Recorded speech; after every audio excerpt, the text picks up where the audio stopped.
self-referentiality, that the absolute is at war with itself, as in the case of revolutionary terror, where abstract negativity is no longer a transcendent in itself, but appears in its oppositional determination, as a particular force opposed to and destroying all other particular content. In more traditional Hegelian terms, this is what it means to say that, in a dialectical process, every external opposition, every struggle between the subject and its external opposite, gives way to an internal contradiction, to a struggle of the subject with itself in its struggle against faith. Enlightenment is at war with itself, it opposes itself to its own substance. Denying that the absolute is at war with itself means denying the very core of the Hegelian dialectical process, reducing it to a kind of oriental absolute, a neutral or impassive medium in which particulars struggle against each other. This is also why my critic is wrong when he claims that the absolute is not at war with itself. The absolute particularizes itself in the asunderness of nature and returns to unity with itself in the reconciliation of asunderness with unity. To put it in religious terms, the Father begets the Son, and they are united in the spirit of charity which proceeds from both. God creates a fallen world of disorder, enters into it in His only Son, and the world is reconciled to God through the life of the Spirit. The sinful individual, separated from God, becomes an adopted child of God in the community of the Spirit. 35. Although this may appear a faithful summary of Hegel's deployment of the absolute, it misses the key feature, the fact that, as Hegel repeats again and again, the absolute is the result of itself, the outcome of its own activity. What this means is that, in the strict sense of the term, there is no absolute which externalizes or particularizes itself and then unites itself with its alienated otherness. The absolute emerges out of this process of alienation, that is, as the result of its own activity. The absolute is nothing but its return to itself. The notion of an absolute which externalizes itself and then reconciles itself with its otherness presupposes the absolute is given in advance, prior to the process of its becoming. It posits as the starting point of the process what is effectively its result.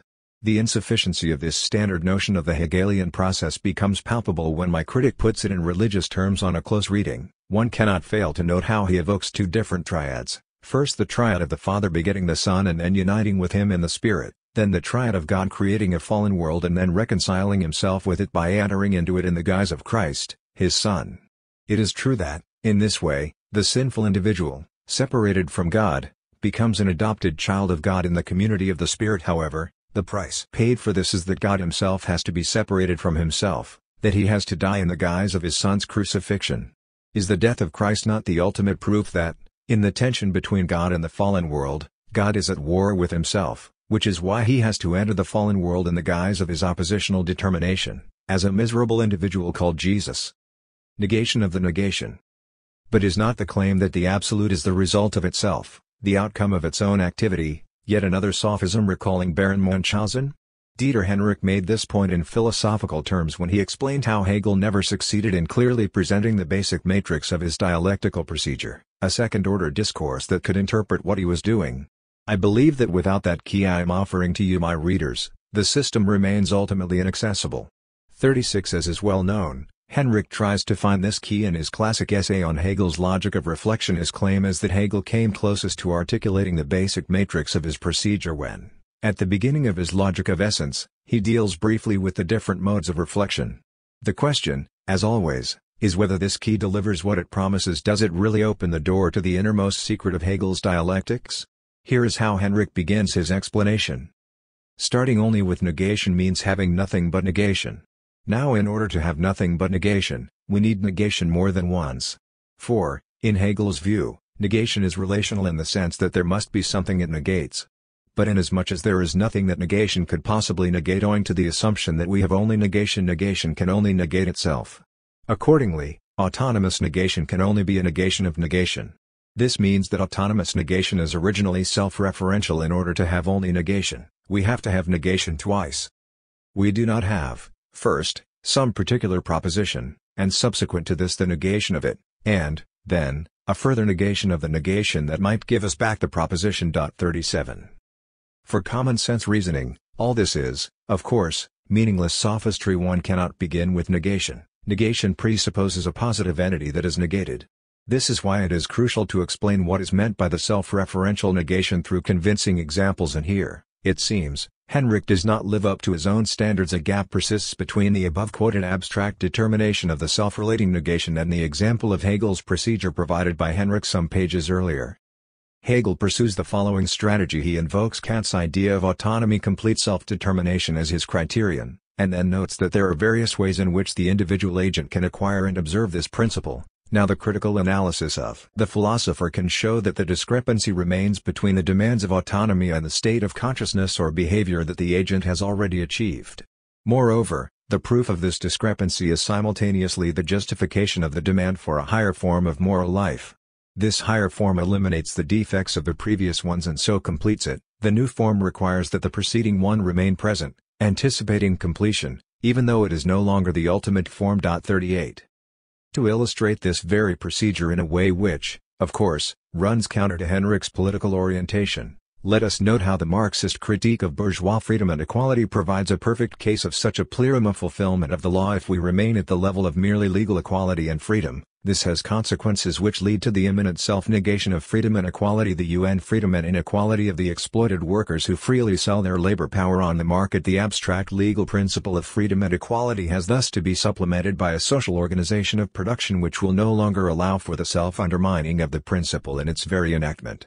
The principle of freedom and equality is thereby sublated, negated, but in such a way that it is maintained at a higher level. 39. This example enables us to clarify the paradoxical starting point of Henrich's key. Hegel does not actually start with negation, he starts with an apparent positivity which, upon closer inspection, immediately reveals itself to be its own negation. So, in our example, positive bourgeois freedom and equality reveal themselves in their actualization as their opposites, as their own negation. This is not yet negation proper. Negation as a movement of mediation. The movement proper begins when the original form, which is its own negation, is negated or replaced by a higher form, and the negation of negation occurs when we realize that this higher form which negated the first effectively maintains and even asserts more strongly the starting point, in other words truly actualizes it, confers on it some positive content. The immediate assertion of freedom and equality really is its opposite, its self-destruction. It is only when it is negated or elevated to a higher level in the socially just organization of the economy, and so on, that freedom and equality become actual. This is why, at the end of his Science of Logic, Hegel says that if one wants to count the moments of a dialectical process, they can be counted either as 3 or as 4. What is negated is already in itself negated. But there is a further point to be added here. It is not only that, as in our example, if one sticks to abstract subjective autonomy without its more concrete fulfillment, this autonomy negates itself. Much more importantly, this sticking is necessary, unavoidable. One cannot bypass it and move on directly to a more concrete higher form. It is only through the excessive sticking to the lower form that the self-negation takes place, which then creates the need or opens up the space for the higher form. Recall Hegel's example of the French Revolution. The abstract freedom and equality had first to negate themselves and or reveal themselves as absolute terror. Only in this way was the space created for a post-revolutionary concrete state. We can clearly see here what is wrong with one of the basic common-sense criticisms of Hegel. Hegel always presupposes that the movement goes on. A thesis is opposed by its antithesis, the contradiction gets aggravated, we pass to the new position, etc., etc. But what if a moment refuses to get caught in the movement? What if it simply insists in or resigns itself to its inert particularity? Okay, I am inconsistent with myself, but so what? I prefer to stay where I am. The mistake of this criticism is that it misses the point. Far from being a threatening abnormality, an exception to the normal dialectical movement, the refusal of a moment to become caught in a movement, its sticking to its particular identity, is precisely what happens as a rule. A moment turns into its opposite precisely by way of sticking to what it is, by refusing to recognize its truth in its opposite. But is there not a more radical in theoretical and political terms example which fits much better Henrich's abstract description of starting with negation and then reaching a new positivity through self-relating negation, that of crime? The central figure of G.K. Chesterton's religious thriller The Man Who Was Thursday is a mysterious chief of a super-secret Scotland Yard department who is convinced that a purely intellectual conspiracy would soon threaten the very existence of civilization. He is certain that the scientific and artistic worlds are silently bound in a crusade against the family and the state. He has, therefore, formed a special corps of policemen who are also philosophers. It is their business to watch the beginnings of this conspiracy, not merely in a criminal but in a controversial sense. The work of the philosophical policeman is at once bolder and more subtle than that of the ordinary detective. The ordinary detective goes to pothouses to arrest thieves. We go to artistic tea parties to detect pessimists. The ordinary detective discovers from a ledger or a diary that a crime has been committed. We discover from a book of sonnets that a crime will be committed. We have to trace the origin of those dreadful thoughts that drive men on at last to intellectual fanaticism and intellectual crime. 40. Would not thinkers as different as Popper, Adorno, and Levinas also subscribe to a slightly modified version of this idea, where the actual political crime is called totalitarianism and the philosophical crime is condensed in the notion of totality? A straight road leads from the philosophical notion of totality to political totalitarianism, and the task of the philosophical policeman is to discover from one of Plato's dialogues or a treatise by Rousseau that a political crime will be committed. The ordinary political policeman goes to secret meetings to arrest revolutionaries. The philosophical policeman goes to philosophical symposia to detect proponents of totality. The ordinary anti-terrorist policeman tries to detect those preparing to blow up buildings and bridges. The philosophical policeman tries to detect those about to deconstruct the religious and moral foundations of our societies. The same insight was already formulated by Heinrich Heine in his History of Religion and Philosophy in Germany from 1834, although as a positive, admirable fact mark you this, you proud men of action, you are nothing but the unconscious henchmen of intellectuals, who, often in the humblest seclusion, have meticulously plotted your every deed. 41. As cultural conservatives would put it today, deconstructionist philosophers are much more dangerous than actual terrorists. While the latter want to undermine our politico-ethical system in order to impose their own religious ethical regime, deconstructionists want to undermine order as such. We say that the most dangerous criminal now is the entirely lawless modern philosopher. Compared to him, burglars and bigamists are essentially moral men. My heart goes out to them. They accept the essential ideal of man, they merely seek it wrongly. Thieves respect property. They merely wish the property to become their property that they may more perfectly respect it. But philosophers dislike property as property, they wish to destroy the very idea of personal possession. Bigamists respect marriage, or they would not go through the highly ceremonial and even ritualistic formality of bigamy.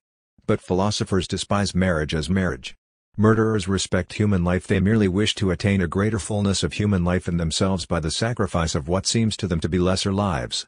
But philosophers hate life itself, their own as much as other people's. The common criminal is a bad man, but at least he is, as it were, a conditional good man. He says that if only a certain obstacle be removed, say a wealthy uncle, he is then prepared to accept the universe and to praise God. He is a reformer, but not an anarchist. He wishes to cleanse the edifice, but not to destroy it. But the evil philosopher is not trying to alter things, but to annihilate them. 42. This provocative analysis demonstrates the limitation of Chesterton, and the inadequacy of his Hegelianism. What he does not grasp is that universalized crime is no longer a crime, it sublates, negates, overcomes itself as crime and turns from transgression into a new order. He is right to claim that, compared to the entirely lawless philosopher, burglars, bigamists, murderers even, are essentially moral. A thief is a conditionally good man. He does not deny property as such, he just wants more of it for himself and is then quite ready to respect it. However, the conclusion to be drawn from this is that crime is as such essentially moral, that it desires simply a particular illegal reordering of the global moral order which itself should remain unchanged.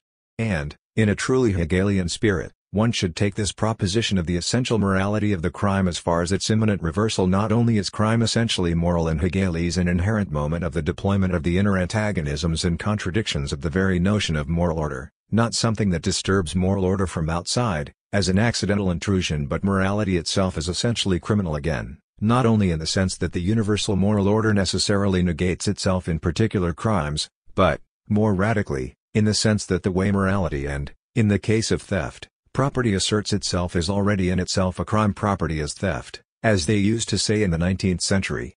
That is to say, we should pass from theft as a particular criminal violation of the universal form of property to this form itself as a criminal violation. What Chesterton fails to perceive is that the universalized crime he projects onto lawless modern philosophy and its political equivalent, the anarchist movement that aims at destroying the totality of civilized life, already exists in the guise of the existing rule of the law, so that the antagonism between the law and crime reveals itself to be inherent to crime, as the antagonism between universal and particular crime. 43. This point was clearly made by none other than Richard Wagner, who, in his draft for the play Jesus of Nazareth, written sometime between late 1848 and early 1849, attributes to Jesus a series of alternate supplementations of the commandments. The commandment saith, Thou shalt not commit adultery. But I say unto you, ye shall not marry without love. A marriage without love is broken as soon as entered into, and whoso hath wooed without love, already hath broken the wedding. If ye follow my commandment, how can ye ever break it? since it bids you do what your own heart and soul desire. But where ye marry without love, ye bind yourselves at variance with God's law, and in your wedding ye sin against God, and this sin avengeth itself by your striving next against the law of man, in that ye break the marriage vow. 44. The shift from Jesus' actual words is crucial here. Jesus internalizes the prohibition, rendering it much more severe. The law says, "Do not commit adultery," but I say, if you even covet another's wife in your mind, it is the same as if you had already committed adultery, etc. Wagner also internalizes it, but in a different way. The inner dimension is not that of intention, but of the love that should accompany the law marriage. True adultery is not copulating outside marriage, but copulating in marriage without love. Simple adultery just violates the law from outside, while marriage without love destroys it from within, turning the letter of the law against its spirit. So, to paraphrase Brecht once again, what is simple adultery compared to the adultery that is a loveless marriage? It is not by chance that Wagner's underlying formula, marriage is adultery, recalls Proudhon's property as theft in the stormy events of 1848. Wagner was not only a Feuerbachkian celebrating sexual love, but also a Proudhonian revolutionary demanding the abolition of private property. So no wonder that, on the same page, Wagner attributes to Jesus a Proudhonian supplement to "Thou shalt not steal." This also is a good law: "Thou shalt not steal, nor covet another man's goods. Who goeth against it, sinneth. But I preserve you from that sin, inasmuch as I teach you, love thy neighbor as thyself, which also meaneth, lay not up for thyself treasures, whereby thou stealest from thy neighbor and makest him to starve. For when thou hast thy goods safeguarded by the law of man, thou provokest thy neighbor to sin against the law." 45. This is how the Christian supplement to the book should be conceived, as a properly Hegelian negation of negation, which resides in the decisive shift from the distortion of a notion to a distortion constitutive of this notion, that is, to this notion as a distortion in itself. Recall again Proudhon's dialectical motto, property as theft. The negation of negation is here the shift from theft as a distortion negation, violation of property, to the dimension of theft inscribed into the very notion of property. Nobody has the right to fully own the means of production. They are by nature inherently collective, so every claim "this is mine" is illegitimate. As we have just seen, the same goes for crime and law, for the passage from crime as the distortion negation of the law to crime as sustaining the law itself, the idea of the law itself as universalized crime.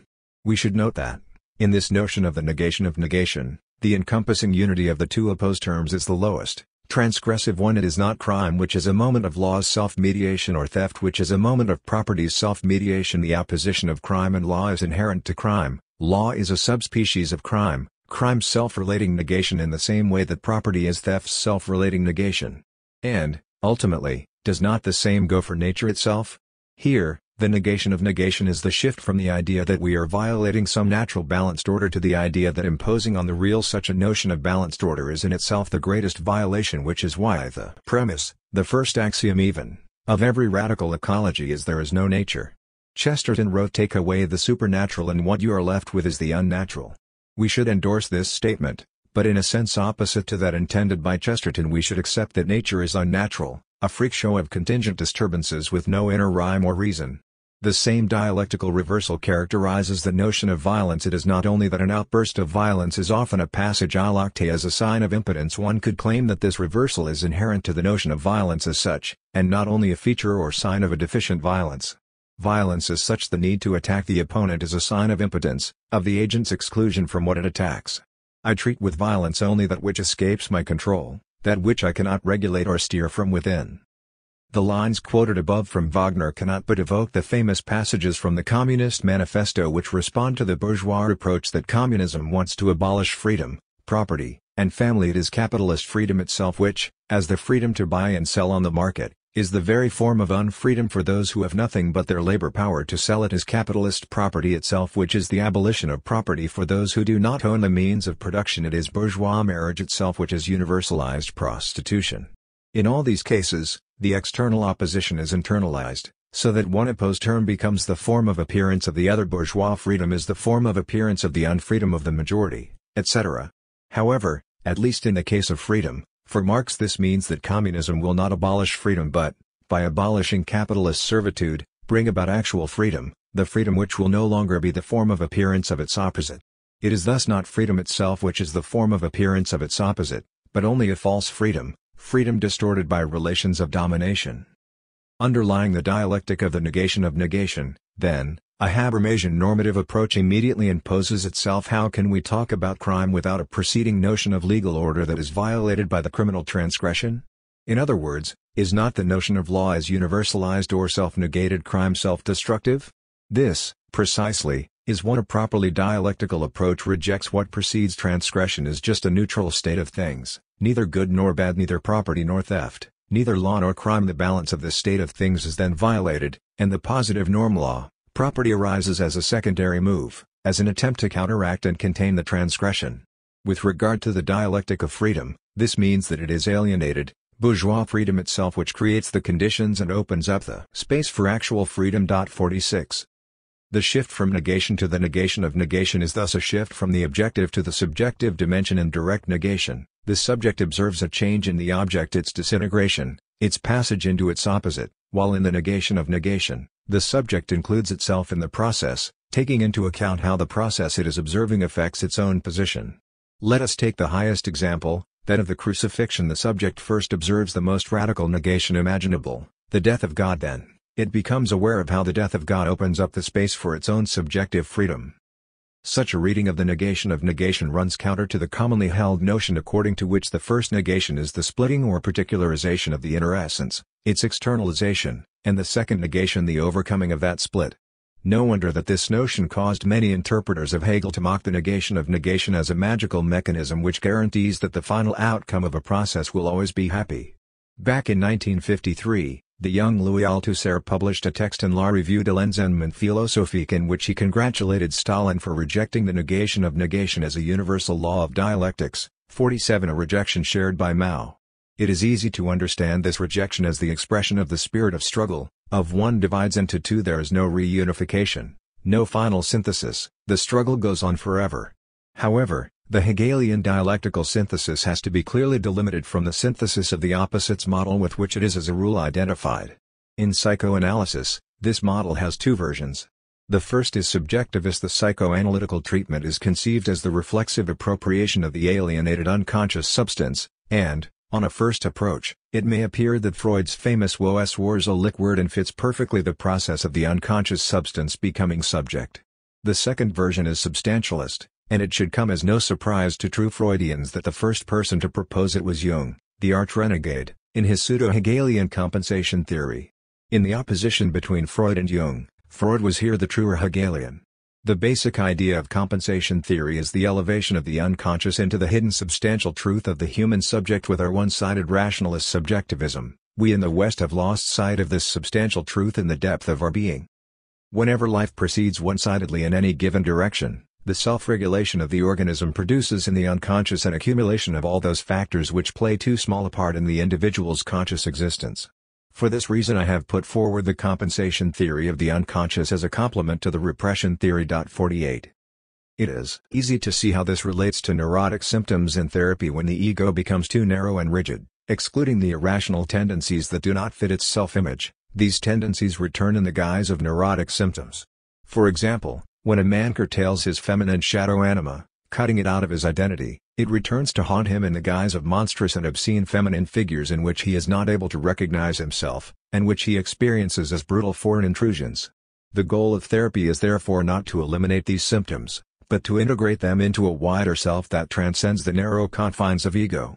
The symptoms stand for forces that are not in themselves evil and destructive. What makes them such is the false perspective of the ego, or, as Hegel would have put it, evil resides in the very gaze that sees evil everywhere around it. So when the ego is haunted by neurotic symptoms, the task of the therapist is to get the patient to see how his ego is part of the problem, not its solution. The patient should shift his perspective and recognize in his symptoms the violent expression of the disavowed part of himself.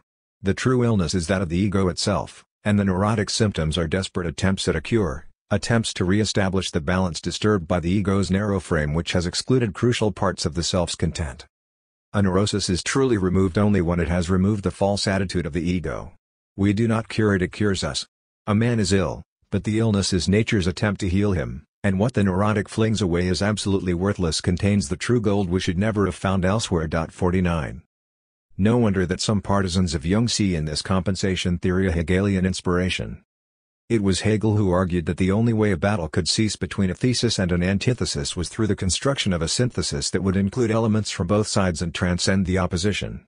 Although Jung denied that Hegel was an influence of his thought, it is hard to imagine Jungian thought without the Hegelian model that sees conflict overcome through the creation of a transcendent third which is neither thesis nor antithesis but a new entity in which both are included. 50. Here, however, Jung was for once right. There really is no trace of Hegel in Jung's compensation theory. This may appear too hasty, since many of Jung's formulations effectively recall Hegel's notion of the reconciliation of the subject with its alienated substance, how the subject has to recognize in the foreign power it fights the misrecognized part of its own substance.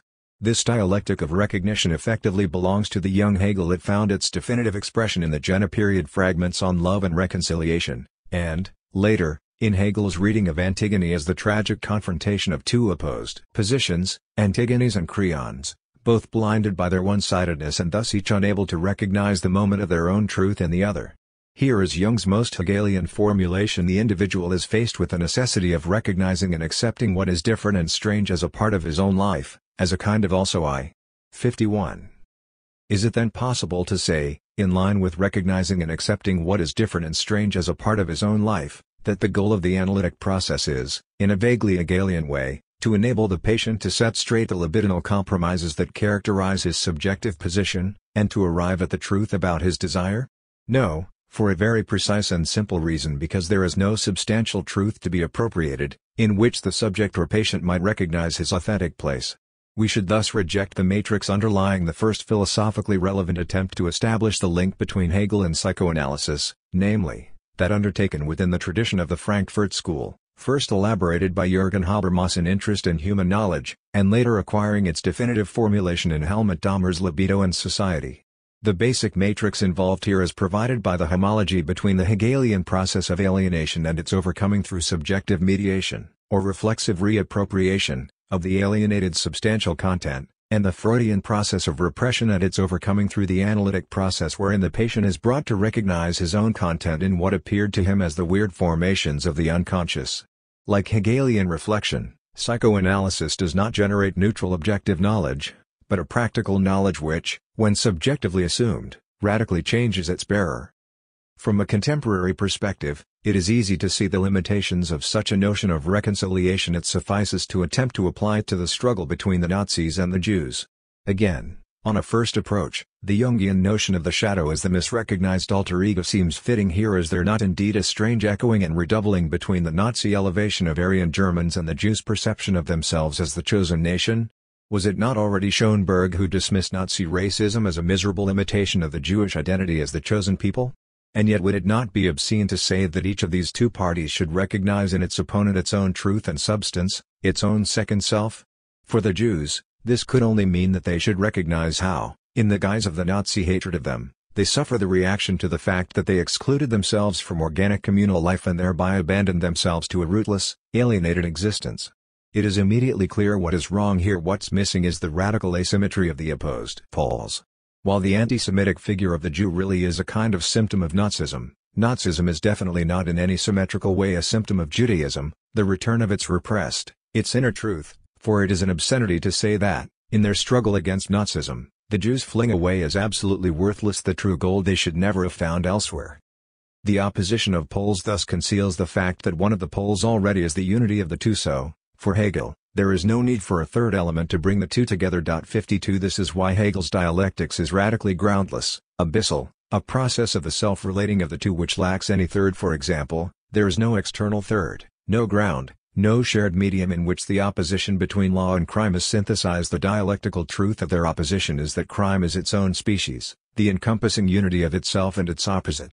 With regard to the opposition of liberal individualism and fundamentalism, today's communitarians advocate a kind of Jungian compensation theory. We in the West put too much emphasis on individualism, neglecting the bonds of community, which then return to haunt us in the guise of the fundamentalist threat. The way to fight fundamentalism is thus to change our own view, to recognize in it the distorted image of the neglected aspect of our own identity. The solution lies in restoring the proper balance between individual and community, creating a social body in which collective and individual freedom organically supplement each other. What is wrong here is this very figure of a balanced harmony of the two opposed principles. We should start, on the contrary, With the imminent contradiction antagonism of capitalist individualism, fundamentalism is ultimately a secondary, reactive phenomenon, an attempt to counteract and gentrify this antagonism. For Hegel, the goal is thus not to re-establish the symmetry and balance of the two opposing principles, but to recognize in one pole the symptom of a failure of the other and not vice versa. Fundamentalism as a symptom of liberalism, Antigone as a symptom of Creon, etc. The solution is to revolutionize or change the universal term itself, liberalism, etc., so that it will no longer require its symptom as the guarantee of its unity. Consequently, the way to overcome the tension between secular individualism and religious fundamentalism is not to find a proper balance between the two, but to abolish or overcome the source of the problem, the antagonism at the very heart of the capitalist individualist project. It is this move towards self-relating negativity that is absent in Zen Buddhism, which also relies on a kind of negation. First, we deny the substantial character of reality and assert that the only absolute is the void itself. Then, we overcome the void itself insofar as it is still opposed to positive reality and assert the ultimate sameness of the plurality of phenomena and the void. This is why the basic feature of the Buddhist ontology is the notion of the radical interdependence of phenomena. Phenomena are totally non-substantial, there is nothing behind them, no ground, only the void. That is, if we isolate a thing from its relations to other things and try to grasp it as it is in itself, we get only void. In nirvana, we existentially assume this void not by denying phenomena, but by fully assuming their non-substantial character. The ethical implication of this notion of void is that good has no priority over evil. The priority of good over evil is an ethical imperative but not an actual human condition. 53. Good and evil are completely interdependent. There is no good without evil and vice versa. There is no nothingness without somethingness and vice versa. 54. When we realize this not only notionally, but also existentially, we reach the point where there is neither good nor evil, neither life nor death, neither nothingness or somethingness. This is freedom. 55. At this point, I am neither good nor bad. I am nothing whatsoever. 56. From this position, even Hegel's dialectics appears not radical enough for Hegel. Being still has priority over nothing. Negativity is contained to the self-mediating movement of the absolute spirit, which thus maintains a minimum of substantial identity, and the Hegelian cunning of reason indicates that a substantial force underlies the interplay of phenomena, teleologically directing it. From the Hegelian standpoint, what is missing here is the properly dialectical paradox of a nothingness which is prior to somethingness and, even more, of a weird something which is less than nothing. In other words, the Buddhist interrelation and disubstantialization of reality remains at the level of the thorough interdependence of the opposite poles, no good without evil, no something without nothing, and vice versa, and we can overcome this duality only by way of withdrawing into the abyss of the absolute and unconditional void. But what about a properly Hegelian dialectical process in which negativity is not reduced to a self-mediation of the positive absolute, but in which, on the contrary, positive reality appears as the result of self-relating negativity, or, with regard to ethics, in which the good is a self-negated or self-mediated evil? Form and content. Can the matrix of the subjective reappropriation of the alienated objective content still be applied to Lacan's return to Freud? Is not the whole thrust of Lacan's reading of Freud directed against such a subjective reappropriation of alienated otherness? For Lacan, is not the alienation of the subject in the other constitutive of subjectivity? The obvious answer is no. However, it is our aim to give this no a different twist from the usual one, not to cut the link which connects Lacan to Hegel, a path which was increasingly followed by Lacan himself, but to make, in reading Hegel through Lacan, a new return to Hegel, that is, to discern the contours of a different Hegel, a Hegel who no longer fits the subjectivist matrix of the subject, appropriating, internalizing through notional mediation, sublating, idealizing all substantial content. One of the best indicators of the dimension which resists the pseudo-Hegelian understanding of psychoanalytic treatment as the process of the patient's appropriation of repressed content is the paradox of perversion in the Freudian theoretical edifice. Perversion demonstrates the insufficiency of the simple logic of transgression. The standard wisdom tells us that perverts actually do what hysterics only dream about doing, for everything is allowed in perversion. A pervert openly actualizes all repressed content, and yet, nonetheless, as Freud emphasizes, nowhere is repression as strong as in perversion, a fact amply confirmed by our late capitalist reality, in which total sexual permissiveness causes anxiety and impotence or frigidity instead of liberation. This compels us to draw a distinction between the repressed content and the form of repression, where the former remains operative even after the content is no longer repressed. In short, the subject can fully appropriate the repressed content, but repression remains. Commenting on a short dream had by one of his patients, a woman who at first refused to tell Freud the dream because it was so indistinct and muddled, which revealed itself to refer to the fact that the patient was pregnant but in doubt as to the baby's father, i.e., the parenthood was indistinct and muddled, Freud draws a key dialectical conclusion. The lack of clarity shown by the dream was a part of the material which instigated the dream. Part of this material, that is, was represented in the form of the dream. The form of a dream, or the form in which it is dreamt, is used with quite surprising frequency for representing its concealed subject matter. 57.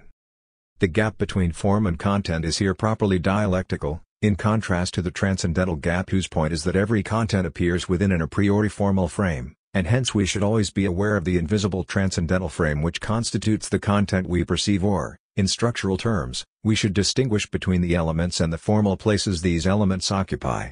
We only attain a level of proper dialectical analysis of a form when we conceive a certain formal procedure not as expressing a certain aspect of the narrative content, but as marking or signaling that part of the content which is excluded from the explicit narrative line, so that in herein resides the proper theoretical point. If we want to reconstruct all of the narrative content, we must reach beyond the explicit narrative content as such and include those formal features which act as a stand-in for the repressed aspect of the content. 58. To take the well-known elementary example from the analysis of melodramas, the emotional excess that cannot express itself directly in the narrative line finds its outlet in the ridiculously sentimental musical accompaniment or in other formal features. Exemplary is here the way Claude Berry's Jean de Florette and Manon des sources displace Marcel Pagnol's original film and his own later novelization of it on which they are based.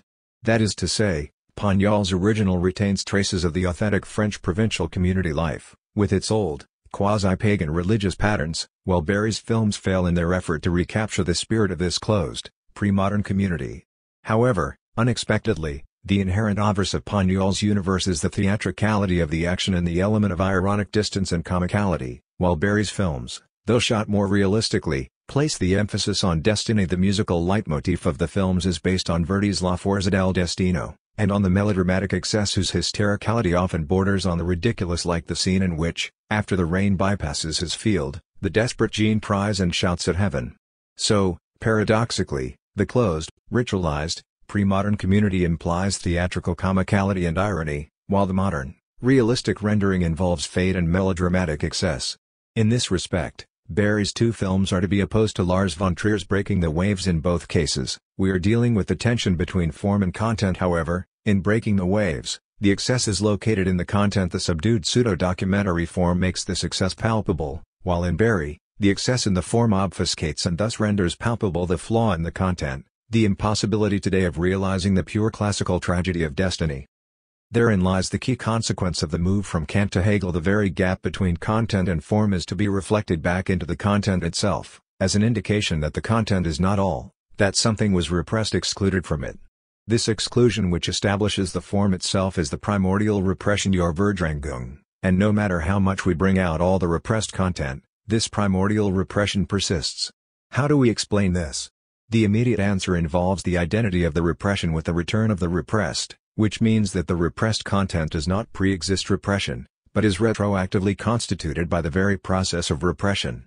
Through different forms of negation or obfuscation, condensation, displacement, denegation, disavowal, the repressed is allowed to penetrate public conscious speech, to find an echo in it. The most direct example comes from Freud when one of his patients said, "I don't know who this woman in my dream is, but I am sure she is not my mother." The mother, the repressed, entered into speech.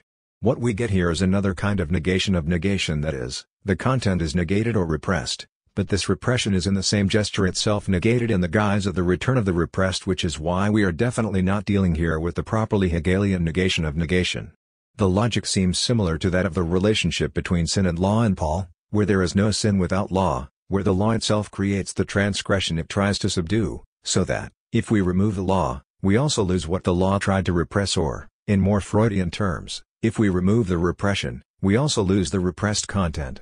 Is the proof not provided by today's typical patient, whose reaction to the same dream would be, "I don't know who this woman in my dream is, but I am sure she has something to do with my mother"? The patient says this, but there is no liberation, no truth effect, no shift in his subjective position. Why? Again, what remains repressed even when the barriers preventing access to the repressed content come down? The first answer is, of course, the form itself. That is to say, Both the positive and the negative form "this is my mother, this is not my mother" move within the same field, the field of the symbolic form, and what we should focus on is a more radical repression constitutive of this form itself, what Lacan at some point called symbolic castration, or the prohibition of incest, a negative gesture which sustains the very symbolic form, so that even when we say, "This is my mother," the mother is already lost. That is to say, this negative gesture sustains the minimal gap between the symbolic and the real, between symbolic reality and the impossible real. However, insofar as we are dealing here with the properly dialectical mediation between form and content, we should not reduce primordial repression simply to the form of a gap. Something insists, the weird positivity of an excessive content not only impervious to negation, but produced by the very process of redoubled self-relating negation. Consequently, this something is not simply a remainder of the pre-symbolic real that resists symbolic negation, but a spectral X called by Lacan the objet or surplus enjoyment. Here Lacan's key distinction between pleasure-lust, plaisir, and enjoyment jouissance comes into play. What is beyond the pleasure principle is enjoyment itself, the drive as such. The basic paradox of jouissance is that it is both impossible and unavoidable. It is never fully achieved, always missed, but, simultaneously, we never can get rid of it. Every renunciation of enjoyment generates an enjoyment in renunciation, every obstacle to desire generates a desire for an obstacle, and so on. This reversal provides the minimal definition of surplus enjoyment. It involves a paradoxical pleasure in pain. That is to say, when Lacan uses the term plaisir, one has to ask another naive but crucial question: in what does this surplus consist? Is it merely a qualitative increase of ordinary pleasure? The ambiguity of the French expression is decisive here. It can mean surplus of enjoyment as well as no enjoyment. The surplus of enjoyment over mere pleasure is generated by the presence of the very opposite of pleasure, namely pain. It is the part of jouissance which resists being contained by homeostasis, by the pleasure principle. It is the excess of pleasure produced by repression itself, which is why we lose it if we abolish repression. This is what Herbert Marcuse, in his Eros and Civilization, misses when he proposes a distinction between basic repression, the modifications of the instincts necessary for the perpetuation of the human race and civilization, and surplus repression, the restrictions necessitated by social domination. While any form of the reality principle demands a considerable degree and scope of repressive control over the instincts, the specific historical institutions of the reality principle and the specific interests of domination introduce additional controls over and above those indispensable for civilized human association. These additional controls arising from the specific institutions of domination are what we denote as surplus repression. 59. Marcuse offers as examples of surplus repression the modifications and deflections of instinctual energy necessitated by the perpetuation of the monogamic patriarchal family, or by a hierarchical division of labor, or by public control over the individual's private existence. 60. Although he concedes that basic and surplus repression are de facto inextricably intertwined, one should go a step further and render problematic their very conceptual distinction. It is the paradox of libidinal economy that surplus or excess is necessary for even for the most basic functioning. An ideological edifice bribes subjects into accepting repression or renunciation by way of offering surplus enjoyment. Lacan's plaisir, that is, enjoyment generated by the excessive renunciation of enjoyment itself. Surplus enjoyment is by definition enjoyment in pain. Its paradigmatic case is the fascist call: renounce corrupt pleasures. Sacrifice yourself for your country. A call which promises an obscene enjoyment brought about by this very renunciation. Thus one cannot have only basic repression without surplus repression, since it is the very enjoyment generated by surplus repression which renders basic repression palpable to subjects. The paradox we are dealing with here is thus a kind of less is more. More repression is less traumatic, more easily accepted, than less. When repression is diminished, it becomes much more difficult to endure and provokes rebellion. This may be one of the reasons why revolutions break out not when oppression is at its height, but when it diminishes to a more reasonable or rational level. The diminishing deprives repression of the aura which makes it acceptable. To return to Hegel, can one really claim that this success produced by the very process of self-relating negation is beyond his scope? In a neglected passage from the subchapter of the Phenomenology describing the structure of the utilitarian Enlightenment universe, Hegel for the first time formulates the basic paradox of the pleasure principle: the fact that the greatest threat to pleasure is not a scarcity that prevents full access to it, but the excess of pleasure itself. In the utilitarian universe, everything exists to pleasure and delight man, and, as he first comes from the hand of God, he walks the earth as in a garden planted for him. But what disturbs this paradise is that, having also plucked the fruit of the tree of knowledge of good and evil, man's Inherently good nature is also so constituted that the superfluity of delight does it harm, or rather his singleness contains as a factor in its constitution a principle that goes beyond it. His singleness can overreach itself and destroy itself. To prevent this, he finds reason a useful means for duly restraining this self-transcendence, or rather for preserving himself when he does go beyond the determinate, for such is the force of consciousness. The principle of measure or proportion has, therefore, the determinate function of preventing pleasure in its variety and duration from being quite broken off, i.e. the function of measure is immoderation. 61. This lesson is repeatedly imparted to us by advertising to enjoy our product fully and permanently. We must enjoy it in proper measure, drink reasonably, consume only 1 bar of chocolate at a time. Only such restraint guarantees true immoderation, a prolonged life of pleasure. As Lacan pointed out, the Freudian pleasure principle is not a principle of unbridled ecstatic enjoyment, but a principle of restraint. The proof that Hegel's formulation of the beyond of the pleasure principle is embedded in his notion of subjectivity lies in his definition of the subject as the activity of the formal rationality of satisfying impulses. 62. This idea is developed in his introduction to the lectures on the philosophy of world history.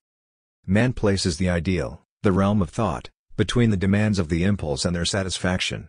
In the animal, the two coincide. It cannot sever their connection by its own efforts, only pain or fear can do so. In man, the impulse is present before it is satisfied, and independently of its satisfaction in controlling or giving rein to his impulses, man acts in accordance with ends and determines himself in the light of a general principle. It is up to him to decide what end to follow. He can even make his end a universal one. In so doing, he is determined by whatever conceptions he has formed of his own nature and volitions. It is this which constitutes man's independence, for he knows what it is that determines him. 63.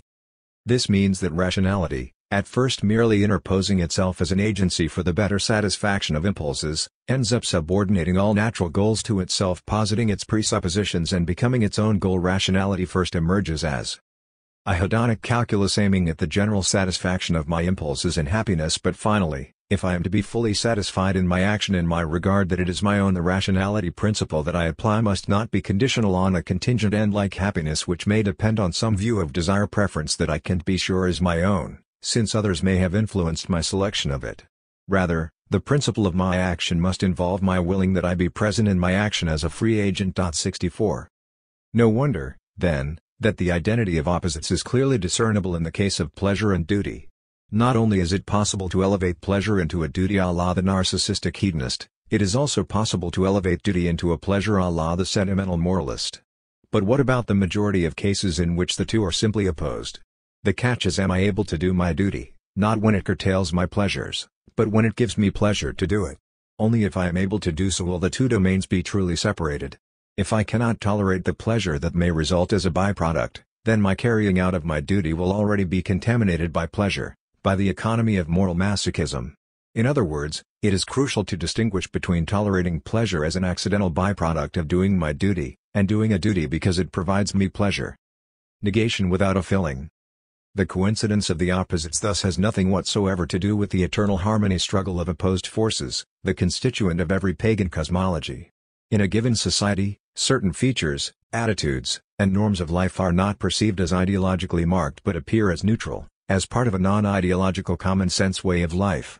Ideology is then reserved for those explicitly posited, marked in the semiotic sense positions which stand out from or against this background, like extreme religious zeal, dedication to some political orientation, etc. The Hegelian point here would be that it is precisely this neutralization of certain features within a spontaneously accepted background which is ideology at its purest and at its most effective. Here, then, is a true case of the coincidence of the opposites. The actualization of a notion, ideology in this case at its purest, coincides with, or more precisely appears as its opposite as non-ideology. And, mutatis mutandis, the same goes for violence. Social symbolic violence at its purest appears as its opposite, as the spontaneity of the milieu in which we dwell, as neutral as the air that we breathe. What this last example clearly shows is that, in the Hegelian negation of negation, the level shifts. First, negation directly changes the content within the same horizon, while in the negation of negation, nothing really changes, the horizon is simply turned around, so that the same content appears as its opposite. Another unexpected example: in the mid-1990s, the servicing of goods organized by the state in North Korea's centralized and fully regulated economy gradually ceased to function. The food distribution system delivered increasingly smaller rations, factories simply stopped paying salaries, The medical system was without medicines, electricity and water were available for only a couple of hours per week, cinemas stopped showing films, etc. The reaction of ordinary North Koreans to this disintegration may be surprising to some. The needs which were no longer being met by the state were, up to a point, accommodated by primitive forms of a modest market capitalism, grudgingly tolerated by the state. Individuals selling homegrown vegetables, fish or mushrooms, dogs and rats, or trading them for family valuables like jewelry or clothes, electronic devices and DVDs smuggled in from China. What emerged was a brutal survivalist market economy, as if the country had regressed to a kind of Hobbesian state of nature. Find your market niche, from selling homemade corn noodles to hairdressing or dye. It was thus not some elementary form of solidarity but raw egoism which won the day. In a cruel irony, at this 0 point, the official ideology of total solidarity and the dedication of individuals to the community was supplemented by its pure and simple opposite. The Hegelian point to be made here is, of course, that this negation of the official ideology was not external, but internal to it. The explosion of egoism was in itself already there in the actual subjective economy of those who participated in the official communal rituals. They participated as a matter of survival, as part of a pure egoist strategy of avoiding state terror. A recent docu-fiction book based on interviews with refugees describes the moment when Jun Sang, a privileged student at a Pyongyang university, after encountering a starving homeless child, suddenly realized that he no longer believed in the North Korean official ideology. He now knew for sure that he didn't believe. It was an enormous moment of self-revelation, like deciding one was an atheist. It made him feel alone. He was different from everybody else, burdened by a secret he had discovered about himself. At first he thought his life would be dramatically different with his newfound clarity. In fact, it was much the same as ever before. He went through the motions of being a loyal subject. On Saturday mornings he showed up punctually at the ideological lectures at the university. 65. However, he then noticed that the faces of his fellow students were still and expressionless, as blank as mannequins in a department store window. He realized suddenly he wore the same vacant expression on his face. In fact, they all probably felt exactly the same way he did about the contents of the lecture. They know. They all know. He nearly screamed, he was so certain. Jun Sang realized he was not the only non-believer out there. He was even convinced that he could recognize a form of silent communication that was so subtle it didn't even rise to the level of a wink or a nod. 66. One should read these lines literally. Far from experiencing a loss of individuality through immersion in a primordial collective identity, the individuals who participated in the obligatory ideological rituals were absolutely alone, reduced to a punctual individuality, unable to communicate their true inner subjective stance, totally divorced from the ideological big other. What we encounter here is one of the purest examples of the shift from alienation to separation as developed by Lacan in his seminar on the 4 fundamental concepts of psychoanalysis. Radical alienation in the public ideological order, where people seem to lose their individuality and act like puppets, is no less a form of radical separation, the total withdrawal of subjects into their mute singularity excluded from any symbolic collective. It was this singularity produced by the state ideological machine which exploded in North Korea when the state servicing of goods ceased to function. Perspicuous analysts of Stalinism had already noted that the Stalinist collective rendered individuals less solidary and more survivalist egotist than normal bourgeois society, where elements of solidarity survive as a reaction against market competition. 67. The underlying logic here is that of the retroactive positing of presuppositions. This logic also allows us to see what is wrong in the Hobbesian vision of the monarch as the one who brutally but necessarily imposes peaceful coexistence upon the multitude of individuals who, left to themselves, would descend into a state where homo homini lupus. This supposedly natural state of the war of all against all is a retroactive product of the imposed state power. That is, in order for that power to function, the one has to sever the direct lateral links between individuals. The relation to the one makes of every subject a traitor to his fellows.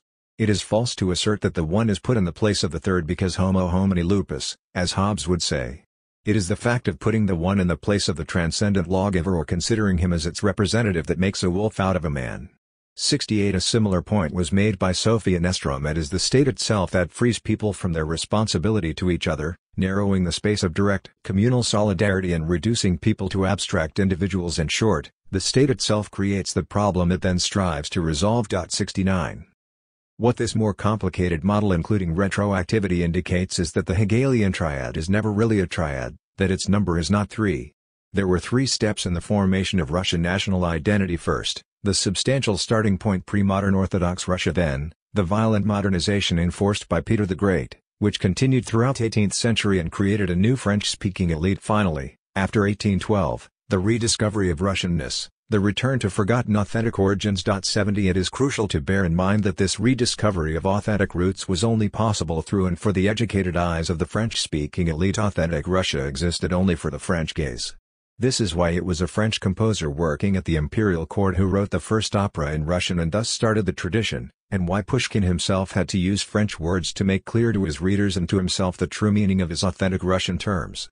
Later, of course, the dialectical movement goes on. Russianness immediately splits into liberal populism and conservative Slavophilism, and the process culminates in the properly dialectical coincidence of modernity and primitivism, the fascination of the early 20th century modernists with ancient barbaric cultural forms. The complexity of this example accounts for why it seems that Hegel secretly oscillates between two matrices of the negation of negation. The first matrix is one substantial piece to the subject's act, its one-sided intervention which disturbs the peace, disrupts the balance. 3 The revenge of destiny which re-establishes the balance by way of annihilating the subject's success. The second is 1 The subject's act to the failure of the act. 3 The shift of perspective which inverts this failure into success. 71 It is easy to see that the last two moments of the first triad overlap with the first two moments of the second triad. It all depends on where we start to count. If we start with substantial unity and balance, the subjective act is the negation. If we start with the subjective act as the moment of positing, negation is its failure. What this complication implies is that, already at the abstract formal level, we should distinguish 4 rather than only 3 stages of a dialectical process. Decades ago, Mad Magazine published a series of variations on the topic of how a subject can relate to a norm at 4 levels in fashion. Say, the poor don't care how they dress, the lower middle classes try to follow the fashion but always lag behind, the upper middle classes dress in accordance with the latest fashion, those at the top, the trendsetters, also don't care how they dress since the way they dress is the fashion. Or, with regard to the law, the outcasts do not care what the law says, they just do whatever they want. The utilitarian egotists follow the law, but only approximately. When it suits their interests, the moralists strictly follow the law, while those at the top, like the absolute monarch, again do whatever they want since what they do or say is the law. In both cases, the logic is the same. We progress from ignorance to partial commitment and then to full commitment. But to these 3 steps another is added, the highest level, which paradoxically coincides with the lowest. At this highest level, people do exactly the same as at the previous level, but with a subjective attitude which is the same as the attitude of those at the lowest level. Does this not fit with Augustine's saying that, if you have Christian love, you can do whatever you want since what you do will automatically be in accordance with the law? And do these 4 steps not also provide a model for the negation of negation? We start with a totally non-alienated attitude, I do what I want. Then we progress through partial alienation, I restrain myself, my egotism, followed by total alienation, I surrender myself completely to the norm or law, until finally, in the figure of the master, this total alienation is self-negated, coinciding with its opposite.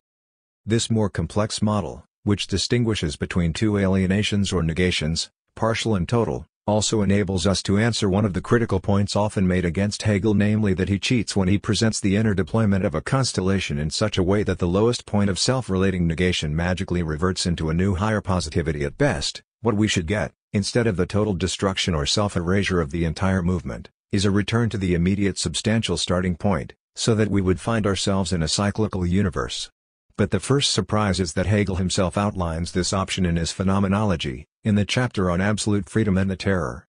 Out of this tumult spirit would be hurled back upon its starting point, the ethical world and the real world of spiritual culture, which would thus have been merely refreshed and rejuvenated by the fear of the Lord, that has again entered men's hearts.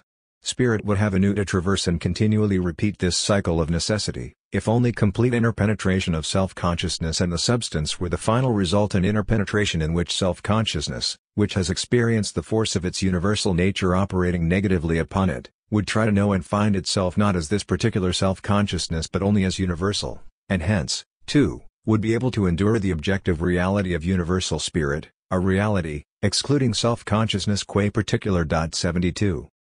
In revolutionary terror, the singular consciousness experiences the destructive consequences of keeping itself separate from the universal substance. In such a separation, substance appears as a negative power which arbitrarily annihilates every singular consciousness. Here we can employ one of Hegel's famous word plays, the ambiguity of the German expression Zugrundegehen, which means to disintegrate, fall apart, but literally also Zugrunde gehen, to reach one's ground. The positive outcome of the terror is that, In the subject's very annihilation, the subject reaches its ground, finds its place in the ethical substance, accepts its unity with this substance. On the other hand, since ethical substance is actual only as the force which mobilizes singular subjects, the annihilation of the singular subject by the substance is simultaneously the substance's self-annihilation, which means that this negative movement of self-destruction seems compelled to repeat itself indefinitely. It is at this point, however, that the inevitable but enters, articulated in a precise line of argumentation. But this is not the form the final result assumed. For in absolute freedom there was no reciprocal interaction either between an external world and consciousness, which is absorbed in manifold existence or sets itself determinate purposes and ideas, or between consciousness and an external objective world, be it a world of reality or of thought.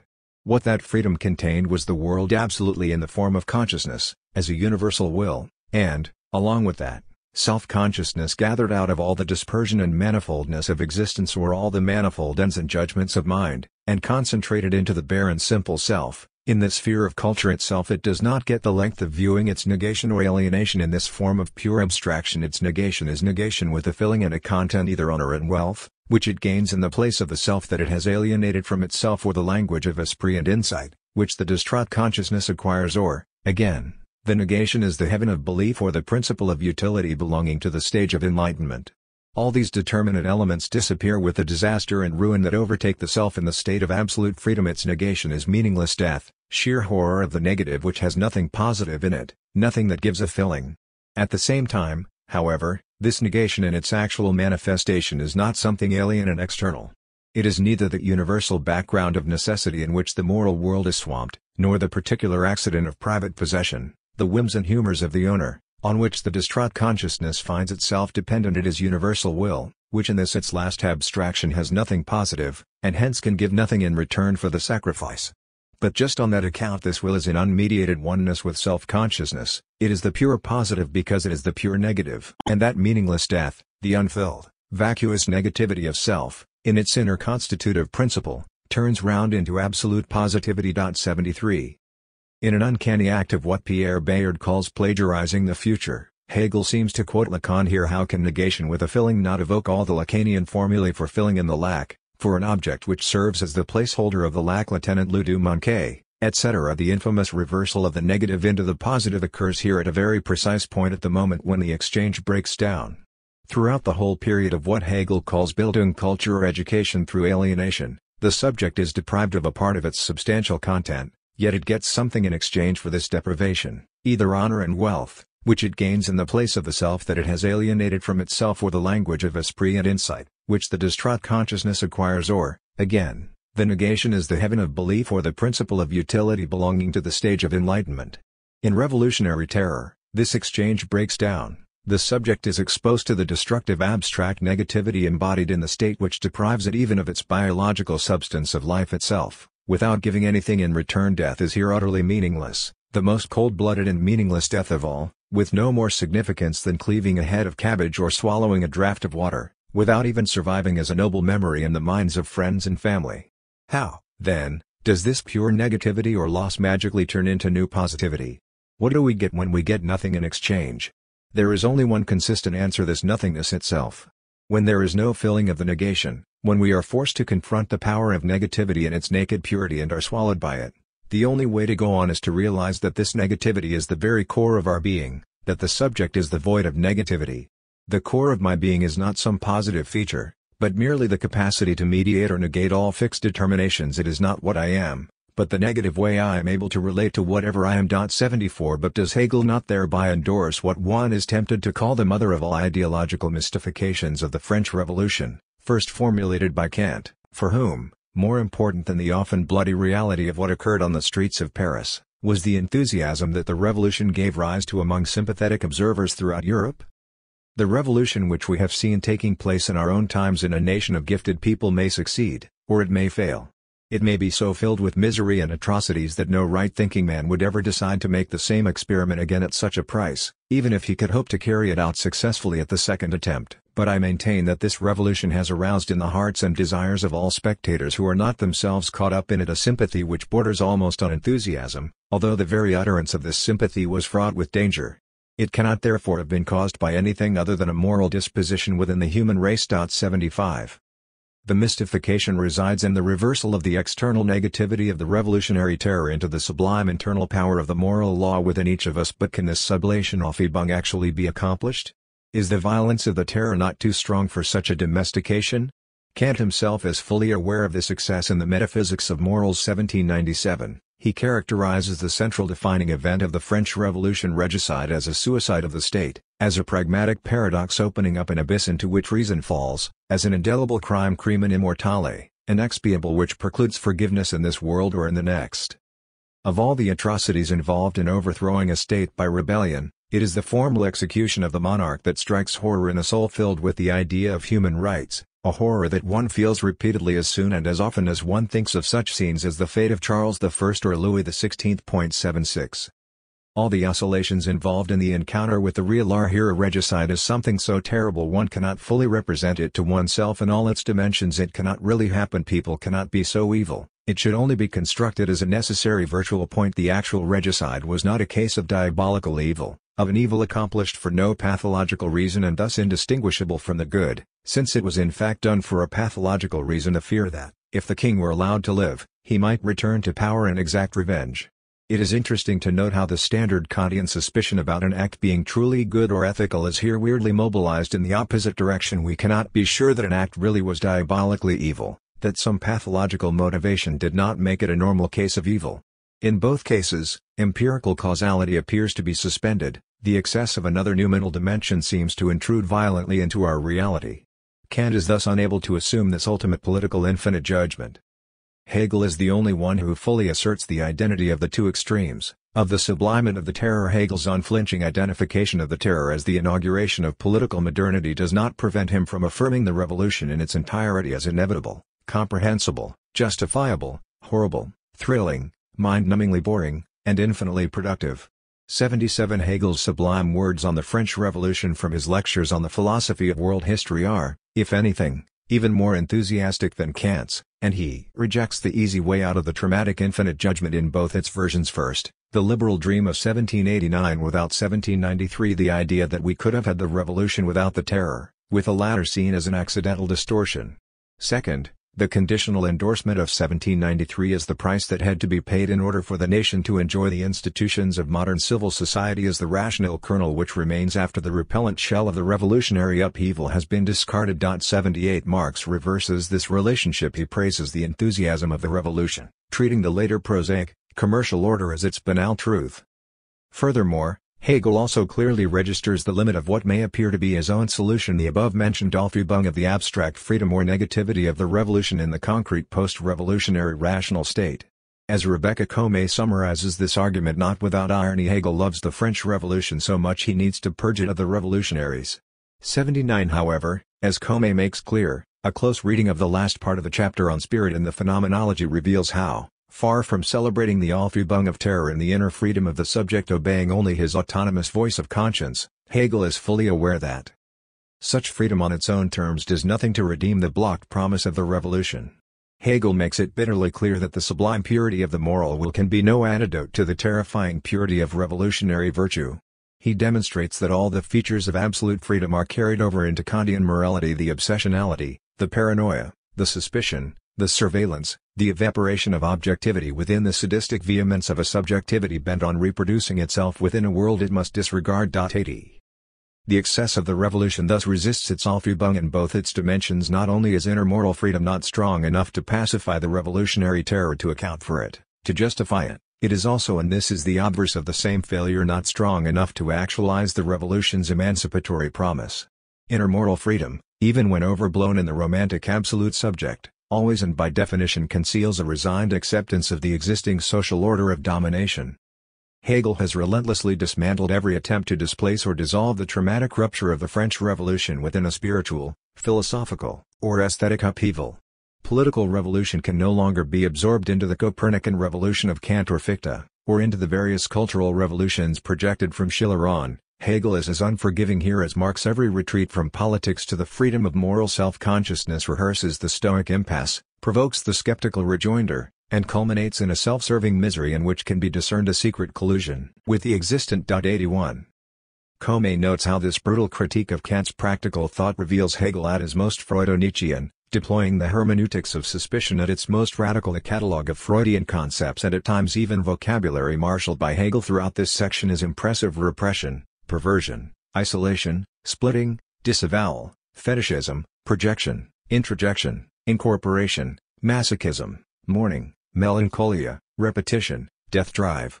82. With Hegel's analysis of the steps which follow his critique of the Kantian ethical edifice Fichtean concrete duty, the Schillerian aestheticization of ethics, the hypocrisy of the beautiful soul, we are just caught further in this downward spiral, right down to the solipsistic madness of vaporized subjectivity and its self-ironic mirroring. Even when describing how this self-destructive pathological narcissism reaches its peak, admitting the void in its heart, Hegel is well aware that the fetish is not only an object filling in the void carved by the missing object turns into a filling for itself. Even absence provides its own bitter consolation. 83. Referring to origin, Hegel goes so far as to suggest gleefully, on Enlightenment's behalf, that even castration can be a defense against castration. The florid example of origin shows how an all too literal injury can serve to preempt the ultimate traumatic wounding. 84. A thesis fully confirmed by psychoanalysis, which demonstrates how a castration in reality cutting off one's penis or testicles can function as a way of avoiding the wound of symbolic castration. This was the strategy of the Skopje sect in Russia and Eastern Europe during the late 19th century. We touch here on a problematic nerve, highlighted by the young Hegelian reproach that Hegel surrenders to the existing social misery. Does Hegel not detect a hidden conformism in the critical stance itself? This is why, in a profoundly Hegelian way, Catherine Malabou calls for the abandonment of the critical stance towards reality as the ultimate horizon of our thinking, under whatever name it may appear, from the young Hegelian critical critique to 20th century critical theory. 85. What such a critical stance fails to accomplish is the fulfillment of its own gesture, the radicalization of the subjective negative critical attitude towards reality into a full critical self-negation. Even if it leaves one open to the accusation of having regressed to the old Hegelian position, one should adopt the authentically Hegelian absolute position which, as Malabou points out, involves a kind of speculative surrender of the self to the absolute, albeit in a Hegelian dialectical way, not the immersion of the subject in the higher unity of an all-encompassing absolute, but the inscription of the critical gap separating the subject from the social substance into this substance itself, as its own antagonism, or self-distance. The critical stance is thus not directly cancelled in some higher level yes to a positive absolute, it is rather inscribed into the absolute itself as its own gap. This is why Hegelian absolute knowledge, far from signaling a kind of subjective appropriation or internalization of all substantial content, should be read against the background of what Lacan called subjective destitution. In the very last pages of the chapter on spirit, this surrender to the absolute takes the form of an unexpected and abrupt gesture of reconciliation. The reconciling yes, in which the two I's let go their antithetical existence, is the existence of the I which has expanded into a duality, and therein remains identical with itself. 86. While this formulation may sound emptily abstract, the worst kind of exercise in formal dialectical thinking, it pays to read it closely, bearing in mind its precise context. Just before the quoted passage, Hegel characterizes reconciliation as externalization, a kind of countermove to the standard dialectical internalization of the external opposition. Here, it is the inner contradiction of the subject which is externalized in the relationship among subjects, indicating the subject's acceptance of itself as part of the outer social world over which it does not exert control. What is accepted in the yes of reconciliation is thus a basic alienation in an almost Marxist sense. The meaning of my acts does not depend on me, on my intentions, it is decided afterwards, retroactively.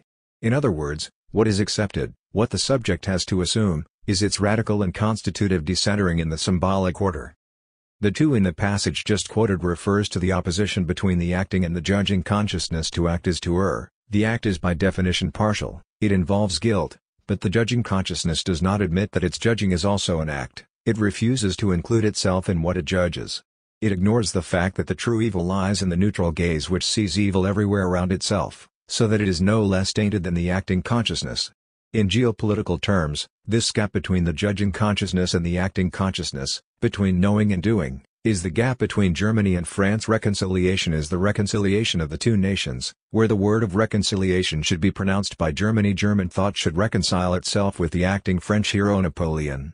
We are dealing here with a purely performative formal gesture of abandoning purity and accepting the stain of one's complicity with the world. The one who pronounces the word of reconciliation is the judging consciousness, renouncing its critical attitude. but far from amounting to conformism, only such a yes expressing a readiness to accept the evil, to dirty one's hands opens up the space for real change. As such, this reconciliation is simultaneously both precipitous and belated. It occurs all of a sudden, as a kind of flight forward, before the situation seems ready for it, and, at the same time, like Kafka's Messiah, it comes one day too late, when it no longer matters. But how does such an elementary gesture of accepting oneself as part of the contingency of the world open up the space for real change? Towards the end of the preface to his Philosophy of Right, Hegel defines the task of philosophy like the owl of Minerva which takes flight at dusk. Philosophy can only paint grey on grey, in other words it only translates into a lifeless conceptual scheme a form of life which has already reached its peak and entered its decline as becoming grey itself. Comte perspicuously reads this grey on grey as a figure of minimal difference 87 or, as Nietzsche would have put it, of the shortest shadow. Although Nietzsche speaks of midday, of course the difference between the decrepit reality and its notion when the difference is at its minimal, purely formal, in contrast to when a wide gap exists between an ideal and the misery of its actual existence. How can such a tautology open up the space for the new? The only solution to this paradox is that the new we are dealing with is not primarily the future new, but the new of the past itself, of the thwarted, blocked, or betrayed possibilities, alternate realities which have disappeared in the actualization of the past, the actualization Verwirklichung, that is, the acceptance of actuality brought about by reconciliation involves the deactivation of the existent and the reactivation and reenactment in every sense of the thwarted futures of the past. Actuality thus expresses precisely the presence of the virtual. It opens history to the no longer of a blocked possibility and the persistence of an unachieved not yet. 88. The Hegelian tautology grey on grey should be linked to the Deleuzian notion of pure repetition as the rise of the new. What emerges in the repetition of the same actual grey as its virtual dimension, the lost alternate histories of what might have happened but did not. The French Revolution as the French Revolution does not add any new positive knowledge, any new positive determinations, but it reminds us of the spectral dimension of the hopes that the revolution evoked and which were thwarted by its outcome.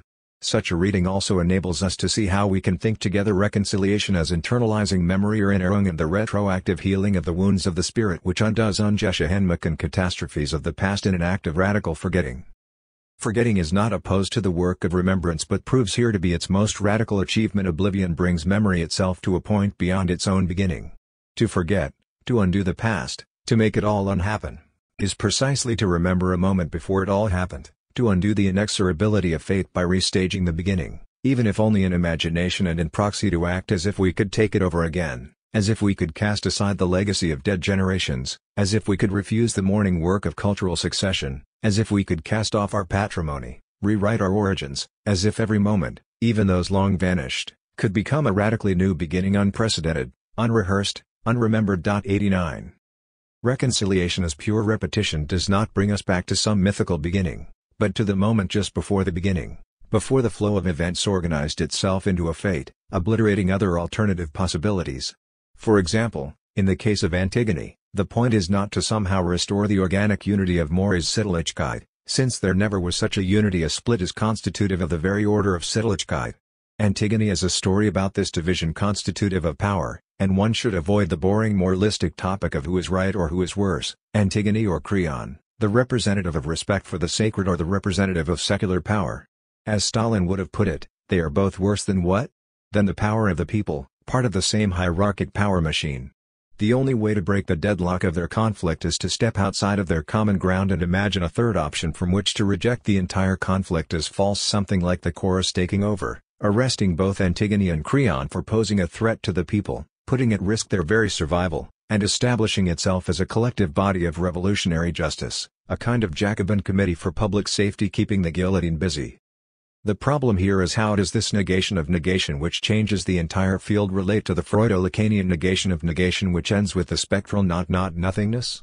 Does not the shift from the first negation with a filling, where I sacrifice the core of my being in exchange for something heaven of belief, honor, utility, wealth, to the negation without a filling point towards what Lacan, in his reading of Claudel, deployed as the structure of Versuchung, where we pass from the sacrifice made for something to the sacrifice made for nothing. Let us clarify this crucial point by way of a detour through literature, not Claudel's litige, Lacan's own reference in his explication of Versuchung, but J. M. Coetzee's Disgrace, a profoundly Hegelian novel set in post-apartheid South Africa. David Lurie is a divorced, middle-aged scholar of Romantic poetry whose unrealized ambition is to write a chamber opera about Byron's life in Italy. He has become a victim of the great rationalization of his Cape Town University, which has been turned into a technical college, where he now teaches is precisely to remember a moment before it all happened, to undo the inexorability of fate by restaging the beginning, even if only in imagination and in proxy, to act as if we could take it over again, as if we could cast aside the legacy of dead generations, as if we could refuse the morning work of cultural succession, as if we could cast off our patrimony, rewrite our origins, as if every moment, even those long vanished, could become a radically new beginning, unprecedented, unrehearsed, unremembered. 89. Reconciliation as pure repetition does not bring us back to some mythical beginning, but to the moment just before the beginning, before the flow of events organized itself into a fate, obliterating other alternative possibilities. For example, in the case of Antigone, the point is not to somehow restore the organic unity of mores Sittlichkeit, since there never was such a unity. A split is constitutive of the very order of Sittlichkeit.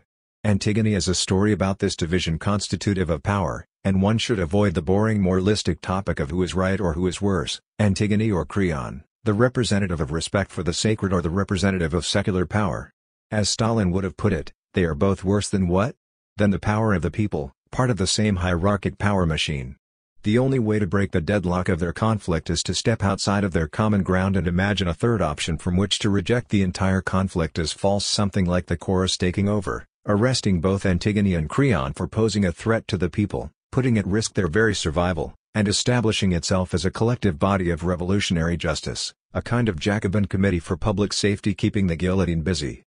The problem here is how does this negation of negation which changes the entire field relate to the Freudo-Lacanian negation of negation which ends with the spectral nothingness?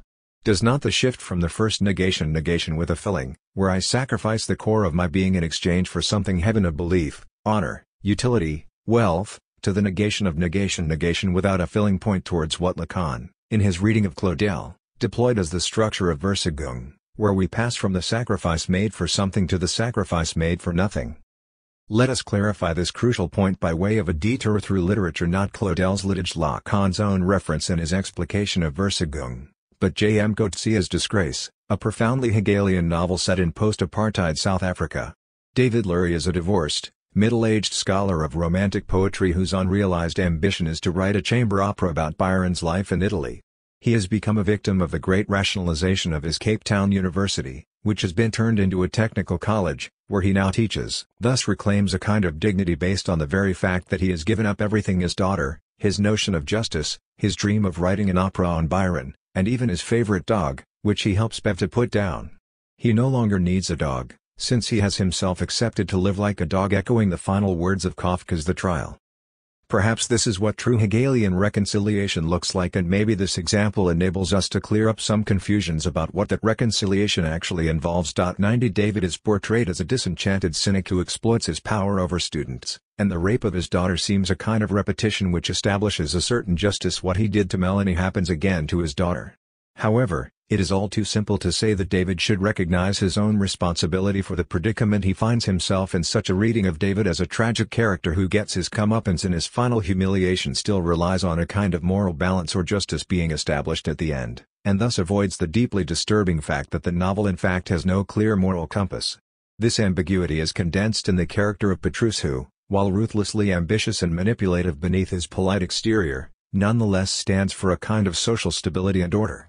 The political message implied by his ascendance to power within the small local community is not a racist one. This is what happens if you allow the blacks to take over. No real change, just a reorganization of domination which makes things even worse than before, but one that highlights the re-emergence of a gangster-like patriarchal tribal order which, one can argue, is the result of white rule which kept the blacks in a state of apartheid, preventing their inclusion in modern society. The wager of the novel is that the very radicality of the white hero's utter resignation and acceptance of this new oppressive order confers on him a kind of ethical dignity.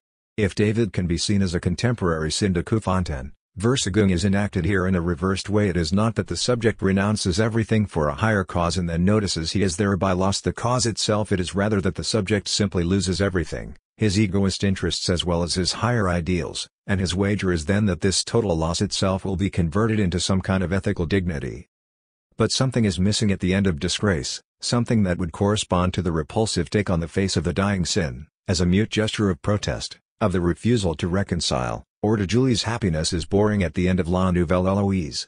One can imagine the boy in Der Jassiger or in Mas Nam, when he accepts his death, doing the same, emitting a barely perceptible repetitive gesture of resistance, an apporci moave that persists, a pure figure of the undead drive. Here the objet is generated through the process of the negation of negation as its excess or product. But is not the process of Versuchung as the loss of a loss precisely the process of the loss of the objet, the object cause of desire? In Vertigo, Scotty first loses the object of his desire, Madeline, and then, when he learns that Madeline was a fake from the very beginning, loses his desire itself. Is there a way out of this abyss to a new objet? Can we say that what is lost in Versuchung is the phantasmatic status of the objet, the fantasy frame which sustained the subject's desire, so that the Versuchung, which equals the act of traversing the fantasy, opens up the space for the emergence of the pure drive beyond? Interlude 2. Cogito in the history of madness. Levinas's early critique of Hegel and Heidegger in his totality and infinity is a model of the anti-philosophical procedure for Levinas. The infinity of relating to the divine other is the excess which breaks out of the circle of philosophical totality.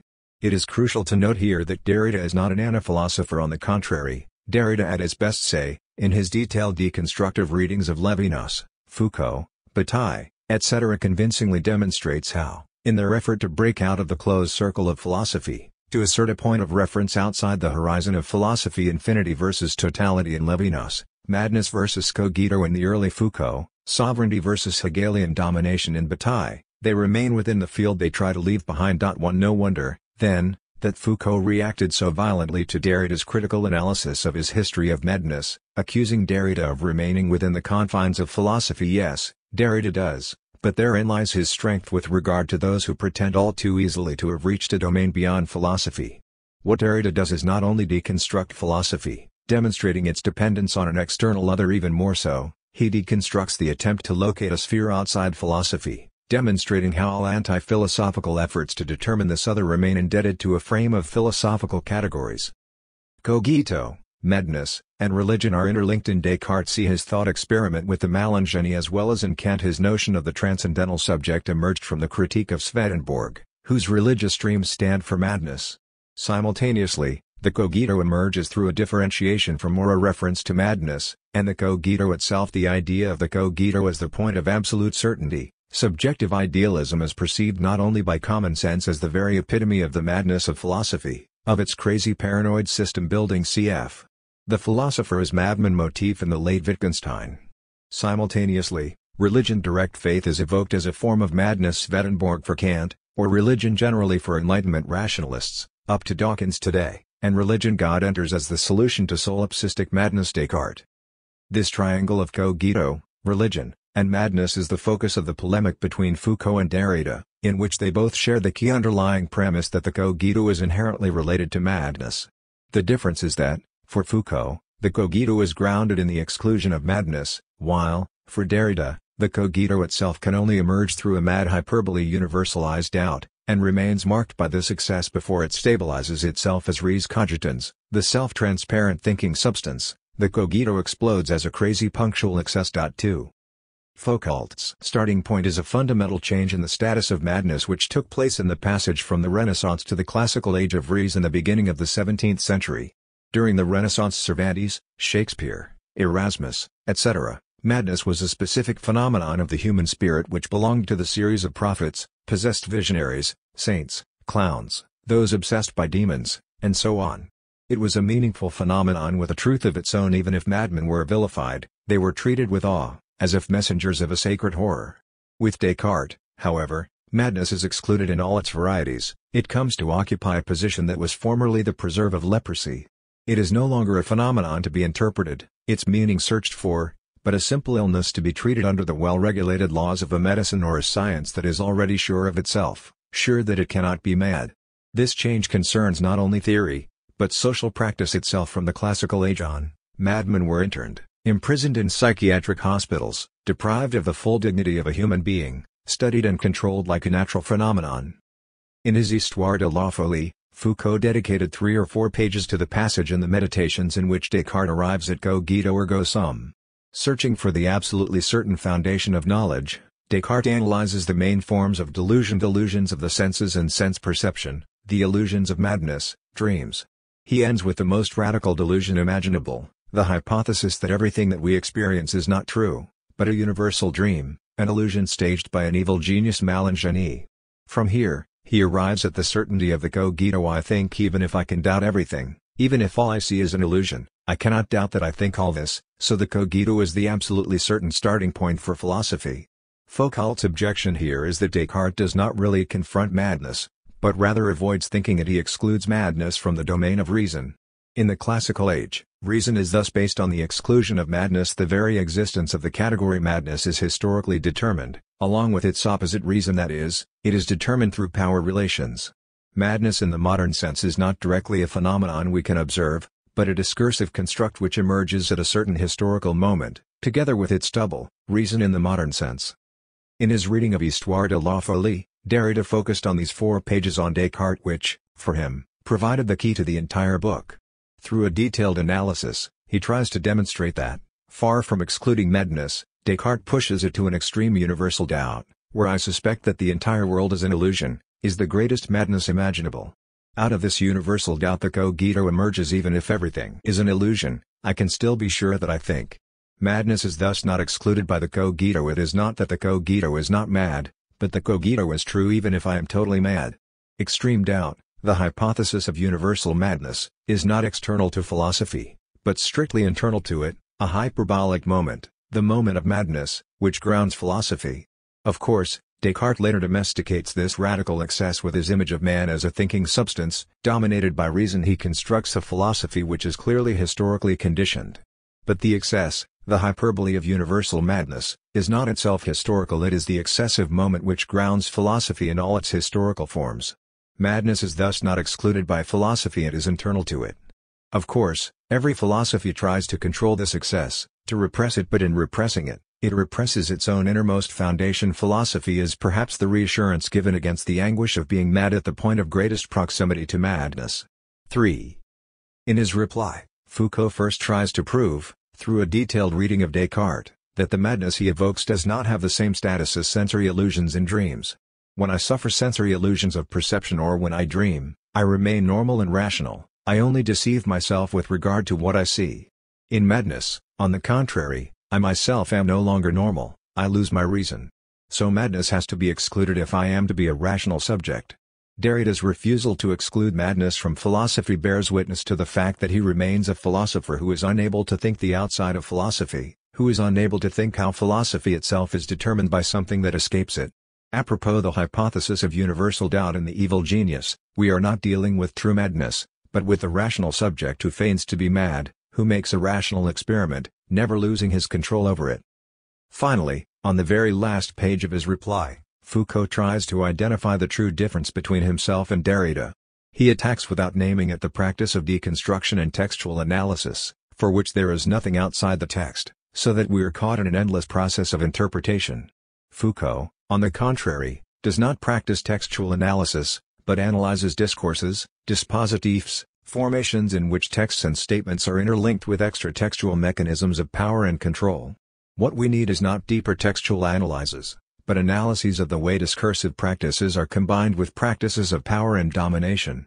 But does this rejection of Derrida hold? Let us go through the debate once again, this time taking Derrida as the starting point. As Derrida made clear in his essay on Foucault's Histoire de la Folie, madness is inscribed in the history of cogito at 2 levels. First, throughout the entire philosophy of subjectivity from Descartes through Kant, Schelling, and Hegel, up to Nietzsche and Husserl, the cogito is related to its shadowy double, the pharmakon, which is madness. Second, madness is inscribed into the very prehistory of the cogito itself, as part of its transcendental genesis. The cogito escapes madness only because at its own moment, under its own authority, it is valid even if I am mad, even if my thoughts are completely mad. Descartes never interns madness, neither at the stage of natural doubt nor at the stage of metaphysical doubt, whether I am mad or not, cogito, sum, even if the totality of the world does not exist, even if non-meaning has invaded the totality of the world, up to and including the very contents of my thought, I still think, I am while I think. 4. Derrida leaves us in no doubt that, as soon as Descartes has reached this extremity, he seeks to reassure himself, to certify the cogito through God, to identify the act of the cogito with a reasonable reason. 5. This withdrawal sets in from the moment when he pulls himself out of madness by determining natural light through a series of principles and axioms. 6. The term light is here crucial in measuring Descartes' distance from German idealism, in which, precisely, the core of the subject is no longer light, but the abyss of darkness, the night of the world.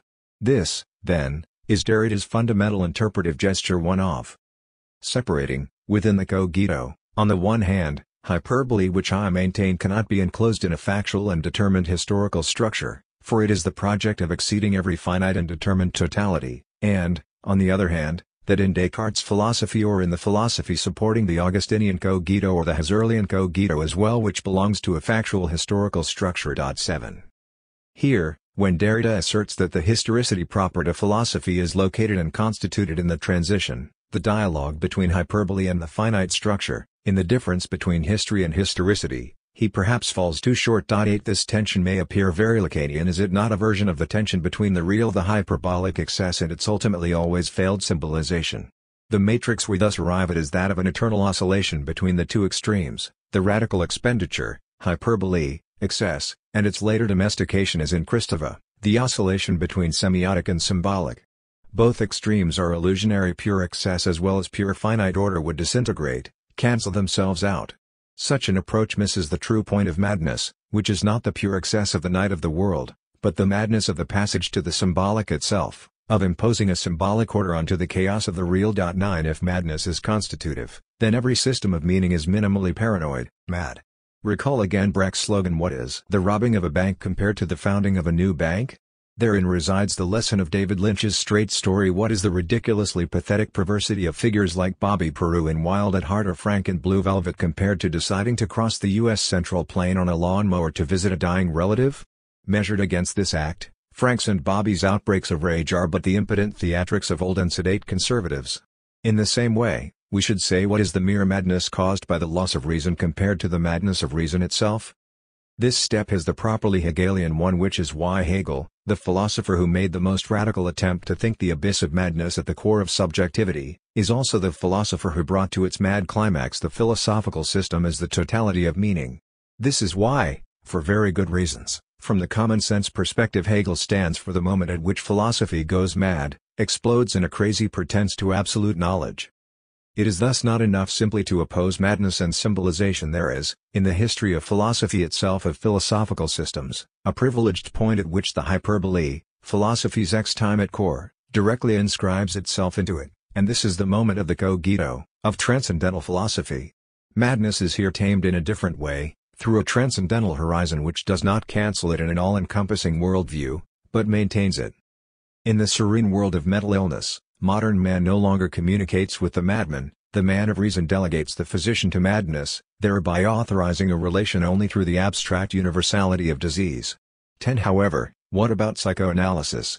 Is not psychoanalysis precisely the point at which the man of reason re-establishes his dialogue with madness, rediscovering the dimension of truth in it, not the same truth as before, in the pre-modern universe, but a different, properly scientific, one? Foucault himself dealt with this in his later History of Sexuality, where psychoanalysis is conceived as the culmination of sex as the ultimate truth logic of confession. In spite of the finesse of Foucault's reply, he ultimately falls into the trap of an historicism which cannot account for its own position of enunciation. This impossibility is redoubled in Foucault's characterization of his object, madness, which oscillates between two extremes. On the one hand, his strategic aim is to make madness itself talk, as it is in itself. Outside of the scientific, etc. discourse on it, it is definitely not a question of a history of ideas, but of the rudimentary movements of an experience. A history not of psychiatry, but of madness itself, in its vivacity, before knowledge has even begun to close in on it. 11. On the other hand, the later model deployed in his Discipline and Punish and History of Sexuality compels him to posit the absolute immanence of the excessive, transgressive, resisting, object to its manipulation by the dispositive of power knowledge. In the same way that the carceral network does not cast the inassimilable into a confused hell, there is no outside. 12. In the same way that the liberated man is himself generated by the dispositive that controls and regulates him, in the same way that sex as the inassimilable excess is itself generated by the discourses and practices that try to control and regulate it, madness is also generated by the very discourse that excludes, objectivizes, and studies it. There is no pure madness outside it. As Boyd puts it, Foucault here effectively acknowledges the correctness of Derrida's formulation, 13 that is, a vil nia pata or text, 14 providing his own version of it.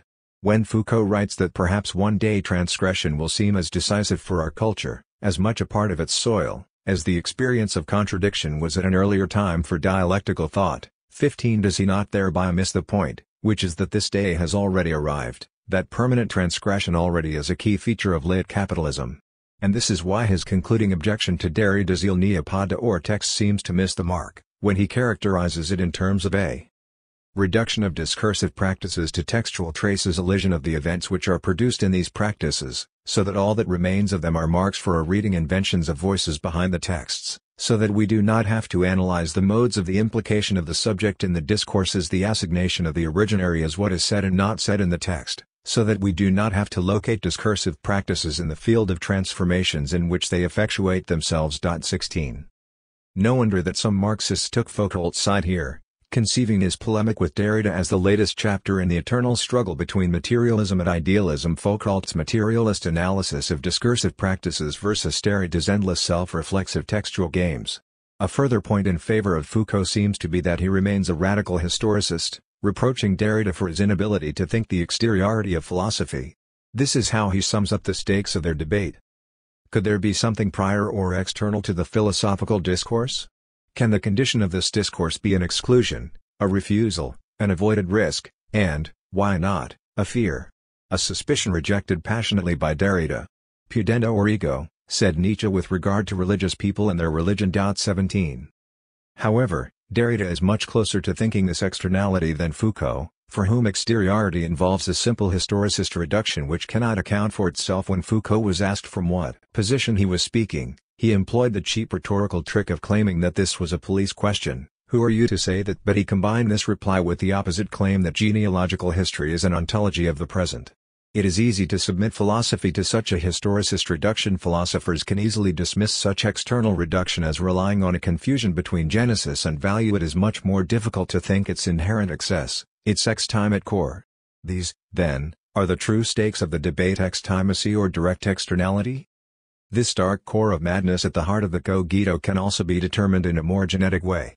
Daniel Dennett draws a convincing and insightful parallel between an animal's physical environment and the human environment, including not only human artifacts, clothes, houses, tools, but also the virtual environment of the discursive web. Stripped of the web of discourses, an individual human being is as incomplete as a bird without feathers, a turtle without its shell.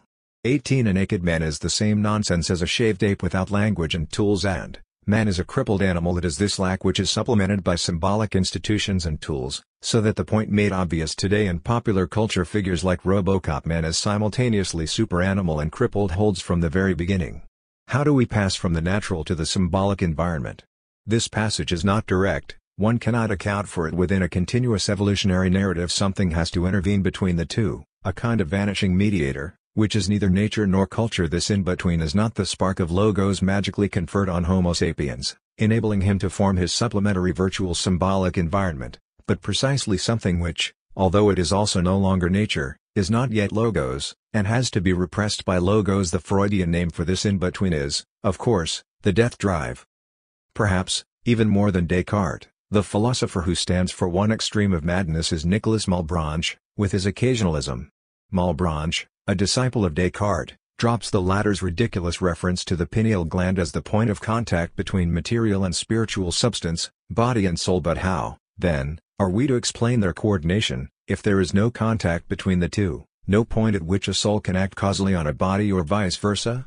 Since the two causal networks, that of ideas in my mind and that of bodily interconnections, are totally independent, the only solution is that a third, true substance, God, continuously coordinates and mediates between the two, thereby maintaining the semblance of continuity. When I think about raising my hand and my hand then rises, my thought causes the raising of my hand not directly but only occasionally. Upon noticing my thought directed at raising my hand, God sets in motion the other, material, causal chain which leads to my hand actually being raised. If we replace God with the big other, the symbolic order, we can see the proximity of occasionalism to Lacan's position. As Lacan put it in his polemic against Aristotle in Television, the relationship between soul and body is never direct, Since the big other always interposes itself between the two. 19 Occasionalism is thus essentially a name for the arbitrariness of the signifier, for the gap that separates the network of ideas from the network of bodily real causality, for the fact that it is the big other which accounts for the coordination of the two networks, so that, when my body bites into an apple, my soul experiences a pleasurable sensation. This same gap was targeted by the ancient Aztec priests who organized human sacrifices to ensure that the sun would rise again. The human sacrifice was an appeal to God to sustain the coordination between the two series, bodily necessity and the concatenation of symbolic events. Irrational as the Aztec priest's sacrifice may appear, its underlying premise is far more insightful than our commonplace intuition, according to which the coordination between body and soul is direct, i.e., that it is natural for me to have a pleasurable sensation when I bite into an apple, since this sensation is caused directly by the apple. What gets lost is the intermediary role of the big other in guaranteeing the coordination between reality and our mental experience of it. And is it not the same with our immersion in virtual reality? When I raise my hand in order to push an object in virtual space, this object effectively moves. My illusion, of course, is that it was the movement of my hand which directly caused the relocation of the object, for in my immersion, I overlook the intricate mechanisms of computerized coordination, homologous to the role of God guaranteeing the coordination between the two series in Occasionalism. 20. It is a well-known fact that the close the door button in most elevators is a totally non-functioning placebo, placed there just to give us the impression that we can somehow speed things up when we push the close button. The door closes in exactly the same amount of time as it would had we only pressed the floor button. This extreme and clear case of fake participation is an appropriate metaphor for the participation of individuals in our postmodern political process. And it represents occasionalism at its purest from Malebranche's perspective. We are effectively pressing such buttons all the time, and it is God's incessant activity that coordinates between our action and the event that follows, while we think the event results from our action. For this reason, it is crucial to keep open the radical ambiguity involved in how cyberspace will affect our lives. It does not depend on technology as such but on the mode of its social inscription. Immersion in cyberspace can intensify our bodily experience, a new sensuality, a new body with more organs, new sexes, but it also opens up the possibility for someone manipulating the cyberspace machinery to literally steal our own virtual body, depriving us of control over it, so that one no longer relates to one's body as to one's own. What we encounter here is the constitutive ambiguity of the notion of mediatization. 21 Originally this referred to the gesture by means of which a subject was stripped of its direct, immediate right to make decisions. The great master of political mediatization was Napoleon, who left to the monarchs he conquered the appearance of power, while they were effectively no longer in a position to exercise it. At a more general level, one could say that just such a mediatization of the monarch defines constitutional monarchy. In it, the monarch is reduced to the point of a purely formal symbolic gesture of dotting the i's, of signing and thereby conferring performative force on the edicts whose content has been determined by the elected governing body. And, mutatis mutandis, does not the same hold also for the progressive digitalization of our everyday lives, in the course of which the subject is also more and more mediatized, imperceptibly stripped of his power, all the while under the false impression that it is being increased? When our body is mediatized, caught in the network of electronic media, it is simultaneously exposed to the threat of a radical proletarianization. The subject is potentially reduced to the pure dollar, since even my own personal experience can be stolen, manipulated, regulated by the mechanical other. One can see, again, how the prospect of radical virtualization bestows on the computer a position strictly homologous to that of God in Malebranchian occasionalism, since the computer coordinates the relationship between my mind and what I experience as the movement of my limbs in virtual reality. One can easily imagine a computer which runs amok and starts to act like an evil god, disturbing that coordination when the mental signal to raise my hand is suspended or even counteracted in the virtual reality. The most fundamental experience of the body as mine is undermined. It thus seems that cyberspace effectively realizes the paranoid fantasy elaborated by Schreber, the German judge whose memoirs were analyzed by Freud. The wired universe is psychotic insofar as it seems to materialize Schreber's hallucination of the divine rays through which God directly controls the human mind. In other words, does not the externalization of the big other in the computer account for the inherent paranoiac dimension of the wired universe? Or, to put it another way, the commonplace is that the ability to upload consciousness into a computer finally frees people from their bodies, but it also frees the machines from their people, which brings us to the Wachowski brothers' Matrix trilogy. Much more than Berkeley's God who sustains the world in his mind, the ultimate Matrix is Malebranche's occasionalist God. What, then, is the Matrix? Simply the Lacanian big other, the virtual symbolic order, the network that structures reality for us. This dimension of the big other is that of the constitutive alienation of the subject. In the symbolic order, the big other pulls the strings. The subject does not speak, he is spoken by the symbolic structure.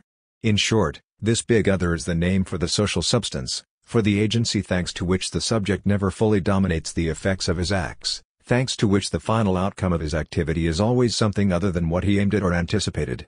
However, it is crucial to note that, in the key chapters of his 4 fundamental concepts of psychoanalysis, Lacan struggles to delineate the operation that follows alienation and is in a sense its counterpoint, that of separation. Alienation in the big other is followed by the separation from the big other. Separation takes place when the subject takes note of how the big other is in itself inconsistent, purely virtual, barred, deprived of the thing, and fantasy is an attempt to fill out this lack of the other, not of the subject, that is, to reconstitute the consistency of the big other. Following the same paranoid twist, the thesis of the Matrix is that this big other is externalized in the really existing megacomputer. There has to be a matrix because things are not right, opportunities have been missed, something goes wrong all the time. In other words, the film's idea is that it is so because the matrix obfuscates the true reality behind it all. The problem with the film is that it is not crazy enough, because it supposes another real reality behind our everyday reality sustained by the matrix.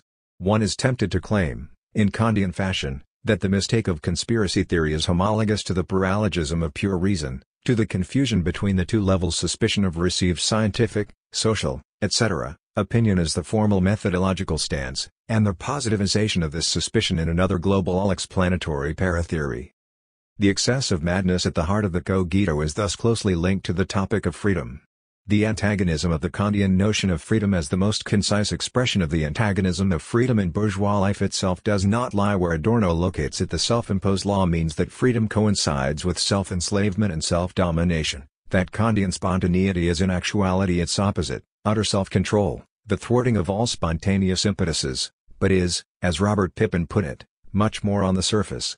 22 For Kant as for Rousseau, the greatest moral good is to lead a fully autonomous life as a free rational agent, and the worst evil is subjection to the will of another. However, Kant has to concede that man does not emerge as a free mature rational agent spontaneously, through his natural development, but only through an arduous process of maturation sustained by harsh discipline and education which cannot but be experienced by the subject as an external coercion.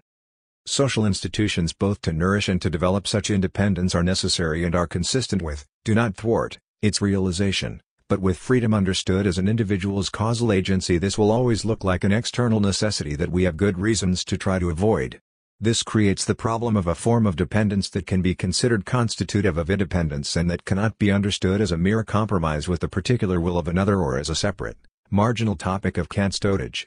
This is, in effect, the antinomy contained within the bourgeois notions of individuality, individual responsibility. 23.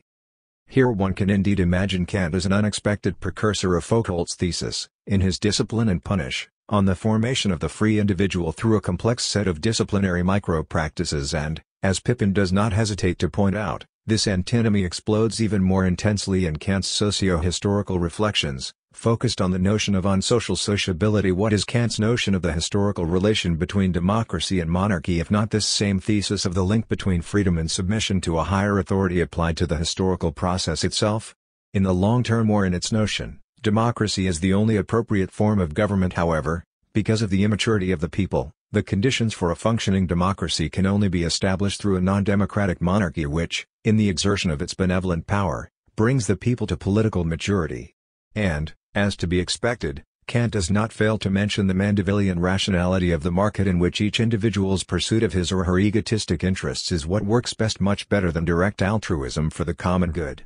At its most extreme, this leads Kant to the notion that human history itself is governed by an inscrutable divine plan, within which we mortals are destined to play a role unbeknownst to us. Here, the paradox grows even stronger. Our freedom is linked to its opposite not only from below but also from above. That is, not only can it arise only through our submission and dependence, but our freedom as such is a moment in a larger divine plan. Our freedom is not truly an aim in itself, but serves a higher purpose. We can clarify, if not to resolve this dilemma, by introducing some further distinctions into the notion of noumenal freedom itself.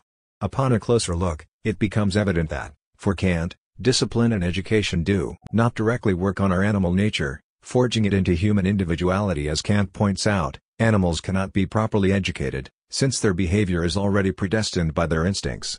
What this means is that, paradoxically, in order to be educated into freedom qua moral autonomy and self-responsibility, I already have to be free in a sense much more radical, noumenal, monstrous even. The Freudian name for this monstrous freedom is, again, the death drive. It is interesting to note how philosophical narratives of the birth of man are always compelled to presuppose a moment in human prehistory when what will become man is no longer a mere animal but also not yet a being of language, bound by symbolic law, a moment of thoroughly perverted, denaturalized, derailed nature which is not yet culture. In his anthropological writings, Kant emphasized that the human animal needs disciplinary pressure in order to tame that uncanny unruliness which seems to be inherent to human nature, a wild, unconstrained propensity to insist stubbornly on one's own will, whatever the cost. It is on account of this that the human animal needs a master to discipline him. Discipline targets this unruliness, not the animal nature in man. In Hegel's lectures on philosophy of history, a similar role is played by the reference to Negroes. Significantly, Hegel deals with Negroes before history proper, which starts with ancient China. In the section entitled The Natural Context or the Geographical Basis of World History, Negroes here stand for the human spirit in its state of nature. They are described as a kind of perverted, monstrous children, simultaneously naive and corrupted, living in a pre-lapsarian state of innocence, and, precisely as such, the cruelest of barbarians, part of nature and yet thoroughly denaturalized, ruthlessly manipulating nature through primitive sorcery, yet simultaneously terrified by raging natural forces, mindlessly brave cowards. 24. This in-between is the repressed of the narrative form, in this case, of Hegel's grand narrative of the world, historical succession of spiritual forms, not nature as such, but the very break with nature which is later supplemented by the virtual universe of narratives. According to Schelling, prior to its assertion as the medium of the rational word, the subject is the infinite lack of being, unendliche Mangel und Sein, the violent gesture of contraction that negates every being outside itself. This insight also forms the core of Hegel's notion of madness, when Hegel determines madness to be a withdrawal from the actual world, the closing of the soul onto itself, its contraction. He all too quickly conceives of this withdrawal as a regression to the level of the animal soul, still embedded in its natural environment and determined by the rhythm of nature, night and day, etc. But does not this withdrawal, on the contrary, amount to a severing of links with the Umwelt, the end of the subject's immersion in its immediate natural environment, and is it not, as such, the founding gesture of humanization? Was not this withdrawal into the self accomplished by Descartes with his universal doubt and reduction to the cogito, which, as Derrida pointed out, also involves a passage through the moment of radical madness? This brings us to the necessity of the fall. Given the Kantian link between dependence and autonomy, the fall is unavoidable, a necessary step in the moral progress of man. That is to say, in precise Kantian terms, the fall is the very renunciation of my radical ethical autonomy. It occurs when I take refuge in a heteronymous law, in a law experienced as imposed on me from the outside. The finitude in which I search for support to avoid the dizziness of freedom is the finitude of the external heteronymous law itself. Therein resides the difficulty of being a Kantian. Every parent knows that the child's provocations, wild and transgressive as they may appear, ultimately conceal and express a demand for the figure of authority to set firm limits, to draw a line which means this far and no further, thus enabling the child to clearly map what is possible and what is not possible. And does the same not go also for hysteric's provocations? This, precisely, is what the analyst refuses to do, and this is what makes him so traumatic for the analyst. And paradoxically, it is the setting of a firm limit which is liberating, and it is the very absence of a firm limit which is experienced as suffocating. This is why the Kantian autonomy of the subject is so difficult. Its implication is precisely that there is no one else, no external agent of natural authority, who can do the job for me, that I myself have to set the limit to my natural unruliness. Although Kant famously wrote that man is an animal which needs a master, this should not deceive us. What Kant was aiming at was not the philosophical commonplace according to which, in contrast to animals whose behavioral patterns are grounded in their inherited instincts, man lacks such firm coordinates which, therefore, have to be imposed on him from outside, through a cultural authority. Rather, Kant's true aim is to point out how the very need for an external master is a deceptive lure. Man needs a master in order to conceal from himself the deadlock of his own difficult freedom and self-responsibility. In this precise sense, a truly enlightened mature human being is a subject who no longer needs a master, who can fully assume the heavy burden of defining his own limitations. This basic Kantian and also Hegelian lesson was put very clearly by Chesterton. Every act of will is an act of self-limitation. To desire action is to desire limitation. In that sense, every act is an act of self-sacrifice. 25.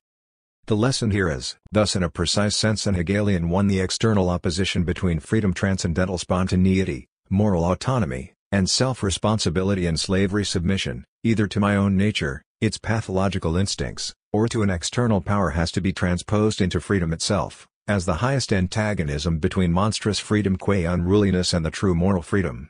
However, a possible counter-argument here would be that this noumenal excess of freedom Kantian unruliness, the Hegelian night of the world is a retroactive result of the disciplinary mechanisms themselves along the lines of the Paulinian motif of law creates transgression, or the Foucauldian topic of how the very disciplinary measures that try to regulate sexuality generate sex as the elusive excess the obstacle creates that which it endeavors to control.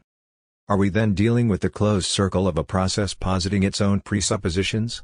Our wager is that the Hegelian dialectical circle of positing presuppositions, far from being closed, generates its own opening and thus the space for freedom. In order to see this, one has to begin with what appears to be the very opposite of freedom: blind mechanical habit.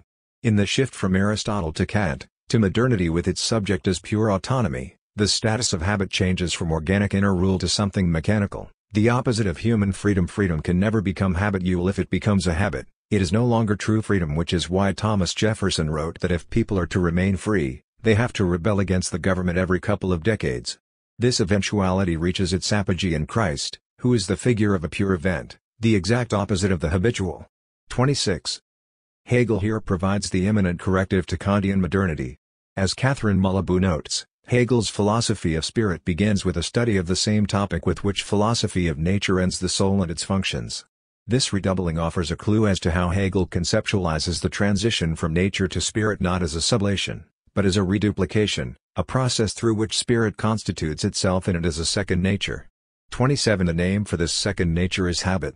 So it is not that the human animal breaks with nature through the creative explosion of spirit, which then gets habituated, alienated, turned into a mindless routine. The reduplication of nature in second nature is primordial. It is only this reduplication that opens up the space for spiritual creativity. Perhaps this Hegelian notion of habit allows us to account for the figure of the zombie, slowly dragging itself around in a catatonic mode but persisting forever. Are zombies not figures of pure habit, of habit at its most elementary, prior to the rise of intelligence, language, consciousness, and thinking? 28. This is why a zombie par excellence is always someone we knew before, when he was still normally alive. The shock for a character in a zombie movie comes when they recognize the formerly friendly neighbor in the creeping figure relentlessly stalking them. 29. What Hegel says about habits thus has to be applied to zombies at the most elementary level of human identity. We are all zombies. Our higher and free human activities are dependent on the reliable functioning of our zombie habits. In this sense, being a zombie is a zero level of humanity, humanity's inhuman or mechanical core. The shock of meeting a zombie is thus not the shock of encountering a foreign entity, but the shock of being confronted by the disavowed foundation of our own humanity. 30. Hegel's conception of habit is unexpectedly close to the logic of what Derrida called pharmakon, the ambiguous supplement which is simultaneously a force of death and a force of life.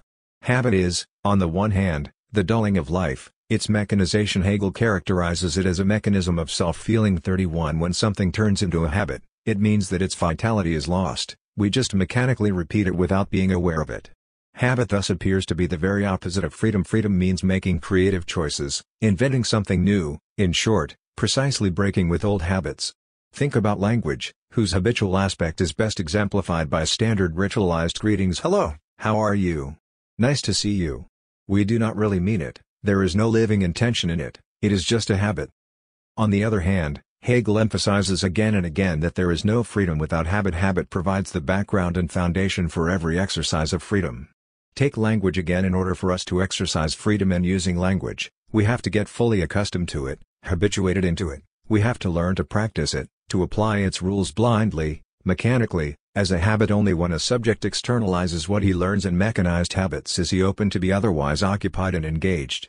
32. Not only language, but a much more complex set of spiritual and bodily activities have to be turned into a habit in order for a human subject to be able to exert his higher functions of creative thinking and working. All the operations we perform all the time mindlessly, such as walking, eating, holding things, and so on and so forth, have to be learned and turned into mindless habits. Through habits, a human being transforms his body into a mobile and fluid means, the soul's instrument, which serves us without our having to focus consciously on it. In short, through habits, the subject appropriates his body. As Allan points out in his commentary on Hegel, when freedom comes, it is in the sphere of habit. Here the body is no longer a foreign being, reacting belligerently against me. Rather, it is pervaded by soul and has become soul's instrument and means, yet at the same time, in habit the corporeal self is understood as it truly is. Body is rendered something mobile and fluid, able to express directly the inner movements of thought without needing to involve thereby the role of consciousness or reflection. 33. More radically even, for Hegel, living itself, leading a life, is for us something we must learn as a habit, starting with birth itself. Recall how, seconds after birth, the baby has to be shaken and thereby reminded to breathe, otherwise, forgetting to breathe, it will die. Indeed, as Hegel reminds us, a human being can also die of habit. Human beings even die as a result of habit, that is, if they have become totally habituated to life, and spiritually and physically blunted. 34. Nothing thus comes naturally to human being, including walking and seeing. The form of habit applies to spirit in all its degrees and varieties. Of all these modifications, the most external is the determination of the individual in relation to space. This, which for man means an upright posture, is something which by his will he is made into a habit. Adopted directly, without thinking, his upright stance continues through the persistent involvement of his will. Man stands upright only because and insofar as he wants to stand, and only as long as he wills to do so without consciousness of it. Similarly, to take another case, the act of seeing, and others like it, are concrete habits which combine in a single act the multiple determinations of sensation, of consciousness, intuition, understanding, and so forth. 35. Habit is thus depersonalized willing, a mechanized emotion. Once I become habituated to standing, I will live without consciously willing it, since my will is embodied in the habit. In a habit, presence and absence, appropriation and withdrawal, engagement and disengagement, interest and disinterest, subjectivization and objectivization, consciousness and unconsciousness, are strangely interlinked. Habit is the unconsciousness necessary for the very functioning of consciousness. In habit our consciousness is at the same time present in the subject matter, interested in it, yet conversely absent from it, indifferent to it. Our self just as much appropriates the subject matter as, on the contrary, it draws away from it. The soul, on the one hand, completely pervades its bodily activities and, on the other hand, deserts them, thus giving them the shape of something mechanical, of a merely natural effect. 36. And the same goes for my emotions. Their display is not purely natural or spontaneous. We learn to cry or laugh at appropriate moments. Recall how, for the Japanese, laughter functions in a different way than for us in the West. A smile can also be a sign of embarrassment and shame. The external mechanization of emotions, from the ancient Tibetan prayer wheel which prays for me to can laughter where the TV set laughs for me, turning my emotional display quite literally into a mechanical display, is thus based in the fact that emotional displays, including the most sincere, are already in themselves mechanized. However, the highest level and, already, the self-sublation of habit is language as the medium of thought. In it, the couple of possession and withdrawal is taken to the limit. The point is not only that, in order to speak a language fluently, we have to master its rules mechanically, without thinking about it much more radically. The codependence of insight and blindness determines the very act of understanding. When I hear a word, I not only immediately abstract from its sound and see through it to its meaning. Recall the weird experience of becoming aware of the non-transparent vocal materiality of the word. It appears as intrusive and obscene, but I have to do so if I am to experience meaning at all. If, for Hegel, man is fundamentally a being of habit, if habits actualize themselves when adopted as automatic reactions which occur without the subject's conscious participation, and, finally, if we locate the core of subjectivity in its ability to perform intentional acts, to realize conscious goals, then, paradoxically, the human subject is at its most fundamental a disappearing subject. 37. The habit's unreflective spontaneity. 38. Accounts for the well-known paradox of subjectively choosing an objective necessity, of willing what unavoidably will occur through its elevation into a habit. A reaction which was first something imposed on me from outside is internalized, transformed into something that I perform automatically and spontaneously, from inside. If an external change is repeated, it turns into a tendency internal to the subject. The change itself is transformed into a disposition, and receptivity, formerly passive, becomes activity. Thus habit is revealed as a process through which man ends by willing or choosing what came to him from outside. Henceforth the will of the individual does not need to oppose the pressure of the external world. The will learns gradually to want what is. 39. What makes habit so central is the temporality it involves. Having a habit involves a relationship to the future, prescribing how I will react to some future event. Habit is a feature of the organism's economizing of its forces, of building up a reserve for the future. That is to say, in its habits, subjectivity embraces in itself its future ways of being, The ways it will become actual. 40. This means that habit also complicates the relationship between possibility and actuality. It is stricto sensu the actuality of a possibility. This means that habit belongs to the level of virtuality defined by Deleuze precisely as the actuality of the possible. Habit is actual, a capacity to react in a certain way that I fully possess here and now, and simultaneously a possibility pointing towards my reacting a certain way in the future. Interesting conceptual consequences follow from this notion of habit. Ontologically, with regard to the opposition between particular accidents and universal essence, habit can be described as the becoming essential of the accident. 41. Once an externally caused accident has been repeated enough times, it is elevated into the universality of the subject's inner disposition, into a feature that belongs to and defines its inner essence. This is why we can never determine the precise beginning of a habit, the point at which external occurrences change into habit. Once a habit has been formed, its origins are obliterated and it appears as if it was always already there. The conclusion is thus clear: almost Sartrean. Man has no permanent substance or universal essence. He is to his very core a creature of habit, a being whose identity is formed through the elevation of contingent external accidents or encounters into an internalized universal habit. Does this mean that only humans have habits? Here, Hegel is much more radical. He takes a decisive further step and leaves behind the old opposition of nature as fully determined in its closed circular movement versus man as a being of openness and existential freedom. For Hegel, nature is always second nature. 42. Every natural organism has to regulate its exchange with its environment, the assimilation of the environment into itself, through habitual procedures which reflect into the organism, as its inner dispositions, its external interactions. Because of the virtual status of habits, adopting a new habit is not simply a matter of changing an actual property of the subject. Rather, it involves a kind of reflexivity, a change in the subject's disposition which determines his reaction to changes, a change in the kind of changes to which the subject is submitted. Habit does not simply introduce mutability into something that would otherwise continue without changing. It suggests change within a disposition, within its potentiality, within the internal character of that in which the change occurs, which does not change. 43. This is what Hegel means by self-differentiation as the sublation of externally imposed changes into self-changes, of external into internal difference. Only organic bodies differentiate themselves. An organic body maintains its unity by internalizing an externally imposed change into a habit to deal with future such changes. If this is the case, however, if the whole of organic, at least nature, is already second nature, in what does the difference between animal and human habits consist?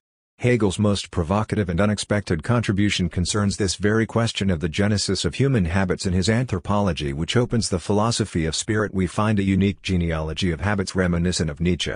This part of the philosophy of spirit is one of the hidden, not yet fully exploited, treasures of the Hegelian system, where we find the clearest traces of what one can only call the dialectical materialist aspect of Hegel. The passage from nature to human spirit is developed here not as a direct external intervention of spirit, as the intervention of another dimension disturbing the balance of the natural circuit, but as the result of a long and tortuous working through by means of which intelligence embodied in language emerges from natural tensions and antagonisms.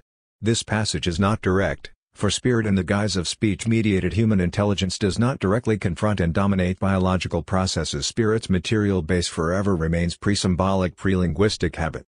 So how does habit itself arise? In his genealogy, Hegel conceives habit as the third, concluding, moment of the dialectical process of the soul, whose structure follows the triad of notion-judgment syllogism. At the beginning, there is soul in its immediate unity, in its simple notion, the feeling soul and the sensations which arise from the individual's encounter with external objects. The soul begins to awaken itself. 44. The self is here a mere sentient self, not yet a subject opposed to objects, but just experiencing a sensation in which the two sides, subject and object, are immediately united. When I experience a sensation of touch, it is simultaneously the trace of the external object I am touching, and my inner reaction to its sensation is a Janus-faced entity in which subjective and objective immediately coincide. Even in later stages of the individual's development, this sentient self survives in the guise of what Hegel calls a magical relationship, referring to phenomena that, in Hegel's times, were designated with terms like magnetic somnambulism, hypnosis, all the phenomena in which my soul is directly in a pre-reflexive, non-thinking way linked to external processes and affected by them. Instead of bodies influencing each other at a distance, Newtonian gravity, we have spirits influencing each other at a distance. Here, the soul remains at the lowest level of its functioning, directly immersed in its environment. What Freud called oceanic feeling, the source of religious experience, is thus for Hegel a feature of the lowest level of the soul. What the soul lacks here is a clear self-feeling, a feeling of itself as distinguished from external reality, which is what happens in the next moment. That of judgment. Hegel here mobilizes the wordplay of Urteil with Urteil, primordial divide-division. The sensitive totality is, in its capacity as an individual, essentially the tendency to distinguish itself in itself, and to wake up to the judgment in itself, in virtue of which it has particular feelings and stands as a subject in respect of these aspects of itself. The subject as such gives these feelings a place as its own in itself. 45. All problems arise from this paradoxical short-circuit of the feeling of self becoming a specific feeling among others, and, simultaneously, the encompassing container of all feelings, the site where all dispersed feelings can be brought together. Malherbe provides a wonderfully precise formulation of this paradox of the feeling of self. Even if there is a possibility of bringing together feelings manifold material, that possibility itself becomes part of the objective content. The form needs to be the content of all that it forms. Subjectivity does not reside in its own being, it haunts itself. The soul is possessed by the possession of itself. 46. This is the crucial feature. Possibility itself has to actualize itself, to become a fact, or the form needs to become part of its own content, or, to add a further variation on the same motif, the frame itself has to become part of the framed content. The subject is the frame-form horizon of his world and part of the framed content of the reality it observes, and the problem is that it cannot see or locate itself within its own frame, since all there is already within the frame. The frame as such is invisible. The possibility of locating oneself within one's reality has to remain a possibility, however, and herein lies the crucial point. This possibility itself has to actualize itself qua possibility, to be active, to exert influence, qua possibility. There is a link to Kant here, to the old enigma of what exactly Kant had in mind with his notion of transcendental apperception, of self-consciousness accompanying every act of my consciousness. When I am conscious of something, I am thereby always also conscious of the fact that I am conscious of it. Is it not an obvious fact that this is empirically not true, that I am not always reflexively aware of my awareness itself? Interpreters of Kant try to resolve this problem by claiming that every conscious act of mine can potentially be rendered self-conscious if I want to. I always can turn my attention to what I am doing. But this is not strong enough. Transcendental apperception cannot be an act that never need actually happen, that just could have happened at any point. The solution to this dilemma lies precisely in the notion of virtuality in the strict Deleuzian sense, as the actuality of the possible, as a paradoxical entity the very possibility of which already produces or has actual effects. Is not this virtual ultimately the symbolic as such? Take symbolic authority. In order to function as an effective authority, it has to remain not fully actualized, an eternal thread. This, then, is the status of the self. Its self-awareness is, as it were, the actuality of its own possibility. Consequently, what haunts the subject is his inaccessible noumenal self, the thing that thinks, an object in which the subject would fully encounter himself. 47. Of course, for Kant, the same goes for every object of my experience which is always phenomenal, that is inaccessible in its noumenal dimension. However, with the self, the impasse is accentuated. All other objects of experience are given to me phenomenally, but, in the case of the subject, I cannot even get a phenomenal experience of me since I am dealing with myself. In this unique case, phenomenal self-experience would equal noumenal access. That is, if I were to be able to experience myself as a phenomenal object, I would thereby eo ipso experience myself in my noumenal identity, as a thing.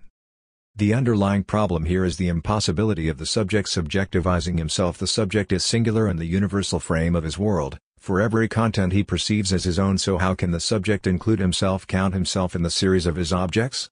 The subject observes reality from an external position and is simultaneously part of this reality, without ever being able to attain an objective view of reality with himself included it.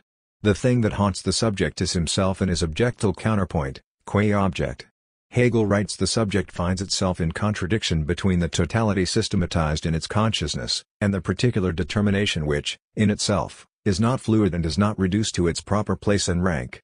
This is mental derangement. Verrücktheit. 48. This has to be read in a very precise way. Hegel's point is not simply that madness signals a short circuit between totality and one of its particular moments, a fixation of totality in this moment on account of which the totality is deprived of its dialectical fluidity, although some of his formulations may appear to point in this direction. 49. The particular determination which, in itself, is not fluid and resists being reduced to its proper place and rank is the subject himself, or, more precisely, The feature signifier that represents him holds his place within the structured systematized totality, and since the subject cannot ever objectivize himself, the contradiction here is absolute. 50 With this gap, the possibility of madness emerges and, as Hegel puts it in proto-Foucauldian terms, madness is not an accidental lapse, a distortion, or an illness of human spirit, but is inscribed into an individual spirit's basic ontological constitution, for to be human means to be potentially mad. This interpretation of insanity as a necessarily occurring form or stage in the development of the soul is naturally not to be understood as if we were asserting that every mind, every soul, must go through this stage of extreme derangement. Such an assertion would be as absurd as to assume that because in the philosophy of right crime is considered as a necessary manifestation of the human will, therefore to commit crime is an inevitable necessity for every individual. Crime and insanity are extremes which the human mind in general has to overcome in the course of its development. 51 Although not a factual necessity, madness is a formal possibility constitutive of human mind. It is something whose threat has to be overcome if we are to emerge as normal subjects, which means that normality can only arise as the overcoming of this threat. This is why, as Hegel puts it a couple of pages later, insanity must be discussed before the healthy, intellectual consciousness, although it has that consciousness for its presupposition.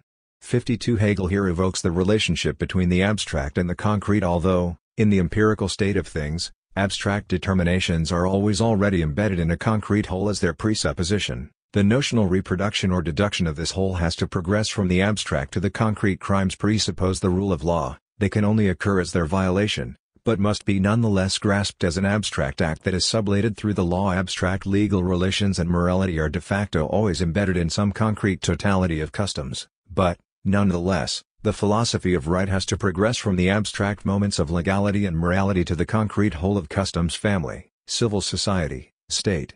The interesting point here is not only the parallel between madness and crime, but the fact that madness is located in a space opened up by the discord between actual historical development and its conceptual rendering, that is, in a space which undermines the vulgar evolutionist notion of dialectical development as a conceptual reproduction of factual historical development which purifies the latter of its insignificant empirical contingencies.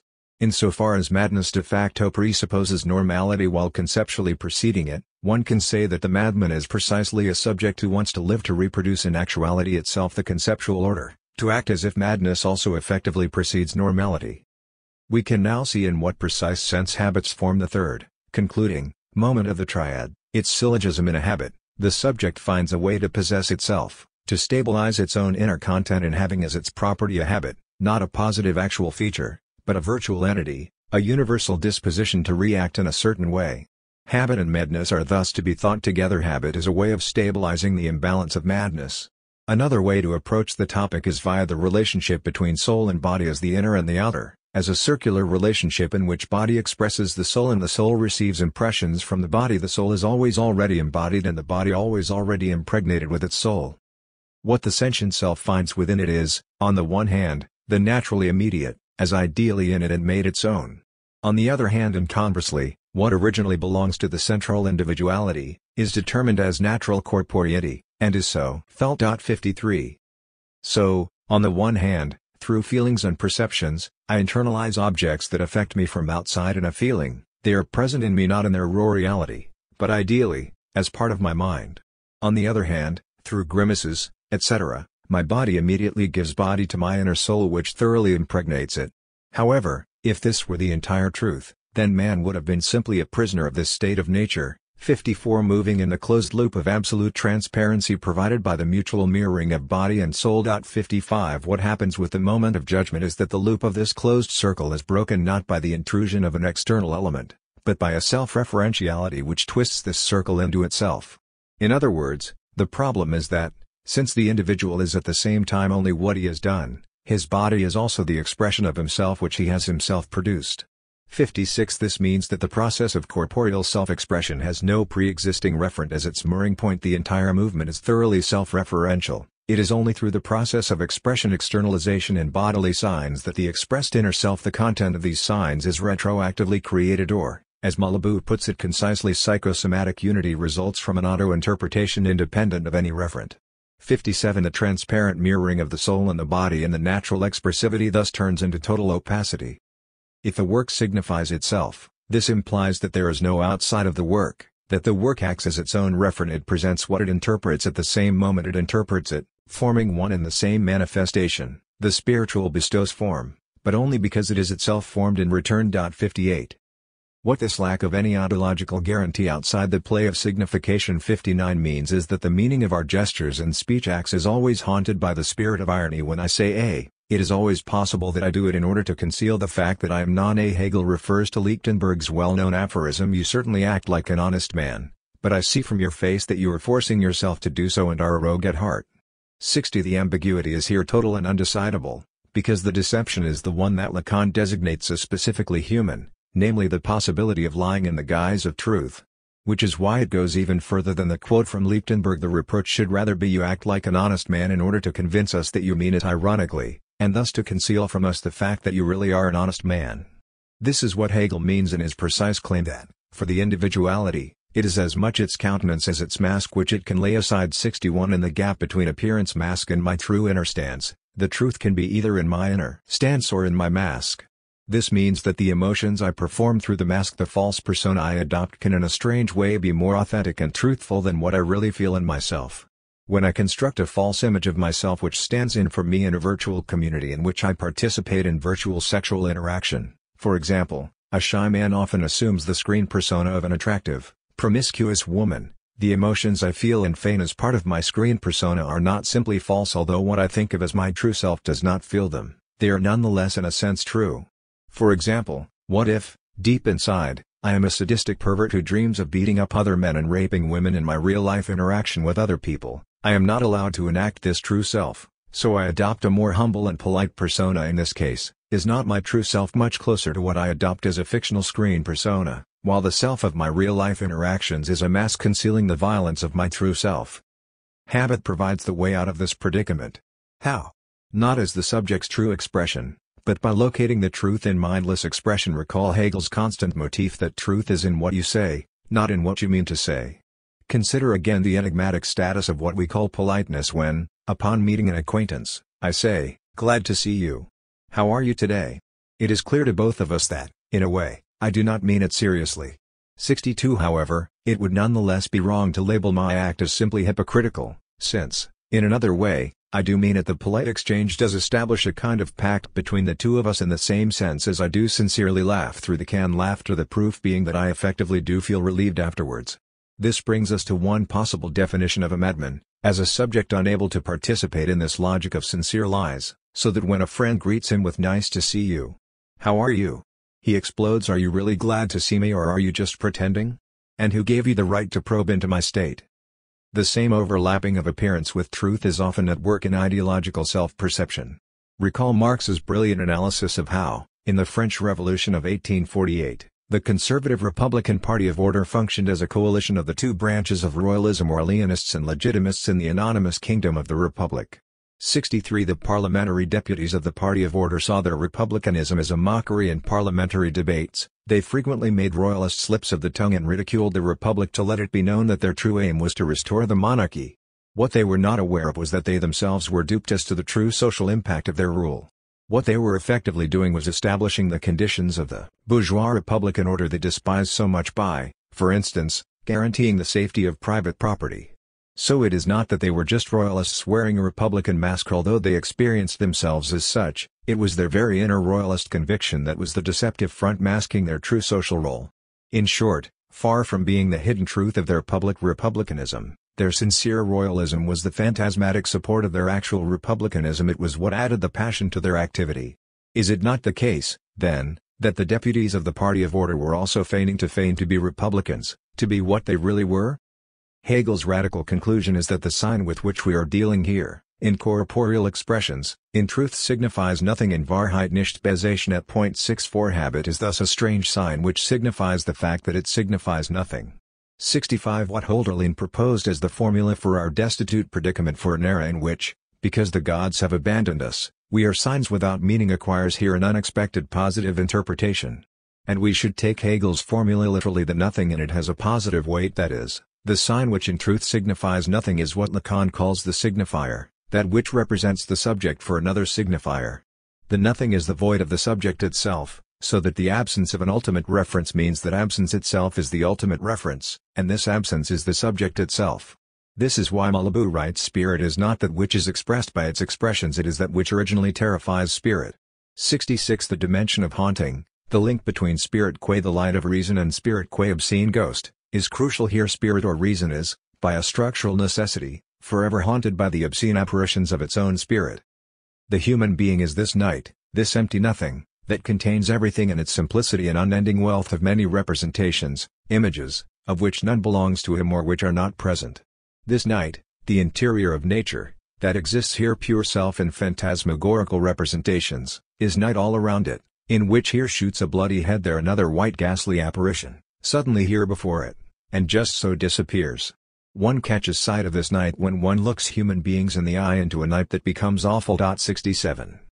Again, one should not be blinded by the poetic power of this description, but read it precisely. The first thing to note is how the objects which freely float around in this night of the world are membra disjecta, partial objects, objects detached from their organic whole. Is there not a strange echo between this passage and Hegel's description of the negative power of understanding, which is able to abstract an entity, a process, a property from its substantial context and treat it as if it has an existence of its own? That an accident as such, detached from what circumscribes it, what is bound and is actual only in its context with others, should attain an existence of its own and a separate freedom. This is the tremendous power of the negative. 68 It is thus as if, in the ghastly scenery of the night of the world, we encounter something like the power of understanding in its natural state, spirit in the guise of a proto-spirit. This, perhaps, is the most precise definition of horror, when a higher state of development violently inscribes itself in the lower state, in its ground presupposition, where it cannot but appear as a monstrous mess, a disintegration of order, a terrifying unnatural combination of natural elements. In the context of contemporary science, we encounter this horror at its purest when genetic manipulations go awry and generate objects never seen in nature, freaks like goats with a gigantic ear instead of a head or a head with one eye, meaningless accidents which nonetheless touch our deeply repressed fantasies and thus trigger wild interpretations. The pure self as the inner of nature. 69 stands for this paradoxical short circuit of the supernatural spiritual in its natural state. Why does it occur? The only consistent answer is a materialist one, because spirit is part of nature, and can occur or arise only through a monstrous self-fliction, distortion, derangement of nature. Therein lies the paradoxical materialist edge of cheap spiritualism. It is precisely because spirit is part of nature, because spirit does not intervene into nature which is already constituted, ready-made somewhere else, but has to emerge out of nature through its derangement, that there is no spirit reason without spirits obscene ghosts, that spirit is forever haunted by spirits. It is from this standpoint that we should reread Sartre's deservedly famous description in Being and Nothingness of the café waiter who, with an exaggerated theatricality, performs the cliched gestures of a waiter and thus plays at being a waiter in a café. His movement is quick and forward, a little too precise, a little too rapid. He comes toward the patrons with a step a little too quick. He bends forward a little too eagerly. His voice, his eyes express an interest a little too solicitous for the order of the customer. Finally there he returns, trying to imitate in his walk the inflexible stiffness of some kind of automaton. 70. Does not Sartre's underlying ontological thesis that the waiter in the café cannot be immediately a café waiter in the sense that this inkwell is an inkwell point forward towards Lacan's classic thesis that a madman is not only a beggar who thinks he is a king, but also a king who thinks he is a king? We should be very precise in this reading. As Robert Bernasconi notes in his commentary, there is much more to Sartre's thesis than a simple point about mauvaise foi and self-objectivization in order to cover up or escape from the void of his freedom. A subject clings to a firm symbolic identity. What Sartre does is show how, through the very exaggeration of his gestures, through his very over-identification with the role, the waiter in question signals his distance from it and thus asserts his subjectivity. True, this French waiter plays at being a waiter by acting like an automaton, just as the role of a waiter in the United States, by a strange inversion, is to play at acting like one's friend. However, Sartre's point is that, whatever game the waiter is called upon to play, the ultimate rule that the waiter follows is that he must break the rules, and to do so by following them in an exaggerated manner. That is to say, the waiter does not simply follow the unwritten rules, which would be obedience to a certain kind of tyranny, but, instead, goes overboard in following those rules.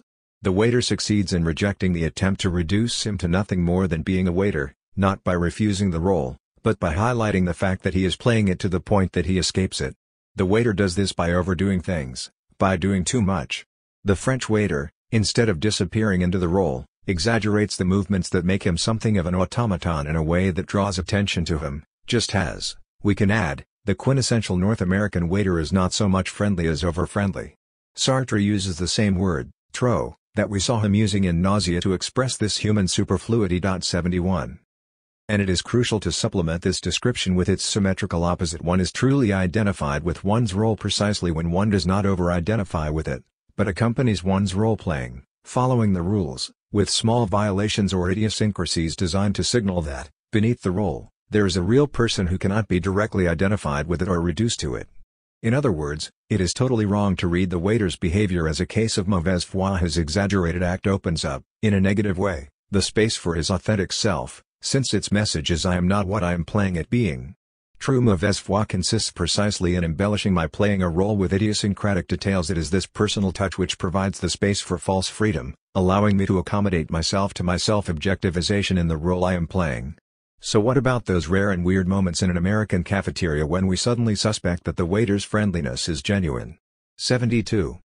This brings us back to our original question: in what does the difference between animal and human habits consist? Only humans, spiritual beings, are haunted by spirits. Why? Not simply because, in contrast to animals, they have access to universality, but because this universality is for them simultaneously necessary and impossible. That is, it is a problem. In other words, while for human subjects the place of universality is prescribed, it has to remain empty, it can never be filled in with its proper content. The specificity of man thus concerns the relationship between universal essence and its accidents. For animals, accidents remain mere accidents. Only the human being posits universality as such, relates to it, and can therefore reflectively elevate accidents into universal essence. This is why man is a generic being. Marx, to paraphrase Heidegger's definition of Dasein, man is a being for which its genus is for itself a problem. Man can present the genus to the degree that habit is the unforeseen element of the genus. 73.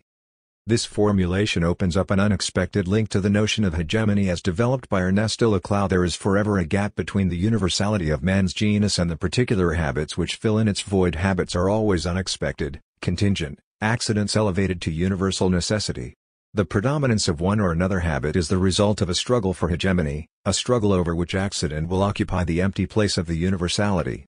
That is to say, with regard to the relationship between universality and particularity, the contradiction in the human condition. A human subject perceives reality from a singular subjective viewpoint and, simultaneously, perceives himself as included in this same reality as a part, as an object in it. Means that the subject has to presuppose universality. There is a universal order, some kind of great chain of being, of which he is a part, while, simultaneously, it is forever impossible for him to entirely fill in this universality with its particular content, to harmonize the universal and the particular, since his approach to reality is forever marked, colored, twisted, distorted by his singular perspective. Universality is always simultaneously necessary and impossible. Laclau's concept of hegemony offers an exemplary matrix of the relationship between universality, historical contingency, and the limit of an impossible real. And one should always keep in mind that we are dealing here with a distinct concept whose specificity is often missed or reduced to some vague quasi-Gramscian generality by those who refer to it. The key feature of the concept of hegemony resides in the contingent connection between intrasocial differences, elements within the social space, and the limit that separates society itself from non-society. Chaos, utter decadence, the dissolution of all social links. The limit between the social and its exteriority, the non-social, can only articulate itself in the guise of a difference by mapping itself onto a difference between elements within social space. In other words, radical antagonism can only be represented in a distorted way, through particular differences internal to the system.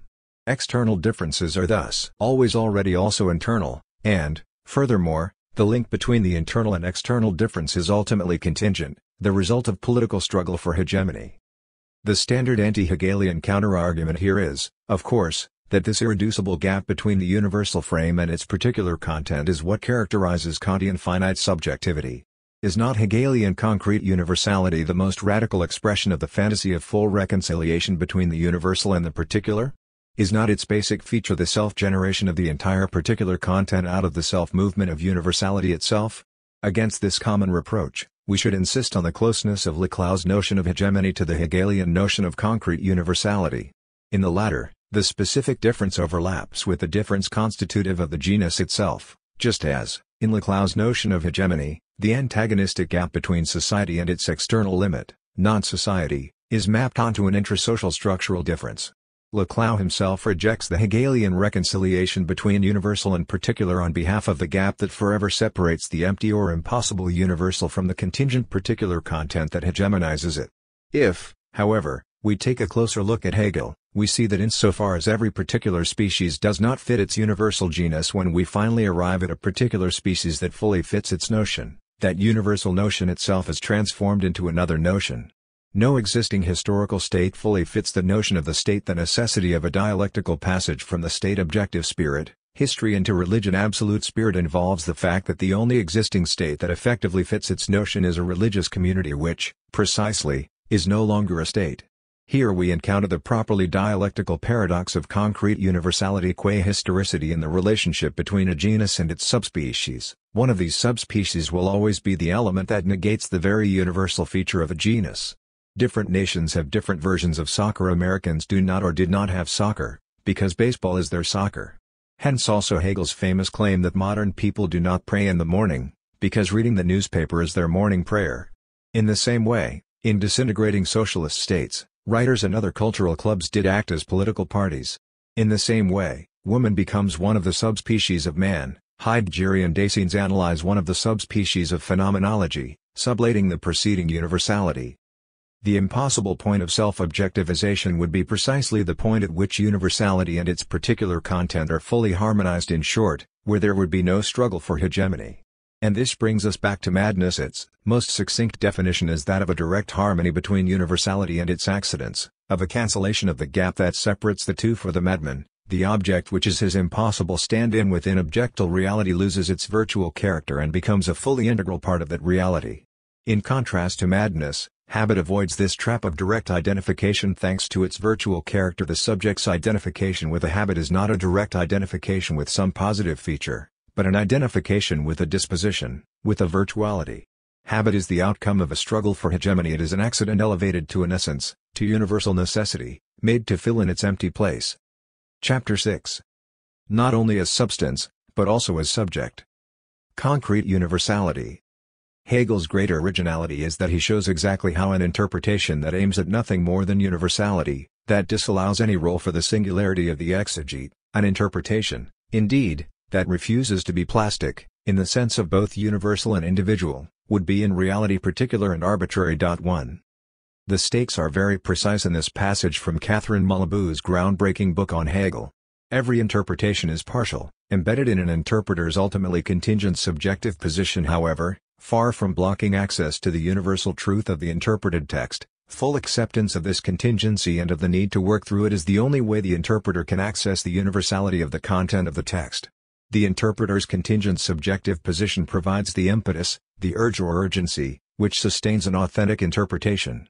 If we want to attain the universality of the interpreted text directly, as it is in itself, bypassing, erasing, or abstracting from the engaged position of the interpreter, then we either have to admit defeat and accept historicist relativism, or elevate into a fixed universal in itself what is effectively a particular and arbitrary reading of the text.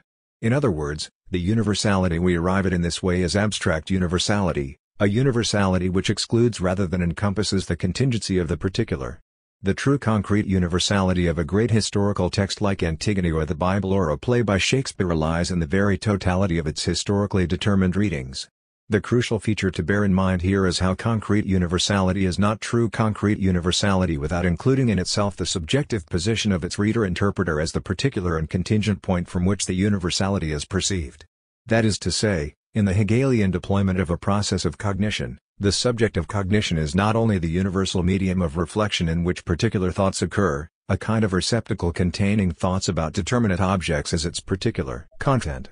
The opposite also holds. The object of cognition is a universal in itself, and the subject stands precisely for what the word subjective means in its standard use, as when we talk about subjective perceptions which distort the way a thing really is.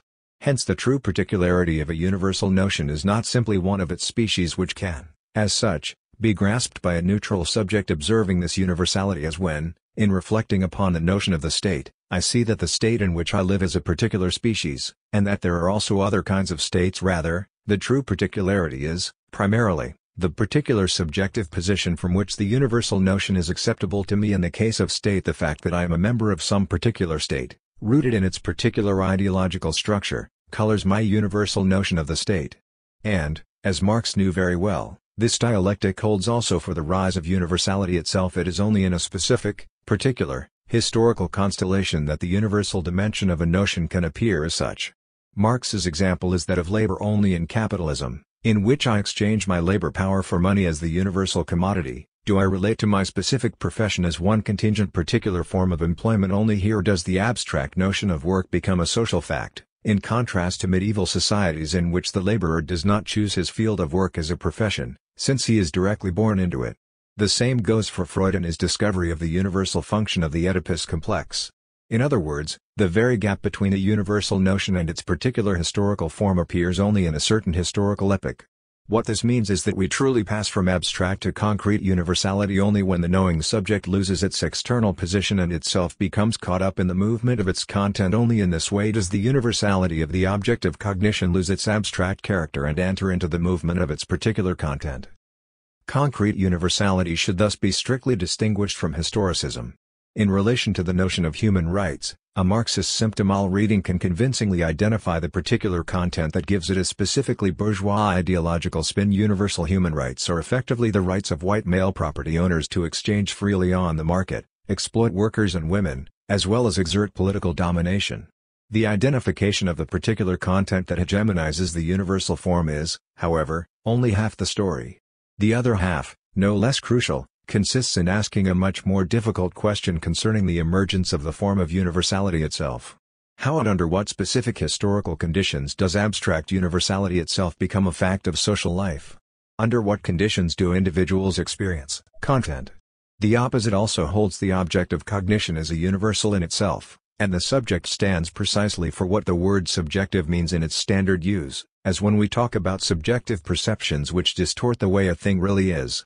Hence the true particularity of a universal notion is not simply one of its species which can, as such, be grasped by a neutral subject observing this universality, as when, in reflecting upon the notion of the state, I see that the state in which I live is a particular species, and that there are also other kinds of states. Rather, the true particularity is, primarily, the particular subjective position from which the universal notion is acceptable to me in the case of state, the fact that I am a member of some particular state, rooted in its particular ideological structure, colors my universal notion of the state. And, as Marx knew very well, this dialectic holds also for the rise of universality itself. It is only in a specific, particular, historical constellation that the universal dimension of a notion can appear as such. Marx's example is that of labor only in capitalism, in which I exchange my labor power for money as the universal commodity. Do I relate to my specific profession as one contingent particular form of employment only? Here does the abstract notion of work become a social fact, in contrast to medieval societies in which the laborer does not choose his field of work as a profession, since he is directly born into it. The same goes for Freud and his discovery of the universal function of the Oedipus complex. In other words, the very gap between a universal notion and its particular historical form appears only in a certain historical epoch. What this means is that we truly pass from abstract to concrete universality only when the knowing subject loses its external position and itself becomes caught up in the movement of its content. Only in this way does the universality of the object of cognition lose its abstract character and enter into the movement of its particular content. Concrete universality should thus be strictly distinguished from historicism.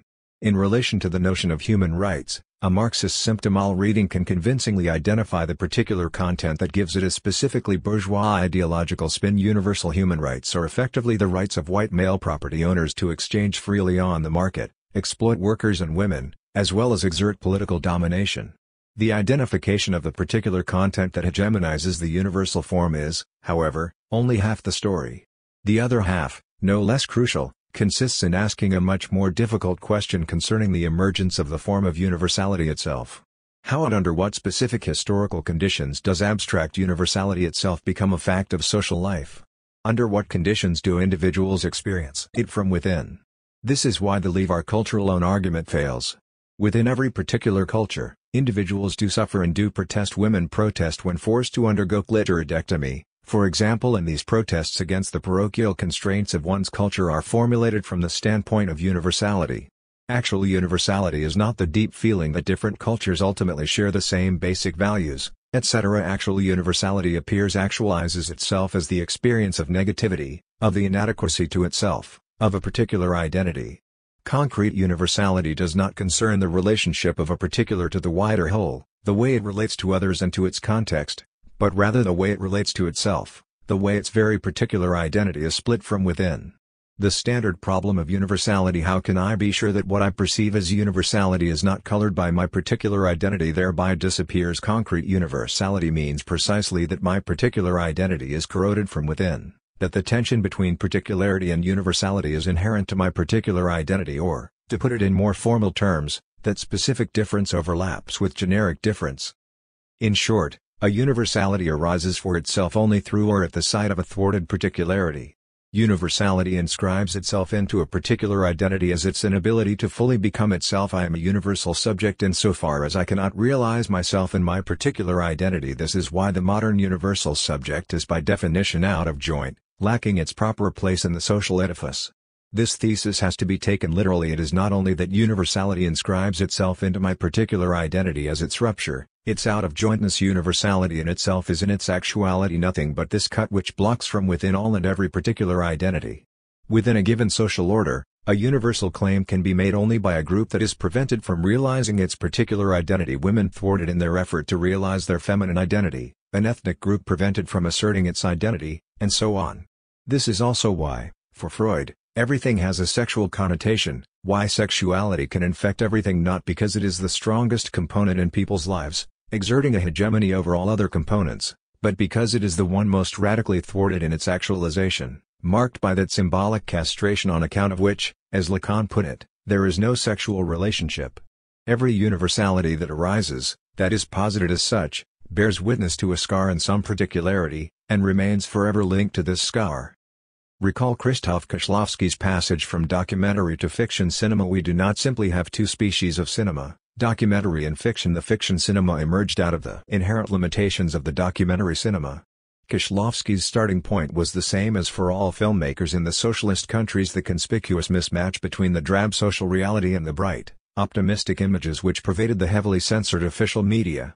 Kieślowski's initial reaction to the fact that Polish social reality was, as he put it, unrepresented was, of course, to pursue a more adequate representation of real life in all its drabness and ambiguity. In short, to adopt an authentic documentary approach. But Kieślowski soon came to reject this, for reasons best captured by the end of the documentary First Love 1974. Here the camera follows a young unmarried couple through the girl's pregnancy, their wedding, and the delivery of the baby, ending by showing the father holding the newborn baby and crying. Kieślowski reacted to the obscenity of such unwarranted intrusion into the intimate lives of others with the fright of real tears. There is a domain of phantasmatic intimacy marked by a no trespassing sign, in which should be approached only via fiction. This is also, and does the same not hold for the passage from the state to the religious community in Hegel?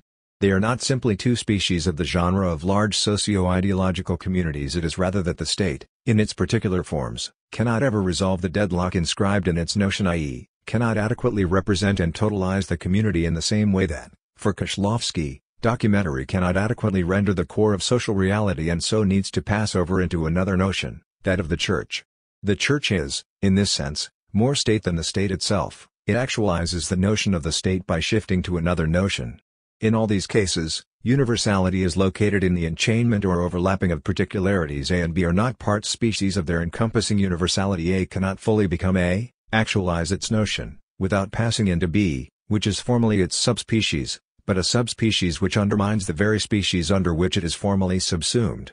Every species contains a subspecies which, precisely insofar as it effectively realizes the notion of this species, explodes its frame. The space opera is a Western at the level of its notion and, for that very reason, no longer a Western.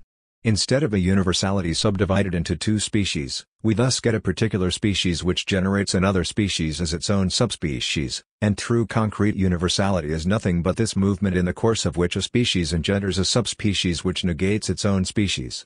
The same dialectical mediation between the universal and the particular can also be formulated in terms of a universal notion and its examples.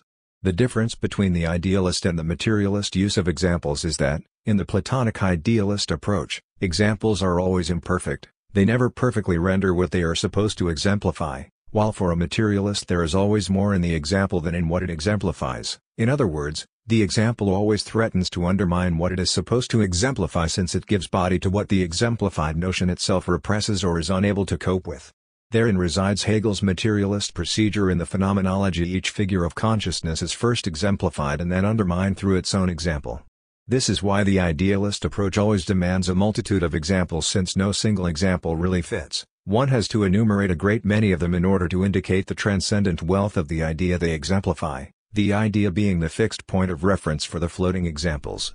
A materialist, on the contrary, tends to return obsessively to one and the same example. It is the particular example which remains the same in all symbolic universes, while the universal notion it is supposed to exemplify continually changes its shape, so that we get a multitude of universal notions circulating around a single example. Is this not what Lacan does, returning to the same exemplary cases, the guessing game with 5 hats, the dream of Irma's injection, etc., each time providing a new interpretation? The materialist example is thus a universal singular, a singular entity which persists as the universal through the multitude of its interpretations. This dialectic reaches its apogee when the universal as such, in contrast to its particular content, enters into being, acquires real existence. This is the rise of subjectivity described in Hegel's theory of the notion as the first moment of his subjective logic. 2 introductory remarks should be made here. First, one should note the paradox of the fundamental difference between the logic of essence and the logic of the notion, precisely because the logic of essence is the logic of understanding and, as such, sticks to fixed oppositions. Being unable to grasp their self-mediation, it results in a mad dance of self-destruction in which all fixed determinations are dissolved. The logic of the notion, by contrast, is the logic of fluid self-mediations which, precisely for this reason, is able to generate a stable structure. Second, the term subjective logic is fully justified in the precise sense that, for Hegel, the notion is not the usual abstract universality designating a common feature of an empirical multiplicity. The original notion is the I, the subject itself. Hegel provides the most concise presentation of the subjectivity of the notion at the beginning of his subjective logic, where he first defines individuality as the reflection of the notion out of its determinateness into itself. It is the self-mediation of the notion insofar as its otherness has made itself into another again, whereby the notion has reinstated itself as self-identical, but in the determination of absolute negativity. 4. It is easy to see how universality and particularity are co-present in every notion. Every notion is by definition universal, designating a single abstract feature that unites a series of particulars, and precisely as such, it is always already particular, not in addition to its universality, but by virtue of it. Human is a universal notion, designating the universal dimension of all human beings, and as such it is particular, or determinate. It designates a certain feature, ignoring endless others. Not only are there beings who are not human, but every human being has an endless number of other properties which can also be designated by other determinate notions. Universality and particularity are thus 2 aspects of one and the same notion. Its very abstract universality makes it particular. A notion is thus an immediate unity of indeterminacy and determination. It is both elevated above, or subtracted from, the texture of spatio-temporal reality, and simultaneously a fixed abstract determination. Why and how is the notion subjective? First, in the simple sense that it is posited as such only in the mind of a subject, a thinking being who possesses the power of abstraction. Only a thinking being can subtract or abstract from the empirical multitude a single uniting feature and designate it as such. Then, in a much more radical sense, the passage to individuality is the passage from subjective notion to subject self, I itself as a pure notion. What can this mean? Is not the subject in its singularity what Kierkegaard emphasizes as the singularity irreducible to all universal mediation? In a determinate notion, universality and particularity immediately coexist. That is, the notion's universality immediately passes into its particular determination. The problem here is not how to reconcile or synthesize the opposites, the universal and the particular aspects of a notion, but, on the contrary, how to pull them apart, how to separate universality from its otherness, from its particular determinations. The absolute contradiction between universality and particularity can only be resolved, their immediate overlapping can only be mediated, when the notion's universality is asserted or posited or appears as such, in opposition to its otherness, to every particular determination. In such a move, the notion returns out of its determinateness into itself, it reinstates itself as self-identical, but in the determination of absolute negativity, absolutely negating all and every positive content, all and every particular determination. The pure I, the Cartesian cogito, or Kantian transcendental apperception is just such an absolute negation of all determinate content. It is the void of radical abstraction from all determinations, the form of I think emptied of all determinate thoughts.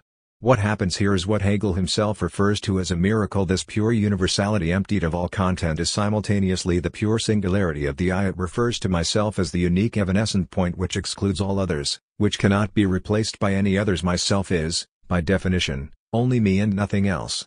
The I is, in this sense, the coincidence of pure universality with pure singularity, of radical abstraction with absolute singularity. 5 And this is also what Hegel aims at when he says that in I the notion as such comes to exist. The universal notion exists in the form of the I, in which absolute singularity, it is me, only me, overlaps with radical abstraction as pure I am totally indistinguishable from all other I's. Point 6 In paragraphs 1343 and 1344 of The Science of Logic, he then adds the bad news that accompanies the good news of the notion's return to itself from its otherness. Individuality is not only the return of the notion into itself but immediately its loss. That is, in the guise of an individual I, the notion not only returns to itself, to its radical universality, freeing itself from the otherness of all particular determinations, it simultaneously emerges as an actually existing this, a contingent empirical individual immediately aware of itself, a being for self. Through individuality, where the notion is internal to itself, it becomes external to itself and enters into actuality. The individual, therefore, as self-related negativity, is immediate identity of the negative with itself. It is a being for self. Or it is the abstraction that determines the notion, according to its ideal moment of being, as an immediate. In this way, the individual is a qualitative one, or this. 7. We find here already the allegedly illegitimate move from notional determinations to actual existence, whose best-known version occurs at the end of the logic, when the idea releases itself into nature as its externality. Let us avoid the standard idealist misunderstanding. Of course, this speculative move does not create the flesh and blood individual, but it creates the I, the self-relating empty point of reference that the individual experiences as itself, as the void at the core of its being. This is the first, theoretical, triad of the notion. Once this is accomplished and the singular universality of the subject is in place, we face the opposite process, not UPI, but UIP, not the contradiction between universal and particular resolved by the I, but the contradiction between the universal and the I resolved by the particular. That is to say, how can the pure I break out of the abyss of radical self-relating negativity in which universality and singularity immediately coincide, excluding all determinate content? Here we enter the practical domain of will and decision. The subject qua pure notion has to freely determine itself, to posit some determinate particular content which will count as its own. And what we should not forget is that this determinate content as the expression of the subject's freedom is irreducibly arbitrary. It is ultimately grounded only in the subject's it is so because I will it so, the moment of pure subjective decision or choice which stabilizes a world. In his Logics of Worlds, by way of designating this moment, Badiou proposes the concept of point understood as a simple decision in a situation reduced to a choice of yes or no. He implicitly refers to Lacan's point de capiton, of course, and does not this imply that there is no world outside language, no world whose horizon of meaning is not determined by a symbolic order? The passage to truth is therefore the passage from language. The limits of my language are the limits of my world to the letter, to mathems which run diagonally across a multitude of worlds. Postmodern relativism is precisely the thought of the irreducible multitude of worlds, each of them sustained by a specific language game, so that each world is the narrative its members tell themselves about themselves, with no shared terrain, no common language. And the problem of truth is how to establish something that, to use the terms popular and modal logic, remains the same in all possible worlds. Hegel, Spinoza, and Hitchcock. It is at this precise point that the contrast between Hegel and Spinoza appears at its purest. Spinoza's absolute is a substance which expresses itself in its attributes and modes without the subjectivizing point de capiton. True, Spinoza's famous proposition omnis determinatio est negatio may sound Hegelian, but the two opposed ways in which it can be read depending on what negatio refers to are both decidedly anti-Hegelian. One, if it refers to the absolute itself, it makes a negative theological point. Every positive determination of the absolute, every predicate we attribute to it, is inadequate, fails to grasp its essence, and thus already negates it too. If it refers to particular empirical things, it makes a point about their transient nature. Every entity delimited from others by a particular determination will sooner or later join the chaotic abyss out of which it arose, for every particular determination is a negation, not only in the sense that it will involve the negation of other particular determinations. If a rose is red, it is not blue, green, yellow, but in a more radical sense that refers to its long-term instability. Is Hegel's point then that these two readings are in fact simply identical, something like the absolute is not a positive entity persisting in its impermeable identity beyond the transient world of finite things, the only true absolute is nothing but this very process of the rising and passing away of all particular things? Such a vision remains, however, all too close to a pseudo-Oriental Heraclitean wisdom concerning the eternal flow of the generation and corruption of all things under the sun. In more philosophical terms, such a vision relies on the univocity of being. In defense of Spinoza, one could definitely claim that substance is not simply the eternal generative process which continues without any interruption or cut, but that it is, on the contrary, the universalization of a cut or fall. Clinamen in substance is nothing but the constant process of falling into determinate particular entities. Everything there is a fall, if we are permitted to read the famous proposition from Wittgenstein's Tractatus Der Weltist was der Fallnist more literally than he meant it, discerning in der Fall also the meaning fall. There is no substance which falls, curves, interrupts the flow, etc. Substance simply is the infinitely productive capacity of such falls, cuts, interruptions. They are its only reality. 8 In such a reading of Spinoza, substance and Clinamen, the curvature of the substance which generates determinate entities, directly coincide in this ultimate speculative identity. Substance is nothing but the process of its own fall, the negativity that pushes towards productive determination, or, in Lacanian terms, the thing is directly the objet. However, the problem with such a universalization of the Clinamen, what the late Althusser called aleatory materialism, is that it renormalizes the Clinamen and thus turns into its opposite. If all that there is are interruptions or falls, then the key aspect of surprise, of the intrusion of an unexpected contingency, is lost, and we find ourselves in a boring, flat universe whose contingency is totally predictable and necessary. When Quentin Meillassoux insists on contingency as being the only necessity, he finds himself in the same predicament. His mistake is to conceive the assertion of contingency according to the masculine side of Lacan's formulae of sexuation, namely according to the logic of universality and its constitutive exception. Everything is contingent, with the exception of contingency itself, which is absolutely necessary. Necessity thus becomes the external guarantee of the universal contingency. What we should oppose to this universalization of contingency is not the universalization of necessity. Everything that is necessary, except for this necessity itself, which is contingent, but the feminine non-all of contingency. There is nothing which is not contingent, which is why not all is contingent. Simultaneously, there is the non-all of necessity. There is nothing which is not necessary, which is why not all is necessary.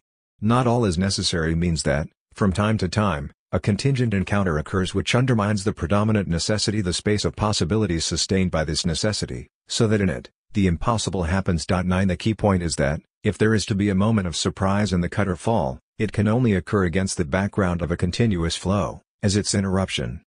In contrast to Spinoza, for whom there is no master signifier enacting a cut, marking a conclusion, dotting the I, but just a continuous chain of causes, the Hegelian dialectical process involves cuts, sudden interruptions of the continuous flow, reversals which retroactively restructure the entire field. In order to properly understand this relationship between a continuous process and its cuts or ends, we should ignore the stupid notion of a contradiction in Hegel's thought between method, endless process, and system. And it is also not sufficient to conceive cuts as moments within an encompassing process, internal differences which arise and disappear. A parallel with the flow of speech might be of some help here. The flow of speech cannot go on indefinitely. There has to be a moment to conclude, like the point that concludes a sentence. It is only the dot at the end that retroactively fixes or determines the meaning of the sentence. However, it is crucial to add that this dot is not a simple fixation which removes all risk, abolishing all ambiguity and openness. It is, on the contrary, the dotting itself, its cut, which releases, sets free meaning and interpretation. The dot always occurs contingently, as a surprise. It generates a surplus. Why here?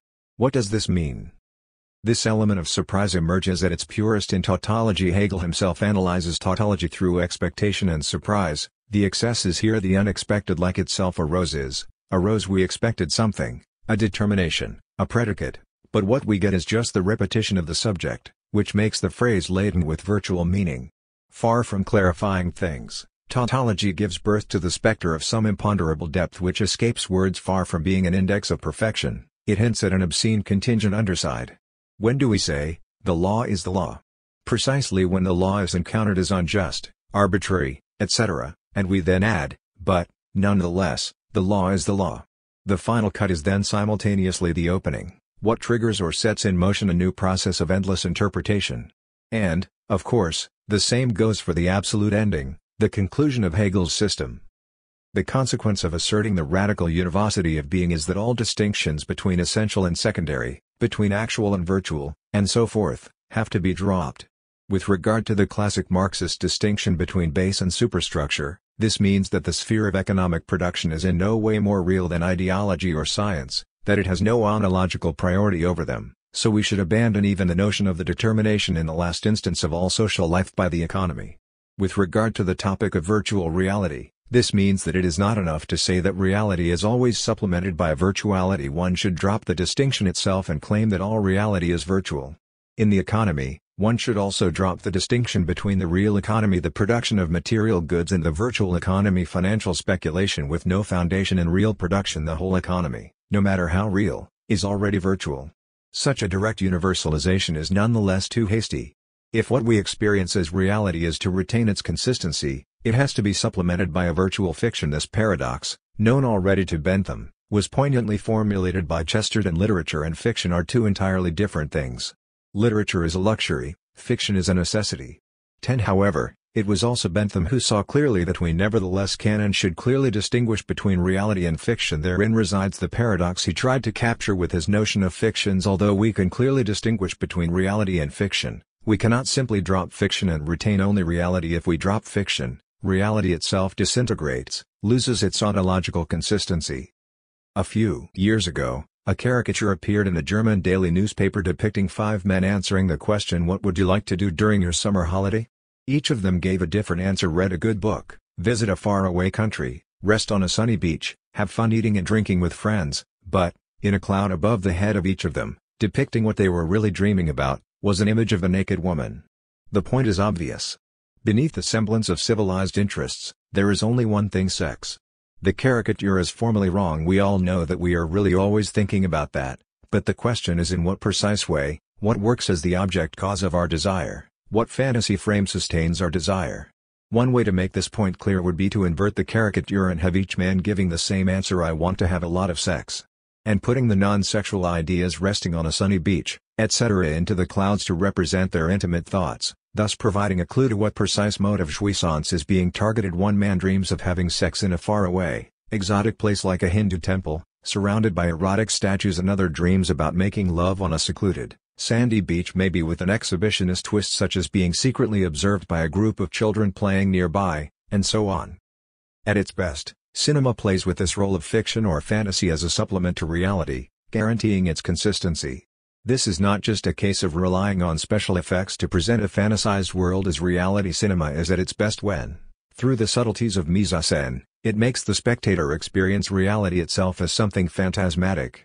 In the final scene of Alfonso Cuarón's Children of Men, Theo, and Key, a young black illegal immigrant woman with the first newborn baby, I hope for all humanity, board a small boat. Theo rows Key and her baby out to the buoy that marks the rendezvous point with the Tomorrow, a lab ship carrying the independent scientist who is working on solving the infertility problem. Key sees blood dripping in the boat, and Theo admits that he was shot during their escape. As the Tomorrow emerges from the thick fog, Theo loses consciousness and slumps to the side of the boat. The beauty of this ending is that, although shot realistically, as an actual event, it can clearly also be read as the fantasy of the dying Theo to whom the boat magically appears out of the mystic fog. In reality, they are just alone in a drifting boat, going nowhere. A more complex procedure is that of the so-called Hitchcockian ellipse, whose exemplary case is the murder of Townsend in the UN building in North by Northwest. 11 Roger Thornhill arrives at the UN, secretly followed by the killer Valerian. In the reception hall, Thornhill asks a clerk to call Townsend, who duly arrives. When the two men are standing face to face, we see Valerian observing them from the corridor and putting on his gloves, an indication that he is about to kill someone. We do not yet know who he plans to murder, though we probably assume that it is Thornhill, since Valerian's group already tried to kill him the previous evening. The three characters are positioned in a line, with Thornhill and Townsend facing each other, and Valerian behind Townsend, so that the latter also functions as an obstacle, preventing a direct confrontation between Thornhill and Valerian, the true opponents. Thornhill suddenly draws from his pocket the photo he found in Kaplan's hotel room, showing Townsend, Van Damme the master criminal of the film, and a few others. Pointing at Van Damme, Thornhill asks Townsend, "Do you know this man?" But there is no time for Townsend to reply. In a short blurred shot, we see a knife flying towards him, Then Townsend's face distorted into a grimace of pain and surprise as he falls forward into Thornhill's arms. A brief shot of Valerian running away from the scene follows, before the film cuts back to Thornhill and Townsend, who slides down, revealing a big knife stuck in his back. Confused, Thornhill automatically grabs the knife and pulls it out. At that very moment a photographer takes a shot of Thornhill holding the knife above Townsend's body, obviously creating the impression that he is the murderer. Realizing this, Thornhill drops the knife and runs away in the confusion, clearly acting like a guilty suspect.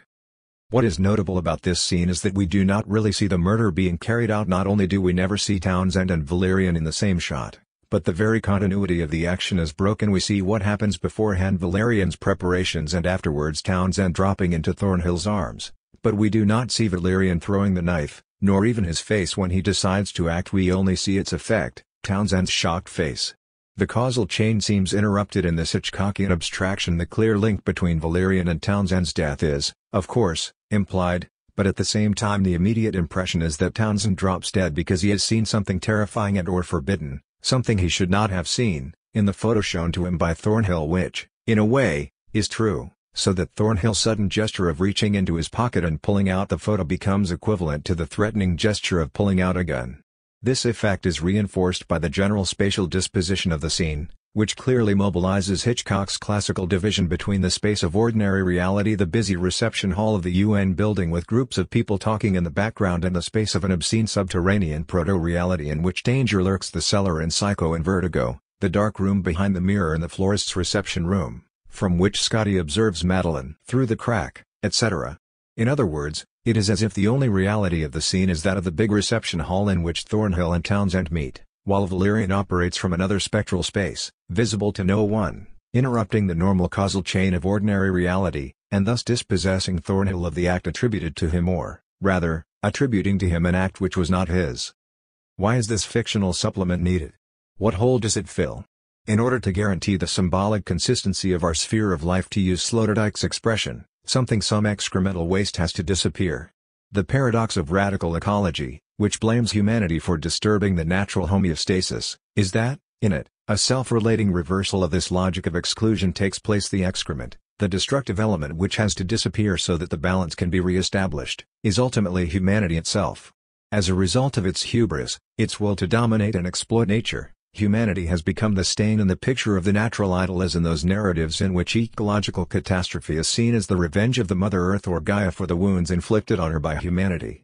Is this not the ultimate proof of the ideological nature of ecology? What this means is that there is nothing more distant from a truly radical ecology than the image of a pure idyllic nature cleansed of all human dirt. Perhaps, then, in order to break out of this logic, we should change the very coordinates of the relationship between humanity and pre-human nature. Humanity is anti-nature, it does intervene in the natural cycle, disturbing or controlling it artificially, postponing the inevitable degeneration, buying itself time. Nevertheless, as such, it is still part of nature, since there is no nature.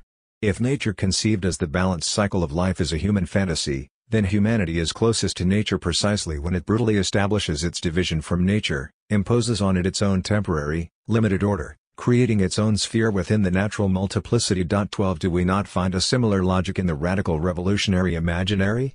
In a song originally part of the measure taken, but later left out, Brecht proposes to identify the revolutionary agent with the cannibal who ate the last of the cannibals in order to annihilate cannibalism. The chorus sings of the wish to be the last bit of dirt in the room, which, in the final gesture of erasing itself, will make the entire space clean. Cinema at its worst tries to fill this void not by way of fiction, but by directly depicting the excluded dirt. For example, the worst moment of vulgarity in Schindler's List occurs when Spielberg could not resist the temptation of directly staging the moment of Schindler's ethical transformation from a cold manipulator of the misfortunes of others to a subject overwhelmed by a sense of responsibility towards the Jews. The transformation occurs when Schindler, out on a morning ride with his mistress on a hill above Krakow, observes German units entering the Jewish ghetto.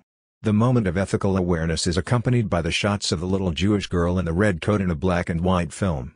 This depiction is properly obscene and blasphemous. It encroaches in a vulgar way upon the abyssal mystery of the sudden rise of goodness, trying to establish a causal link where a gap should be left open.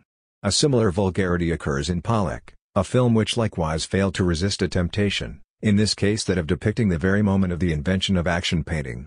Predictably enough, The drunken Pollock accidentally spills a jug of paint onto a canvas, and, surprised by the complex and strangely attractive stain that results, gets an idea for a new technique. The value of this vulgar account of the mysterious moment of creation is the same as that of Jonathan Swift's ironic account of the birth of language. At first, in order to inform others about absent objects, people carried on their backs small replicas of all objects, until someone came up with the ingenious idea of replacing the models with words designating the objects. The relationship between reality and fiction also holds for substance and subject true. Substance is always already a subject, it emerges only retroactively, through its subjective mediation. Nonetheless, we should distinguish them. The subject always, constitutively, comes second. It refers to an already given substance, introducing into it abstract distinctions and fictions, tearing apart its organic unity. This is why, while we can interpret the Spinozan substance as the subject at work, there is in Spinoza no subject at a distance from substance. If the limit has priority over what is beyond it, then all there is phenomenal reality and its limitation. There is nothing beyond the limit, or, more precisely, what is beyond the limit coincides with the limit itself. This coinciding of the limit with its beyond means that the beyond has always already passed over into the process of becoming, which generates determinate phenomenal entities. In other words, the beyond is like Hegel's pure being, always already reflected, mediated, passed over into becoming. The limit is thus not merely negative, it is the productive negativity which generates determinate reality. Alternatively, negation is always already the negation of negation, the productive movement of its own disappearing. What is beyond the limit, beyond the screen which denies us, protects us from any direct access to the in itself? There is only one convincing answer. What is really beyond the limit, on the other side of the screen, is not nothing, but rather the same reality we find in front of the screen. Think of a theater stage and all the machinery behind it used to generate the staged illusion. What really accounts for the latter is not this machinery as such, but the frame which delimits the magic space of the stage from the ordinary reality offstage. If we want to explore the mystery of the illusion by going backstage, we will discover there exactly the same ordinary reality as exists in front of stage. The proof is that, even if the backstage machinery is totally visible, as in some theaters, the staged reality is still generated. What counts is that one part of ordinary reality is separated from the rest by a frame which designates it as a magical space of illusion. We have one and the same reality, separated from itself, or, rather, redoubled by a screen.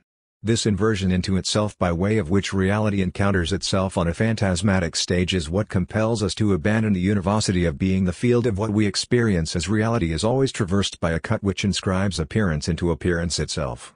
In other words, if there is a field of reality, then it is not enough to claim that reality is inherently phantasmatic, that it is always constituted by a transcendental frame. This frame has to inscribe itself into the field of reality, in the guise of a difference between ordinary reality and the ethereal reality within our experience of reality structured by fantasy. A part of reality has to appear to us as phantasmatic, as not real reality.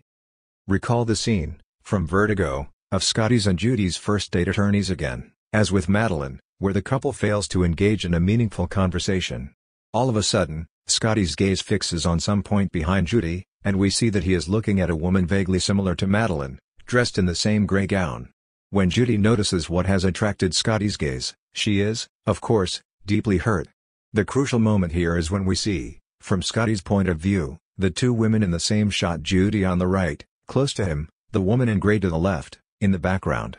Again, we have vulgar reality side by side with an ethereal apparition of the ideal.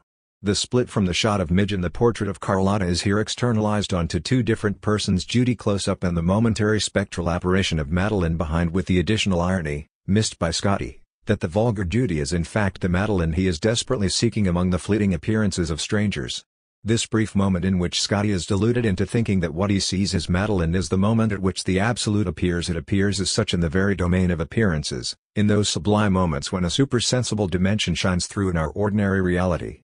When Plato introduces three ontological levels, ideas, their material copies, and copies of these copies, and dismisses art as the copy of a copy, what gets lost is that the idea can only emerge in the distance that separates our ordinary, material reality, the second level, from its copy.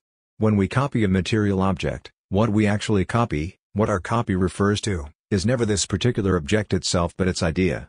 It is similar to a mask which engenders a third reality, a ghost in the mask which is not the face hidden beneath it. In this precise sense, the idea is the appearance as appearance. As Hegel and Lacan put it, the idea is something that appears when reality, the first level copy or imitation of the idea, is itself copied. It is that which is in the copy more than the original itself. No wonder that Plato reacted in such a panicky way against the threat of art, as Lacan pointed out in his Seminar 11. Art is the copy of a copy, does not compete with material objects as direct, first-level copies of the idea, rather, it competes with the supersensible idea itself. We should take this redoubling of reality in the strongest sense, as a fundamental feature of the ontology of our world. Every field of reality contains an inframed, separated, part which is not experienced as fully real, but as fiction.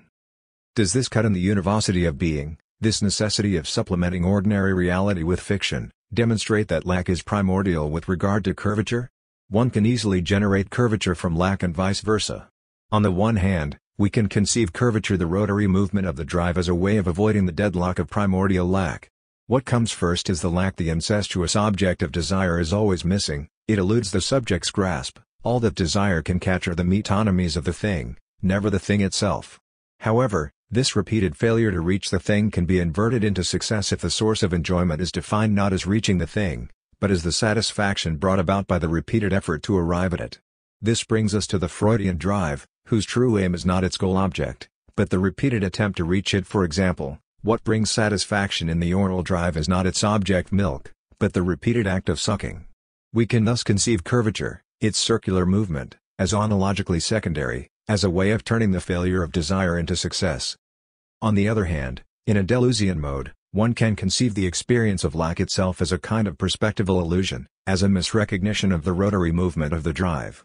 In this case, what comes first, the primordial fact, is the rotary movement of the drive, and desire emerges from a teleological misreading of the drive, as if its circular movement does not bring satisfaction in itself but has to be read as a reaction to some primordial lack. 13 What, then, comes first, lack or curvature? Hegel or Spinoza? This choice is a trap to be avoided. One should insist that the alternative, lack or curvature, is a kind of primordial diffraction, a parallax with no priority. It is precisely apropos the topic of the Kleinemann that the gap separating Hegel from Spinoza can be formulated. Spinozan substance can be conceived as the productive force which generates the multiplicity of Kleinemina, and which is as such a virtual entity totally immanent to its products, present and actual only in its products, in Kleinemina. For Hegel, however, the actually existing plurality of Kleinemina presupposes a more radical Kleinemina reversal or negativity in the substance itself, which is why substance has to be conceived also as subject. To put it in Gnostic terms, the fall, the gap between God and reality, presupposes a prior reversal in God himself. The example of alternative modernities will help make this clear. For a Spinozan, the plurality of modernities expresses the productive power of the capitalist social substance, while for a Hegelian, there is a plurality of modernities because the capitalist social substance is in itself perverted, antagonistic. So why is there something rather than nothing?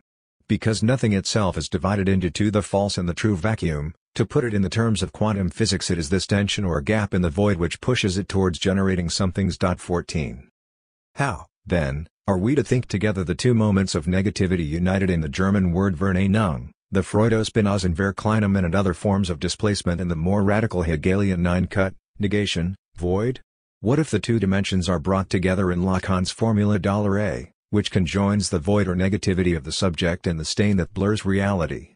Ver stands for the anamorphic distortion of reality, for the stain which inscribes the subject into reality, and nine is the gap, hole, in reality. They are two sides of the same coin, or, rather, the opposite sides of a Mobius band, the correlation of the empty place and the excessive object. There is no gap without a protraction or distortion of reality, no subject without its subjectal counterpart, and vice versa. Every anamorphic distortion of reality bears witness to a subject. Is it then possible to describe some kind of underlying structure which allows us to generate the alternative of lack and curvature?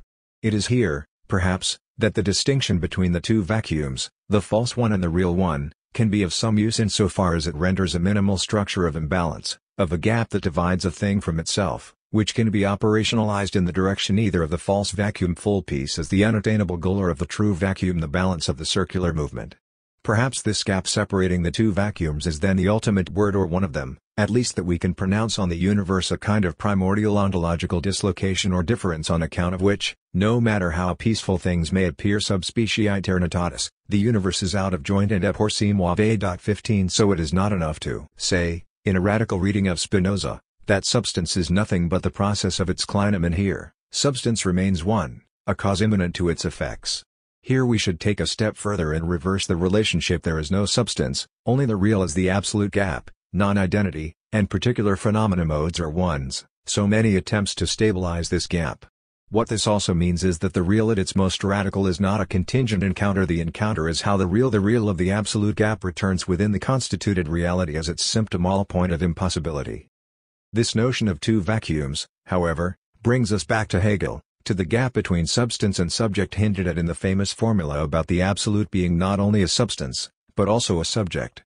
The Hegelian totality is not the ideal of an organic whole, but a critical notion. To locate a phenomenon in its totality does not mean to see the hidden harmony of the whole, but to include in a system all its symptoms, antagonisms, and inconsistencies as integral parts. On this reading, the false vacuum designates the existing organic whole, with its deceitful stability and harmony, while the true vacuum integrates into this whole all the destabilizing excesses which are necessary for its reproduction and which ultimately bring about its ruin. The Hegelian dialectical process thus functions as a repetitive undermining of a false vacuum by a true one, as a repetitive shift from substance to subject.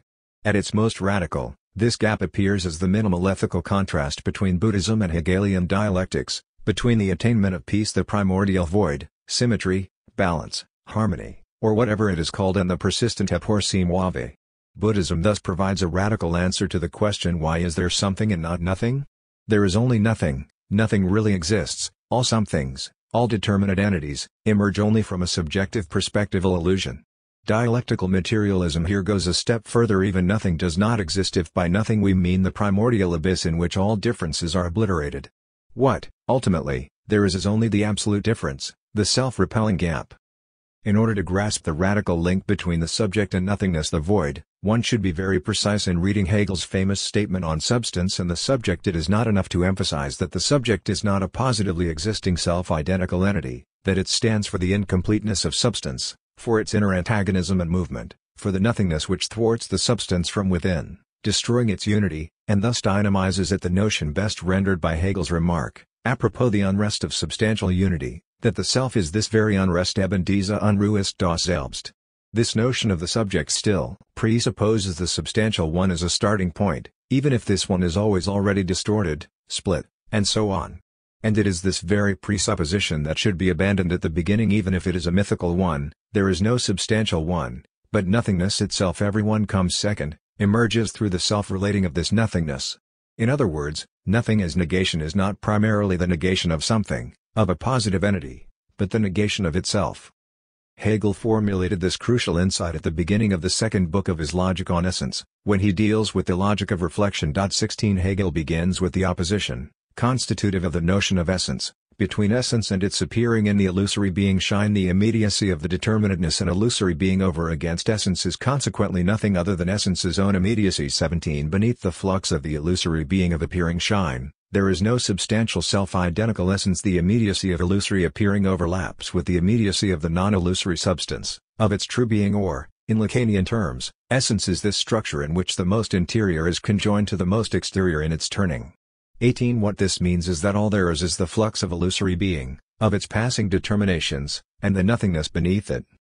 These two moments, namely the nothingness, but as persisting Bestand, and the being, but as a moment, or the negativity in itself, and the reflected immediacy, that constitute the moments of illusory being, are thus moments of the essence itself. What we have here is not an illusory show of being in essence, or an illusory show of essence in being. The illusory being in essence is not the illusory being of another, but is illusory being in itself, the illusory being of essence itself. Illusory being is essence itself in the determinateness of being. 19. Hegel had already made this claim in his Phenomenology, where he stated that the supersensible essence is appearance. As appearance, it is that which is in the copy more than the original itself. The Hegelian subject.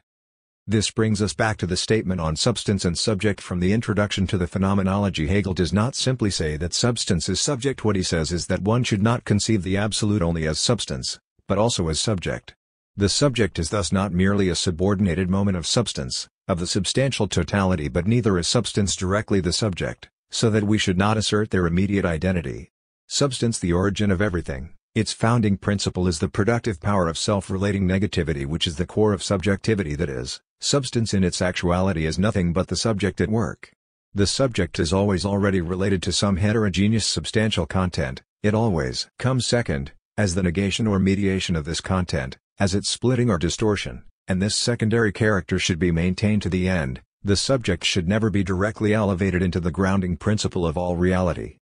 This restraining of the subject, the idea that Hegel's substance equals subject, works as an infinite judgment of two incompatible terms and not as a full subjectivization of substance, not as the direct assertion of the subject as the productive ground of all reality, as the agent which swallows up or appropriates all there is, should not be read as a half-baked compromise, in the sense of too much subjectivity is self-destructive, so we must maintain the proper measure.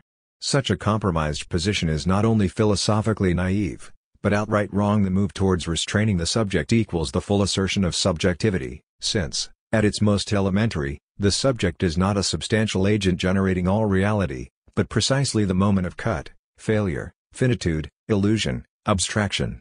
Not only as substance, but also as subject does not mean simply that substance is really a force of subjective self-mediation, etc., but that substance is in itself ontologically flawed, incomplete.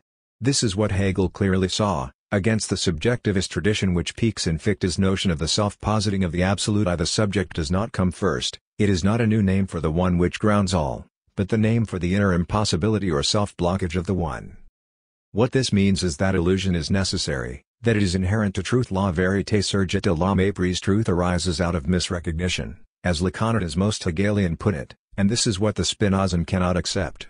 What the Spinozan can and does think is the necessity of error. What he cannot accept is error or misrecognition as immanent to truth and prior to it epistemologically and ontologically. The process has to begin with error, and truth can only emerge second, as a repeated error, as it were. Why? Because, as we have seen apropos understanding and reason, truth-reason is not a correction of error of the unilateral abstractions of understanding. Truth is error as such. What we effectively do when we perceive ourselves as committing an error, so that error lies in the very gaze which perceives the act as an error. In other words, Hegel's substance as subject should thus be read in a way homologous to Lacan's rereading of Freud's famous formula Wo es war soll ich werden, which also should not be interpreted as a demand for the simple subjectivization of the unconscious substance. I should appropriate my unconscious, but as the recognition of my place within it, of how the subject exists only through the inconsistency of the unconscious.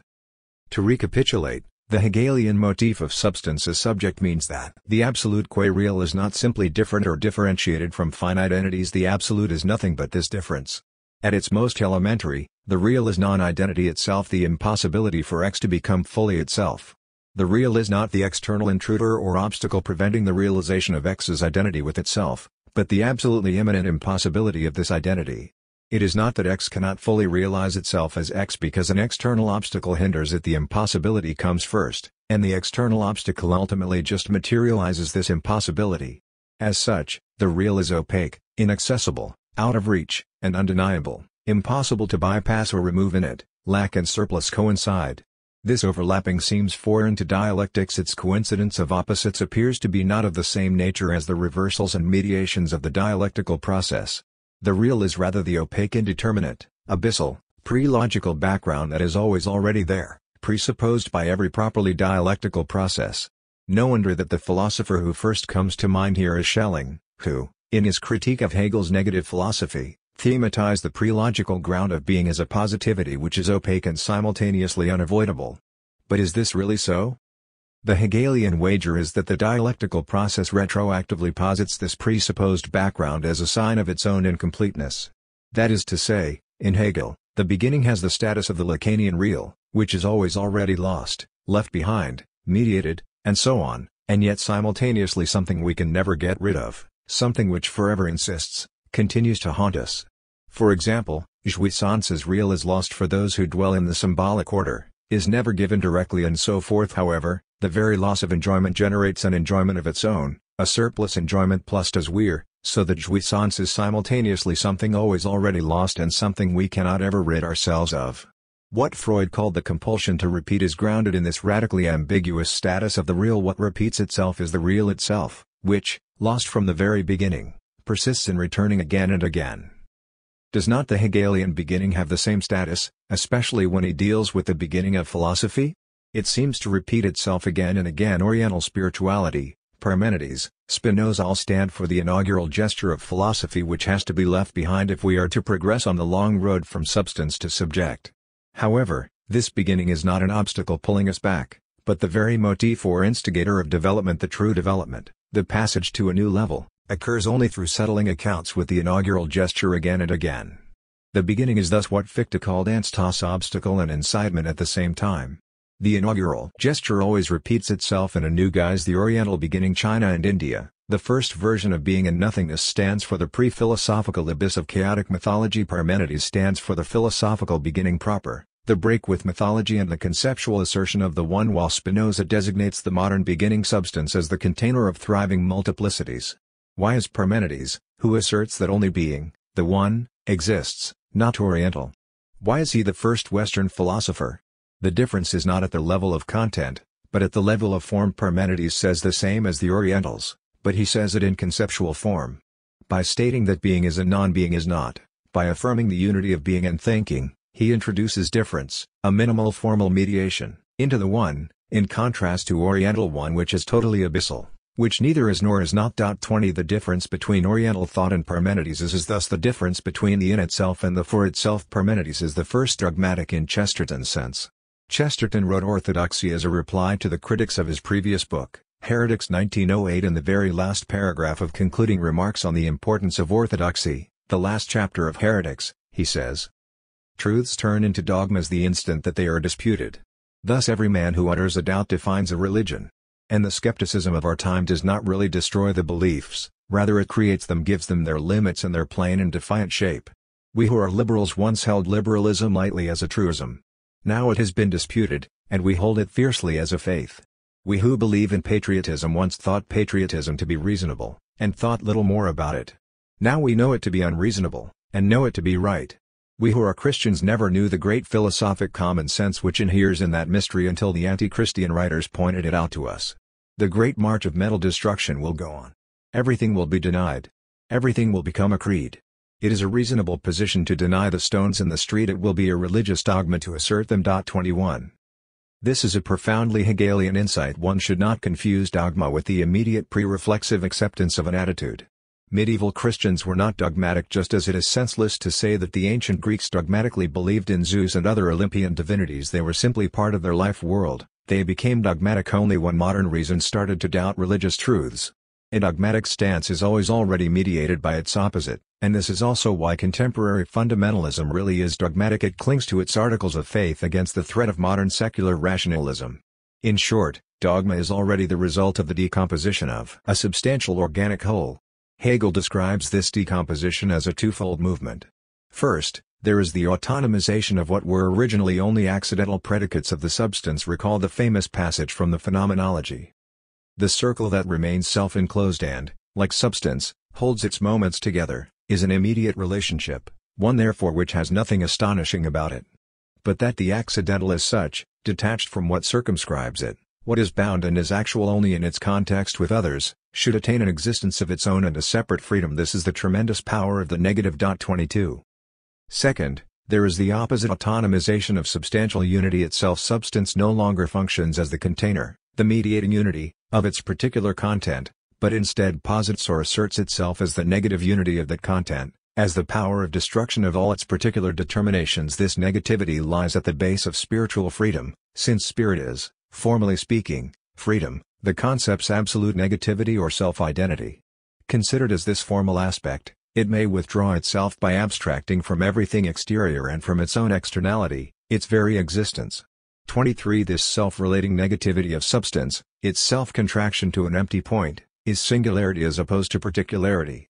The speculative point here is to think these two moves together. Accidents of a substance can attain an existence of their own, cut off from their substantial whole, only insofar as substance itself reduces or contracts itself to the point of singularity.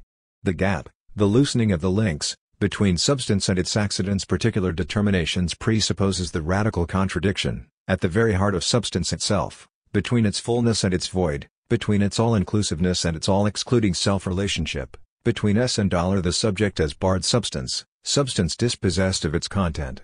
The concrete expression of this link is the speculative identity between the subject, the void of self-relating negativity, and an accidental aspect of substance autonomized into an organ without a body. This partial object is the correlate of the pure subject.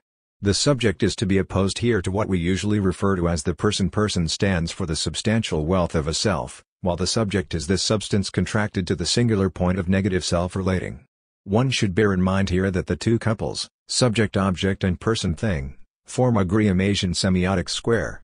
That is to say, if we take the subject as the starting point, it has two opposites. Its contrary counterpart is, of course, the object, but its contradiction is the person, the pathological wealth of inner life as opposed to the void of pure subjectivity.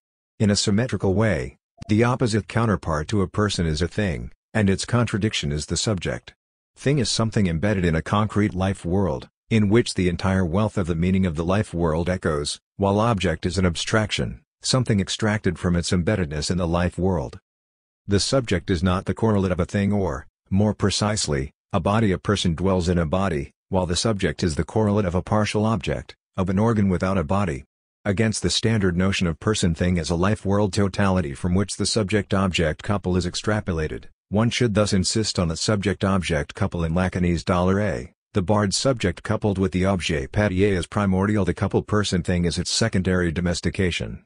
What gets lost in the passage from subject-object to person-thing is the twisted relationship of the Mobius span. Persons and things are part of the same reality, while the object is the impossible equivalent of the subject itself.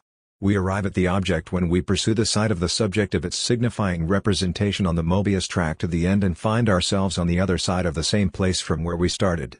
One should thus reject the topic of the personality as a soul-body unity or organic whole which is dismembered in the process of reification and alienation. The subject emerges out of the person as the product of the violent reduction of the person's body to a partial object. 24. So when Hegel writes that the concept is a free subjective concept that is for itself and therefore possesses personality, the practical, objective concept determined in and for itself which, as person, is impenetrable atomic subjectivity, he may appear to be creating a meaningless short-circuit between the abstract logical domain of concepts, of notional determinations, and the psychological domain of personality, of actual persons. 25 However, upon a closer look, one can clearly see his point. Personality in its impenetrable atomic subjectivity, the abyss or void of the I beyond all my positive properties, is a conceptual singularity. It is the actually existing abstraction of the concept, i.e., in it, the negative power of the concept acquires actual existence, becomes for itself. And Lacan's the barred subject, is precisely such a conceptual singularity, a singularity devoid of any psychological content. It is in this precise sense that Hegel writes the singular individual is, on its own terms, the transition of the category from its concept into external reality. It is pure schema itself. 26 Every word carries its full weight in this precise and condensed proposition. The subject in its uniqueness, far from standing for the singularity of existence irreducible to any universal notion, an idea varied endlessly by Kierkegaard in his critique of Hegel, stands for precisely the opposite. The way the universality of a notion passes over into external reality, acquires actual existence as part of this temporal reality. The properly dialectical twist here is, of course, that universality acquires actual existence in the guise of its very opposite, of the retraction of the multiplicity of reality into pure singularity. Since external reality is defined by its spatio-temporal coordinates, the subject in his or her actuality has to exist in time, as the self-sublation of space and time, and since he or she is the notion that acquires temporal existence, this temporality can only be that of a schema in Kant's sense of the term, namely the a priori temporal form that mediates between the atemporal conceptual universality and the spatio-temporal external reality. Consequently, since external reality is correlative to the subject that constitutes it transcendentally, this subject is the pure schema of this reality, not simply its transcendental horizon, the frame of a priori categories of reason, but its schema, the a priori form of temporal finitude itself, the temporal horizon of the atemporal a priori itself. Therein resides the paradox which Heidegger was the first to identify in his Kant and the problem of metaphysics. The pure I as the agent of transcendental synthesis is not above atemporal categories of reason, but the schema of temporal finitude which delineates the field of their application. But is not this subject which, through transcendental synthesis, sutures reality into a consistent whole, a new version of identity embracing its opposite? Is not radical negativity here turned into the ground of a new identity? There is a parallel between Foucault's critique of Derrida's reading of Descartes' cogito, and the standard postmodern critique of the Hegelian notion of contradiction, of the series difference-opposition-contradiction. For Foucault, Descartes and, following him, Derrida progresses from madness to universal doubt as a more radical version of madness, so that he can then self-cancel it in the rational cogito. Foucault's counter-argument is that madness is not less but more radical than the notion of universal doubt, that the passage from madness to dream silently excludes the unbearable excess of madness. In a homologous way, Hegel appears to radicalize difference in opposition, and then opposition in contradiction. However, this progress effectively cancels what is really troubling in the notion of difference for a monist philosopher: the notion of radical heterogeneity, of a totally contingent external otherness which cannot be related dialectically to the inwardness of the one. With the passage from the simple external difference of indifferent units to opposition which already inherently relates the opposed units, and then to contradiction in which the gap is posited within the one, as its inherent split, or self-inconsistency, the road is prepared for the self-sublating of the difference and for the return to the one able to internalize and thus dialectically mediate all differences. Laclau also follows this line of critique when, in dealing with the real, he seems to oscillate between the formal notion of real as antagonism and the more empirical notion of the real as that which cannot be reduced to a formal opposition. The opposition A-B will never fully become A not A. The B-ness of the B will be ultimately non-dialectizable. The people will always be something more than the pure opposite of power. There is a real of the people which resists symbolic integration. 27. The crucial question, of course, is what, exactly, is the character of the success of the people that is more than the pure opposite of power? What in the people resists symbolic integration? Is it simply the wealth of its empirical or other determinations? If this is the case, then we are not dealing with a real that resists symbolic integration, because the real here is precisely the antagonism A not A, so that that which is in B more than not A is not the real in B but B's symbolic determinations. Since Laclau, of course, fully admits that every oneness is split by an inherent gap, the dilemma is this: is the inherent impossibility of the one achieving full self-identity the result of the fact that it is always affected by heterogeneous others, or is the one's being affected by others an indication of how it is split or thwarted in itself? The only way to save the real is to assert the primacy of the inner split. The primordial fact is the one's inner impediment. The heterogeneous others merely materialize, or occupy the place of, that impediment, which is why, even if they are annihilated, the impossibility of the one reaching its full self-identity remains. In other words, if the intrusion of heterogeneous others were the primary fact, the annihilation of these external obstacles would allow the one to realize its full self-identity. 28. Absolute knowing. It is only the speculative notion of identity which enables us to fully grasp the thrust of Hegel's critique of Kant, namely his rejection of the need for an a priori formal transcendental frame as a measure or standard which would allow us to judge from the outside the validity of all content. Cognitive, ethical, or aesthetic. We do not need to import criteria, or to make use of our own bright ideas and thoughts during the course of the inquiry. It is precisely when we leave these aside that we succeed in contemplating the matter at hand as it is in and for itself.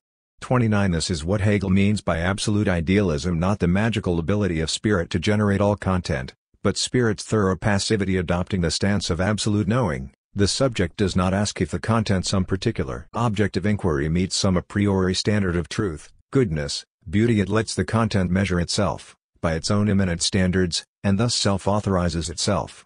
The stance of absolute knowing thus fully coincides with thorough absolute historicism. There is no transcendental big other, there are no criteria that we can apply to historical phenomena to judge them. All such criteria must be immanent to the phenomena themselves. It is against this background that one should understand the near Kafkaesque Pippin claim in Hegel's Aesthetics that a portrait of a person can be more like the individual than the actual individual himself. 30. What this implies is that the person itself is never fully itself, that it does not coincide with its concept.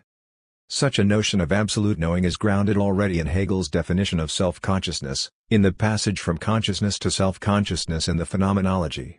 Consciousness first experiences a failure to grasp the in itself. The in itself repeatedly eludes the subject. All content supposed to pertain to the in itself reveals itself as having been put there by the subject itself, so that the subject becomes increasingly caught up in the web of its own phantasmagorias.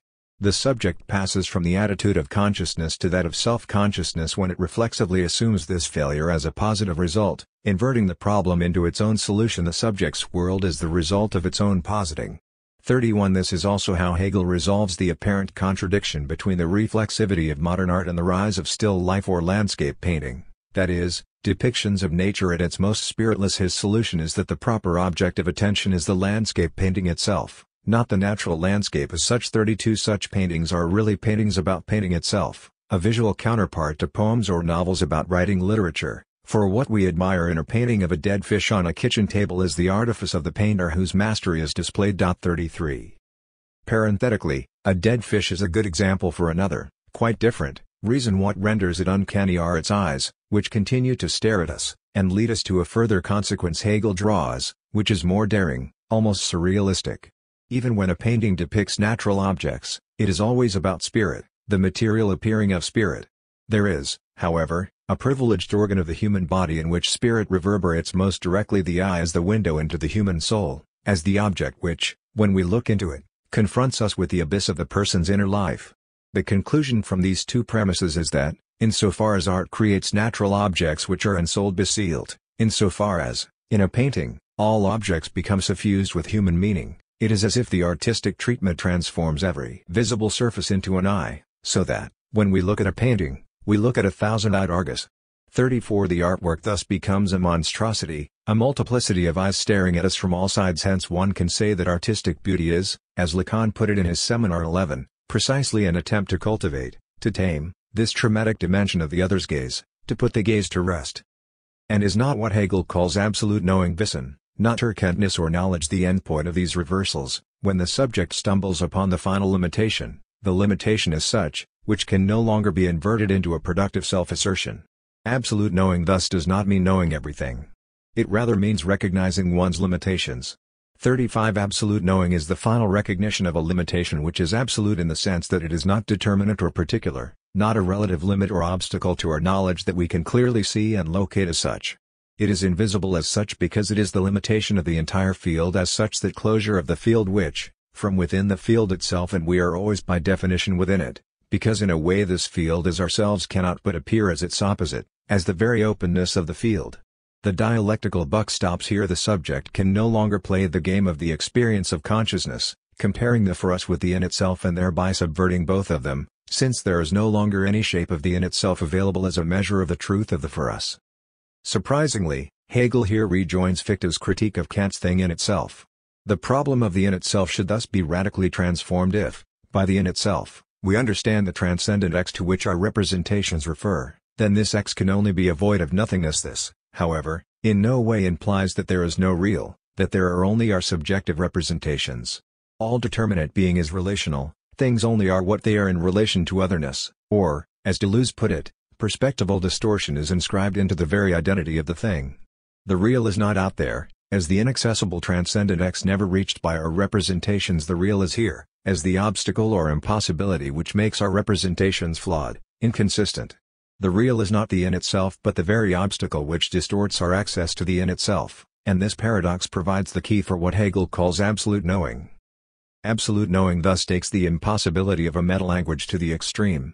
In our ordinary experience, we rely on the distinction between for us and in itself. We attempt to draw the line between how things appear to us and how they are in themselves. Outside of their relation to us, we distinguish secondary properties of things which exist only for us, like their color or taste, from their primary properties, shape, and so on, which characterize things as they are in themselves. At the end of this road is the pure mathematical formalism of quantum physics as the only totally non-intuitive in itself accessible to us.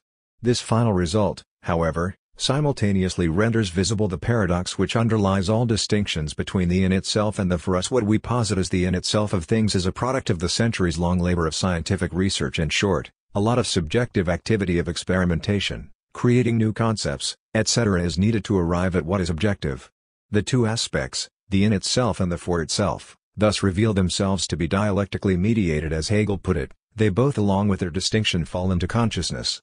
What Hegel calls absolute knowing is the point at which the subject fully assumes this mediation, when he abandons the untenable project of taking up a position from which he might compare his subjective experience and the way things are independently of his experience. In other words, absolute knowing is a name for the acceptance of the absolute limitation of the circle of our subjectivity, of the impossibility of stepping outside of it.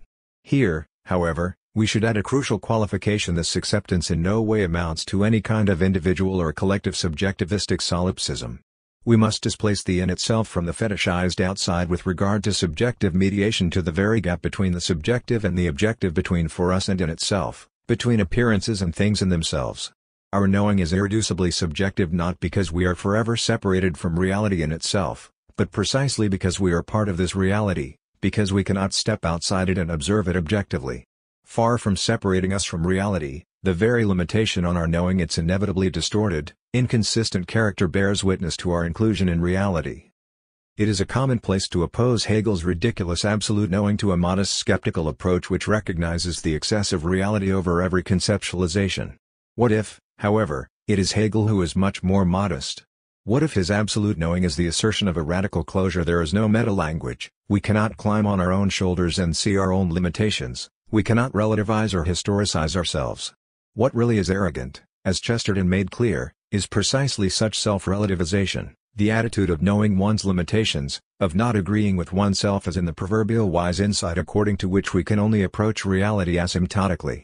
What Hegel's absolute knowing deprives us of is precisely this minimal self-distance, the ability to put ourselves at a safe distance from our own location. This brings us to the difficult question raised by Catherine Malabou in The Future of Hegel, that of the historicity of Hegel's own system. There are passages in Hegel, not too many, but numerous enough to be considered systematic, which explicitly belie the notion of the end of history, demonstrating that he in no way thought that, at his historical moment, history had come to an end. At the very end of his entire system, in the conclusion to the lectures on the history of philosophy, he tersely states that this is, for the time being, the state of knowledge, dies ist nun der Standpunkt der jetzigen Zeit, und die Reihe der geistigen Gestaltungen ist vor jetzt damit geschlossen. 36 This is now the standpoint of our time, and the series of spiritual formations is thereby, for now, closed. Note the triple historical relativization: now, our time, for now, an over-insistence which makes the statement almost symptomatic. One thing is sure here: Hegel definitely applied also to himself the well-known lines from the preface to his Philosophy of Right. As for the individual, everyone is a son of his time, so philosophy also is its time apprehended in thoughts. It is just as foolish to fancy that any philosophy can transcend its present world, as that an individual could leap out of his time or jump over roads. If a theory transgresses its time, and builds up a world as it ought to be, it has an existence merely in the unstable element of opinion, which gives room to every wandering fancy. 37. Proof abounds that this was not just a formal concession. In the introduction to Lectures on the Philosophy of World History, he concludes that America is therefore the country of the future, and its world historical importance has yet to be revealed in the ages that lie ahead. 38 And he makes a similar statement about Russia. Both are immature states, states which have not yet reached the full actualization of their historical form. Even in his much maligned Philosophy of Nature, he concedes his own historically conditioned limitation: we must be content with what we can, in fact, comprehend at present. There is plenty that cannot be comprehended yet. 39 In all these cases, Hegel, for a moment, takes an external point of view with respect to the universally comprehensive story he is telling, and announces that at some later stage a more articulate universally comprehensive story will be available. How, from what position, can he do this? 40 Whence comes this excess or remainder of historicist common sense which relativizes the highest speculative insights? It is clear that there is no space for it within the Hegelian philosophical narrative. Is this then the task of a proper materialist reversal of Hegel, to introduce this self-relativization into the system itself? To recognize traces which, for us today, remain unreadable traces, to recognize the irreducible parallax gap between multiple narratives of those in power, of those oppressed, which cannot be brought together, etc. What if, however, this conclusion, convincing as it may appear prima facie, proceeds all too fast? What if there is no external opposition between the eternal system of knowing and its historicist self-relativization? What if this self-relativization does not come from outside, but is inscribed in the very heart of the system?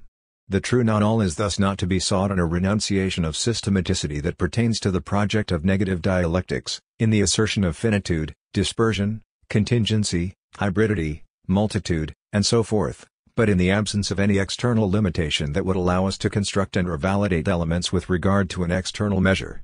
Read in this way, the infamous closure of the Hegelian system is strictly correlative to the obverse of its thorough self-relativization. The closure of the system does not mean that there is nothing outside the system. The naive notion of Hegel as the individual who claimed to have achieved absolute knowledge of everything. It means that we are forever unable to reflexivize this outside, to inscribe it within the inside, even in the purely negative and deceptively modest, self-deprecating mode of acknowledging that reality is an absolute otherness which forever eludes our conceptual grasp. Throughout his persistence of subjectivity, Pippin distinguishes between the actual, historically limited Hegel, and what he once refers to as the eternal Hegel, by which he means not a trans-historical eternal truth of Hegel, but, rather, the way each post-Hegelian epoch has to reinvent the position of absolute knowing, to ask the question: how would Hegel have conceptualized our predicament? How can one be Hegelian today? For example, Pippin is fully aware that Hegel's answer to the social crisis of his time, his notion of constitutional monarchy organized into estates, is not workable today, does not do the job of bringing about the reconciliation of our antagonisms. However, what we can elaborate is a Hegelian reconciliation, dialectical mediation of today's tensions. Or, in the case of abstract art, arguably Pippin's most brilliant example. Of course, Hegel did not predict it. There is no theory of abstract art in Hegel's aesthetics. However, one can easily and convincingly extrapolate from Hegel's reflections on the decline of the key role of art in the modern reflexive world the notion and possibility of abstract art, as a reflexivization of art itself, as art questioning and thematizing its own possibility and procedures.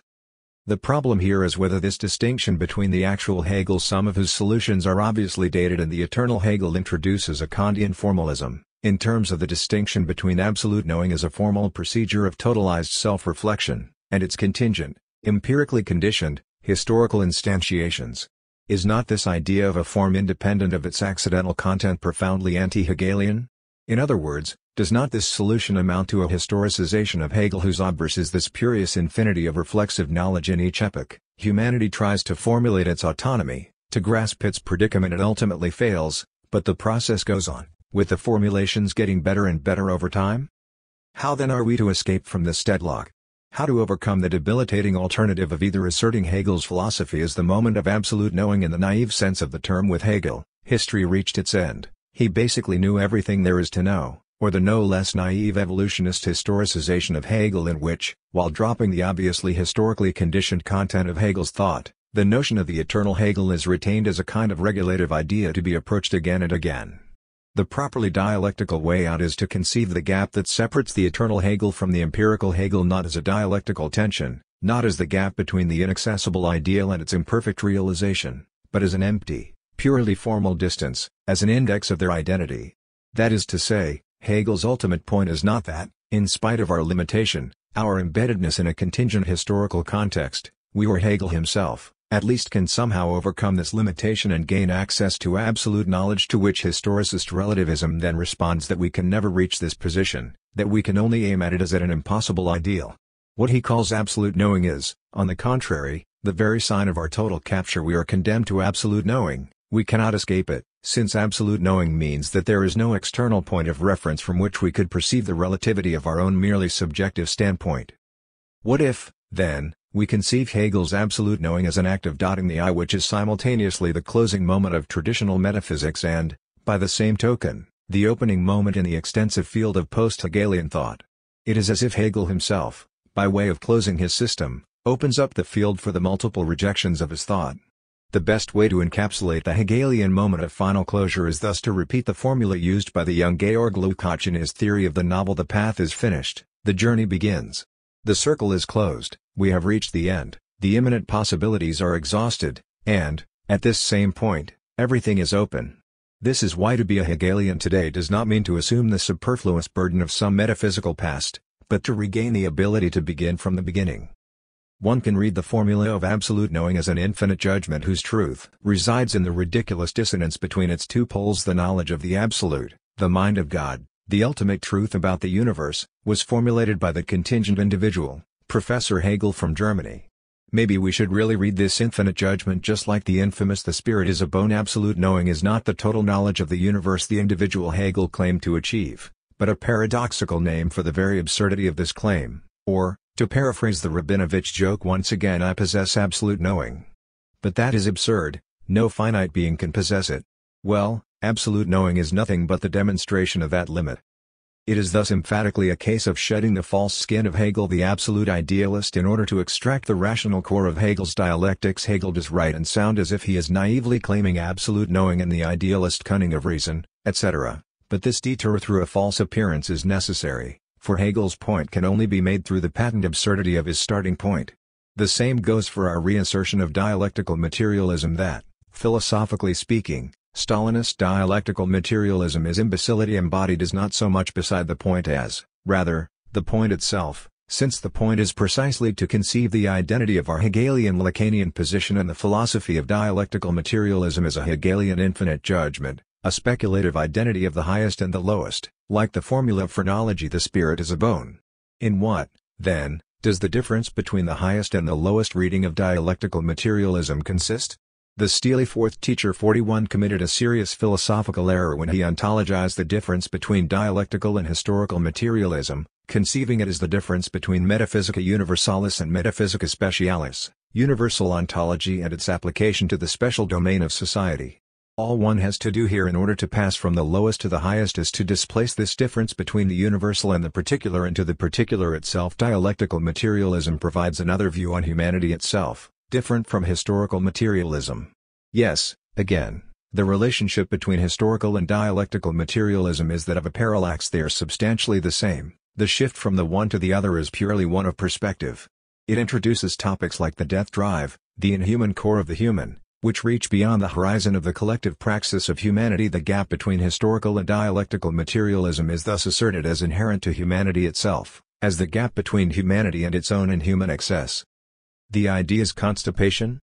Such a notion of absolute knowing enables us to avoid the trap into which even Jameson falls when he identifies narcissism as that which may sometimes be felt to be repulsive in the Hegelian system as such, 42, or, in short, as the central weakness of Hegel's thought expressed in his claim that reason should find itself in the actual world. We thereby search the whole world, and outer space, and end up only touching ourselves, only seeing our own face persist through multitudinous differences and forms of otherness. Never truly to encounter the not I, to come face to face with radical otherness, or, even worse, to find ourselves in an historical dynamic in which it is precisely difference and otherness which is relentlessly being stamped out. Such is the dilemma of the Hegelian dialectic, which contemporary philosophies of difference and otherness seem only able to confront with mystical evocations and imperatives. 43. Let us take Hegel's dialectics at its most idealist, that is, at the level which appears to confirm the accusation of narcissism, the notion of the sublation Aufhebung of all immediate material reality. The fundamental operation of Aufhebung is reduction. The sublated thing survives, but in an abridged edition, as it were, torn out of its life-world context, reduced to its essential feature, all the movement and wealth of its life reduced to a fixed mark. It is not that, after the abstraction of reason does its mortifying job with its fixed categories or notional determinations, speculative concrete universality somehow returns us to the lushness of life. Once we pass from empirical reality to its notional Aufhebung, the immediacy of life is lost forever. There is nothing more foreign to Hegel than lamenting the loss of the richness of reality. When we grasp it conceptually, recall his unambiguous celebration of the absolute power of understanding from his foreword to the phenomenology. The action of separating the elements is the exercise of the force of understanding, the most astonishing and greatest of all powers, or rather the absolute power. This celebration is in no way qualified, for Hegel's point is not that this power is nonetheless later sublated into a subordinate moment of the unifying totality of reason. The problem with understanding is rather that it does not unleash this power to the end, that it takes itself as being external to the thing itself. The standard notion is that it is merely our understanding, the mind, that separates in its imagination what in reality belongs together, so that the understanding's absolute power is merely the power of our imagination, which in no way concerns the reality of the thing analyzed. We pass from understanding to reason not when this analyzing, tearing apart, is overcome in a synthesis which brings us back to the wealth of reality, but when this power of tearing apart is transferred from being merely in our mind into things themselves, as their inherent power of. Even Jameson falls when he identifies narcissism as that which may sometimes be felt to be repulsive in the Hegelian system as such, 42, or, in short, as the central weakness of Hegel's thought expressed in his claim that reason should find itself in the actual world. We thereby search the whole world, and outer space, and end up only touching ourselves, only seeing our own face persist through multitudinous differences and forms of otherness. Never truly to encounter the not I, to come face to face with radical otherness, or, even worse, to find ourselves in an historical dynamic in which it is precisely difference and otherness which is relentlessly being stamped out. Such is the dilemma of the Hegelian dialectic, which contemporary philosophies of difference and otherness seem only able to confront with mystical evocations and imperatives. 43. Let us take Hegel's dialectics at its most idealist, that is, at the level which appears to confirm the accusation of narcissism, the notion of the sublation Aufhebung of all immediate material reality. The fundamental operation of Aufhebung is reduction. The sublated thing survives, but in an abridged edition, as it were, torn out of its life-world context, reduced to its essential feature, all the movement and wealth of its life reduced to a fixed mark. It is not that, after the abstraction of reason does its mortifying job with its fixed categories or notional determinations, Speculative concrete universality somehow returns us to the lushness of life once we pass from empirical reality to its notional Aufhebung. The immediacy of life is lost forever. There is nothing more foreign to Hegel than lamenting the loss of the richness of reality when we grasp it conceptually. Recall his unambiguous celebration of the absolute power of understanding from his foreword to the Phenomenology. The action of separating the elements is the exercise of the force of understanding, the most astonishing and greatest of all powers, or rather the absolute power. This celebration is in no way qualified, for Hegel's point is not that this power is nonetheless later sublated into a subordinate moment of the unifying totality of reason. The problem with understanding is rather that it does not unleash this power to the end, that it takes itself as being external to the thing itself. The standard notion is that it is merely our understanding, the mind, that separates in its imagination what in reality belongs together, so that the understanding's absolute power is merely the power of our imagination, which in no way concerns the reality of the thing analyzed. We pass from understanding to reason not when this analyzing, tearing apart, is overcome in a synthesis which brings us back to the wealth of reality, but when this power of tearing apart is transferred from being merely in our mind into things themselves, as their inherent power of decide which is the more true, and so on and so forth. We spontaneously dismiss such inconsistencies as signs of the deficiency of our understanding reality as much too rich and complex for our abstract categories. We will never be able to deploy a notional network capable of capturing its diversity. Then, however, if we have a refined theoretical sense, we sooner or later notice something strange and unexpected. It is not possible to clearly distinguish the inconsistencies of our notion of an object from the inconsistencies which are immanent to the object itself. The thing itself is inconsistent, full of tensions, oscillating between its different determinations, and the deployment of these tensions, this struggle, is what makes it alive. Take a particular political state. When it malfunctions, it is as if its particular specific features are in tension with the universal idea of the state. Or take the Cartesian cogito, the difference between me as a particular person embedded in a particular life world and me as an abstract subject is part of my particular identity itself, since to act as an abstract subject is a feature that characterizes individuals in modern Western society. Here, again, what appears as a conflict between two abstractions in our mind reveals itself as a tension in the thing itself. A similar case of Hegelian contradiction may be found the notion of liberalism. As it functions in contemporary discourse, its many meanings turn around two opposed poles: economic liberalism, free market individualism, opposition to strong state regulation, etc., and political libertarian liberalism, where the accent is on equality, social solidarity, permissiveness, etc. In the U.S., Republicans are more liberal in the first sense and Democrats in the second. The point, of course, is that while one cannot decide through closer analysis which is the true liberalism, one also cannot resolve the deadlock by trying to propose a kind of higher dialectical synthesis, or avoid the confusion by drawing a clear distinction between the two senses of the term. The tension between the two meanings is inherent in the very content that liberalism tries to designate. It is constitutive of the notion itself. Hence this ambiguity, far from signaling the limitation of our knowledge, signals the innermost truth of the notion of liberalism. What happens here is not that abstractions lose their abstract character and are drowned in full concrete reality. They remain abstractions and relate to each other as abstractions. Back in the 1960s, one progressive theorist of education created a stir when he published the results of a simple experiment. He asked a group of 5-year-old children to draw an image of themselves playing at home. 2 years later, he asked the group to do the same thing again, after they had undergone a year and a half of primary school. The difference was striking. The self-portraits of the 5-year-olds were exuberant, lively, full of color, surrealistically playful, but 2 years later, the portraits were much more rigid and subdued, plus a large number of children spontaneously chose to use only an ordinary gray pencil, although other colors were available. Quite predictably, this experiment was invoked as proof of the oppressiveness of the school apparatus, of how the school drill and discipline was crushing children's spontaneous creativity, and so on.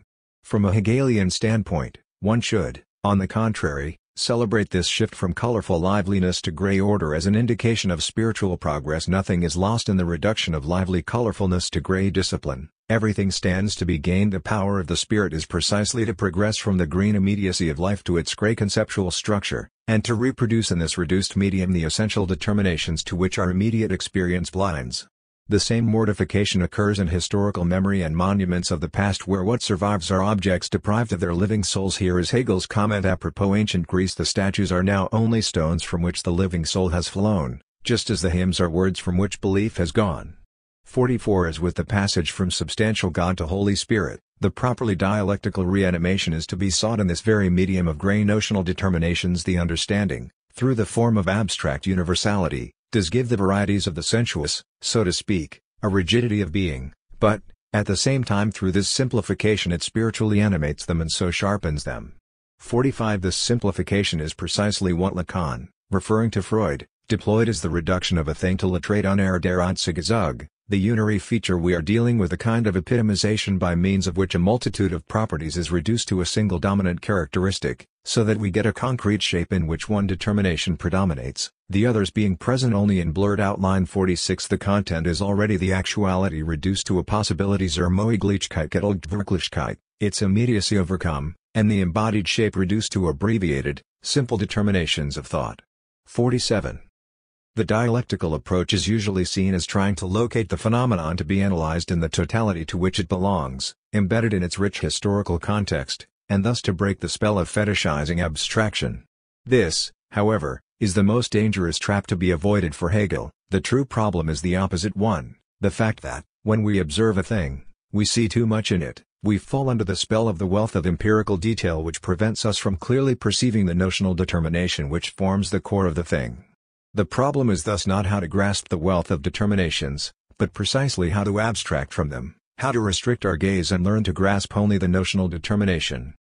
Hegel's formulation is here very precise. The reduction to the signifying unary feature reduces or contracts actuality to possibility, in the precise Platonic sense in which the notion idea of a thing always has a deontological dimension to it, designating what the thing should become in order to fully be what it is. Potentiality is thus not simply a name for the essence of a thing as the potentiality actualized in the multitude of empirical things of a certain genre. The idea of a chair is a potentiality actualized in empirical chairs. The multiple actual properties of a thing are not simply reduced to the inner core of the thing's true reality. What is more important is that a name accentuates profiles the thing's inner potential. When I call someone my teacher, I thereby outline what I expect from him. When I refer to a thing as chair, I profile the way I intend to use it. When I observe the world around me through the lenses of a language, I perceive its actuality through the lenses of the potentialities hidden or latently present in it. Potentiality thus appears as such, becomes actual as potentiality, only through language. It is the appellation of a thing that brings to light, posits its potentials. Once we grasp Aufhebung in this way, we can immediately see what is wrong with one of the main pseudo-Freudian reasons for dismissing Hegel. The notion of Hegel's system as the highest and most overblown expression of the oral economy. Is the Hegelian idea not effectively a voracious eater swallowing every object it stumbles upon? No wonder Hegel perceived himself as Christian. For him, the transubstantiation of the bread into Christ's flesh signals that the Christian subject can integrate and digest God himself without remainder. Is not the Hegelian process of conceiving or grasping a sublimated version of digestion? Hegel writes, if the individual human being does something, achieves something, attains a goal, this fact must be grounded in the way the thing itself, in its concept, acts and behaves. If I eat an apple, I destroy its organic self-identity and assimilate it to myself. That I can do this entails that the apple in itself, already, in advance, before I take hold of it, has in its nature the determination of being subject to destruction, having in itself a homogeneity with my digestive organs such that I can make it homogeneous with myself. 48. Is not what he describes here a lower version of the cognitive process itself, in which, as Hegel likes to point out, we can only grasp the object if this object itself already wants to be with or by us? One should pursue this metaphor to the end. The standard critical reading constructs the Hegelian absolute substance subject as thoroughly constipated, retaining within itself the ingested content. Or, as Adorno put it in one of his cutting remarks which, as is all too often the case with him, miss the mark, Hegel's system is the belly-turned mind, pretending that it has swallowed the totality of indigestible otherness. 49. But what about the inevitable counter-movement, Hegelian defecation? Is not the subject of what Hegel calls absolute knowing also a thoroughly emptied subject, a subject reduced to the role of pure observer or, rather, registrar of the self-movement of the content itself? The richest is therefore the most concrete and most subjective, and that which withdraws itself into the simplest depth is the mightiest and most all-embracing.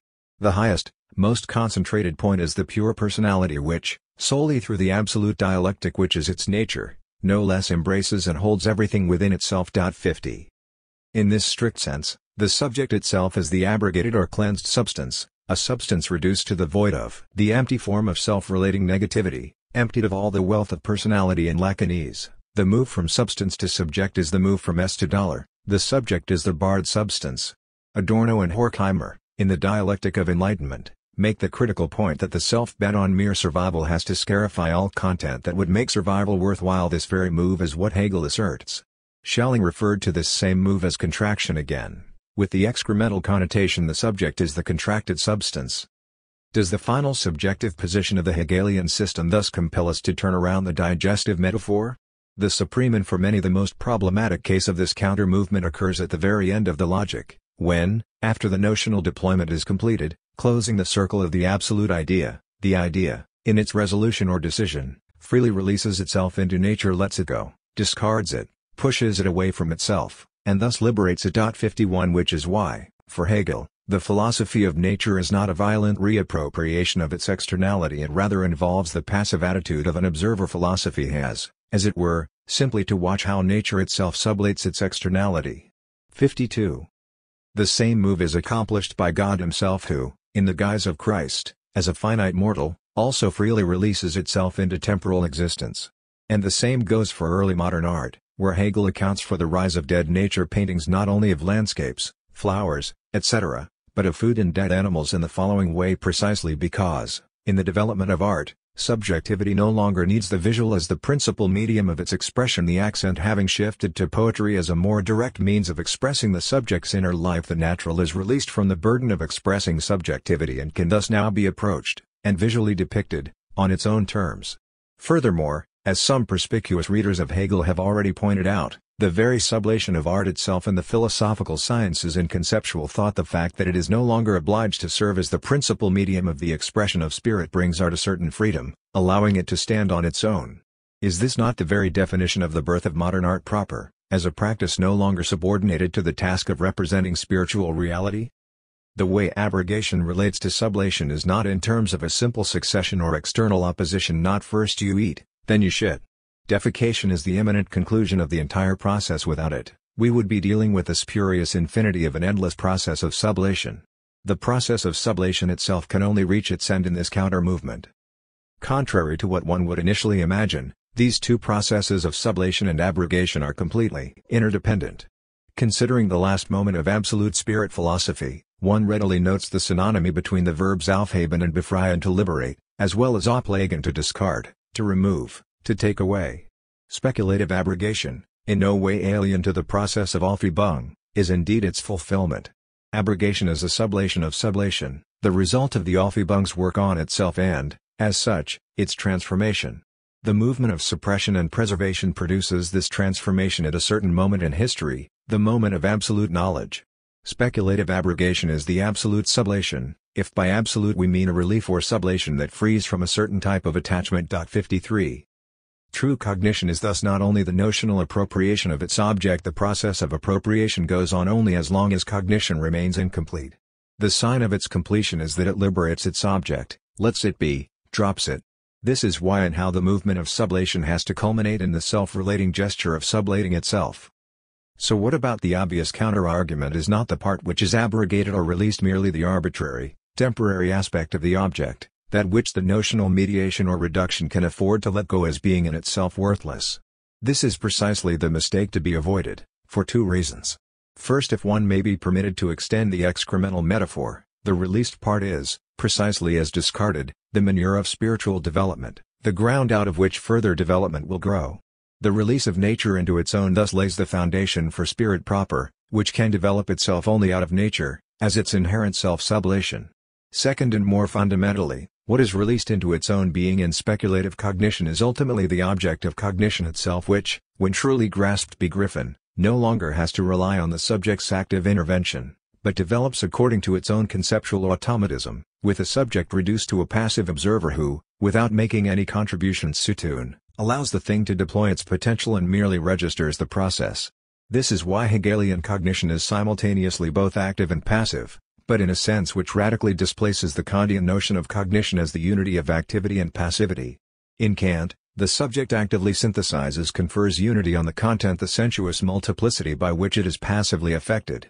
For Hegel, on the contrary, at the level of absolute knowing, the cognizing subject is thoroughly passivized. It no longer intervenes in the object, but merely registers the immanent movement of the object's self-differentiation determination or, to use a more contemporary term, the object's autopoietic self-organization. The subject is thus, at its most radical, not the agents of the process. The agents is the system of knowledge itself which automatically deploys itself, without the need for any external impetus. This utter passivity, however, simultaneously involves the greatest activity. It takes the most strenuous effort for the subject to erase itself and its particular content, as an agent intervening in the object, and to expose itself as a neutral medium, as the site of the system's self-deployment. Hegel thereby overcomes the standard dualism between system and freedom, between the Spinozist notion of a substantial deus sive natura of which I am a part, caught in its determinism, and the Fichtean notion of the subject as an agent opposed to inert stuff, trying to dominate and appropriate it. The supreme moment of the subject's freedom is when it sets free its object, leaving it alone to freely deploy itself. The idea's absolute freedom consists in its resolution to freely let go out of itself the moment of its particularity. 54 Absolute freedom is here literally absolute in the etymological meaning of absolvere, releasing, letting go. Schelling was the first to criticize this move as illegitimate after completing the circle of the logical self-development of the notion, and being aware that it had all taken place in the abstract medium of thought. Hegel had somehow to make the passage to real life. However, there were no categories in his logic capable of accomplishing this passage, which is why he had to resort to terms like decision. The idea decides to release nature from itself, which are not categories of logic, but of the will and practical life. What this critique clearly misses is the way the act of releasing the other is thoroughly immanent to the dialectical process, as its conclusive moment, the sign of the completion of the dialectical circle. Is this not the Hegelian version of Gelassenheit? This, then, is how one should read Hegel's third syllogism of philosophy. Spirit logic nature. The starting point of the speculative movement is spiritual substance, into which subjects are immersed. Then, through a strenuous conceptual effort, the wealth of this substance is reduced to its underlying logical or notional structure. Once this task is accomplished, the fully developed logical idea can release nature out of itself. Here is the key passage. The idea, in positing itself as absolute unity of the pure notion and its reality and thus contracting itself into the immediacy of being, is the totality in this form nature. But this determination has not issued from a process of becoming, nor is it a transition, as one above. The subjective notion in its totality becomes objectivity, and the subjective end becomes life. On the contrary, the pure idea in which the determinateness or reality of the notion is itself raised into notion, is an absolute liberation for which there is no longer any immediate determination that is not equally posited in its self-notion. In this freedom, therefore, no transition takes place. The simple being to which the idea determines itself remains perfectly transparent to it and is the notion that, in its determination, abides with itself. The passage is therefore to be understood here rather in this manner, that the idea freely releases itself in its absolute self-assurance and inner poise. By reason of this freedom, the form of its determinateness is also utterly free, the externality of space and time existing absolutely on its own account without the moment of subjectivity. 55. Hegel here repeatedly insists how this absolute liberation is thoroughly different from the standard dialectical transition. But how? The suspicion lurks that Hegel's absolute liberation relies on the absolute mediation of all otherness. I set the other free after I have completely internalized it, but is this really so? One should reread here Lacan's critique of Hegel. What if, far from denying what Lacan calls the subjective disjunction, Hegel on the contrary asserts an unheard-of division that runs through the particular subject as well as through the universal substantial order of collectivity, uniting the two? That is to say, what if the reconciliation between the particular and the universal occurs precisely through the division that cuts across the two? The basic postmodern reproach to Hegel that his dialectic admits antagonisms only to resolve them magically in a higher synthesis strangely contrasts with the good old Marxist reproach already formulated by Schelling, according to which Hegel resolves antagonisms only in thought, through conceptual mediation, while in reality they remain unresolved. One is tempted to accept this second reproach at face value and use it against the first one. What if this is the proper answer to the accusation that Hegelian dialectics magically resolves antagonisms?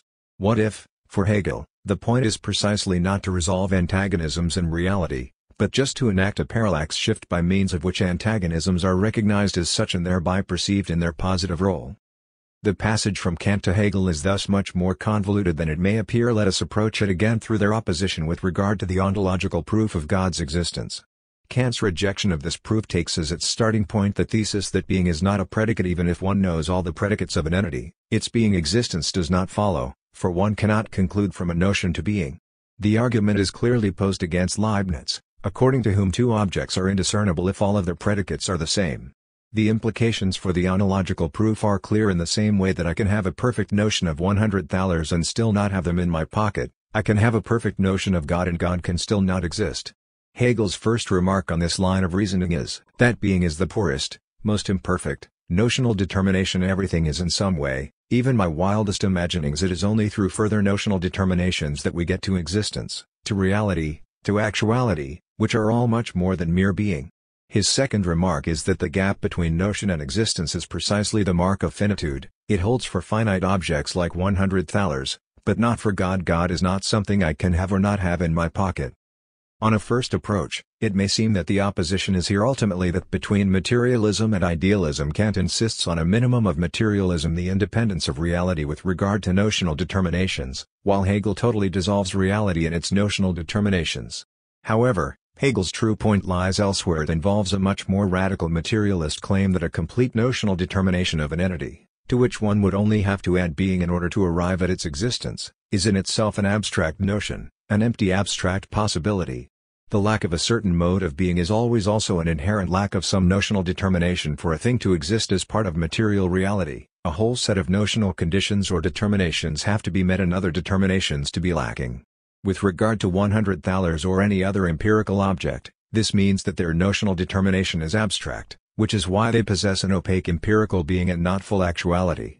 So when Kant draws a parallel between God and $100, one should ask a simple and naive question: does Kant really possess a fully developed concept of God?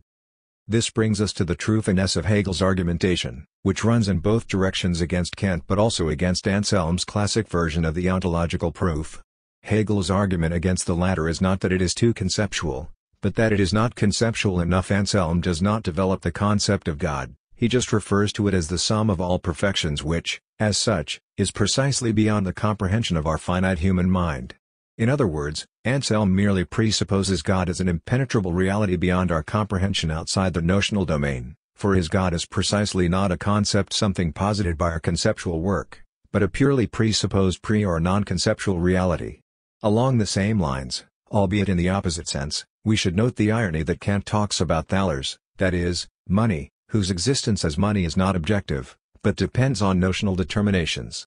True, as Kant says, having a concept of 100 thalers is not the same as having them in your pocket, but let us imagine a process of rapid inflation which totally devalues the pocket at 100 thalers. Yes, the same objects are there in reality, but they are no longer money, just meaningless, worthless coins. In other words, money is precisely an object whose status depends on how we think about it. If people no longer treat this piece of metal as money, if they no longer believe in it as money, it no longer is money. 56 So when Kant argues that those who want to prove the existence of God from his notion are like those who think they can become richer by adding zeros to their banknotes, he misses the fact that, in capitalism, one actually can get rich in this way in a successful act of fraud. Say, one falsifies one's financial assets in order to get credit, then invests the money and gets rich. With regard to material reality, the ontological proof of God's existence should thus be turned around. The existence of material reality bears witness to the fact that the notion is not fully actualized. Things materially exist not when they meet certain notional requirements, but when they fail to meet them. Material reality is as such a sign of imperfection. In this sense, as we saw in Chapter 1, for Hegel the truth of a proposition is inherently notional, determined by the immanent notional content, not a matter of comparison between notion and reality. In Lacanian terms, there is a non-all pot out of truth. So, to pursue the rather tasteless metaphor, Hegel was not a sublimated coprophagist, as the usual notion of the dialectical process would lead us to believe. The matrix of the dialectical process is not that of defecation externalization followed up by a swallowing up reappropriation of the externalized content. On the contrary, it is one of appropriation followed by the excremental movement of dropping, releasing, letting go. What this means is that one should not equate externalization with alienation. The externalization which concludes a cycle of dialectical process is not alienation, it is the highest point of disalienation. One really reconciles oneself with some objective content not when one still has to strive to master and control it, but when one can afford the supreme sovereign gesture of letting this content go, of setting it free. Which is why, incidentally, as some perceptive interpreters have pointed out, far from subduing nature totally to man, Hegel unexpectedly opens up a space for ecological awareness. For him, The drive to exploit nature technologically is still a mark of man's finitude. In such an attitude, nature is perceived as an external object, an opposing force to be dominated. Adopting the standpoint of absolute knowing, however, the philosopher does not experience nature as a threatening other to be controlled and dominated, but as something that should be left to follow its inherent path. Here Louis Althusser was wrong when he opposed the Hegelian subject-substance, as a teleological process with a subject, to the materialist dialectical process without a subject. The Hegelian dialectical process is in fact the most radical version of a process without a subject, in the sense of an agent controlling and directing it, be it God or humanity, or a class as a collective subject. In his late writings, Althusser came to recognize this, but what remained obscure to him was how the fact that the Hegelian dialectical process is without a subject means exactly the same as Hegel's fundamental thesis that the absolute must be grasped not only as substance, but also as subject. The emergence of a pure subject qua void is strictly correlative to the notion of system as the self-deployment of the object itself with no need for any subjective agent to drive it forward or direct it. This is why it is a mistake to treat Hegelian self-consciousness as a kind of meta-subject, a mind, much larger than an individual human mind, aware of itself. Once we do this, Hegel can only appear as a ridiculous spiritualist obscurantist, claiming that there is some kind of mega-spirit controlling our history. Against this cliché, one should emphasize how fully aware Hegel is that it is in the finite consciousness that the process of knowing spirit's essence takes place and that the divine self-consciousness thus arises. Out of the foaming ferment of finitude, spirit rises up fragrantly. 57. However, although our awareness, the self-consciousness of finite humans, is the only actual side of spirit, this does not entail any kind of nominalist reduction. There is another dimension at work in self-consciousness, the one designated by Lacan as the big other and by Karl Popper as the third world. That is to say, for Hegel, self-consciousness in its abstract definition stands for a purely non-psychological self-reflexive fold of registering, remarking one's own position, of reflexively taking into account what one is doing. Therein resides the link between Hegel and psychoanalysis in this precise non-psychological sense. Self-consciousness for psychoanalysis is an objective, say, a symptom which betrays the falsity of my position of which I am unaware. For example, I do something wrong, and I consciously tell myself that I had the right to do it, but, unbeknown to me, a compulsive act which to me appears mysterious and meaningless registers my guilt, bears witness to the fact that, somewhere, my guilt is remarked. Along the same lines, Ingmar Bergman once noted that, towards the end of their careers, both Fellini and Tarkovsky, whom he admired, unfortunately started to make Fellini films and Tarkovsky films, and that the same weakness affected his Autumn Sonata. It is a Bergman film made by Bergman. In the Autumn Sonata, Bergman lost his creative spontaneity. He started to imitate himself, to reflexively follow his own formula. In short, the Autumn Sonata is a self-conscious film, even if Bergman himself was psychologically totally unaware of this. This is the function of the Lacanian big other at its purest, this impersonal, non-psychological, agency, or rather side of registering, of taking note of what takes place.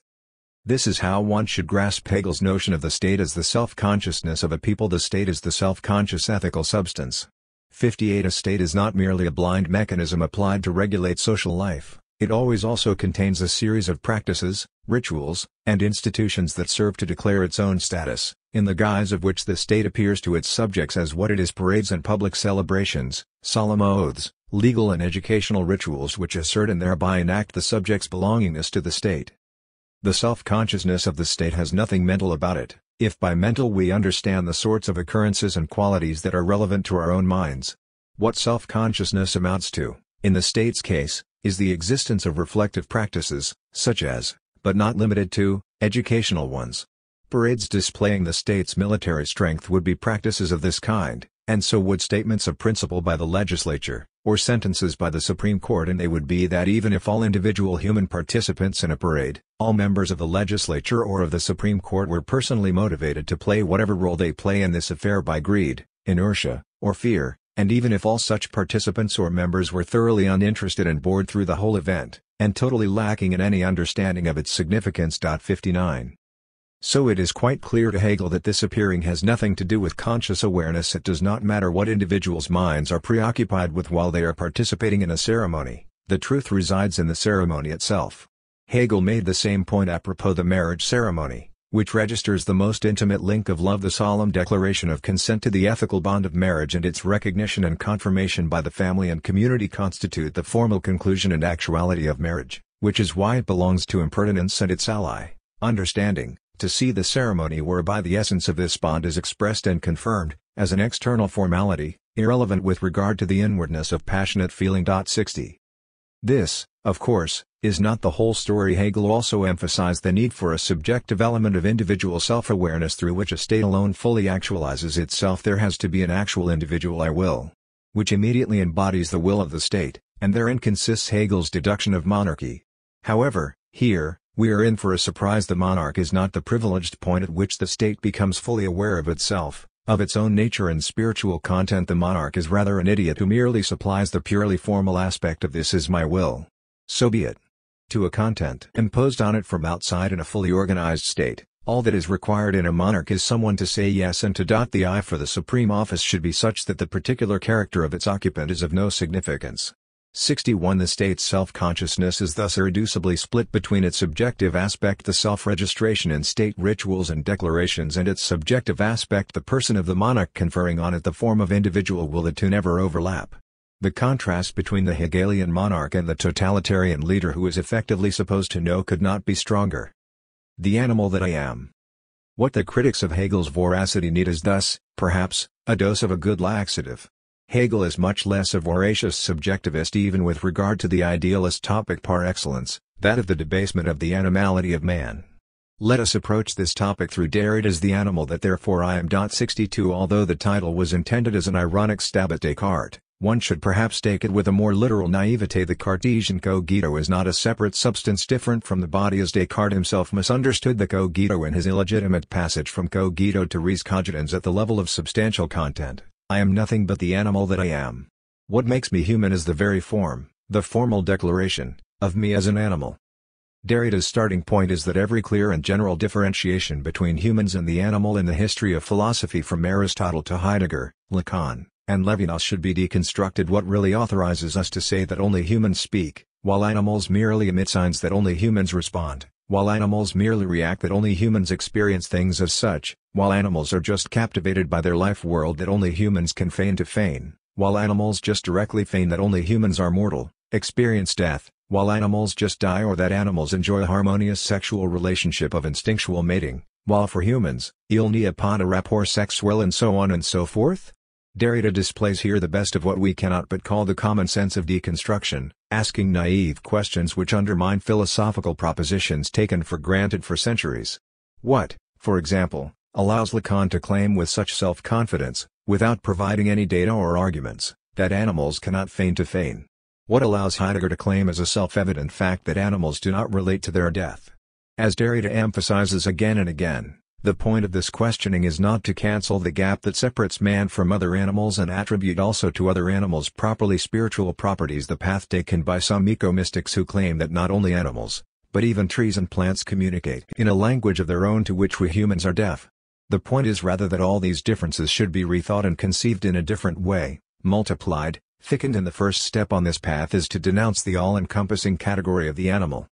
Such a negative characterizations of animals as speechless, worldless, etc. generate the appearance of a positive determination which is false, animals as being captured within their environment, and so on. Do we not encounter the same phenomenon in traditional Eurocentric anthropology? Viewed through the lenses of modern Western rational thought taken as the standard of maturity, its others cannot but appear as primitives trapped in magic thinking, really believing that their tribe originates from their totemic animal, that a pregnant woman has been inseminated by a spirit and not by a man, etc. Rational thought thus engenders the figure of irrational mythical thought. What we get here is again a process of violent simplification, reduction, obliteration, which occurs with the rise of the new in order to assert something radically new. The entire past, with all its inconsistencies, has to be reduced to some basic defining feature: metaphysics, mythical thought, ideology. Derrida himself succumbs to the same simplification in his deconstructive mode. The past as a whole is totalized as phallogocentrism or metaphysics of presence, which it can be argued is secretly modeled upon Husserl. Derrida here differs from Deleuze and Lacan, who treat philosophers one by one, without totalizing them. Does not the same thing happen when the Western Judeo-Greek legacy is opposed to the Oriental stance, thereby obliterating the incredible wealth of positions covered by the term Oriental thought? Can we really put into the same category, say, the Upanishads, with their corporate metaphysics of castes, and Confucianism with its agnostic pragmatic stance? But is not such a violent leveling a necessary feature of every critical move, of every rise of the new? Perhaps then, instead of dismissing en bloc such binary logic, one should assert it, not only as a necessary step of simplification, but as inherently true in that very simplification. To put it in Hegelese, it is not only that, say, the totalization effected under the heading the animal involves the violent obliteration of a complex multiplicity, it is also that the violent reduction of such a multiplicity to a minimal difference is the moment of truth. That is to say, the multiplicity of animal forms is to be conceived as a series of attempts to resolve some basic antagonism or tension which defines animality as such, a tension which can only be formulated from a minimal distance, once humans are involved. Recall the well-known elaboration of the general equivalent from the first edition of Capital, Volume 1, where Marx writes, "It is as if, alongside and external to lions, tigers, rabbits, and all other actual animals, which form when grouped together the various kinds, species, subspecies, families, etc. of the animal kingdom, there existed in addition the animal, the individual incarnation of the entire animal kingdom." 63. Do not this image of money as the animal romping alongside all the heterogeneous instances of particular sorts of animality that exist around it capture what Derrida describes as the gap that separates the animal from the multiplicity of actual animal life? In Hegelese again, what man encounters in the animal is itself in the oppositional determination viewed as an animal. Man is the spectral animal existing alongside really existing animal kinds. Does this not also allow us to give a perverse twist to the early Marxist determination of man as Gattungswesen, a species being it is as if, alongside particular subspecies, the species as such comes to exist? Perhaps this is how animals view humans, and this is the reason for their perplexity.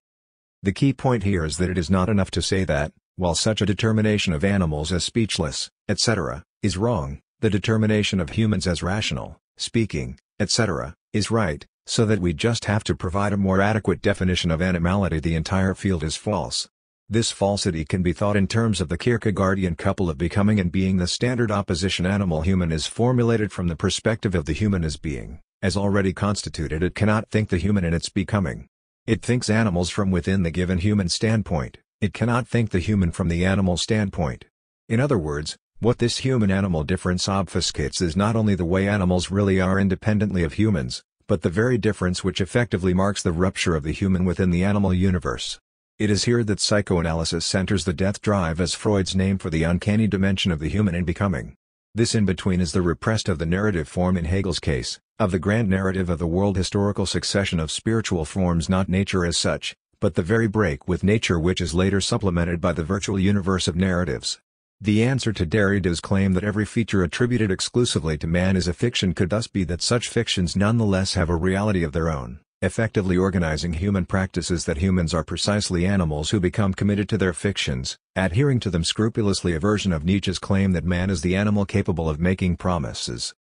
Derrida begins his exploration of this obscure twilight zone with a report on a kind of primordial scene after waking. He goes naked to the bathroom where his cat follows him. Then the awkward moment occurs. He is standing in front of the cat which is looking at his naked body. Unable to endure this situation, he puts a towel around his waist, chases the cat outside, and takes a shower. The cat's gaze stands for the gaze of the other, an inhuman gaze, but for this reason all the more the other's gaze and all its abyssal impenetrability. Seeing oneself being seen by an animal is an abyssal encounter with the other's gaze, since precisely because we should not simply project onto the animal our inner experience, something is returning the gaze which is radically other. The entire history of philosophy is based upon a disavowal of such an encounter, right up to Badiou, who is all too quick in characterizing a human being not yet converted into a subject to the event as a human animal. Sometimes, at least, the enigma is admitted by, among others, Heidegger, who insists that we are not yet able to determine the essence of a being which is living. And, sporadically, we can even find direct reversals of this disavowal. Not only is the gaze of the animal recognized, it is also directly elevated into the key preoccupation of philosophy, as in Adorno's surprising proclamation, philosophy exists in order to redeem what you see in the gaze of an animal. 64. I remember seeing a photo of a cat after it had been subjected to some lab experiment in a centrifuge, its bones half broken, its skin half hairless, its eyes looking helplessly into the camera. This is the gaze of the other, disavowed not only by philosophers, but by humans as such. Even Levinas, who wrote so much about the face of the helpless other as the original site of the ethical responsibility, explicitly denied that an animal's face could function like this.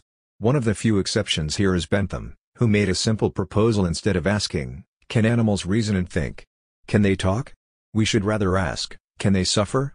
Human industry alone is continuously causing an immense suffering to animals, which is systematically disavowed. Not only laboratory experiments, but special regimes to produce eggs and milk, turning lights on and off to shorten the day, the use of hormones, etc., pigs which are half blind and barely able to walk, fattened up rapidly to be slaughtered, and so on and so forth. Many of those who visit a chicken factory find themselves no longer able to eat chicken meat, and although all of us know what goes on in such places, this knowledge has to be neutralized so that we can act as if we do not know. One way to facilitate this ignorance is with the Cartesian notion of the animal machine. Cartesians warn us against having compassion for animals. When we hear an animal emitting sounds of pain, we should always bear in mind that these sounds do not express any real inner feelings, since animals do not have souls. They are just sounds generated by a complex mechanism of muscles, bones, fluids, etc., that one can clearly see through dissection.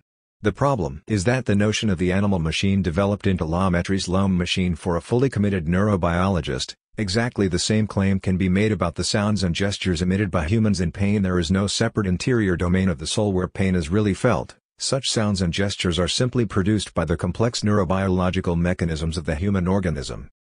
In revealing the larger ontological context of this animal suffering, Derrida resuscitates the old motif of German Romanticism and Schelling, taken over by Heidegger and Benjamin, of the great sorrow of nature. It is in the hope of requiting that sorrow, of redemption from that suffering, that humans live and speak in nature. 65 Derrida rejects this Schellingian Benjaminian Heideggerian motif of the sadness of nature, the idea that nature's numbness and muteness signals an infinite pain. As being teleologically logocentric, language becomes a telos of nature. Nature strives towards the word to be relieved of its sadness, to reach its redemption. But this mystical topos nonetheless raises the right question by, again, reversing the standard perspective. Not what is nature for language?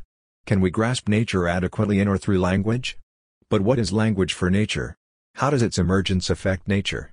Far from belonging to logocentrism, such a reversal is the strongest suspension of logocentrism and teleology, in the same way that Marx's thesis on the anatomy of man is the key to the anatomy of ape subverts any teleological evolutionism. Derrida is aware of this complexity. He describes how the animal sadness doesn't just derive from the inability to speak and from muteness, from a stupefied or aphasic privation of words. If this putative sadness also gives rise to a lament, if nature laments, expressing a mute but audible lament through sensuous sighing and even the rustling of plants, it is perhaps because the terms have to be inverted. Benjamin suggests as much. There must be a reversal, an Umkehrung in the essence of nature. Nature and animality within it isn't sad because it is mute. On the contrary, it is nature's sadness or mourning that renders it mute and aphasic, that leaves it without words. 66. Following Benjamin, Derrida thus interprets this reversal as revealing that what makes nature sad is not a muteness in the experience of powerlessness, an inability ever to name. It is, in the first place, the fact of receiving one's name. 67 Our insertion into language, our being given a name, functions as a memento mori in language. We die in advance, we relate to ourselves as already dead. Language is in this sense a form of melancholy, not of mourning. In it, we treat an object which is still alive as already dead or lost, so that when Benjamin speaks about a foreshadowing of mourning, one should take this as the very formula of the melancholy. There is, however, a barely concealed ambiguity in Derrida's claims. If sadness is prior to muteness, lack of language, if it causes muteness, is then the primordial function of language to release or abolish this sadness? But if this is the case, how can this sadness originally be the sadness of receiving one's name? Am I left without words at the unheard-of violence of someone naming me, imposing a symbolic identity onto me, without asking for my consent? And how can the sadness caused by this reduction to the passivity of being named be experienced by nature itself? Does not such an experience presuppose that one already dwells in the dimension of naming, of language? Should one not limit such a claim to so-called domestic animals? Lacan noted somewhere that, while animals do not speak, domestic animals nonetheless already dwell in the dimension of language. They react to their names, run to their master when they hear it called, obey orders, etc., which is why, although they do not have access to normal subjectivity, they can nonetheless be affected by human pathology. A dog can be hystericized, and so on. So, to return to the sad and perplexed gaze of the laboratory cat, what it expresses is perhaps the cat's horror at having encountered the animal, namely ourselves, humans. What the cat sees is us in all our monstrosity, and what we see in its tortured gaze is our own monstrosity. In this sense, The big other, the symbolic order, is already here for the poor cat. Like the prisoner in Kafka's penal colony, the cat suffered the material consequences of being caught in the symbolic gridlock. It effectively suffered the consequences of being named, included in the symbolic network. To resolve this problem, should we distinguish between two sadnesses: the sadness of natural life prior to and independent of language, and the sadness of being named, subjugated to language? There is, first, the infinite melancholy of all living things, a tension or pain which is resolved when a word is spoken. Then, however, the pronunciation of a word itself generates a sadness of its own, referred to by Derrida. Does not this insight into the intimate link between language and pain bring us close to Richard Rorty's definition of humans as beings who suffer and are able to narrate their suffering, or, as Derrida put it, to man as the autobiographical animal? What Rorty does not take into account is the additional pain, the surplus pain generated by language itself. Maybe Hegel can show us a way out here, when he interprets gravity as an indication that matter-nature has its center outside itself and is condemned to strive endlessly towards its spirit, on the contrary, has its center in itself. With the rise of spirit, reality returns to itself from its self-externalization. Spirit, however, is only actual in human thought, whose medium is language, and language involves an even more radical externalization. Nature thus returns to itself through a repeated externalization, or, as Schelling would have put it, in language, a subject contracts itself outside itself. There is an underlying necessity at work here. Every speaker, every name giver has to be named, has to be included in its own chain of nominations, or, to refer to the joke often quoted by Lacan, I have three brothers, Paul, Ernest, and myself. No wonder that, in many religions, God's name is secret, one is prohibited from pronouncing it. The speaking subject persists in this in-between prior to nomination. There is no subject, but once it is named, it already disappears in its signifier. The subject never is, it always will have been. But what if that which characterizes humans is this very openness to the abyss of the radical other, this perplexity of what does the other really want from me? In other words, what if we turn the perspective around here? What if the perplexity a human sees in the animal's gaze is the perplexity aroused by the monstrosity of the human being itself? What if it is my own abyss I see reflected in the abyss of the other's gaze? Don Sayou, Je vois ma perte crete, as Racine put it in Phaedra. Or, in Hegelese, instead of asking what substance is for the subject, how the subject can grasp substance, one should ask the obverse question: what is the rise of the subject for pre-subjective substance? G. K. Chesterton proposed such a Hegelian reversal precisely apropos man and animals. Instead of asking what animals are for humans, for our experience, we should ask what man is for animals in his less well-known Everlasting Man. Chesterton conducts a wonderful mental experiment along these lines, imagining the monster that man might have seemed at first to the merely natural animals around him. The simplest truth about man is that he is a very strange being, almost in the sense of being a stranger on the earth. In all sobriety, he has much more of the external appearance of one bringing alien habits from another land than of a mere growth of this one. He has an unfair advantage and an unfair disadvantage. He cannot sleep in his own skin, he cannot trust his own instincts. He is at once a creator moving miraculous hands and fingers and a kind of cripple. He is wrapped in artificial bandages called clothes, he is propped on artificial crutches called furniture. His mind has the same doubtful liberties and the same wild limitations. Alone among the animals, he is shaken with the beautiful madness called laughter, as if he had caught sight of some secret in the very shape of the universe hidden from the universe itself. Alone among the animals, he feels the need of averting his thought from the root realities of his own bodily being, of hiding them as in the presence of some higher possibility which creates the mystery of shame. Whether we praise these things as natural to man or abuse them as artificial in nature, they remain in the same sense unique. 68. This is what Chesterton called thinking backwards. We have to put ourselves back in time, before the fateful decisions were made or before the accidents occurred that generated the state which now seems normal to us, and the best way to do it, to render palpable this open moment of decision, is to imagine how, at that point, history might have taken a different turn. With regard to Christianity, instead of losing time probing into how it related to Judaism, how it misunderstands the Old Testament by reading it as announcing the arrival of Christ and then trying to reconstruct what the Jews were like prior to Christianity, unaffected by the retroactive Christian perspective, one should rather turn the perspective around and extraniate Christianity itself, treat it as Christianity and becoming and focus on what a strange beast, what a scandalous monstrosity, Christ must have appeared to be in the eyes of the Jewish ideological establishment. A hyperbolic example is provided by those rare societies which, until now, had succeeded in avoiding contact with civilization.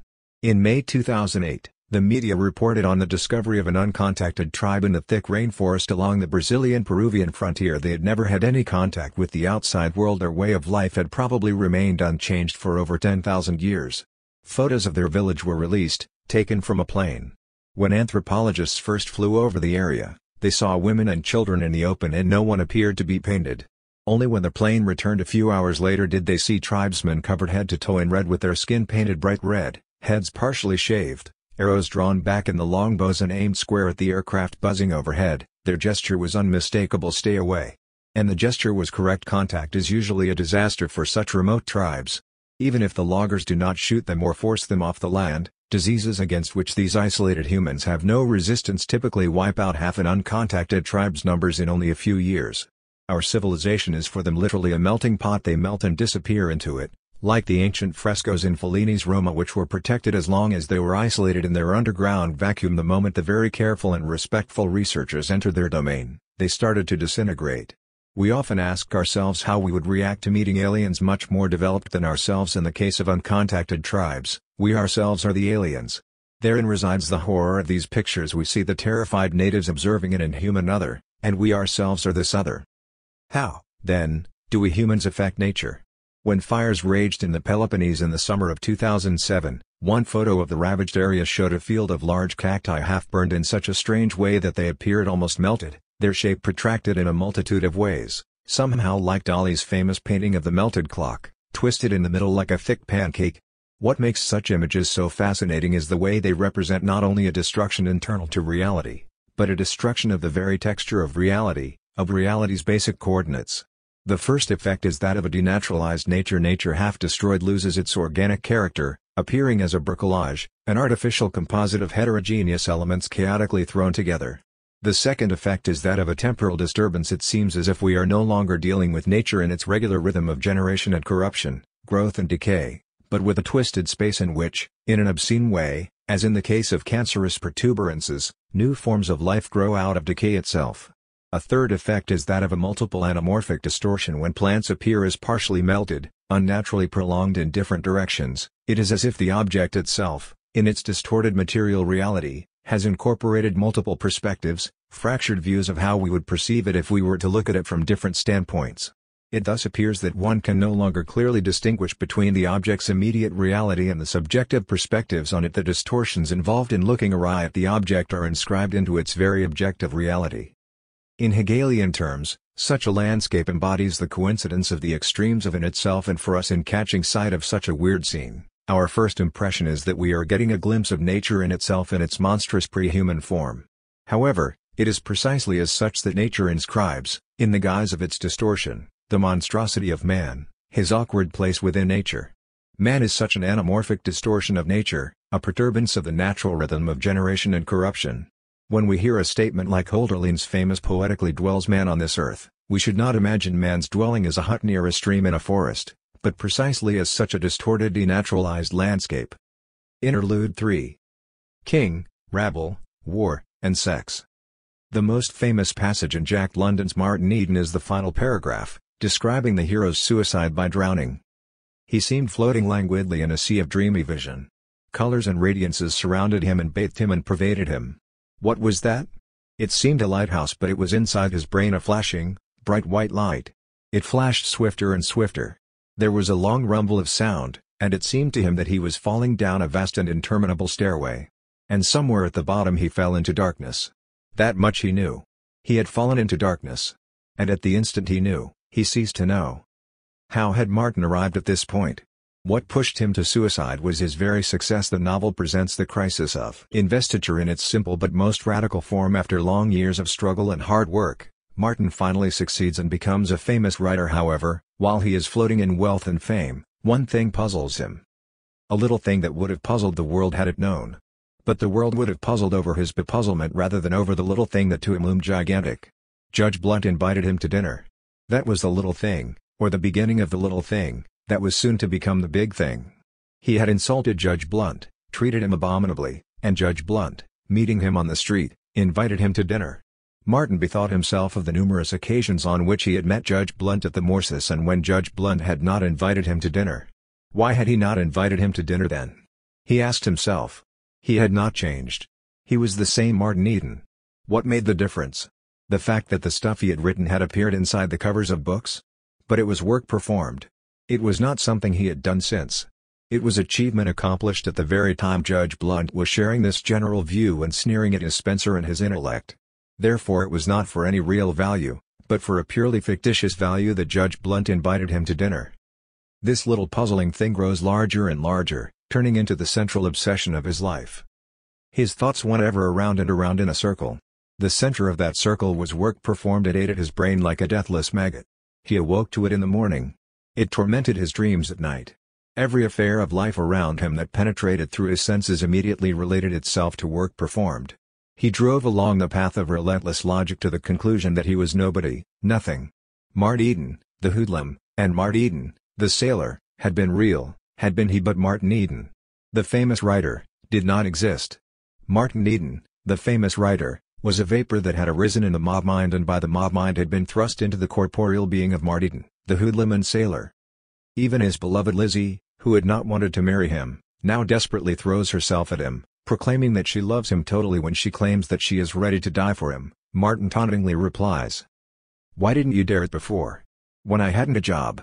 When I was starving. When I was just as I am now, as a man, as an artist, the same Martin Eden." That's the question I've been propounding to myself for many a day, not concerning you merely, but concerning everybody. You see, I have not changed, though my sudden apparent appreciation and value compels me constantly to reassure myself on that point. I've got the same flesh on my bones, the same 10 fingers and toes. I am the same. I have not developed any new strength nor virtue. My brain is the same old brain.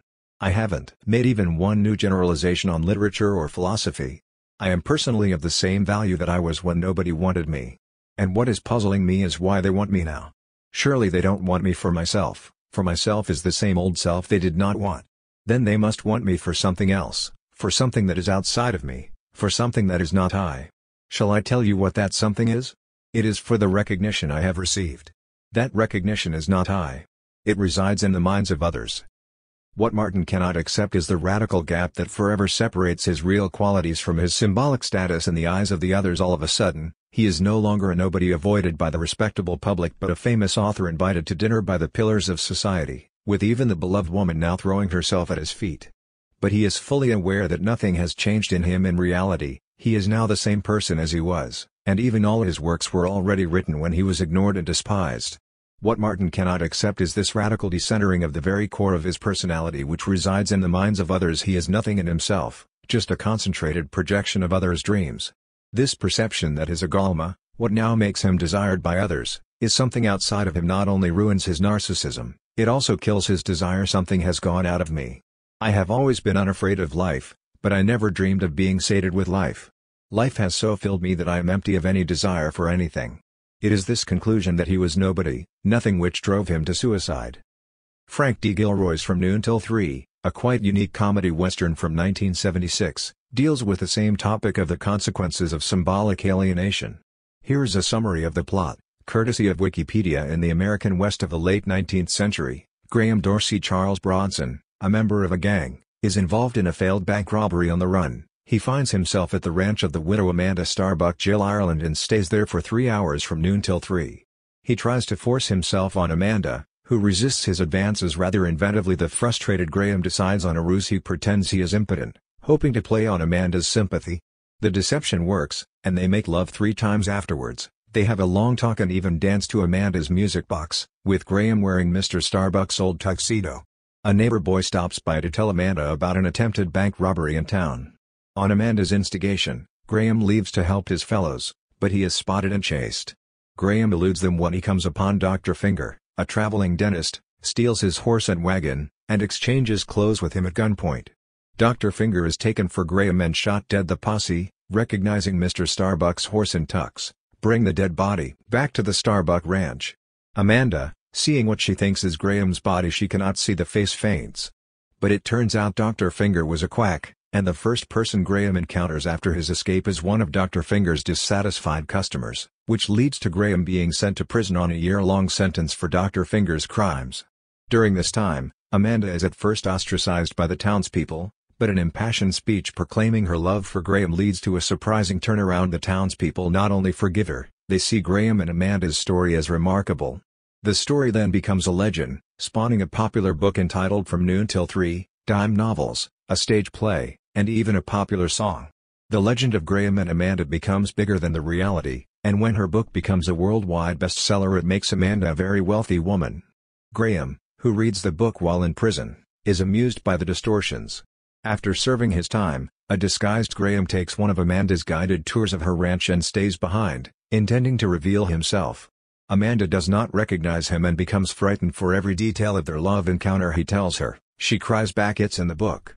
It is only when Graham shows her something that's not in the book, his penis, that Amanda believes him, but instead of joy, she is worried if word got out that Graham was alive, the legend of Graham and Amanda would be done for. Even Graham's suggestion that he live with her incognito is no good after all. If Amanda were to live with another man, the legend would still be destroyed. The encounter ends up with Amanda pointing a gun at Graham, but at the last moment she decides to shoot herself.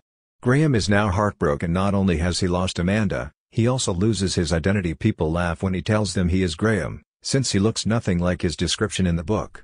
The fact that he encounters his public figure everywhere he hears their song at a local saloon and walks in on a stage production of From Noon Till 3 literally drives him crazy. In the end, he is confined to an insane asylum, where he meets the only people who believe him and accept him as Graham, his fellow inmates. Finally, he is content. Indeed, as Lacan once remarked, every one of us always tries to transform himself into a character in the novel which is his own life. 1. Note the symmetry with Martin Eden. Both Graham and Amanda relate to their legend, their public symbolic identity, but they react differently when reality catches up with it. Amanda chooses the legend over reality, for in a weird variation of the famous line from a John Ford Western, when reality doesn't fit the legend, print the legend, she shoots herself to save her own legend. Graham, on the contrary, chooses reality. They should live together even if this will ruin the legend, but is unaware that the legend has a power of its own which also determines their social reality. The price he pays is that his symbolic identity is literally taken from him. The material proof of his identity, the shape of his penis, does not hold in public, since the penis should not be confused with the phallus. The only place where he is recognized as who he is the lunatic asylum. To paraphrase Lacan, a madman is not only someone other than Graham Dorsey thinking he is Graham Dorsey, a madman is also Graham Dorsey thinking he is Graham Dorsey. A further confirmation that the denial of symbolic castration leads to psychosis. Insofar as symbolic castration is also a name for the gap between my immediate stupid being and my symbolic title, recall the proverbial disappointment of the adolescent: is that miserable coward really my father? And since a symbolic authority can only function insofar as, in a kind of illegitimate short circuit, this gap is obfuscated and my symbolic authority appears as an immediate property or quality of me as a person, each authority has to protect itself from situations in which this gap becomes palpable. For example, political leaders know very well how to avoid situations in which their impotence might be revealed. A father knows how to hide his humiliations when his boss shouts at him, and so forth, from the gaze of his son. What is protected by such face-saving strategies is appearance. Although I know very well my father is ultimately impotent, I refuse to believe it, which is why the effect of witnessing the open display of his impotence can be so shattering. Such humiliating moments fully deserve to be called castrating experiences, not because father is shown to be castrated or impotent, but because the gap between his miserable reality and his symbolic authority is rendered palpable and can no longer be ignored by way of fetishistic disavowal. Is this not the problem of The King's Speech, the film which triumphed at the 2011 Oscars? The problem of the soon-to-be king, the cause of his stuttering, is precisely his inability to assume his symbolic function, to identify with his title. The king thus displays a minimum of common sense, experiencing the stupidity of seriously accepting that one is a king by divine will, and the task of the Australian voice coach is to render him stupid enough to accept his being a king as his natural property. As usual, Chesterton got it right. If a man says that he is the rightful king of England, it is no complete answer to say that the existing authorities call him mad, for if he were king of England that might be the wisest thing for the existing authorities to do. In the key scene of the film, the coach sits on the king's chair. The furious king demands that he stand up, and the coach refuses, asking by what right the king can command him. The king shouts back, "Divine right, if you must. I'm your king." At which point the coach has won the argument. Now the king believes he is a king. The solution of the film is thus, of course, a reactionary one. The king is normalized, the force of his hysterical questioning is obliterated. Another winner at the 2011 Oscars, Black Swan, the feminine counterpart to The King's Speech, is even more reactionary. Its premise is that, while a man can be dedicated to his mission as the king is in the King's Speech and still lead a normal private life, a woman who totally dedicates herself to her mission here, to be a ballerina, enters on the path to self-destruction. Her success is paid for by her death. It is easy to recognize in this plot the old topos of a woman torn between her artistic vocation and a happy, calm private life, who makes the wrong choice and dies in Michael Powell's Red Shoes. It is also a ballerina, while in Offenbach's Hoffmann's Tales and Kieślowski's Double Life of Veronique it is a singer. Hoffmann's Tales presents the heroine's dedication to her artistic vocation as the result of manipulation by a dark devilish character, while the Double Life of Veronique stages both versions of the choice. The Polish Veronica, who is chosen to sing, dies during a performance, while the French Veronique withdraws into privacy and survives. The two recent films, The King's Speech and Black Swan, thus work in a complementary way as a reassertion of the traditional couple under the masculine authority for the man, a naive assumption of symbolic authority for the woman, withdrawal into privacy, a clear conservative strategy designed to counteract the rise of the postmodern post-Oedipal mode of subjectivity. For Hegel, the king is defined as a subject who accepts this radical decentering, that is, to quote Marx again, accepts the fact that he is a king because others treat him as a king, not the other way round. Otherwise, if he thinks that he is a king in himself, he is a madman.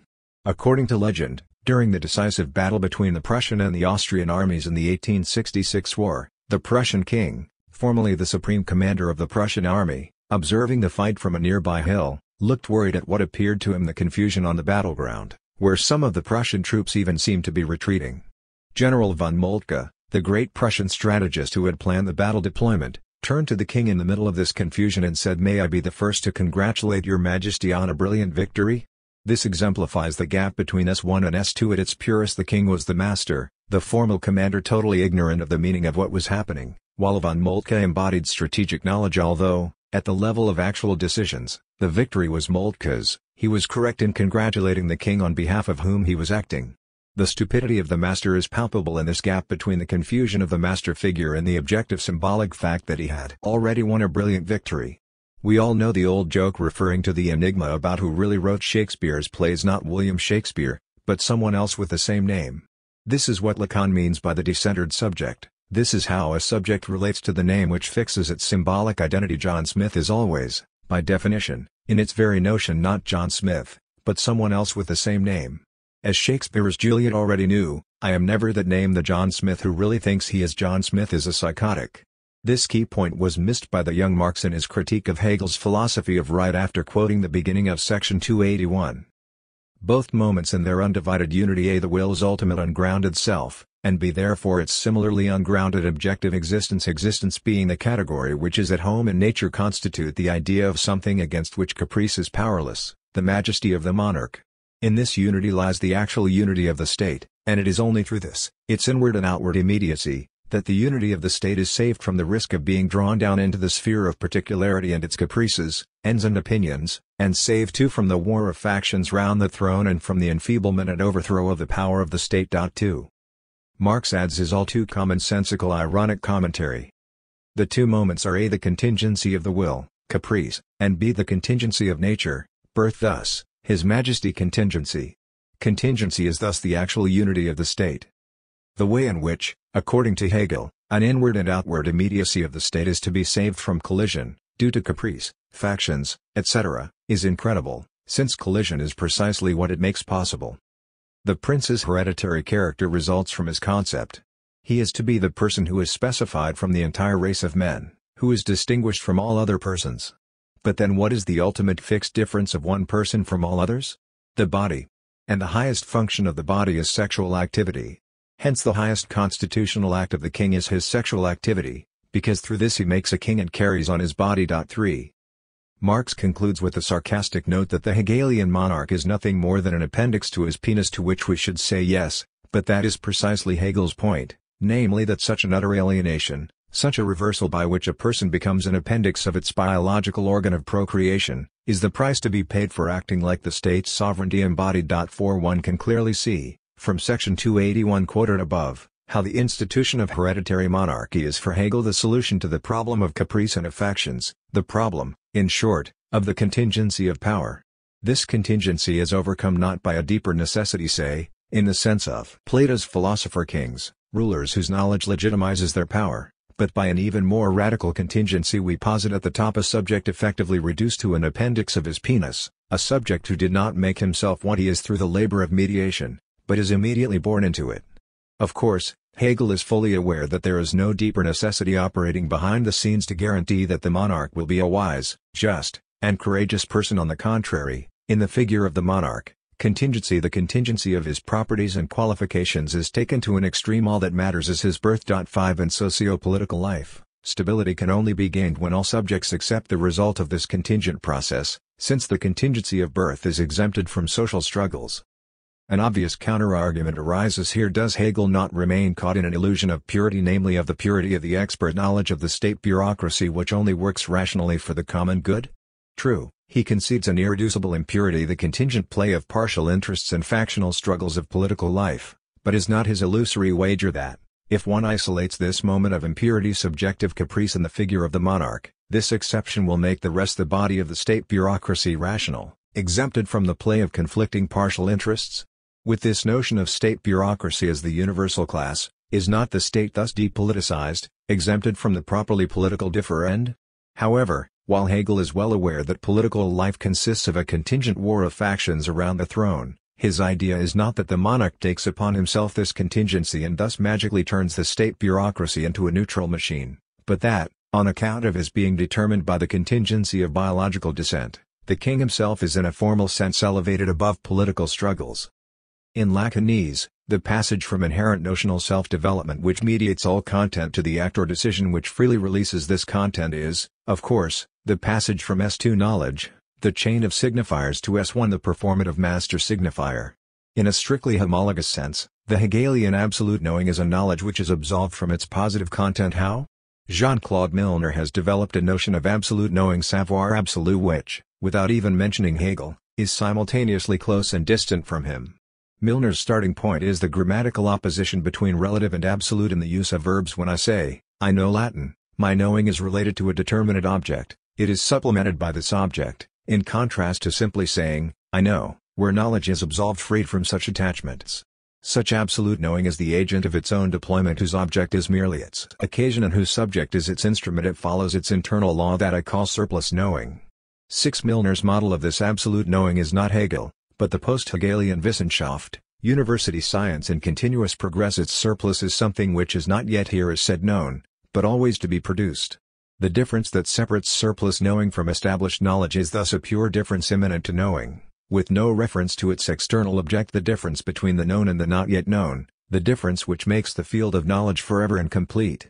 Milner's objection to this notion of absolute knowing is that it involves only a more and not a less, only a surplus and not a lack of knowing, the reason why Lacan rejects it as the pure figure of the university discourse. So far so good, but where does Hegel, his absolute knowing, fit into all this? Hegel's absolute knowing does involve a less. It refers to a constitutive lack, the lack in the other itself, not in our knowledge. Hegel's absolute knowing is not an open field of endless progress, and it is the overlapping of the two lacks, the subject's lack of knowing and the lack in the other itself, that accounts for its closure.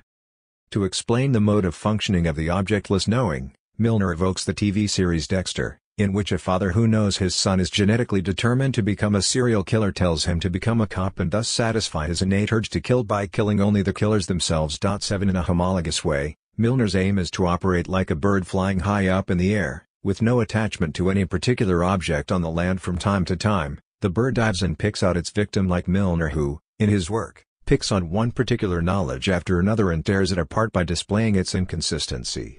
But is this not precisely the mode of functioning of Hegel's own absolute knowing, which moves from one to another shape of knowing, touching it in its real, i.e., bringing out its immanent constitutive antagonism? Schelling was thus wrong in his critique of Hegel. The intervention of the act of decision is purely immanent, it is the moment of the quilting point, of the reversal of constitutive into performative. Does not the same go for the king in the case of the state, according to Hegel's defense of the monarchy? The bureaucratic chain of knowledge is followed by the king's decision, which, as the completely concrete objectivity of the will, reabsorbs all particularity into its single self, cuts short the weighing of pros and cons between which it lets itself oscillate perpetually, now this way and now that, and by saying I will makes its decision and so inaugurates all activity and actuality. Section 281. Hegel emphasizes this apartness of the monarch already when he states that the ultimate self-determination can fall within the sphere of human freedom only insofar as it has the position of a pinnacle, explicitly distinct from, and raised above, all that is particular and conditional, for only so is it actual in a way adequate to its concept. Section 281. This is why the conception of the monarch is, of all conceptions, the hardest for ratiocination, i.e. for the method of reflection employed by the understanding. This method refuses to move beyond isolated categories and hence here again knows only reasonment, finite points of view, and deductive argumentation. Consequently it exhibits the dignity of the monarch as something deduced, not only in its form, but in its essence. The truth is, however, that to be something not deduced but purely self-originating is precisely the conception of monarchy. In the next paragraph, Hegel further elaborates the speculative necessity of the monarch. This ultimate self in which the will of the state is concentrated is, when thus taken in abstraction, a single self and therefore is immediate individuality. Hence its natural character is implied in its very conception. The monarch, therefore, is essentially characterized as this individual, in abstraction from all his other characteristics, and this individual is raised to the dignity of monarchy in an immediate, natural, fashion, i.e. through his birth in the course of nature. Remark this transition of the concept of pure self-determination into the immediacy of being and so into the realm of nature is of a purely speculative character, and the apprehension of it therefore belongs to logic. Moreover, this transition is on the whole the same as that familiar to us in the nature of willing, and there the process is to translate something from subjectivity, i.e. some purpose held before the mind, into existence. But the proper form of the idea and of the transition here under consideration is the immediate conversion of the pure self-determination of the will, i.e. of the simple concept itself, into a single and natural existent without the mediation of a particular content like a purpose in the case of action. In the so-called ontological proof of the existence of God, we have the same conversion of the absolute concept into existence. Addition, it is often alleged against monarchy that it makes the welfare of the state dependent on chance, for, it is urged, the monarch may be ill-educated, he may perhaps be unworthy of the highest position in the state, and it is senseless that such a state of affairs should exist because it is supposed to be rational. But all this rests on a presupposition which is nugatory, namely that everything depends on the monarch's particular character. In a completely organized state, it is only a question of the culminating point of formal decision and a natural bulwark against passion. It is wrong therefore to demand objective qualities in a monarchy as only to say yes and dot the I. Because the throne should be such that the significant thing in its holder is not his particular makeup. In a well-organized monarchy, the objective aspect belongs to law alone, and the monarch's part is merely to set to the law the subjective I will. The speculative moment that understanding cannot grasp is the transition of the concept of pure self-determination into the immediacy of being and so into the realm of nature. In other words, while understanding can well grasp the universal mediation of a living totality, what it cannot grasp is that this totality, in order to actualize itself, has to acquire actual existence in the guise of an immediate natural singularity. 8 One can also say that understanding misses the Christological moment, the necessity of a singular individual embodying the universal spirit. The term nature should be given its full weight here in the same way that, at the end of the logic, the idea's completed self-mediation releases from itself nature, collapses into the external immediacy of nature. The state's rational self-mediation has to acquire actual existence in a will which is determined as directly natural, unmediated, stricto sensu irrational. Recall here Chesterton's appraisal of the guillotine, which was used precisely to behead a king. The guillotine has many sins, but to do it justice there is nothing evolutionary about it. The favorite evolutionary argument finds its best answer in the axe. The evolutionist says, "Where do you draw the line?" The revolutionist answers, "I draw it here exactly between your head and body." There must at any given moment be an abstract right or wrong. If any blow is to be struck, there must be something eternal if there is to be anything sudden. 9. It is from here that one can understand why Badiou, the theorist of the act, has to refer to eternity. The act is only conceivable as the intervention of eternity into time. Historicist evolutionism leads to endless procrastination. The situation is always too complex, there are always further aspects to be accounted for, the pondering of pros and cons is never over. Against this stance, the passage to the act involves a gesture of radical and violent simplification, a cut like that of the proverbial Gordian knot, the magical moment when the infinite pondering crystallizes itself into a simple yes or no. This brings us to the topic of sublation versus sublimation. In Seminar 7, Lacan opposes sublation as dialectical mediation to sublimation. Sublation includes all particulars into a dialectical totality, while sublimation takes a non-sublated remainder of the real and elevates it directly into the embodiment of the impossible thing that eludes all mediation. But is this move of sublimation really foreign to Hegel? With regard to the king, is not Hegel's point that, while all individuals have to become what they are through their work and thus to mediate or sublate their natural immediacy, the king is the only one who directly by his nature is that which his symbolic title designates him to be, one is a king by birth. The circle of mediation can thus only be concluded when it is supplemented by a raw non-mediated irrational element which sutures the rational totality. When Hegel articulates the three parallel moves from logic to nature, from the rational totality of the state to monarch, and the ontological proof of God, does he not suggest that a personal God arises out of the same necessity as the monarch? That God is the monarch of the universe? This example makes it clear how the notional development can never reach its completion in the naive sense of the completed chain of reasons by means of which everything is deduced. The arbitrary intervention of the master signifier designates the point at which contingency intervenes in the very heart of necessity. The very establishment of a necessity is a contingent act. 10 In a totally different field, Dennett detects the need for conversation stoppers in the endless pursuit of argumentation which, because of the finitude and limitation of our situation, never comes to an end. There are always some other aspects to take into account, etc. 11 Is this need not the need for what Lacan called the master signifier? Dennett himself refers to the magic word, or to a fake dogma for something that will cut the Gordian knot of endless pros and cons with an act of ultimately arbitrary and imperfect decision? Apropos school exams, Lacan pointed out a strange fact: there must be a minimal gap, a delay, between the grading of the exam papers and the act of announcing the results. In other words, even if I know that I provided perfect answers to the questions, there will remain a minimal element of insecurity until the results are announced. This gap is the gap between constative and performative, between measuring the results and taking note of them, registering them in the full sense of the symbolic act. The whole mystique of bureaucracy at its most sublime hinges on this gap. You know the facts, but you can never quite be sure how these facts will be registered by the bureaucracy. And, as Jean-Pierre Dupuy points out, the same holds for elections in the electoral process also. The moment of contingency, of hazard, of a draw, is crucial. 12 Fully rational elections would not be elections at all, but a transparent objectivized process. Traditional pre-modern societies resolved this problem by invoking a transcendent source which verified the result, conferring authority on it: God, the king. Therein lies the problem of modernity. Modern societies perceive themselves as autonomous, self-regulated, that is, they can no longer rely on an external transcendent source of authority. But nevertheless, the moment of hazard has to remain operative in the electoral process, which is why commentators like to dwell on the irrationality of votes. One never knows where the votes will swing in the final days of an election campaign.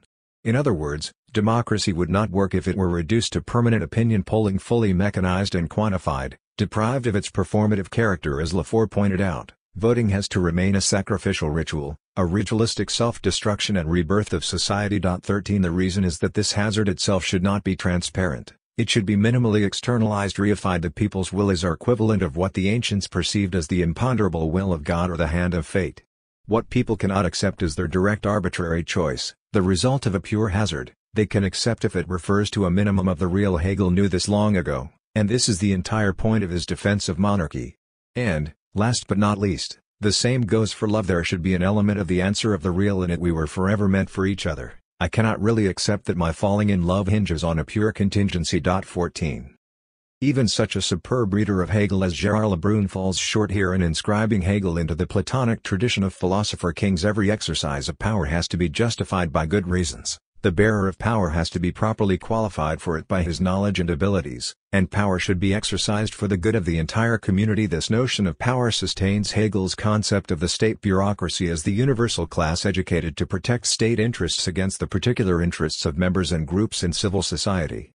Nietzsche counters this received notion by questioning its underlying premise: what kind of power or authority is it which needs to justify itself with reference to the interests of those over whom it rules, which accepts the need to provide reasons for its exercise? Does not such a notion of power undermine itself? How can I be your master if I accept the need to justify my authority in your eyes? Does this not imply that my authority depends on your approval, so that, acting as your master, I effectively serve you? Recall Frederick the Great's famous notion of the king as the highest servant of his people. Is it not rather that authority proper needs no reasons, since it is simply accepted on its own? As Kierkegaard put it, for a child to say that he obeys his father because the latter is wise, honest, and good, is a blasphemy, a total disavowal of true paternal authority. In Lacanian terms, this passage from natural authority to authority justified with reasons is, of course, the passage from the master's discourse to the university discourse. This universe of the justified exercise of power is also eminently anti-political and, in this sense, technocratic. My exercise of power should be grounded in reasons accessible to and approved by all rational human. The irrationality of votes. One never knows where the votes will swing in the final days of an election campaign. In other words, democracy would not work if it were reduced to permanent opinion polling, fully mechanized and quantified, deprived of its performative character. As Lafore pointed out, voting has to remain a sacrificial ritual, a ritualistic self-destruction and rebirth of society. 13 The reason is that this hazard itself should not be transparent. It should be minimally externalized, reified. The people's will is our equivalent of what the ancients perceived as the imponderable will of God or the hand of fate. What people cannot accept is their direct arbitrary choice, the result of a pure hazard. They can accept if it refers to a minimum of the real. Hegel knew this long ago, and this is the entire point of his defense of monarchy. And, last but not least, the same goes for love. There should be an element of the answer of the real in it. We were forever meant for each other. I cannot really accept that my falling in love hinges on a pure contingency. 14. Even such a superb reader of Hegel as Gerard Lebrun falls short here in inscribing Hegel into the Platonic tradition of philosopher kings. Every exercise of power has to be justified by good reasons. The bearer of power has to be properly qualified for it by his knowledge and abilities, and power should be exercised for the good of the entire community. This notion of power sustains Hegel's concept of the state bureaucracy as the universal class educated to protect state interests against the particular interests of members and groups in civil society. Nietzsche counters this received notion by questioning its underlying premise. What kind of power or authority is it which needs to justify itself with reference to the interests of those over whom it rules, which accepts the need to provide reasons for its exercise? Does not such a notion of power undermine itself? How can I be your master if I accept the need to justify my authority in your eyes?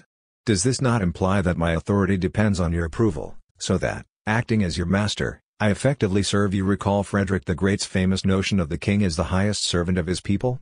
Is it not rather that authority proper needs no reasons, since it is simply accepted on its own? As Kierkegaard put it, for a child to say that he obeys his father because the latter is wise, honest, and good, is a blasphemy, a total disavowal of true paternal authority. In Lacanian terms, this passage from natural authority to authority justified with reasons is, of course, the passage from the master's discourse to the university discourse. This universe of the justified exercise of power is also eminently anti-political and, in this sense, technocratic. My exercise of power should be grounded in reasons accessible to and approved by all rational human. Position and a cynical one?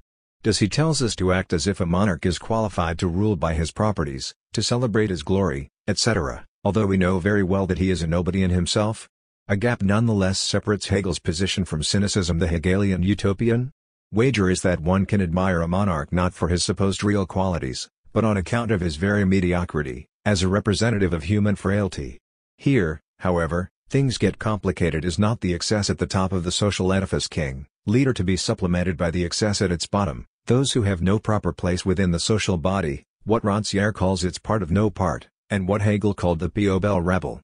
Hegel fails to take note of how the rabble, in its very status as the destructive excess of the social totality, its part of no part, is the reflexive determination of the totality as such, the immediate embodiment of its universality, the particular element in the guise of which the social totality encounters itself among its elements, and, as such, the key constituent of its identity. 16 This is why Frank Ruda is fully justified in reading Hegel's short passages on the rabble in his philosophy of right as a symptomatic point of his entire philosophy of right, if not of his entire system. 17 If Hegel had seen the universal dimension of the rabble, he would have invented the symptom as Marx, who saw in the proletariat the embodiment of the deadlocks of the existing society. The universal class did. 18 In other words, what makes the notion of the rabble symptomatic is that it describes a necessarily produced irrational excess of the modern rational state, a group of people for whom there is no place within the organized totality, although they formally belong to it as such. They perfectly exemplify the category of singular universality, a singular which directly gives body to a universality,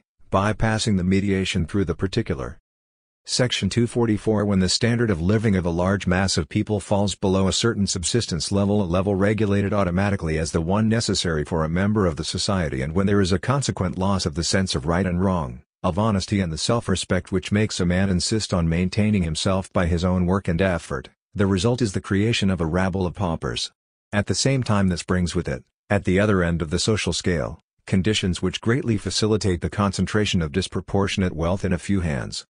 We can easily see here the link between the eminently political topic of the status of the rabble and Hegel's basic ontological topic of the relationship between universality and particularity, that is, the problem of how to understand Hegelian concrete universality.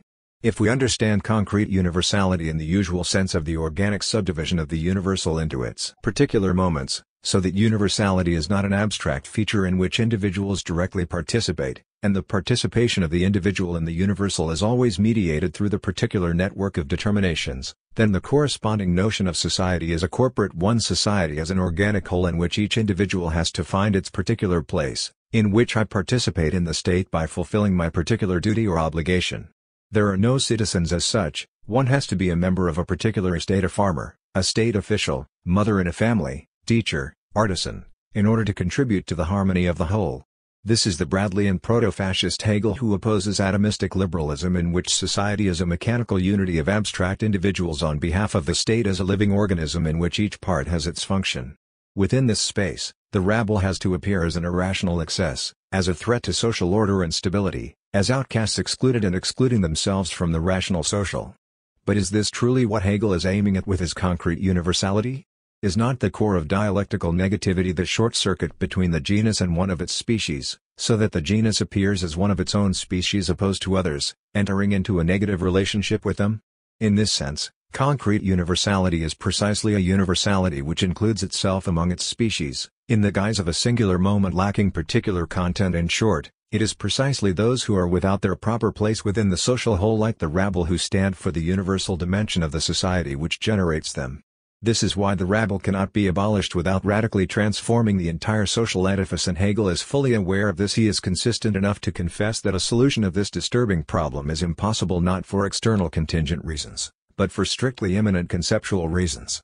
While he enumerates a series of measures to resolve the problem, police control and repression, charity, export of the rabble to colonies, he himself admits that these are only secondary palliatives which cannot really resolve the problem, not because the problem is too hard, because there is not enough wealth in society to take care of the poor, but because there is too much wealth. The more society is wealthy, the more poverty it produces.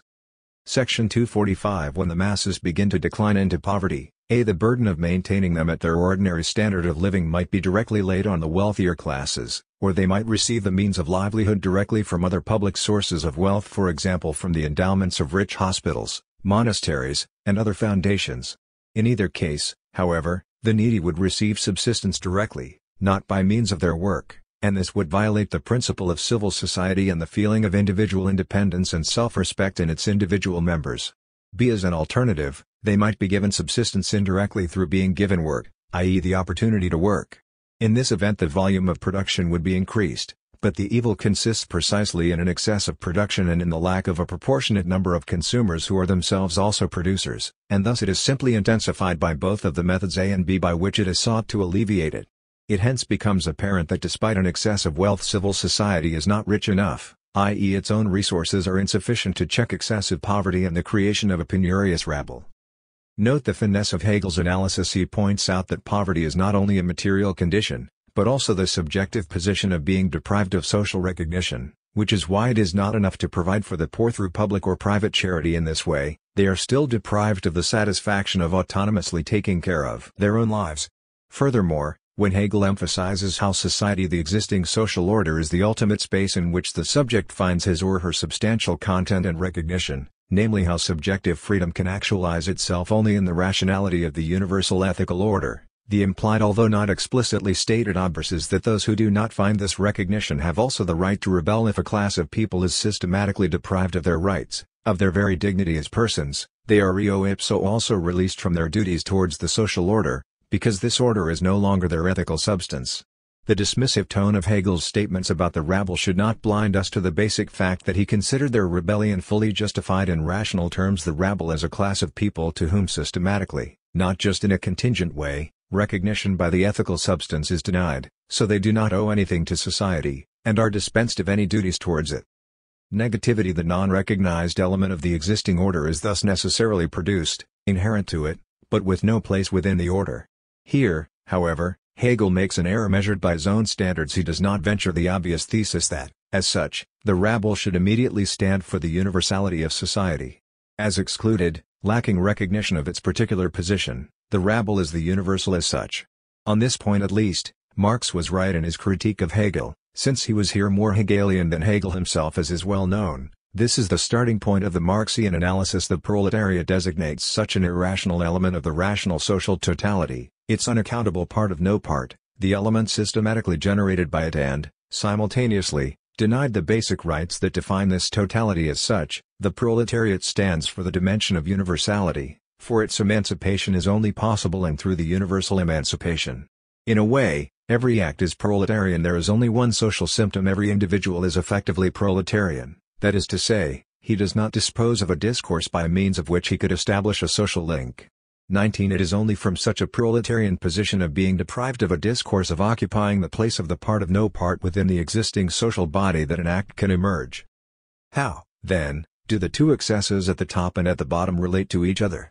Does not the link between the two provide the formula for a populist authoritarian regime? In his 18th Brumaire, an analysis of the first such regime, the reign of Napoleon III, Marx pointed out that while Napoleon III played one class off against the other, stealing from one in order to satisfy another, the only true class base of his rule was the lumpen proletarian rabble. In a homologous way, the paradox of fascism is that it advocates a hierarchical order in which everybody has his/her proper place, while its only true social base is a rabble, thugs and so forth in it. The only direct class link of the leader is the one which connects him to the rabble. Only among the rabble was Hitler truly at home. Hegel is of course aware that objective poverty is not enough to generate a rabble. This objective poverty must be subjectivized, changed into a disposition of the mind, experienced as a radical injustice on account of which the subject feels no duty or obligation towards society. Hegel leaves no doubt that this injustice is real. Society has a duty to guarantee the conditions for a dignified, free, autonomous life to all its members. This is their right, and if it is denied, they also have no duties towards society. Addition: the lowest subsistence level, that of a rabble of paupers, is fixed automatically, but the minimum varies considerably in different countries. In England, even the very poorest believe that they have rights. This is different from what satisfies the poor in other countries. Poverty in itself does not make man into a rabble. A rabble is created only when there is joined to poverty a disposition of mind, an inner indignation against the rich, against society, against the government, and a further consequence of this attitude is that through their dependence on chance men become frivolous and idle, like the Neapolitan Lazzaroni for example. In this way there is born in the rabble the evil of lacking self-respect enough to secure subsistence by its own labor, and yet at the same time of claiming to receive subsistence as its right. Against nature man can claim no right, but once society is established, poverty immediately takes the form of a wrong done to one class by another. The important question of how poverty is to be abolished is one of the most disturbing problems which agitate modern society. Section 244. It is easy to discern the ambiguity and oscillation in Hegel's line of argumentation here. He first appears to blame the poor themselves for subjectivizing their position as that of a rabble, for abandoning the principle of autonomy which obliges subjects to secure their subsistence by their own labor, and for claiming that they should receive from society the means for survival as a right. He then subtly changes the tone, emphasizing that, in contrast to his relations with nature, man can claim rights against society, which is why poverty is not just a social fact but a wrong done to one class by another. Furthermore, there is a subtle non sequitur in the argument. Hegel passes directly from the indignation of the rabble against the rich society government to their lack of self-respect. The rabble is irrational because it demands a decent life without working for it, thus denying the basic modern axiom that freedom and autonomy are based on the work of self-mediation. Consequently, the right to subsist without labor can only appear as irrational because Hegel links the notion of right to the notion of the free will that can only be free if it becomes an object for itself through objective activity. To claim a right to subsist without activity and to claim this right at the same time only for oneself, according to Hegel, therefore means to claim a right that has neither the universality nor the objectivity of the right. The right that the rabble claims is for Hegel therefore a right without right, and he consequently defines the rabble as the particularity that unbinds itself also from the essential interrelation of right and duty. 20. But indignation is not the same as lack of self-respect. It does not automatically generate the demand to be provided for without working. Indignation can also be a direct expression of self-respect since the rabble is produced necessarily, As part of the social process of the reproduction of wealth, it is society itself which denies it the right to participate in the social universe of freedoms and rights. It is denied the right to have rights, for the right without right is effectively a meta-right or reflexive right, a universal right to have rights, to be in a position to act as a free autonomous subject. The demand to be provided for without working is thus a possibly superficial form of appearance of the more basic and in no way irrational demand to be given a chance to act as an autonomous free subject, to be included in the universe of freedoms and obligations. In other words, since the rabble are excluded from the universal sphere of free autonomous life, their demand is itself universal. Their claimed right without right contains a latent universal dimension that is itself not at all a mere particular right. As a particularly articulated right, it is a right that latently affects anyone and offers the insight into a demand for equality beyond the existing objective status circumstances. 21. There is a further key distinction to be introduced here, a distinction only latent in Hegel in the guise of the opposition between the two excesses of poverty and wealth, but elaborated by rude members of the rabble, those excluded from the sphere of rights and freedoms. Can be structurally differentiated into two types. There are the poor and there are the gamblers. Anyone can non-arbitrarily become poor, but only the one that arbitrarily decides not to satisfy his egoist needs and desires by working can become a gambler. He relies fully on the contingent movement of bourgeois economy and hopes to secure his own subsistence in an equally contingent manner, for example by contingently gaining money on the stock market. 22. The excessively wealthy are thus also a species of the rabble in the sense that they violate the rules of or exclude themselves from the sphere of duties and freedoms. They not only demand that society provide for their subsistence without work, they are de facto so provided. Consequently, while Hegel criticizes the position of the rabble as that of an irrational particularity egoistically opposing its mere particular interests against the existing and rationally organized universality, this differentiation between the two distinct rabbles demonstrates that only the rich rabble falls under Hegel's verdict, while the rich rabble is, as Hegel judges correctly, a mere particular rabble. The poor rabble contains, against Hegel's judgment, a latent universal dimension that is not even inferior to the universality of the Hegelian conception of ethics. 23. One can thus demonstrate that, in the case of the rabble, Hegel was inconsistent with regard to his own matrix of the dialectical process, de facto regressing from the properly dialectical notion of totality to a corporate model of the social whole. Is this a simple empirical and accidental failure on Hegel's part, such that we can correct this and other similar points and thereby establish the true Hegelian system? The point is, of course, that here also one should apply the fundamental dialectical guideline. Such local failures to properly deploy the mechanism of the dialectical process are its imminent symptom. All points, they indicate a more fundamental structural flaw in the basic mechanism itself. In short, if Hegel had articulated the universal character of the rabble, his entire model of the rational state would have had to have been abandoned. Does this mean that all we have to do here is make the passage from Hegel to Marx? Is the inconsistency resolved when we replace the rabble with the proletariat as the universal class? Here is how Rebecca Comey sums up the socio-political limitation of Hegel. Hegel is not Marx. The rabble is not the proletariat, communism is not on the horizon, and revolution is not a solution. Hegel is not prepared to see in the contradiction of civil society the death knell of class society, to identify capitalism itself as its own gravedigger, or to see in the disenfranchised masses anything more than a surge of blind, formless reaction, elemental, irrational, barbarous, and terrifying, a swarm whose integration remains unrealized and unrealizable, an ought, but the aporia, untypical for Hegel, points to something unfinished or already crumbling within the edifice whose construction Hegel declares to be completed, a failure of both actuality and rationality that undermines the solidity of the state he elsewhere celebrates, in Hobbesian language, as an earthly divinity. 24. Is Hegel thus simply constrained by his historical context? Did he come too early to see the emancipatory potential of the part of no part, so that all he could have done was to honestly register the unresolved and unresolvable aporias of his rational state? Perhaps, but does not the historical experience of the 20th century also render problematic Marx's vision of the revolution? Are we not today, in the post-Fukuyama world, exactly in the late Hegel's situation? We see something unfinished or already crumbling within the edifice of the liberal democratic welfare state which, in the utopian Fukuyama moment of the 1990s, may have appeared as the end of history, the finally found best possible politico-economic form. Perhaps, then, we encounter here yet another case of non-synchronicity in a way. Hegel was closer to the mark than Marx. The 20th century attempts to enact the Aufhebung of the rage of the disenfranchised masses into the will of the proletarian agent to resolve the social antagonisms ultimately failed, The anachronistic Hegel is more our contemporary than Marx.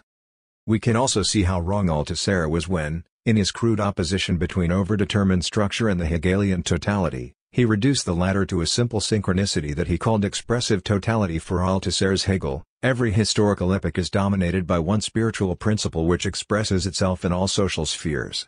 However, as the example of the temporal discord between France and Germany demonstrated, non-contemporaneity is for Hegel a principle. Germany was politically in delay with regard to France where the revolution took place, which is why it could only prolong it in the domain of thought. However, the revolution itself emerged in France only because France itself was in delay with regard to Germany, that is, because France had missed the Reformation which asserts inner freedom and thus reconciles secular and spiritual domains. So, far from being an exception or an accidental complication, anachronism is the signature of consciousness. Experience is continually outbidding itself, perpetually making demands that it, i.e., the world is unequipped to realize and unprepared to recognize, and comprehension inevitably comes too late to make a difference, if only because the stakes have already changed. 25. This anachronistic untimeliness holds especially for revolutions. The French Revolution that provides the measure of German untimeliness is itself untimely. There is no right time or ripe time for revolution, or there would be no need of one. The revolution always arrives too soon. Conditions are never ready, and too late it lags forever behind its own initiative. 26. We can see now the stupidity of those critical Marxists who repeat the mantra that Stalinism emerged because the first proletarian revolution occurred in the wrong place in semi-developed Asiatic despotic Russia instead of Western Europe. Revolutions always, by definition, occur at the wrong time and place. They are always out of place. And was not the French Revolution conditioned by the fact that, because of its absolutism, France was lagging behind England in terms of capitalist modernization? But is this non-contemporaneity irreducible? Is not absolute knowing, the concluding moment of the Hegelian system, the moment when, finally, history catches up with itself, when notion and reality overlap in full contemporaneity? Comey rejects this easy reading. Absolute knowing is the exposition of this delay. Its mandate is to make explicit the structural dissonance of experience. If philosophy makes any claim to universality, this is not because it synchronizes the calendars or provides intellectual compensation for its own tardiness. Its contribution is rather to formalize the necessity of the delay, together with the inventive strategies with which such a delay itself is invariably disguised, ignored, glamorized, or rationalized. 27. This delay ultimately not only the delay between the elements of the same historical totality, but the delay of the totality with regard to itself, the structural necessity for a totality to contain anachronistic elements which alone make it possible for it to establish itself as a totality is the temporal aspect of the gap which propels the dialectical process, and far from filling in this gap, absolute knowing makes it visible as such, in its structural necessity. Absolute knowing is neither compensation, as in the redemption of a debt, nor fulfillment. The void is constitutive, which does not mean that it is not historically overdetermined. Rather than trying to plug the gap through the accumulation of conceptual surplus value, Hegel sets out to demystify the phantasms we find to fill it. 28. Therein lies the difference between Hegel and historicist evolutionism. The latter conceives historical progress as the succession of forms, each of which grows, reaches its peak, and then becomes outdated and disintegrates, while for Hegel, disintegration is the very sign of maturity, for there is no moment of pure synchronicity when form and content overlap without delay.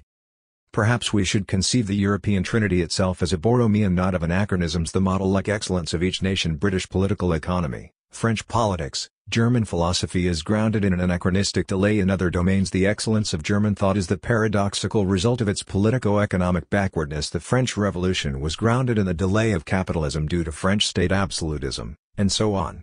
In this sense, the Trinity worked like a Borromean knot. Each two nations are linked only through the intermediary of the third in politics. France links England and Germany, etc. We should risk taking a step further here and demystify the very notion of a world historical nation, a nation destined to embody the level world history has reached at a certain point. It is often claimed that, in China, if you really hate someone, the curse you address to him is "May you live in interesting times." As Hegel was fully aware, in our history, interesting times are effectively times of unrest, war, and power struggles, with millions of innocent bystanders suffering the consequences. The history of the world is not the theater of happiness. Periods of happiness are blank pages, for they are periods of harmony, periods of the missing opposition. 29. Should we then conceive the succession of great historical nations which, passing the torch from one to the other, embody progress for a period? Iran, Greece, Rome, Germany, not as a blessing in which one nation is temporarily elevated to world historical rank, but, rather, as the transmitting of a kind of contagious spiritual disease, a disease which a nation can only get rid of by passing it on to another nation, a disease which brings only suffering and destruction to the people contaminated by it. The Jews were a normal nation living in a happy blank page of history until, for reasons unknown, God selected them as his chosen people, which brought them only pain and dispersion. Hegel's solution is that this burden can be passed on, and one can return to the happy blank page. Or, to put it in Althusserian terms, while people live like individuals, from time to time some of them have the misfortune of being interpolated into subjects of the big other. So, back to rabble, one can argue that the position of the universal rabble perfectly captures the plight of today's new proletarians. In the classical Marxist dispositif of class exploitation, capitalist and worker meet as formally free individuals on the market, equal subjects of the same legal order, citizens of the same state, with the same civil and political rights. Today, this legal frame of equality, this shared participation in the same civil and political spaces, is gradually dissolving with the rise of new forms of social and political exclusion: illegal immigrants, slum dwellers, refugees, etc. It is as if, in parallel to the regression from profit to rent, the existing system, in order to continue to function, has to resuscitate pre-modern forms of direct exclusion. It can no longer afford exploitation and domination in the form of legal and civil authority. In other words, while the classic working class is exploited through their very participation in the sphere of rights and freedoms, i.e., while their de facto enslavement is realized through the very form of their autonomy and freedom, through working in order to provide for their subsistence, today's rabble is denied even the right to be exploited through work, its status oscillating between that of a victim provided for by charitable humanitarian help and that of a terrorist to be contained or crushed, and, exactly as described by Hegel, they sometimes formulate their demand as the demand for subsistence without work, like the Somali pirates.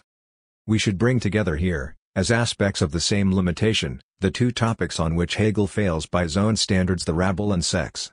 Far from providing the natural foundation of human lives, sexuality is the very terrain upon which humans detach themselves from nature. The idea of sexual perversion or of a deadly sexual passion is totally foreign to the animal universe.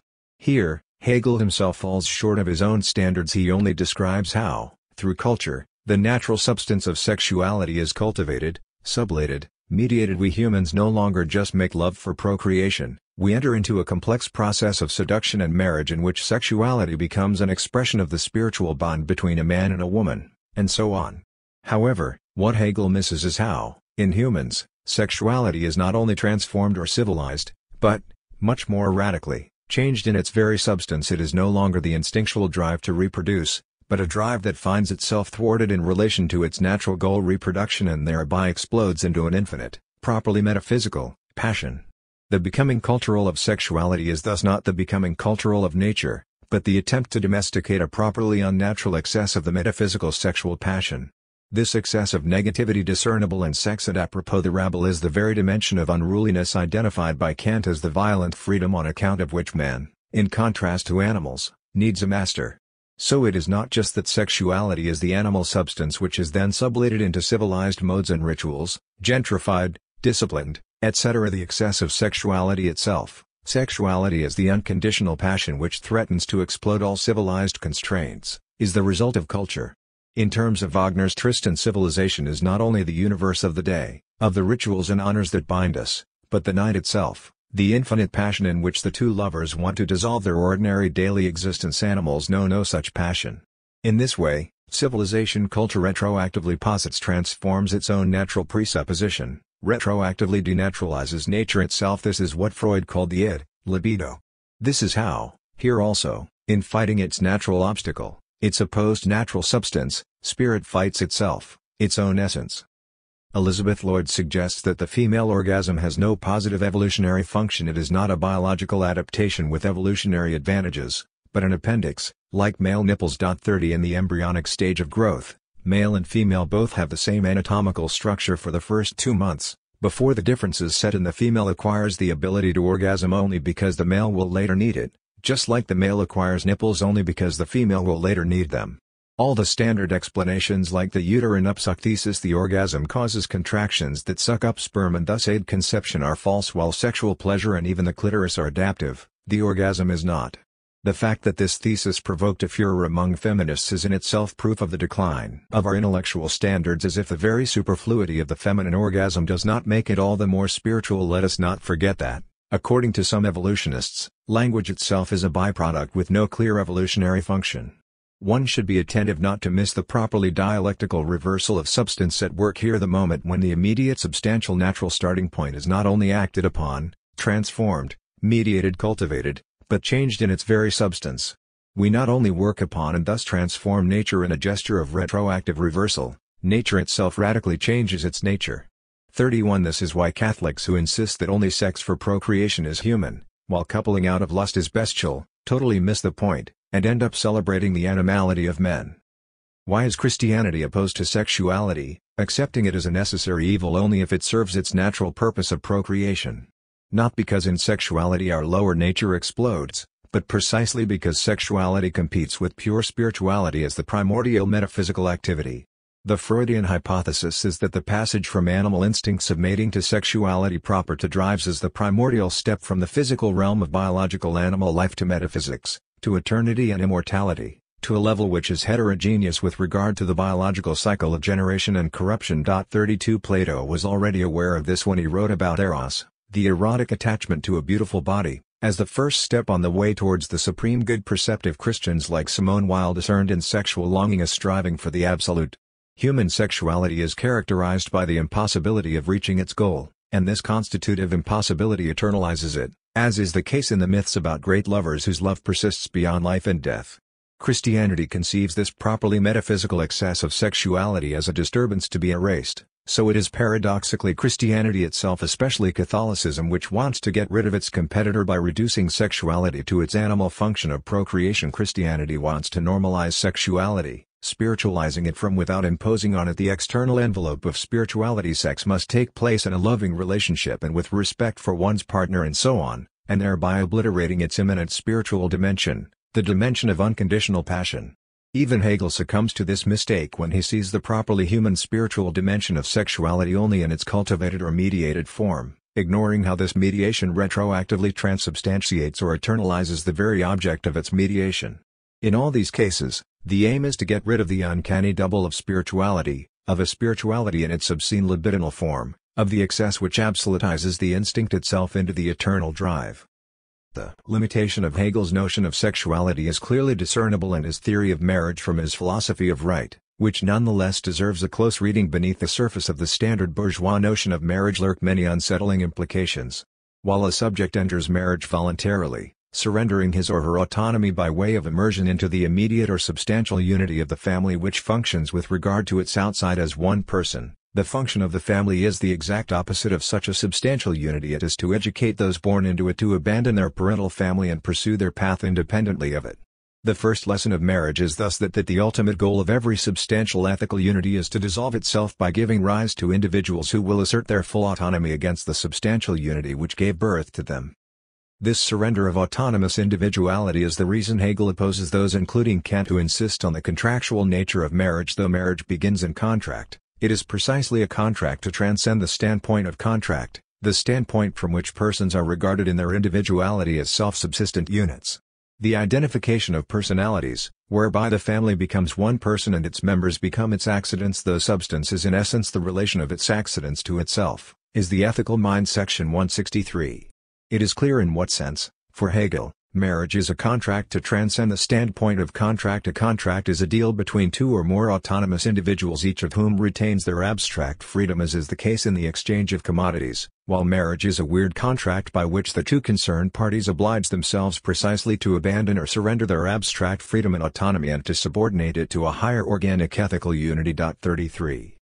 Hegel's theory of marriage is formulated against two opponents. His rejection of the contract theory is linked to his critique of the romantic notion of marriage, which conceives its core as the passionate love attachment of the couple, so that the form of marriage is at best merely the external registration of this attachment and at worst an obstacle to true love. We can see how these two notions supplement each other. If the true core of marriage is the passionate inner love, then, of course, marriage itself is nothing but an external contract. For Hegel, on the contrary, the external ceremony is precisely not merely external. In it resides the very ethical core of marriage. It is in the actual conclusion of the marriage, i.e. in the wedding, that the essence of the tie is expressed and established beyond dispute as something ethical, raised above the contingency of feeling and private inclination. If this ceremony is taken as an external formality, a mere so-called civil requirement, it is thereby stripped of all significance except perhaps that of serving the purpose of edification and attesting the civil relation of the parties. As such, it appears as something not merely indifferent to the true nature of marriage, but actually alien to it. The heart is constrained by the law to attach a value to the formal ceremony, and the latter is looked upon merely as a condition which must precede the complete mutual surrender of the parties to one another. As such, it appears to bring disunion into their loving disposition and, like an alien intruder, to thwart the inwardness of their union. Such a doctrine pretentiously claims to afford the highest conception of the freedom, inwardness, and perfection of love, but in fact it is a travesty of the ethical aspect of love, the higher aspect which restrains purely sensual impulse and puts it in the background. In particular, the view just criticized casts aside marriage's specifically ethical character, which consists in this, that the consciousness of the parties is crystallized out of its physical and subjective mode and lifted to the thought of what is substantive instead of continually reserving to itself the contingency and caprice of bodily desire. It removes the marriage bond from the province of this caprice, surrenders to the substantive. Section 164. Along these lines, Hegel rejects the romantic view of Schlegel and his friends that the wedding ceremony is superfluous and a formality which might be discarded. Their reason is that love is, so they say, the substance of marriage, and that the celebration therefore detracts from its value. Surrender to sensual impulse is here represented as necessary to prove the freedom and inwardness of love, an argument not unknown to seducers. Section 164. What the romantic view thus misses is that marriage is ethico-legal rechtlich love, and this eliminates from marriage the transient, fickle, and purely subjective aspects of love. The paradox here is that, in marriage, the natural sexual union, a union purely inward or implicit and for that very reason existent as purely external, is changed into a union on the level of mind, into self-conscious love. The spiritualization of the natural link is thus not simply its internalization, it rather occurs in the guise of its opposite, of the externalization in a symbolic ceremony. The solemn declaration by the parties of their consent to enter the ethical bond of marriage, and its corresponding recognition and confirmation by their family and community, constitutes the formal completion and actuality of marriage. The knot is tied and made ethical only after this ceremony, whereby through the use of signs, i.e. of language, the most mental embodiment of mind, the substantial thing in the marriage is brought completely into being. Section 164.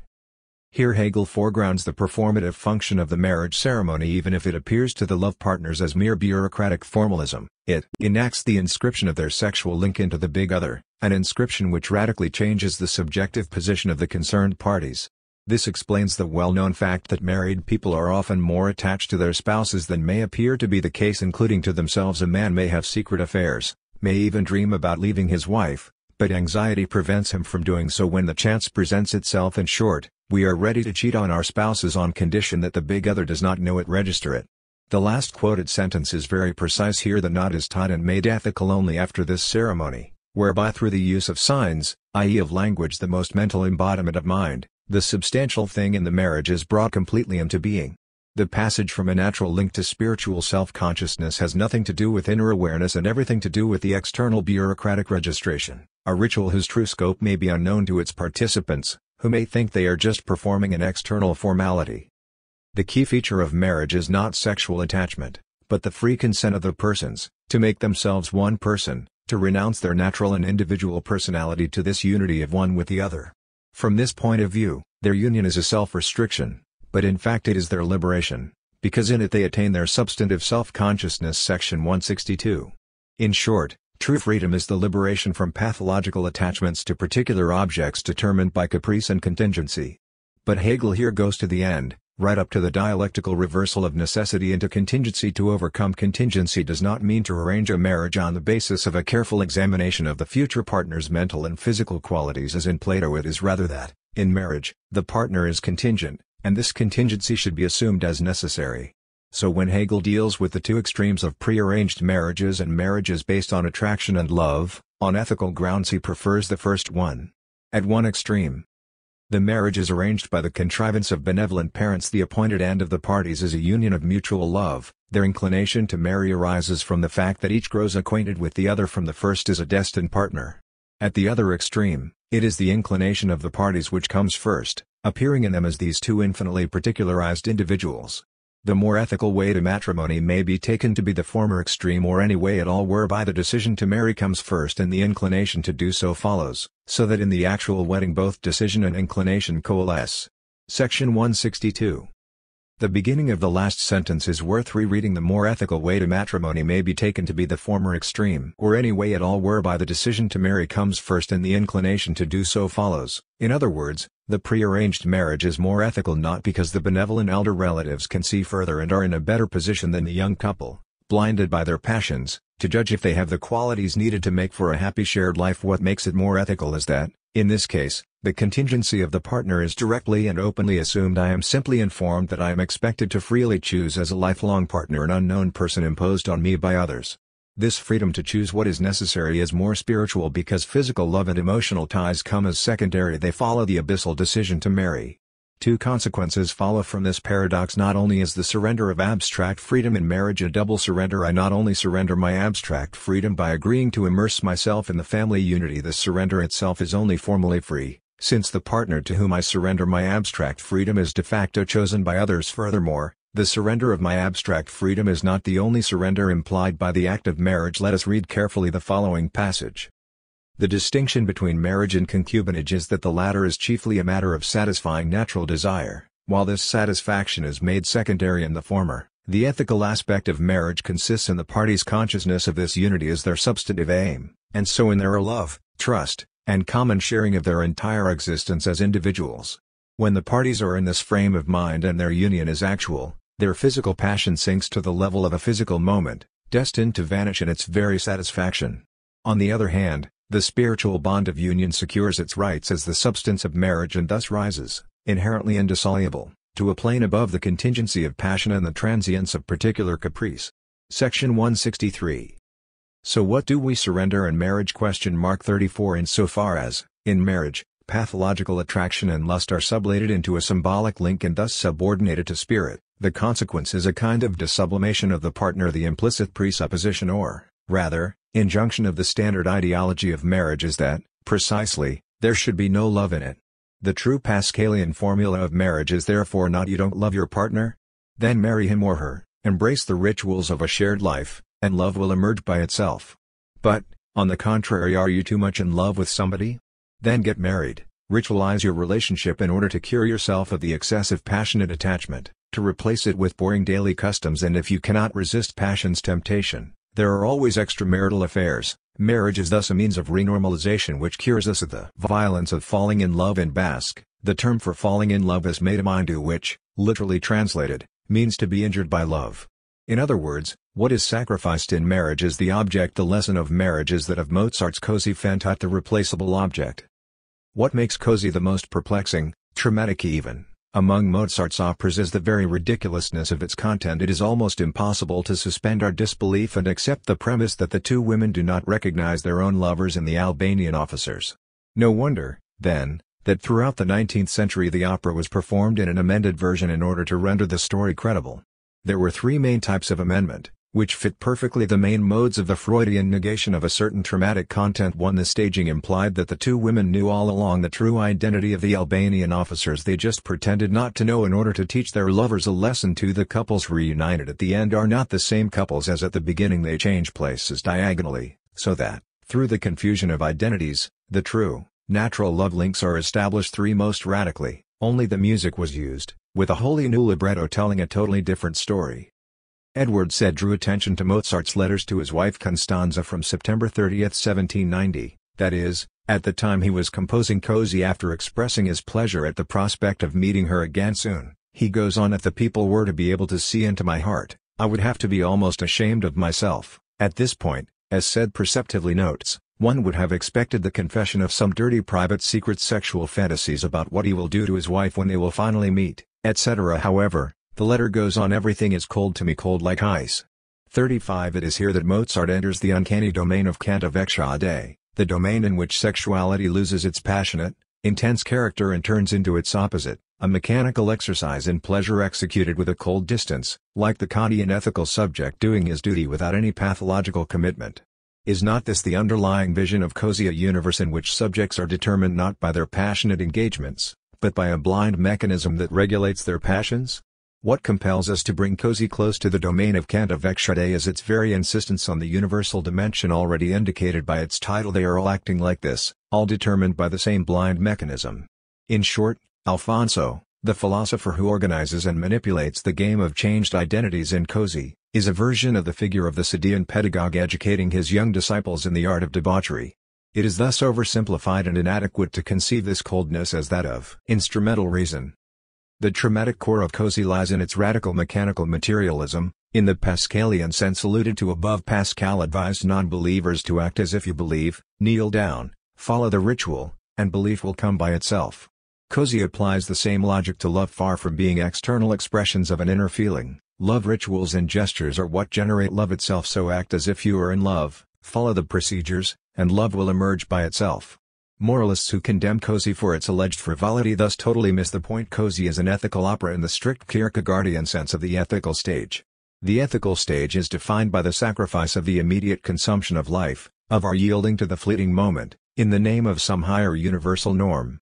If Mozart's Don Giovanni embodies the aesthetic as was developed by Kierkegaard himself in his detailed analysis of the opera in Either Or, the lesson of cozy is ethical. Why? The point of cozy is that the love that unites the two couples at the beginning of the opera is no less artificial, mechanically brought about, than the second falling in love of the sisters with the exchanged partners dressed up as Albanian officers, which happens as the result of Alfonso's manipulations. In both cases, we are dealing with a mechanism that the subjects follow in a blind, puppet-like way. Therein consists the Hegelian negation of the negation. First, we perceive the artificial love, the product of manipulation, as opposed to the initial authentic love. Then, all of a sudden, we become aware that there is actually no difference between the two. The original love is no less artificial than the second. The conclusion being that, since the one love counts just as much as the other, the couples can return to their initial marital arrangement. In Lacanian terms, marriage subtracts from the object partner what is in him or more than him herself, the objet A, the object cause of desire. It reduces the partner to an ordinary object. The lesson of marriage which follows romantic love is you are passionately in love with that person? So marry her and you will see what he or she is in everyday life, with his or her vulgar tics, petty meanness, dirty underwear, snoring, and so forth. One should be clear here: it is marriage whose function it is to vulgarize sex, to take all true passion out of it and turn it into a boring duty. And we should even correct Hegel on this point. Sex is in itself not natural, it is the function of marriage to reduce it to a subordinated pathological natural moment. Hegel should also be corrected insofar as he confuses idealization and sublimation. What if marriage is the key test of true love in which sublimation survives idealization? In blind passion, the partner is not sublimated, he or she is rather simply idealized. Married life definitely de-idealizes the partner, but does not necessarily de-sublimate him or her. The old saying "love is blind, but lovers are not" should be read in a precise way, as pointing towards the structure of disavowal. I know very well that my beloved is full of flaws, but nonetheless I fully love him/her. The point is thus not that we are more cynical realists than it may appear, but that, when in love, this realism becomes inoperative in our acts. We follow our blind love. In an old Christian melodrama, a temporarily blinded ex-soldier falls in love with the nurse who takes care of him, fascinated by her goodness, forming in his mind an idealized image of her. When his blindness is cured, he sees that, in her bodily reality, she is ugly.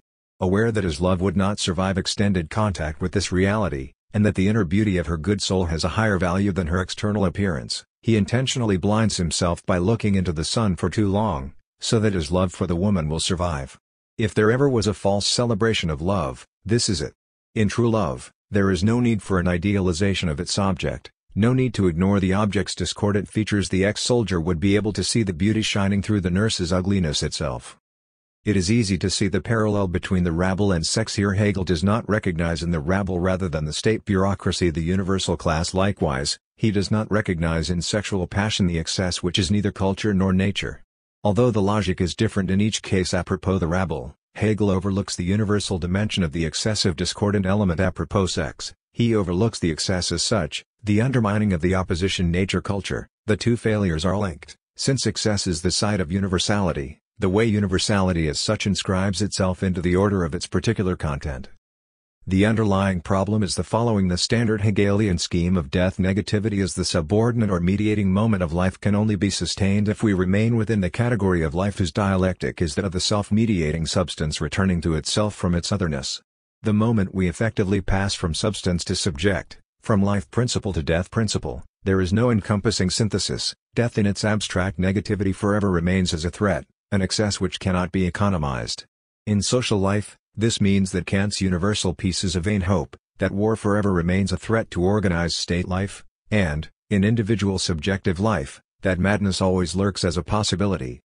Does this mean that we are back at the standard topos of the excess of negativity which cannot be sublated in any reconciling synthesis, or even at the naive Engelsian view of the alleged contradiction between the openness of Hegel's method and the enforced closure of his system?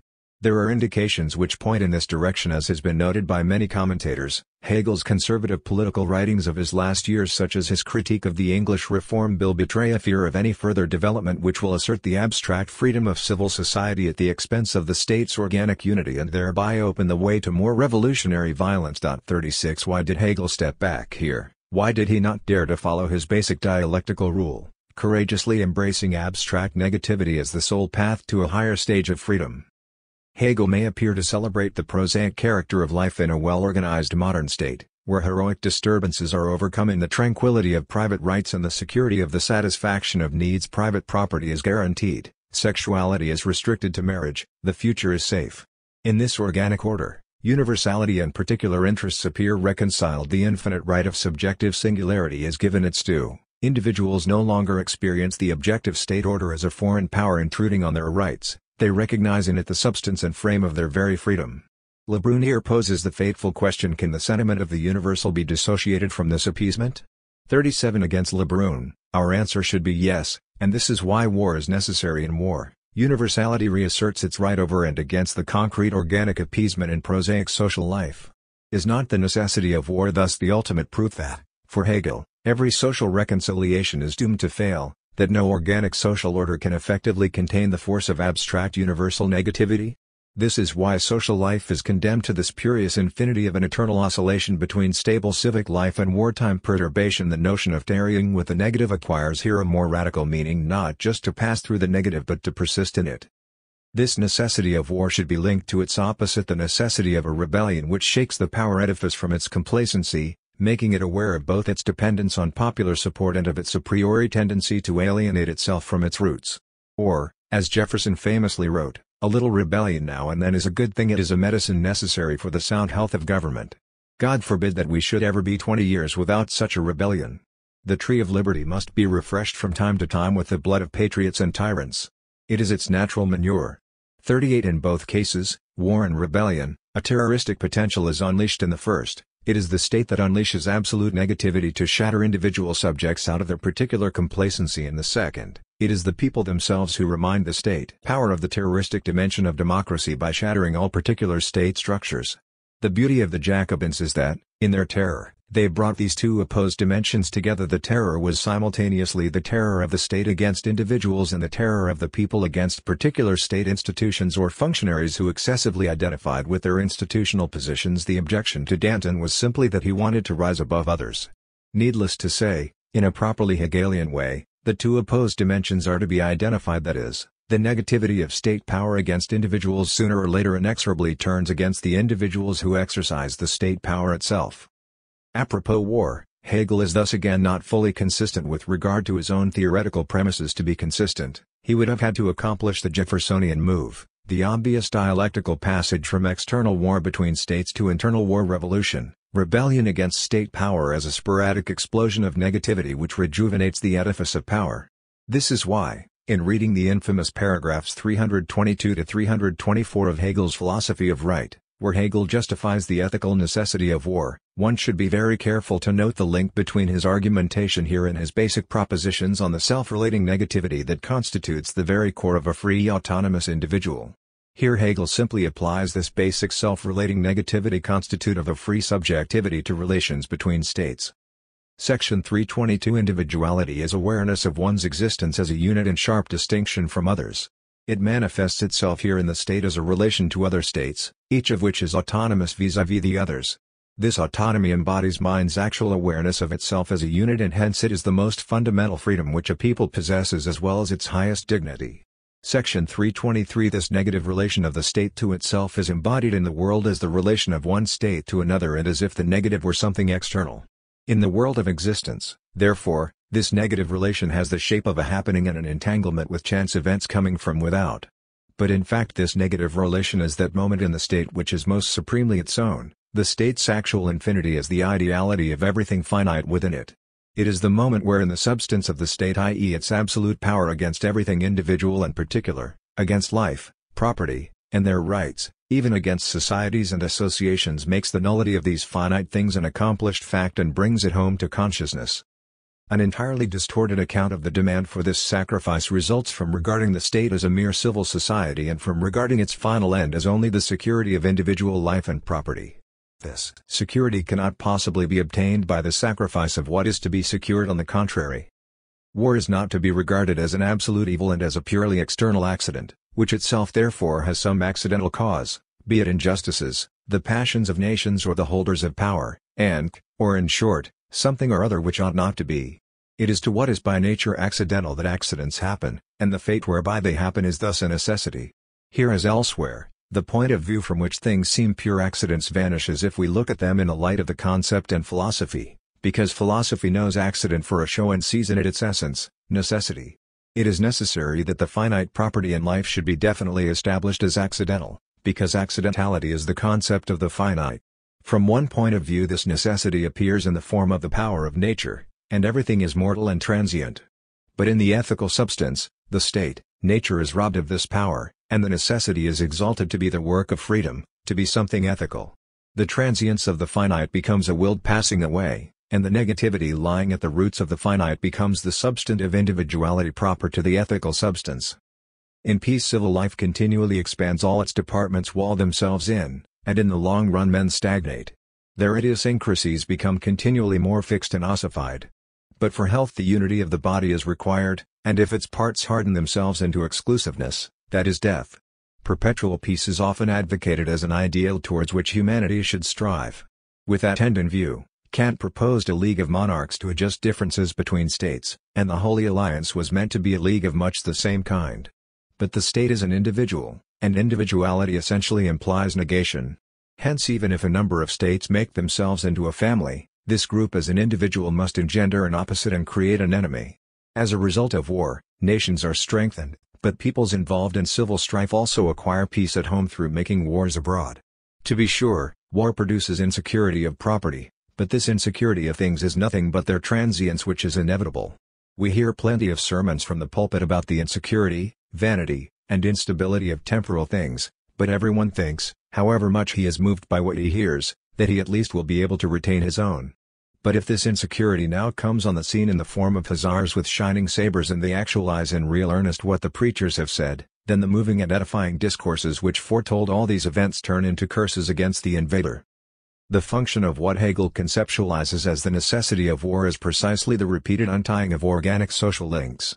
When, in his group Psychology, Freud outlined the negativity of untying social ties, thanatos as opposed to eros, the force of the social link, he with his liberal limitations all too easily dismissed the manifestations of this untying as the fanaticism of the spontaneous crowd as opposed to artificial crowds, the church and army. Against Freud, we should retain the ambiguity of this movement of untying it as a zero level that opens up the space for political intervention.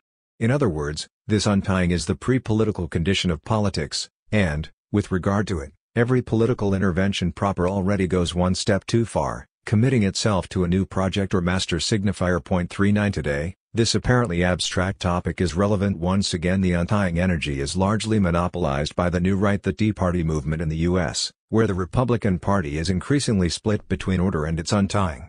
However, here also, every fascism is a sign of failed revolution, and the only way to combat this rightist untying will be for the left to engage in its own untying, and there are already signs of it. The large demonstrations all around Europe in 2010, from Greece to France and the UK, where the student demonstrations against university fees unexpectedly turned violent.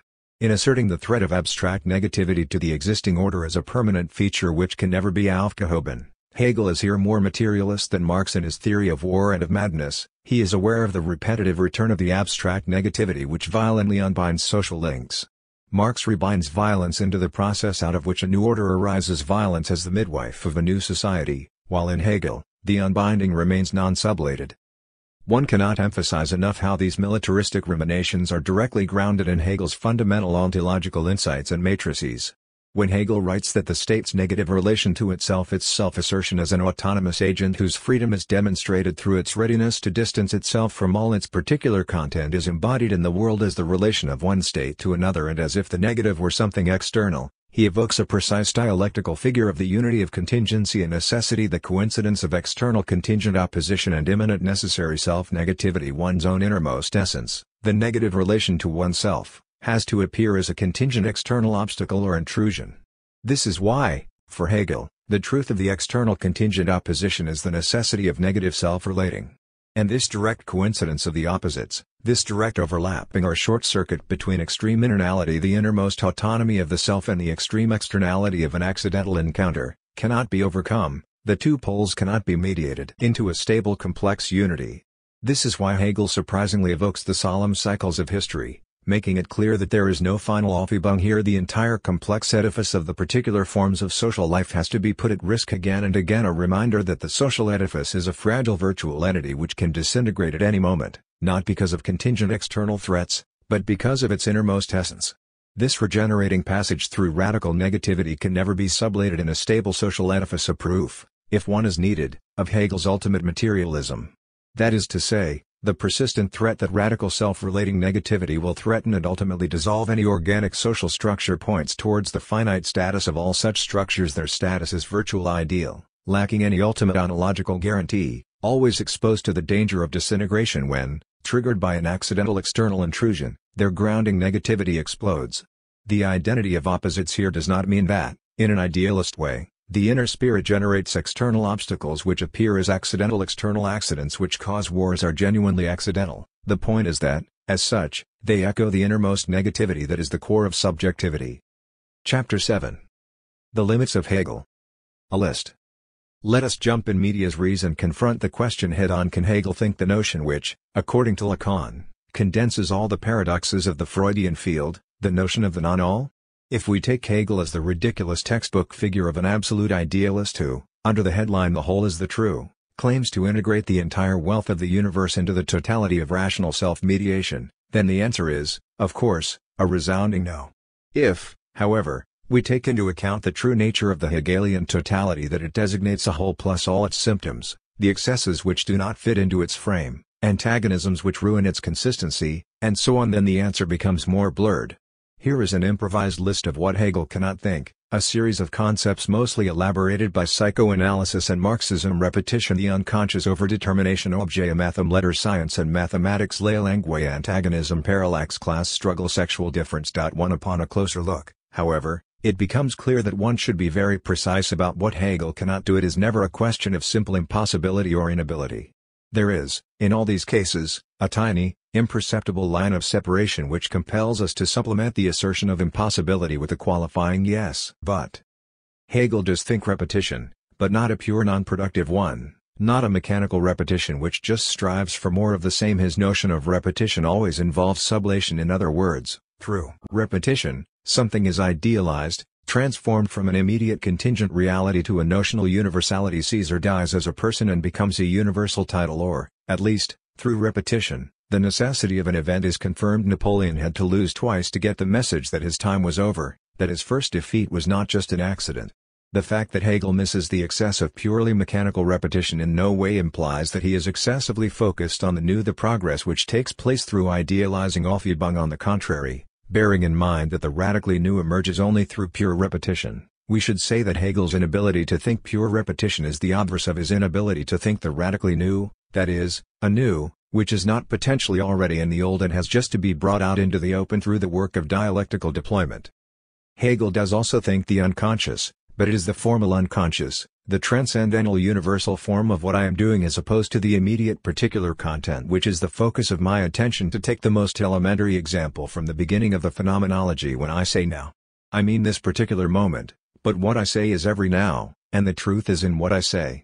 The Freudian unconscious is, on the contrary, the unconscious of particular contingent associations and links. To take a classic Freudian example, when his patient dreams about a funeral she attended the previous day, the unconscious of this dream was the totally contingent fact that, at the funeral, the dreamer had met an old flame for whom she still cared. Linked to this is the impossibility, for Hegel, of thinking over determination. Hegel can think it, but only in the formal sense of a universal genus which includes itself as its own species and thus encounters, among its species, itself in its oppositional determination. What he cannot think is the complex network of particular links organized along the lines of condensation, displacement, and so on.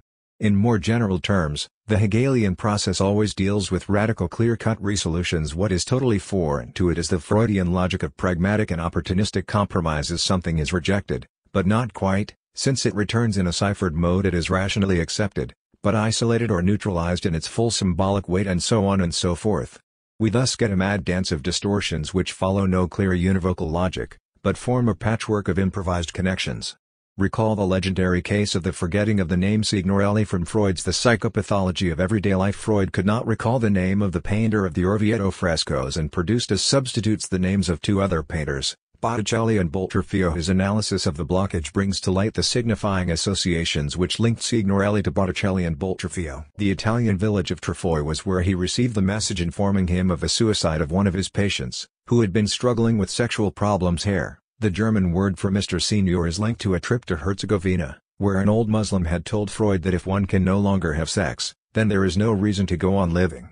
The complex rhizomatic texture of such associations and displacements has no clear triadic structure with a clear final resolution. The result of the tension between thesis, the name Signorelli, and antithesis, its forgetting, is the compromise formation of falsely remembering two other names, in which, and this is their crucial feature, the dimension on account of which Freud was unable to remember Signorelli, the link between sex and death, returns in an even more conspicuous way. There is no place for such logic in Hegel, who would have dismissed Freud's example as a game of trifling contingencies. The Freudian negation of negation is not a radical resolution of a deadlock, but, in its basic guise, the return of the repressed and, as such, by definition a compromise formation. Something is asserted and simultaneously denied, displaced, reduced, encrypted in an often ridiculously ad hoc way. Hegel does think a kind of objet, but it is merely the contingent singularity to which the rational totality clings, like the state clings to the monarch or the indifferent pretext for a struggle. For example, one way for the subject to demonstrate its autonomy is for it to be ready to put everything, even its life, at stake for some minor object. Although this object is in itself unimportant, its very indifference signals that what the struggle is about is the subject's dignity and autonomy, not its interests. This, however, is not yet the material remainder to which the subject's very consistency clings. Hegel does propose the formula "the spirit is a bone," but as the absolute contradiction, not as a little bit of the real constitutive of subjectivity.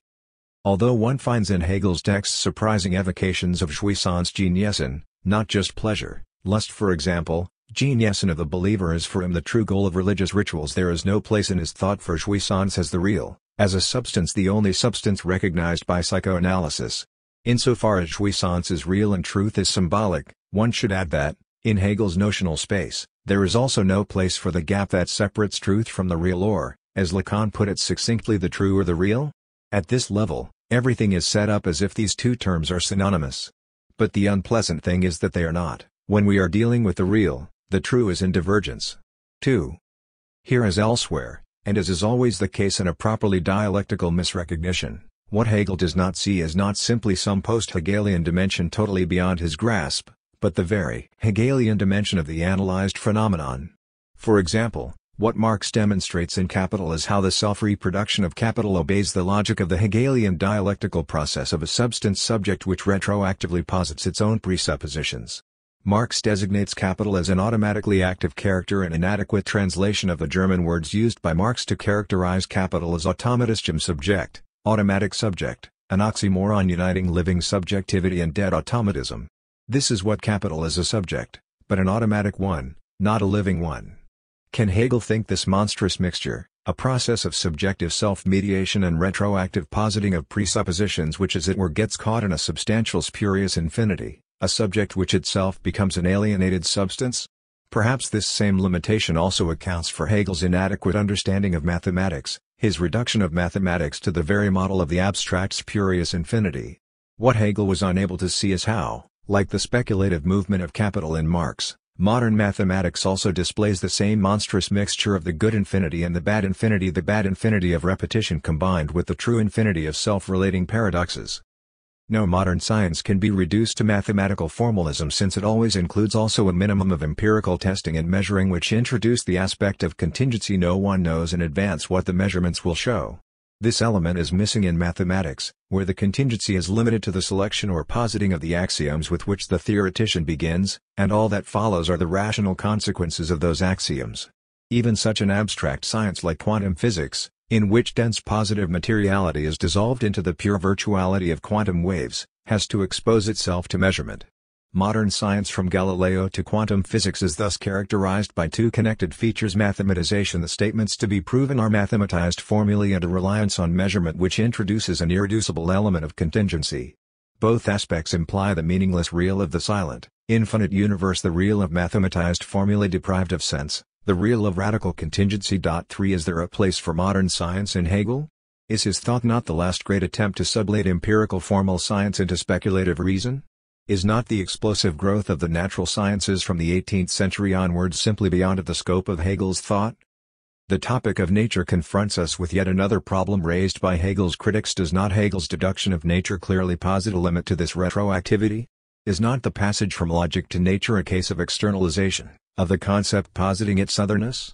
Does not Hegel begin with logic, with ideal categories, and then try to deduce material reality from this shadowy realm? Is this not a model case of idealist mystification? The problem with this counter-argument is that it knocks at an open door. Hegel himself explicitly says that his system of logic is the realm of shadows, the world of simple essentialities freed from all sensuous concreteness. 4. Hegel is thus no Platonic idealist for whom ideas constitute a higher ontological realm with regard to material reality. They form a pre-ontological realm of shadows. For Hegel, spirit has nature as its presupposition and is simultaneously the truth of nature, and, as such, the absolute first nature thus vanishes in its truth, is sublated in the spirit's self-identity. This identity is absolute negativity, because the notion has its complete external objectivity in nature, but this, its externalization, has been sublated, and it has become identical with itself. At the same time, therefore, it is only as this return out of nature that the concept constitutes this identity. 5. Note the precise triadic structure of this passage. In the most orthodox Hegelian mode thesis, the notion has its complete external objectivity in nature antithesis, but this externality is sublated and, through this sublation, the notion achieves its self-identity synthesis at the same time. Therefore it is only as this return out of nature that the concept constitutes this identity. This is how one should understand identity as absolute negativity. The spirit's self-identity emerges through its negative relationship sublation of its natural presuppositions, and this negativity is absolute not in the sense that it negates nature absolutely, that nature absolutely totally disappears in it, but in the sense that the negativity of sublation is self-related, in other words that the outcome of this work of negativity is the spirit's positive self-identity. The key words in the quoted passage are complete and only. The notion has its complete external objectivity in nature. There is no other objective reality, all that really exists as reality is nature. Spirit is not another thing that adds itself to natural things.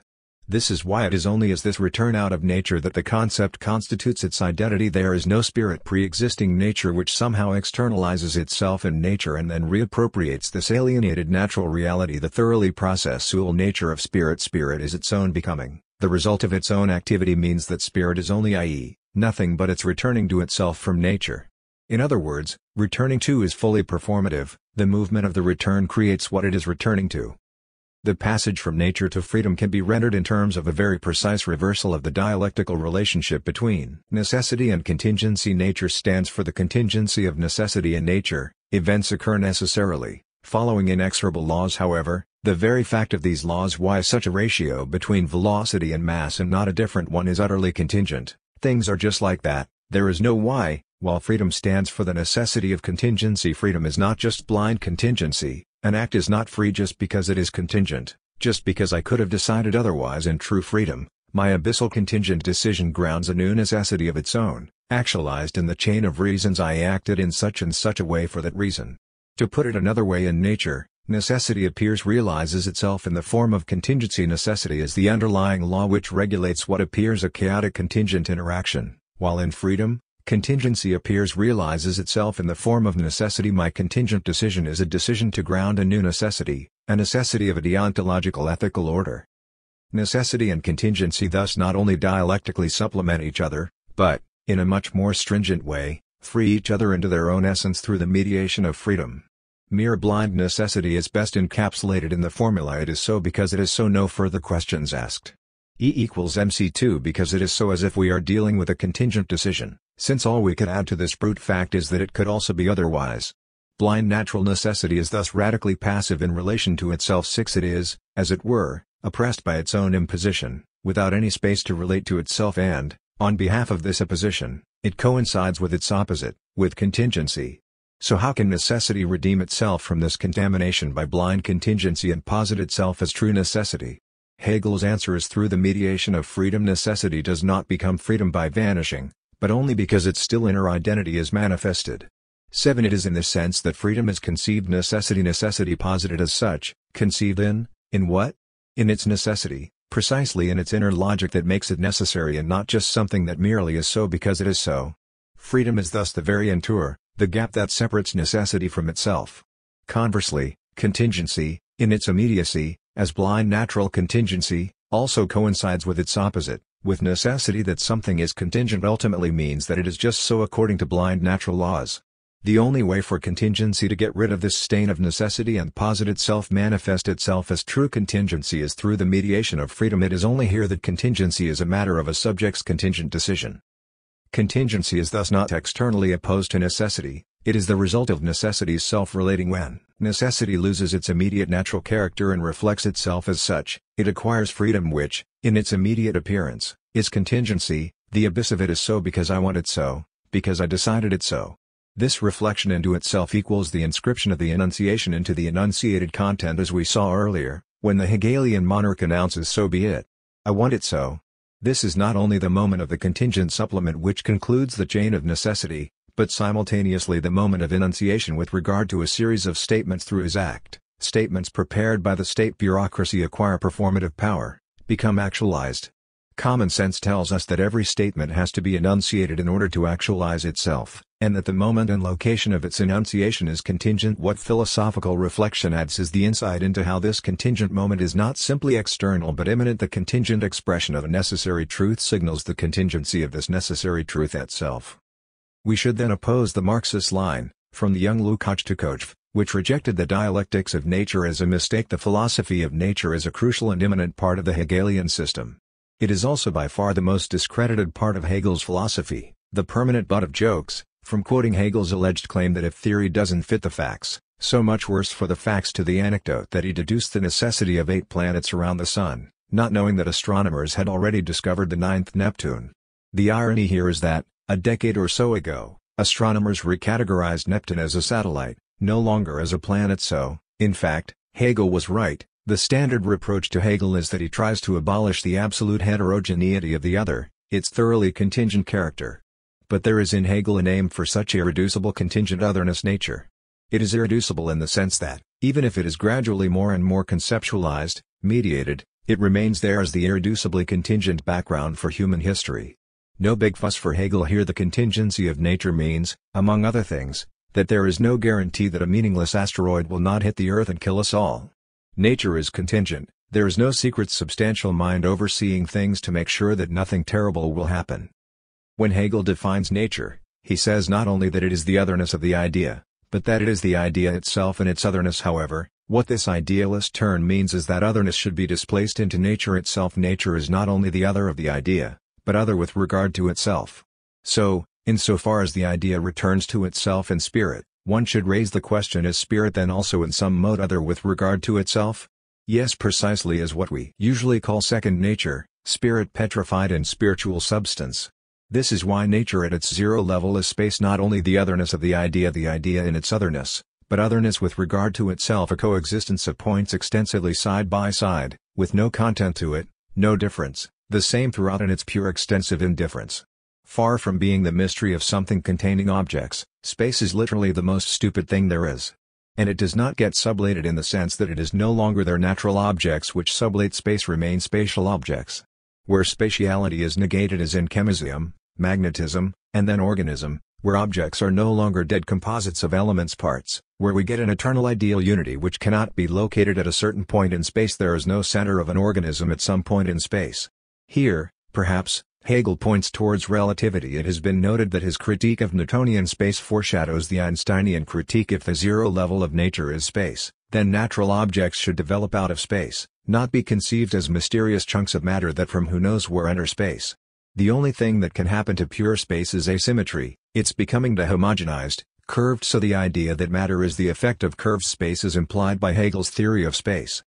Even such a perceptive dialectician as Jameson falls into a trap here in his dismissive judgment that Hegel's concept of life, pre-Darwinian as it is probably far too metaphysical and epistemological, highest form of the unity of subject and object to be of much interest for us today.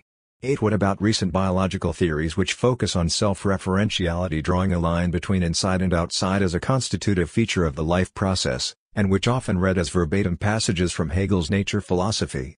However, even when, in reading Hegel's philosophy of nature, one stumbles upon many unexpected pearls, his critique of Newton uncannily pointing towards Einstein, his theory of life uncannily prefiguring theories of autopoiesis, etc., the basic fact remains that its fundamental tenor is totally inadequate in relation to the two key features of modern Galilean science: mathematical formalization and openness to the contingency of experimental measurement.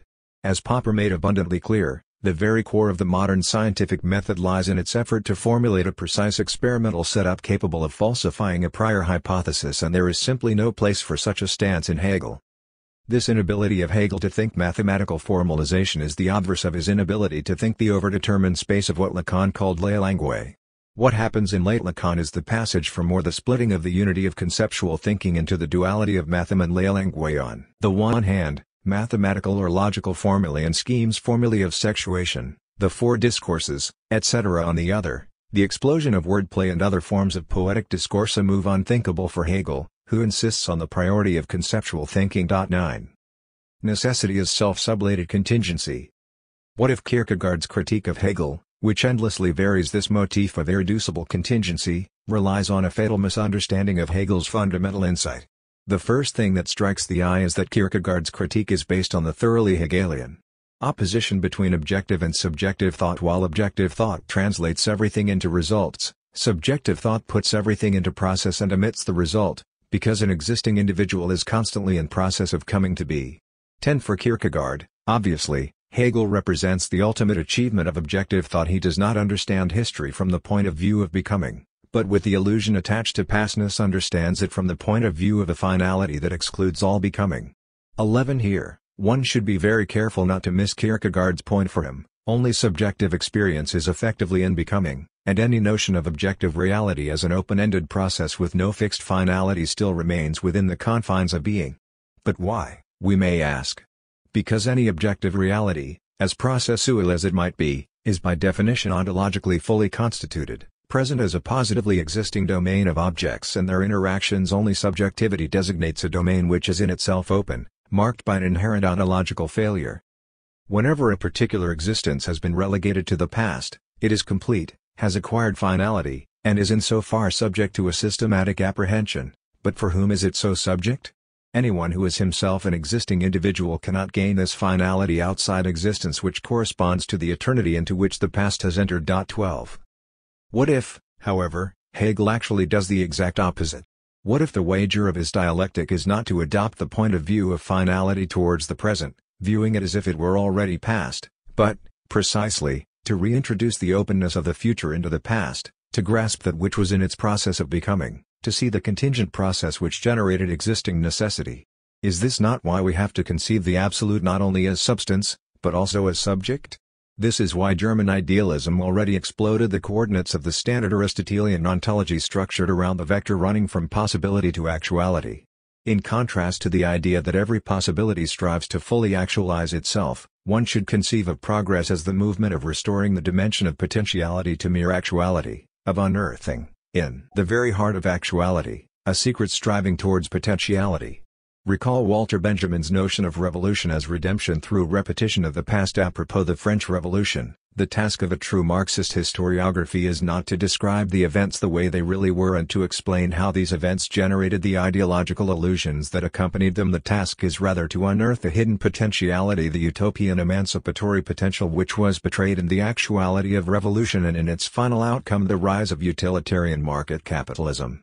Marx's point is not primarily to make fun of the Jacobins' wild revolutionary hopes, to point out how their enthused emancipatory rhetoric was just a means used by the historical cunning of reason to establish the vulgar commercial capitalist reality. It is rather to explain how these betrayed radical emancipatory potentials continue to insist as historical specters that haunt the revolutionary memory, demanding their enactment, so that the later proletarian revolution should also laid to rest these past ghosts.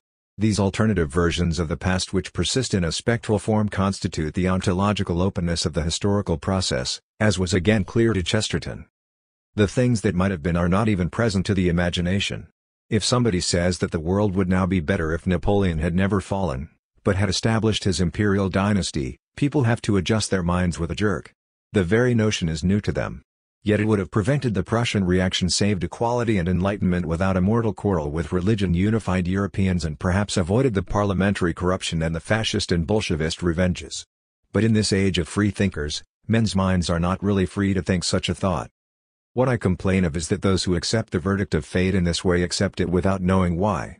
By a quaint paradox, those who thus assume that history always took the right turning are generally the very people who do not believe there was any special providence to guide it. The very rationalists who jeer at the trial by combat, in the old feudal ordeal, do in fact accept a trial by combat as deciding all human history. 13.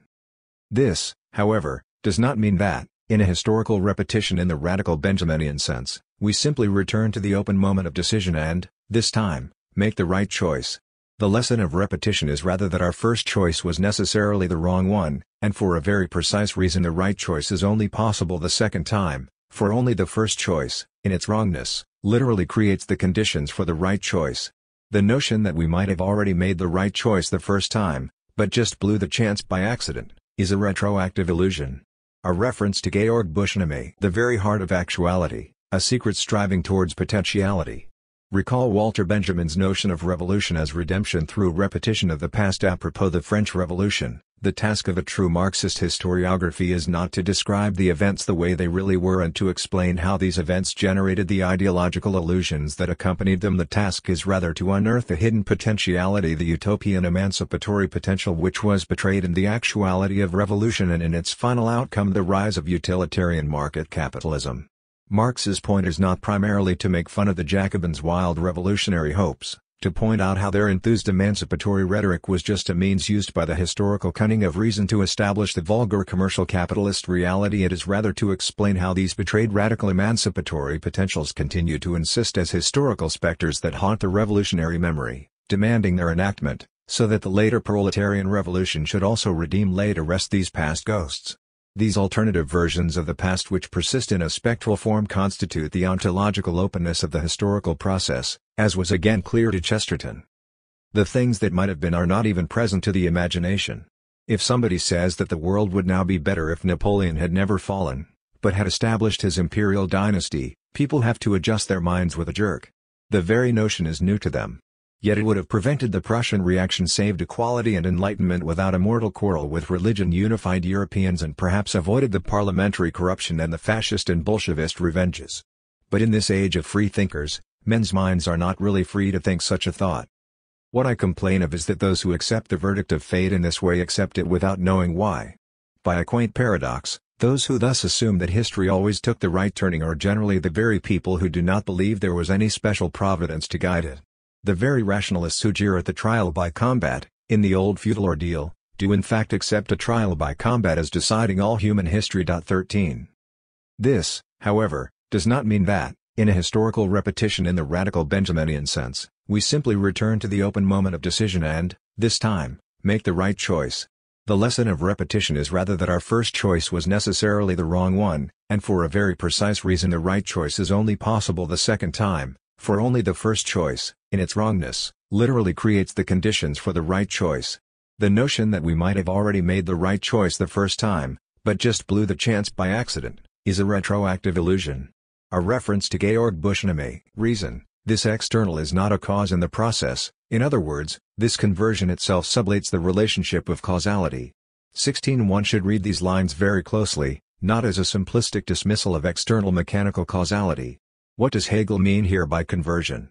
Recall the case of language. The leader says a simple word yes or no, And the result can be a great war with hundreds of thousands of dead. From the external mechanistic standpoint, the vibration of a few sounds, a human voice pronouncing a brief word, caused a concatenation of events, leading to thousands of deaths, and in a way this is true, but only if we take into account the conversion which makes material elements the bearers and transmitters of meaning in a way which has nothing to do with their little bit of immediate material reality. In this sense, the relation of causality is sublated here. It is negated, but maintained and elevated at a higher level, for the causality is no longer immediate mechanical causality like the proverbial billiard ball hitting another ball, but a causality mediated by meaning. But in all this, we should bear in mind that the whole process has also to take place at the level of immediate materiality. There is meaning, but this meaning can exert its higher causal power only as materialized in sounds or letters. It has no pure existence of its own. 17. What, then, is the central insight of the Hegelian dialectics of necessity and contingency? Not only does Hegel quite consistently with his premises deduce the necessity of contingency, namely how the idea necessarily externalizes itself, acquires reality and phenomena which are genuinely contingent, he also, in this aspect is often neglected by many commentators, develops the opposite and theoretically much more interesting thesis, that of the contingency of necessity. That is to say, when Hegel describes the progress from external contingent appearance to inner necessary essence, the appearance's self-internalization through self-reflection, he is not thereby describing the discovery of some pre-existing inner essence, something that was already there. This, exactly, would have been a reification of the essence, but a performative process of forming that which is discovered. As Hegel himself puts it in his Logic, in the process of reflection, the very return to the lost or hidden ground produces what it returns to. It is then not only inner necessity that is the unity of itself and contingency as its opposite, necessarily positing contingency as its moment, it is also contingency which is the encompassing unity of itself and its opposite, necessity. That is to say, the very process through which necessity arises out of necessity is a contingent. One can put it also in the terms of the dialectics of ontology and epistemology. If the encompassing unity of necessity and contingency is necessity, then the necessity gradually discovered by our cognition as the underlying notion of the phenomenal contingent multiplicity had to be there all the time, waiting to be discovered by our cognition. In short, in this case, Hegel's central idea, first clearly formulated in his introduction to the phenomenology, that our way towards truth is part of the truth itself, is cancelled, and we regress to the standard metaphysical notion of truth as a substantial in itself, independent of subject's approach to it. Only if the encompassing unity is contingency can we claim that the subject's discovery of necessary truth is simultaneously the contingent constitution of this truth itself, that, to paraphrase Hegel, the very return to rediscovery of eternal truth generates this truth. So, far from being an essentialist who develops the entire content out of the necessary self-deployment of the notion, Hegel is, to use today's terms, the ultimate thinker of autopoiesis, of the process of the emergence of necessary features out of chaotic contingency, the thinker of contingency's gradual self-organization, of the gradual rise of order out of chaos. How, then, can necessity arise out of contingency? The only way to avoid the obscurantism of emergent properties is to bring into play negativity at its most radical. Necessity is not a positive principle of regularity that overcomes contingency, but the negative obverse of contingency. What is necessary above all is that every contingent particular entity find its truth in its self-cancellation, disintegration, death. Let us imagine an entity which persists in its singularity, endeavoring to impose itself as a lasting necessity. The actual necessity is the negativity which destroys this entity. This is Hegelian universal necessity in its actuality, the negative power which brings to its truth every particularity by way of destroying it. Necessity is thus nothing but the truth of contingency, contingency brought to its truth by way of its self-negation. The standard view of Hegel's system is that of a closed circle of categories which succeed one another with illogical necessity, and the critical energy is focused on the weak points of that deduction, on passages where Hegel seems to cheat, proposing a new category which does not really follow from what precedes it. This perspective must be radically reversed. Each passage in Hegel is a moment of creative invention. The new does not arise automatically but comes as a miraculous surprise. This is what it means to reproduce a process through its dialectical analysis, to reintroduce possibility and ontological openness into what retroactively appears as a closed succession determined by its immanent necessity. So when Hegel says that, in a dialectical process, the thing becomes what it always already was, this clearly offers itself to be read as an assertion of full ontological closure. There is nothing radically new. What emerges in the dialectical movement is just the full actualization of what was in potentia or in itself already there.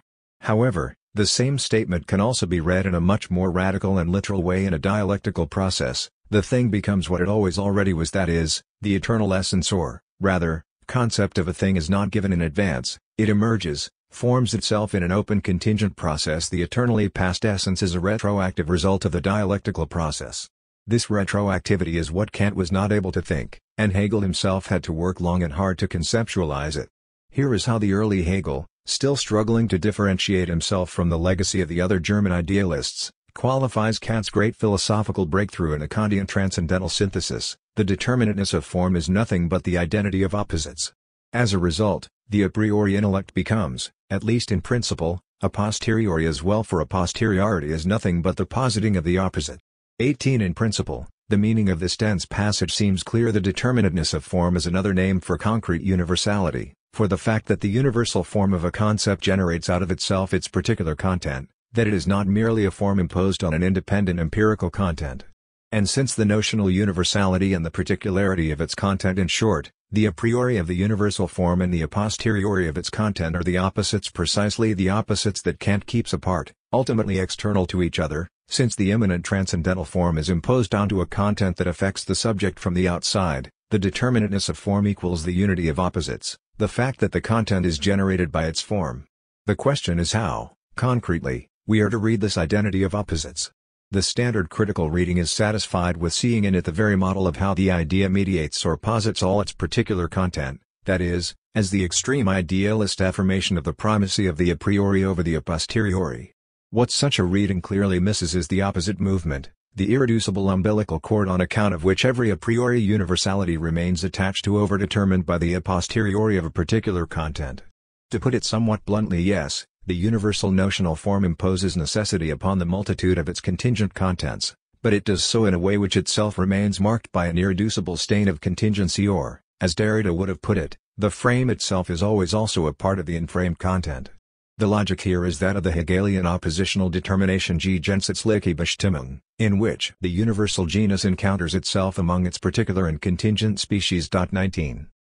Hegel introduces this notion of oppositional determination in his Logic of Essence. When he discusses the relationship between identity and difference, his point there is not only that identity is always the identity of identity and difference, but that difference itself is also always the difference between itself and identity. In the same way, it is not only necessity that encompasses both itself and contingency, but also and more fundamentally it is contingency itself which encompasses both itself and necessity. Or, with regard to the tension between essence and appearance, the fact that essence has to appear not only means that essence generates or mediates its appearances, but that the difference between essence and appearance is internal to appearance. Essence has to appear within the domain of appearances, as a hint that appearances are not all but are merely appearances. Insofar as this opposition appears in language as the opposition between the universal content of meaning and its expression in a contingent particular form of the signifier, it is no wonder that language provides the ultimate example of this dialectical unity of opposites, and no wonder that Hegel rejects the idea of constructing a new, more precise, artificial language which would eliminate the imperfections of our natural languages. There is no such thing as a superior language or benchmark idiom. Every language is an instance of the speculative. Philosophy's role is to show how, in each language, the essential is said and exhibited through the idiom's accidents. 20.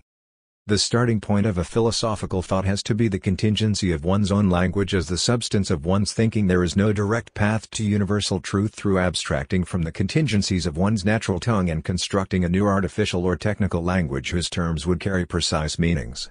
This, however, does not mean that a thinker should naively rely on the resources of his own language. The starting point for his reflection should rather be the idiosyncrasies of this language, which are in a way redoubled contingencies within a contingent historically relative order itself. Paradoxically, the path from the contingency of one's natural language to the necessity of speculative thought leads through the redoubled contingency. One cannot escape thinking in one's language. This language is one's unsurpassable substance. However, thinking means thinking against the language in which one thinks. Language inevitably ossifies our thoughts. It is the medium of the fixed distinctions of understanding par excellence. But, while one has to think against the language in which one thinks, one has to do so within language. There is no other option. This is why Hegel precludes the possibility developed later, especially in Anglo-Saxon analytical philosophy, of purifying our natural language of its irrational contingencies and constructing a new artificial language that would faithfully reflect conceptual determinations. Where, then, in language itself, can we find some support for thinking against it? Hegel's answer is where language is not a formal system, where language is at its most inconsistent, contingent, idiosyncratic. The paradox is that one can only combat the irrationality of language on behalf of the immanent notional necessity if this necessity itself relies on what is most irrational in language, on its redoubled irrationality or contingency. The situation is similar to that of the Freudian logic of the dream, in which the real announces itself in the guise of a dream within a dream. What Hegel has in mind here is often uncannily close to Lacan's notion of Leerlangue wordplay, double meanings, and so on. His great example in German are words with opposite or multiple meanings like zugrunde gehen, disintegrate, fall apart, and, literally, to go to reach, one's ground, etc., not to mention the notorious Aufhebung with its three meanings: to cancel, annihilate, to preserve, to elevate to a higher level. Aufhebung is often put forward as exemplary of everything that is idealist metaphysical about Hegel. Does it not signal the very operation by means of which all external contingency is overcome and integrated into the necessary self-deployment of the universal notion? Against this operation, it is fashionable to insist that there is always a remainder of contingency, of particularity, which cannot be aufgehoben, which resists its conceptual disintegration. The irony here is that the very term Hegel uses to designate this operation is marked by the irreducible contingency of an idiosyncrasy of the German language. There is no conceptual clarity without taking Leerlangue as a starting point, or, to put it in more conceptual terms, not only does necessity express itself in the appearance of contingency, but this necessity itself does not pre-exist the contingent multitude of appearances as their ground. It itself emerges out of contingency, as a contingency, say, the multiple meanings of Aufhebung elevated into the necessity of a universal concept. 21 Does not Freud intend something strictly homologous with his notions of symptoms, jokes, and slips of tongue? An inner necessity can only articulate itself through the contingency of a symptom, and vice versa. This necessity, say, the constant urge of a repressed desire, comes to be only through this articulation. Here also, necessity does not simply pre-exist contingency. When Lacan says that repression and the return of the repressed in symptom formations are the front and the back of one and the same process, the implication is precisely that the necessity of the repressed content hinges on the contingency of its articulation in symptoms. Critics of Hegel emphasize only the first aspect, necessity as the inner principle dominating its contingent expressions, neglecting the second one, namely how this necessity itself hinges on contingency, is nothing but contingency elevated into the form of necessity. This brings us to the Hegelian Aufhebung sublation as a movement through which every contingent particularity is aufgehoben, sublated in its universal notion. The standard argument against Aufhebung is that there is always a remainder which resists it, which persists in its immediate idiocy. What if, however, this is the very point of the truly Hegelian Aufhebung, of the negation of negation? The direct attempt at Aufhebung is the initial position. It is negated in its failure. In the element that resists it, the negation of negation is then the insight into how this resisting element, this obstacle, is in itself a positive condition of possibility. The Aufhebung has to be sustained by its constitutive exception. So what if the lesson of the Hegelian Aufhebung is that the loss itself, a failure, is to be celebrated? Hegel was fully aware of how the weight given to an event by its symbolic inscription sublates its immediate reality. In his philosophy of history, he offers a wonderful characterization of Thucydides' history of the Peloponnesian War. In the Peloponnesian War, the struggle was essentially between Athens and Sparta. Thucydides has left us the history of the greater part of it, and his immortal work is the absolute gain which humanity has derived from that contest. 22 One should read this judgment in all its naivete. In a way, from the standpoint of world history, the Peloponnesian War took place so that Thucydides could write a book on it. The term absolute should be given here all its weight from the relative standpoint of our finite human interests. The numerous real tragedies of the Peloponnesian War are, of course, infinitely more important than a book, but from the standpoint of the absolute, it is the book that matters. One should not be afraid to say the same thing about some truly great works of art. The Elizabethan era occurred in order to produce Shakespeare. Shakespeare's work is the absolute gain which humanity has derived from the vicissitudes of his era. And yes, why not? Hitchcock's masterpieces of the 1950s are the absolute gain which humanity derived from the Eisenhower period in the U.S. Sometimes, even, an author's importance may be condensed not in his work, but in a book written on him. Although Samuel Johnson was the author of a dictionary of the English language and the spiritus movens of the thriving public sphere of 18th century London, he is today remembered almost exclusively for the life of Samuel Johnson, the ample biography written by his friend James Boswell 1791. Here a surprising link with Heidegger suggests itself. In his reading of essence, Wesen as a verb essencing, Heidegger provides a essentialized notion of essence while, traditionally, essence refers to a stable core that guarantees the identity of a thing. For Heidegger, essence is something that depends on the historical context, on the epochal disclosure of being that occurs in and through language as the house of being. The expression Wesen der Sprache does not mean the essence of language, but the essencing done by language. Language bringing things into their essence, language moving us so that things matter to us in a particular kind of way, so that paths are made within which we can move among entities, and so that entities can bear on each other as the entities they are. We share an originary language when the world is articulated in the same style for us, when we listen to language, when we let it say its saying to us. 23. For example, for a medieval Christian, the essence of gold resides in its incorruptibility and divine sheen, which make it a divine metal, while for us, it is, among other things, a resource to be traded in commodity markets or a material appropriate for aesthetic purposes. Or, to take another example, the voice of a castrato was for Catholics the very voice of an angel prior to the fall, while for us today it is a monstrosity. There is thus a fundamental violence in this essencing ability of language. Our world is given a partial twist, it loses its balanced innocence, one partial color gives its tone to the whole. The operation designated by Alec-Clow as that of hegemony is inherent to language. Varieties of self-relating negation. However, the question persists: does this Hegelian assertion of radical contingency open up the space for the coincidence of repression with the return of the repressed, which exemplifies the properly Freudian negation of negation? The repression negation of some content only works if it is itself negated. If the repressed returns? Lacan repeats the classic argument against the dialectical triad, the return of the starting point back to itself through its self-mediation. When one makes two, there is never a return. It never comes back to make one again, even if it is a new one. 24. It may seem that Hegel's basic premise is that the two come back to one, even if we concede the key point that this one is a new one, not the one which was lost in alienation externalization, but a new one performatively created in the very process of returning to itself. When a substantial unity dissolves into the multiplicity of its predicates, it is one of its former predicates which establishes itself as a new subject, retroactively positing its presuppositions. However, even this properly dialectical image of permanent transubstantiation remains misleading. To put it bluntly, for Hegel, there is no one at the beginning, everyone is a return to itself from the two. The one to which one returns is constituted through return, so it is not that one splits into two, one is a two of which one part is nothing. Here is how, in an extremely condensed passage, Hegel formulated the gap that separates the dialectical process proper from Plotinian emanation. The simple unity, its becoming, is that sublation of all predicates, the absolute negativity, the coming out emanation herausgehen is this negativity in itself. One should not begin with oneness and then pass to duality. 25. The last part says it all, directly rejecting the standard notion of the dialectical process as the deployment or division of the initial or immediate one into two. One should not begin with oneness and then pass to duality. Why not? Because the one is only constituted through the passage to duality, through its division. The unexpected consequence of this fact is that, contrary to the common notion that the number of Hegelian dialectics is 3, in other words that Hegel's goal is to overcome all dualisms in a higher synthesis, to reconcile the opposites in an encompassing third medium, the proper number of dialectics is 2, not 2 as the duality of polar opposites, but 2 as the inherent self-distancing of the one itself. The one only becomes one by way of redoubling itself, by acquiring a minimal distance towards itself.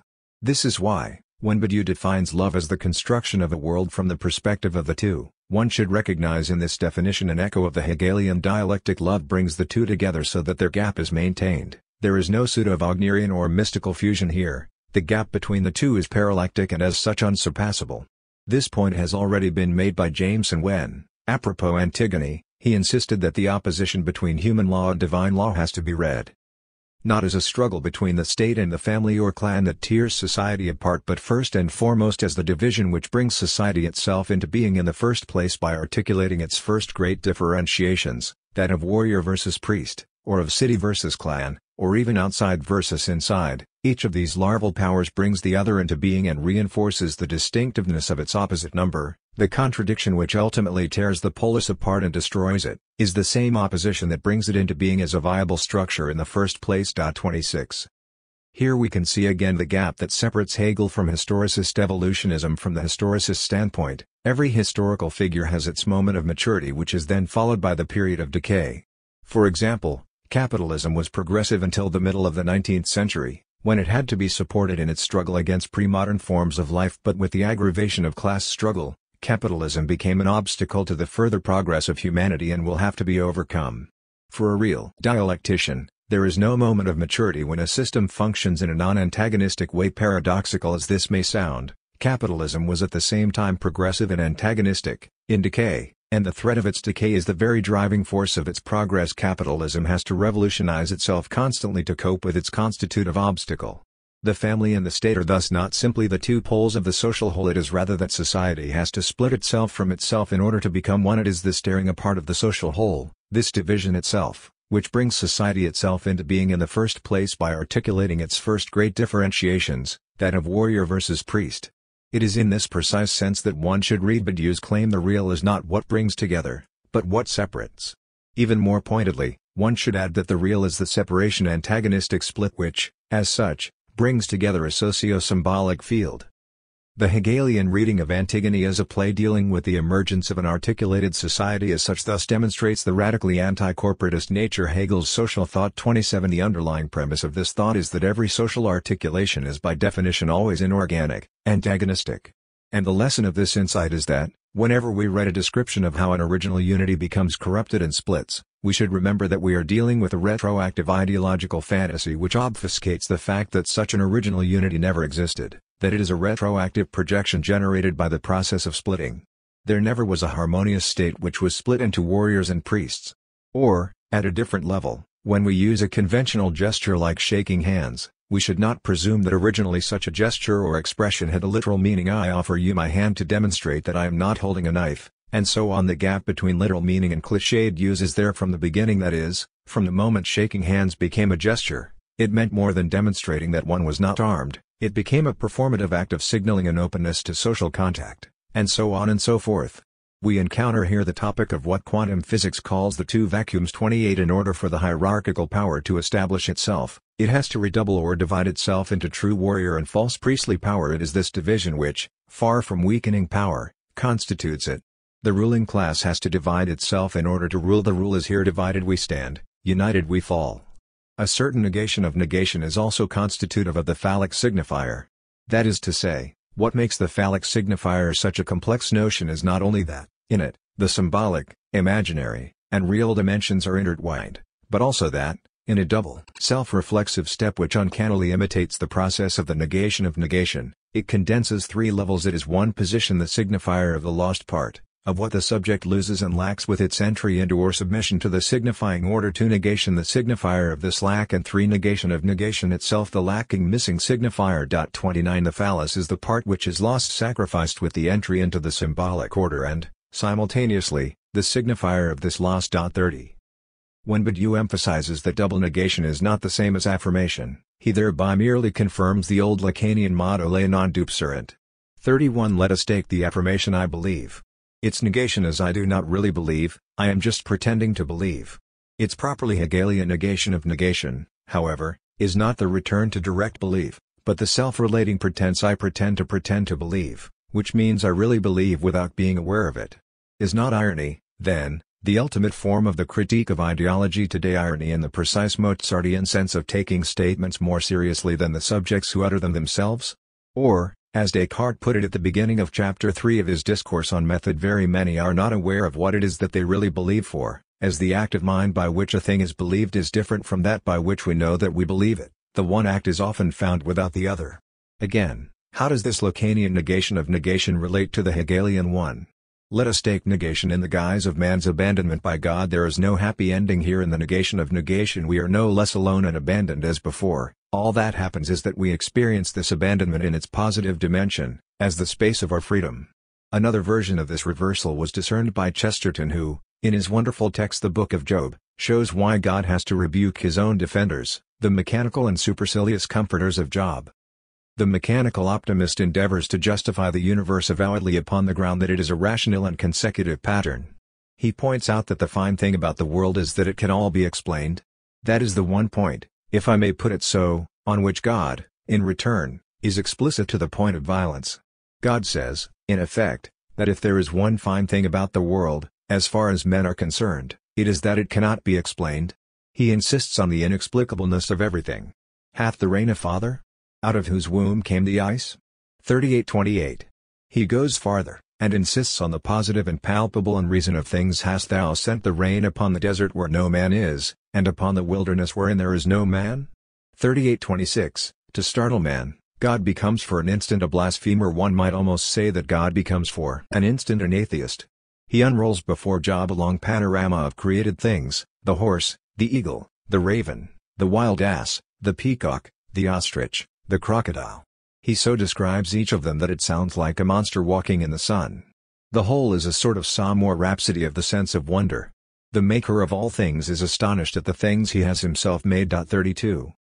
God is here overwhelmed by the miracle of his own creation, and we should not miss the negative aspect also at work here.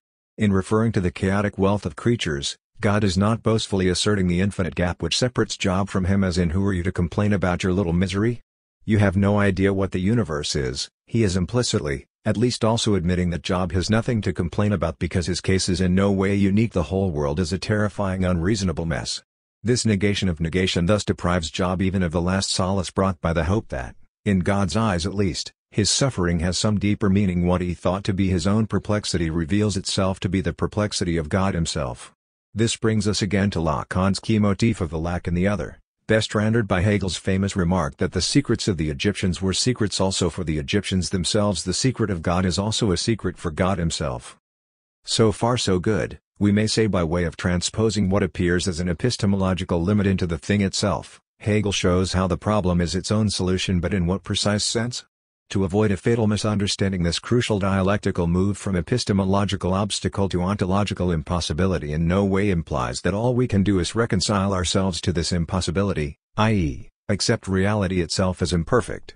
The premise of psychoanalysis is that one can intervene with the symbolic into the real, because the real is not external reality in itself, but a crack in the symbolic. So one can intervene with an act which reconfigures the field and thus transforms its imminent point of impossibility.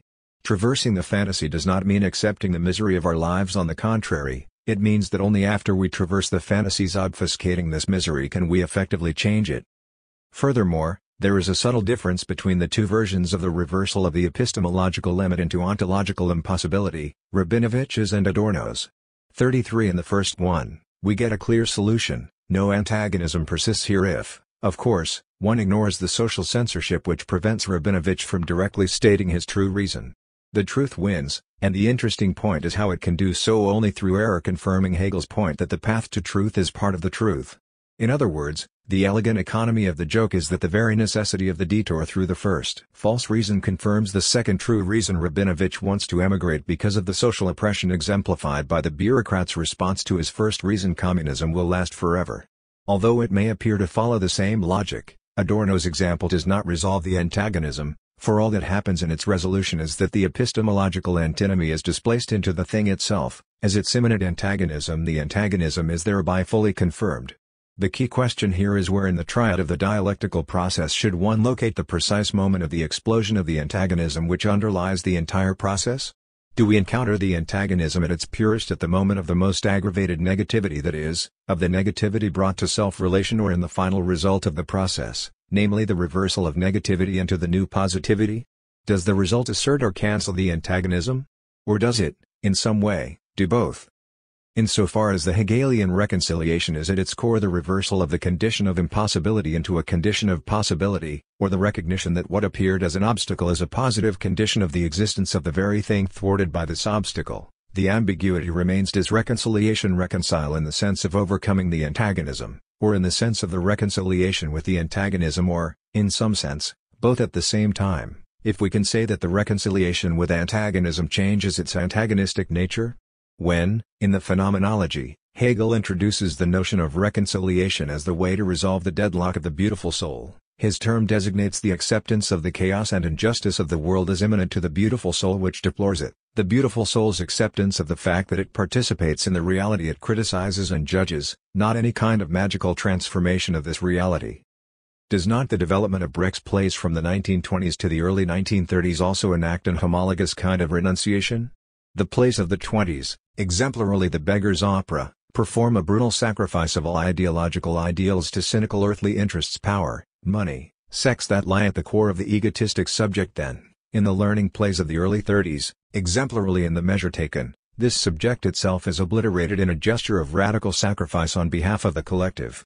It is crucial to note how the second sacrifice is not an external reversal of the first one of the sacrifice of all ideological ideals, but its imminent accomplishment. First we sacrifice or renounce everything for our ego, then we realize that we have thereby lost or sacrificed the ego itself. Why? Because the subjective position of a thoroughly cynical ego is impossible. The ego only functions insofar as it is sustained by its phantasmatic support of illusions and dreams. 34 What makes Brecht's learning plays so uncanny and disturbing is that there is no deeper subjective condition or message beneath this mechanism. Denouncing it as an oppressive ideological operation, celebrating it as an elementary ethical gesture, all Brecht does is stage this mechanism of sacrifice in its formal neutrality. 35 Or, to shift the accent slightly, can we read Hegel's negation of negation qua self-relating negativity also in the sense of this position of utter despair when the subject not only assumes a radical loss, but is then deprived of this loss itself, not in the sense of regaining what was lost, but in the much more radical sense of finding itself in a radical void after losing the very coordinates which made the loss meaningful? In Hitchcock's Vertigo, Scotty first experiences the loss of Madeline, his fatal love, when he recreates Madeline and Judy and then discovers that the Madeline he knew was Judy all along, pretending to be Madeline. What he discovers is not simply that Judy is a fake. He knew that she was not the true Madeline, since he had recreated a copy of Madeline out of her, but that, because she is not a fake, she is Madeline. Madeline herself was already a fake. The objet disintegrates, the very loss is lost. We get a negation of negation.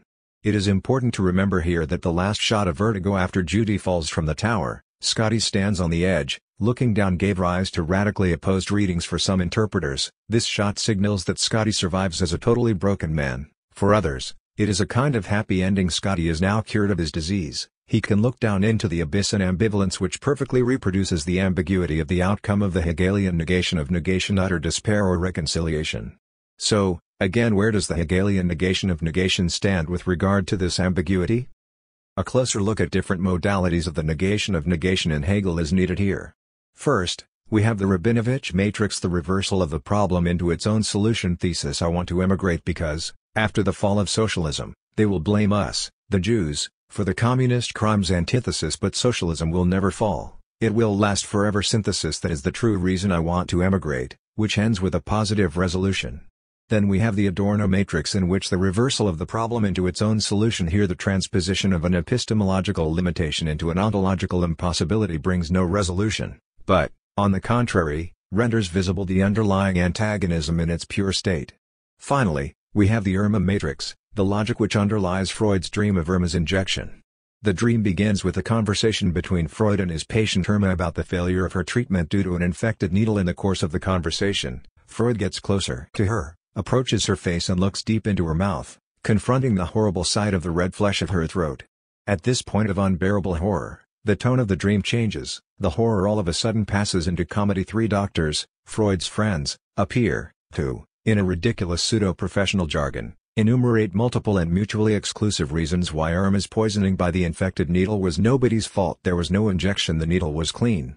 So there is first a traumatic encounter, the sight of Irma's throat, followed by the sudden shift into comedy, which enables the dreamer to avoid an encounter with the true trauma. It may appear that the triad of the Irma matrix is that of IRS first, the imaginary duality then, its aggravation into the abyss of the real finally, the symbolic resolution. However, a more precise reading discloses that in fact we get two reals in the dream, in that each of its two parts concludes with a figuration of the real. In the conclusion of the first part, the conversation between Irma and Freud, this is obvious. The look into Irma's throat renders the real in the guise of primordial flesh, the palpitation of the life substance as the thing itself, in its disgusting dimension as a cancerous outgrowth. However, in the second part, the comic symbolic exchange or interplay between the three doctors also ends up with the real, this time in its opposite aspect, the real of writing, of the meaningless formula of trimethylamine. The difference hinges on the different starting point. If we start with the imaginary, the mirror confrontation of Freud and Irma, we get the real in its imaginary dimension, as a horrifying primordial image that cancels the imagery itself. If we start with the symbolic, the exchange of arguments between the three doctors, we get the signifier itself transformed into the real of a meaningless letter or formula. These two figures are the two opposite aspects of the real, the abyss of the primordial life thing and the meaningless letter or formula as in the real of the modern science. How does this duality of the imaginary real and the symbolic real relate to the real we encountered at the end of the Adorno matrix? The real we get in the Adorno matrix is neither of the first two, but the real, a purely formal real, the real of an antagonism contradiction. And what we should add here is this real is in itself redoubled, as we have already seen. The real is characterized by a kind of coincidence of opposites, of the purely material contingent remainder, the objet a little piece of reality, and the pure real of formal antagonism. This brings us to the key question: does Hegel generate the objet at the end of the process of negation? That is to say, the Lacanian real at its most radical is not a pre-symbolic substance, it rather emerges through the redoubling of the symbolic, through the passage from alienation to separation defined as the overlapping of the two lacks. So does not the triumphant tone of the Hegelian negation of negation hinge on the fact that, while Hegel can maybe conditionally think antagonism, he is not able to think the ultimate speculative identity of the purely formal antagonism and the contingent remainder or excess of a little piece of reality? This limitation, this inability to think the indivisible remainder of the dialectical form not as an excess of the real which simply eludes dialectical mediation, but as the product of this mediation, as its concluding moment, is clearly discernible in Hegel's theory of marriage from his philosophy of right. 36. The formal aspect. So, again, can Hegel think the excess of the death drive of love as the lethal passion which persists as a kind of indivisible remainder after the dialectical resolution of the process in a rational totality? And if he cannot, are we really dealing with a fundamental systemic failure? Would it not be appropriate to claim that, if Hegel were faithful to his own inner logic, he should have applied here the same reasoning as he does in his deduction of the necessity of monarchy as the peak of the rational state? When Hegel claims that the conception of the monarch is of all conceptions the hardest for ratiocination, i.e. for the method of reflection employed by the understanding, the speculative moment that understanding cannot grasp is the transition of the concept of pure self-determination into the immediacy of being and so into the realm of nature. In other words, while understanding can well grasp the universal mediation of a living totality, what it cannot grasp is that this totality, in order to actualize itself, has to acquire actual existence in the guise of an immediate natural singularity. Should we then posit that, in a strictly homologous way, the rational totality of reconciled family life has to generate a passionate attachment to the contingent singularity of the beloved? The difference that separates Lacan from Hegel is thus a minimal difference, a tiny, barely perceptible feature which changes everything. It is not Hegel versus another figure, but Hegel and his spectral double in the passage from Hegel to Lacan. We do not pass from one Hegel to another one Lacan. They are not two, but the one Hegel plus his objet. This brings us back to the relationship between repetition and minimal difference. Minimal difference is something which emerges in pure repetition. In Henning Mankell's police procedural series, Inspector Kurt Wallander has a father whose means of survival is painting. He paints all the time, making hundreds of copies of the same painting, a forest landscape over which the sun never sets. Therein resides the message of the painting. It is possible to hold the sun captive, to prevent it from setting, to freeze a magical moment, extracting its pure appearance from nature's eternal circular movement of generation and degeneration. There is, however, a minimal difference in these otherwise identical paintings. In some, there is a small grouse in the landscape, while others are without the grouse, as if eternity itself, frozen time, has to be sustained by a minimal variation, a kind of stand-in for what really distinguishes each painting, its unique, purely virtual intensity. Deleuze's most radical anti-Hegelian argument concerns this pure difference. Hegel is unable to think pure difference which is outside the horizon of identity or contradiction. Hegel conceives a radicalized difference as contradiction which is then, through its dialectical resolution, again subsumed under identity. Here, Deleuze is also opposed to Derrida who, from Deleuze's perspective, remains caught within the vicious cycle of contradiction-identity, merely postponing resolution indefinitely. And, insofar as Hegel is the philosopher of actuality or actualization, insofar as, for him, the truth of a potentiality is revealed in its actualization, Hegel's inability to think pure difference is linked to his inability to think the virtual in its proper dimension, as a possibility which already qua possibility possesses its own reality. Pure difference is not actual, it does not concern different actual properties of a thing or differences among things, its status is purely virtual. It is a difference which takes place at its purest precisely when nothing changes in actuality, when, in actuality, the same thing repeats itself. It may appear that it is only Deleuze who formulates the truly post-Hegelian program of thinking difference, the Derridean opening which emphasizes the endless difference, the dissemination that can never be sublated or reappropriated, etc., remains within the Hegelian framework, merely opening it up, but, here, the Hegelian counter-argument would be: is not pure virtual difference the very name for actual self-identity? Is it not constitutive of actual identity? More precisely, in the terms of Deleuze's transcendental empiricism, Pure difference is the virtual support or condition of actual identity. An entity is perceived as self-identical when and only when its virtual support is reduced to a pure difference. In Lacanese, pure difference concerns the supplement of the virtual object. Lacan's objet. Its most plastic experience is that of a sudden change in our perception of an object which, with regard to its positive qualities, remains the same although nothing changes. The thing all of a sudden seemed totally different. As Deleuze would have put it, it is the thing's intensity which changes. For Lacan, the theoretical problem or task is here to distinguish between the master signifier and the objet A, both of which refer to the abyssal X and the object beyond its positive properties. As such, pure difference is closer to antagonism than to the difference between two positive social groups, one of which is to be annihilated. The universalism that sustains an antagonistic struggle is not exclusive of anyone, which is why the highest triumph lies not in the destruction of the enemy, but in the explosion of universal brotherhood in which agents of the opposing camp change sides. Recall the proverbial scenes of police or military units joining demonstrators. It is in such an explosion of all-encompassing brotherhood, from which no one is in principle excluded, that the difference between us and the enemy as positive agents is reduced to a pure formal difference. This brings us to the topic of difference, repetition, and change in the sense of the rise of something genuinely new. Jean-Luc Godard proposed the motto ni change rien pour que tout soit different. Change nothing so that everything will be different. A reversal of some things must change so that everything remains the same. In some political constellations, such as the late capitalist dynamic in which only constant self-revolutionizing can maintain the system, those who refuse to change anything are effectively the agents of true change, the change of the very principle of change. We all know the Oriental principle of the cosmic whole which reproduces itself through the incessant movement and struggle of its parts. All the parts move and thereby maintain the deeper peace of the cosmic whole. The most elementary formula of Western negativity is the disturbance of the whole, which occurs precisely when something gets stuck, fixed, refuses to move, thereby disturbing the cosmic balance of change, throwing it out of joint. Deleuze's thesis, according to which new and repetition are not opposed, for the new arises only from repetition, must be read against the background of the difference between the virtual and the actual changes which concern only the actual aspect of things, or only changes within the existing frame, not the emergence of something really new. The new only emerges when the virtual support of the actual changes, and this change occurs precisely in the guise of a repetition in which a thing remains the same in its actuality.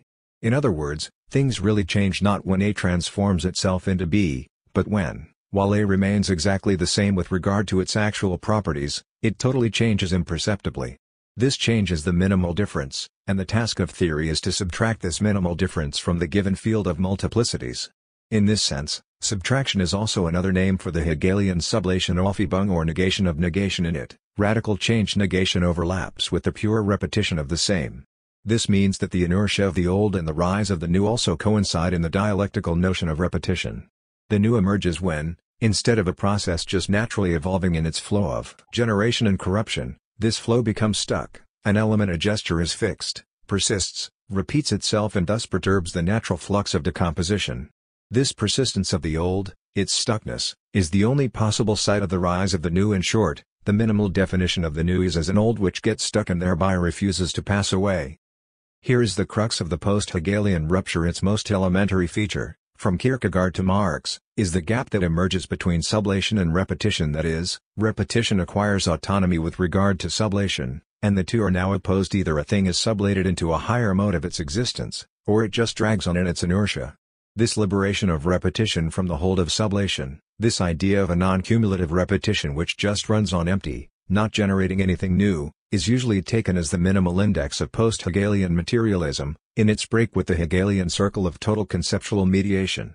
Under Lacan's influence, Jean-Hippolyte read in this way the philosophical foundation of the Freudian notion of death drive as the compulsion to repeat. As Lacan points out in his Seminar 2, another name for this excessive repetition over organic progress is mechanism. What the post-Hegelian thought brings out is the notion of a non-cumulative mechanical repetition. Is this diagnosis correct, however?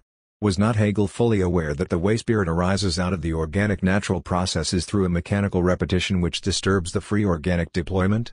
This is the point of his discussions of habit, etc., in the anthropology section of his philosophy of spirit in the triad of mechanical process, organic process, and the properly spiritual process. The spiritual dimension needs a regressive support in mechanical habits, blind learning of the rules of language, etc. There is no spirit without a machine, The appearance of spirit is a machine which colonizes the organism. The victory of spirit over mere life appears as a regression of life to a mechanism. This fact finds its extreme expression in Descartes' dualism. The assertion of pure thinking is correlative to the reduction of nature to a blind mechanism. How are we to clarify this elusive difference between Hegel and Freud? Mlot and Doller propose to read Hegel as Freud as the ultimate philosophical infinite judgment, since Hegel and Freud cannot but appear absolute opposites: absolute knowing, the unity of the subject and the absolute, versus the unconscious, the subject not master in his own house, excessive knowledge versus lack of knowledge. The first complication in this simple opposition is that, for Freud and Lacan, the unconscious is not a blind instinctual field but also a kind of knowledge, an unconscious knowledge, a knowledge which does not know itself, unknown knowns, in terms of Rumsfeldian epistemology. So what if absolute knowing is to be located into the very tension between the knowledge aware of itself and the unknown knowledge? What if the absoluteness of knowing refers not to our access to the divine absolute in itself, or to a total self-reflection through which we would gain full access to our unknown knowing and thus achieve subjective self-transparency, but to a much more modest and all the more difficult to think overlapping between the lack of our conscious knowledge and the lack inscribed into the very heart of our unknown knowledge? It is at this level that one should locate the parallel between Hegel and Freud. If Hegel discovers unreason contradiction, the mad dance of opposites which unsettles any rational order in the heart of reason, Freud discovers reason in the heart of unreason and slips of tongue, dreams, madness.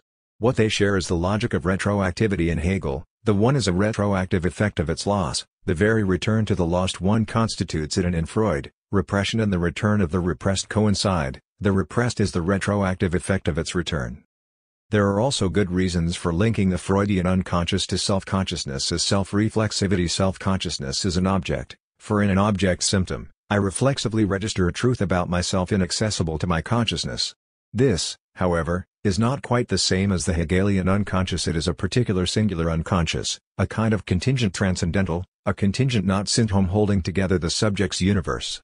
In clear contrast to this Freudian unconscious, the Hegelian unconscious is formal. It is the form of enunciation invisible in the enunciated content. It is systemic, not a contingent bricolage of lateral links, what Lacan calls la langue, that is, it resides in the universal symbolic form on which the subject unknowingly relies, not in the contingent pathological desire which transpires in slips of tongue. Hegel's unconscious is the unconscious of self-consciousness itself, its own necessary non-transparency, the necessary overlooking of its own form, das Formelle, in the content it confronts. The unconscious is the universal form of particular content. When Hegel says that the truth is in what I say, not in what I mean to say, he means that truth is in the universality of the meaning of words as opposed to the particular intention. The contrast between the Freudian unconscious singular contingent links, wordplay, and the Hegelian unconscious, the universal scheme overlooked by our conscious focusing on the particular, or what Hegel himself calls das Formelle, is thus obvious. Lacan speaks of the Hegelian unconscious, opposing it to the Freudian. The most succinct definition of the Hegelian unconscious is provided towards the end of the introduction to the Phenomenology, where Hegel determines das Formelle as in itself, or for us the philosophical observer, in contrast to the for consciousness how things appear to the engaged subject itself, as the process in contrast to its abstract result, and as the determinate negation in contrast to abstract negation which leaves the negated content behind. The result which at any time comes about in the case of an untrue mode of knowledge cannot possibly collapse into an empty nothing, but must necessarily be taken as the negation of that of which it is a result. This origination of the new object which offers itself to consciousness without consciousness knowing how it comes by it, that to us, who watch the process, is to be seen going on, so to say, behind its back. Thereby there enters into its process a moment of being in itself, or of being for us, which is not expressly presented to that consciousness which is in the grip of experience itself. The content, however, of what we see arising, exists for it, and we lay hold of and comprehend merely its formal character, das Formelle, i.e. its bare origination for it. What has thus arisen has merely the character of object, while, for us, it appears at the same time as a process and coming into being. 37. In short, when the subject passes from one object which can also be an entire mode of life to another, it appears to it that the new object content is simply immediately found. What the subject does not see is the process of mediation, going on behind its back, which generated the new content out of the inconsistencies of the old one. The Freudian unconscious also has a formal aspect and is not merely a matter of content. Recall the cases when Freud interprets a dream so that what is repressed or excluded from its content returns as a feature of the form of the dream. In a dream about pregnancy, The fact that the dreamer is not sure who the father is articulates itself in the guise of an uncertainty about what the dream was about. Furthermore, Freud emphasizes that the true secret of the dream is not its content, the dream thoughts, but the form itself. The latent dream thoughts are the material which the dream work transforms into the manifest dream. The only essential thing about dreams is the dream work that has influenced the thought material. We have no right to ignore it in our theory, even though we may disregard it in certain practical situations. Analytic observation shows further that the dream work never restricts itself to translating these thoughts into the archaic or regressive mode of expression that is familiar to you. In addition, it regularly takes possession of something else, which is not part of the latent thoughts of the previous day, but which is the true motif force for the construction of the dream.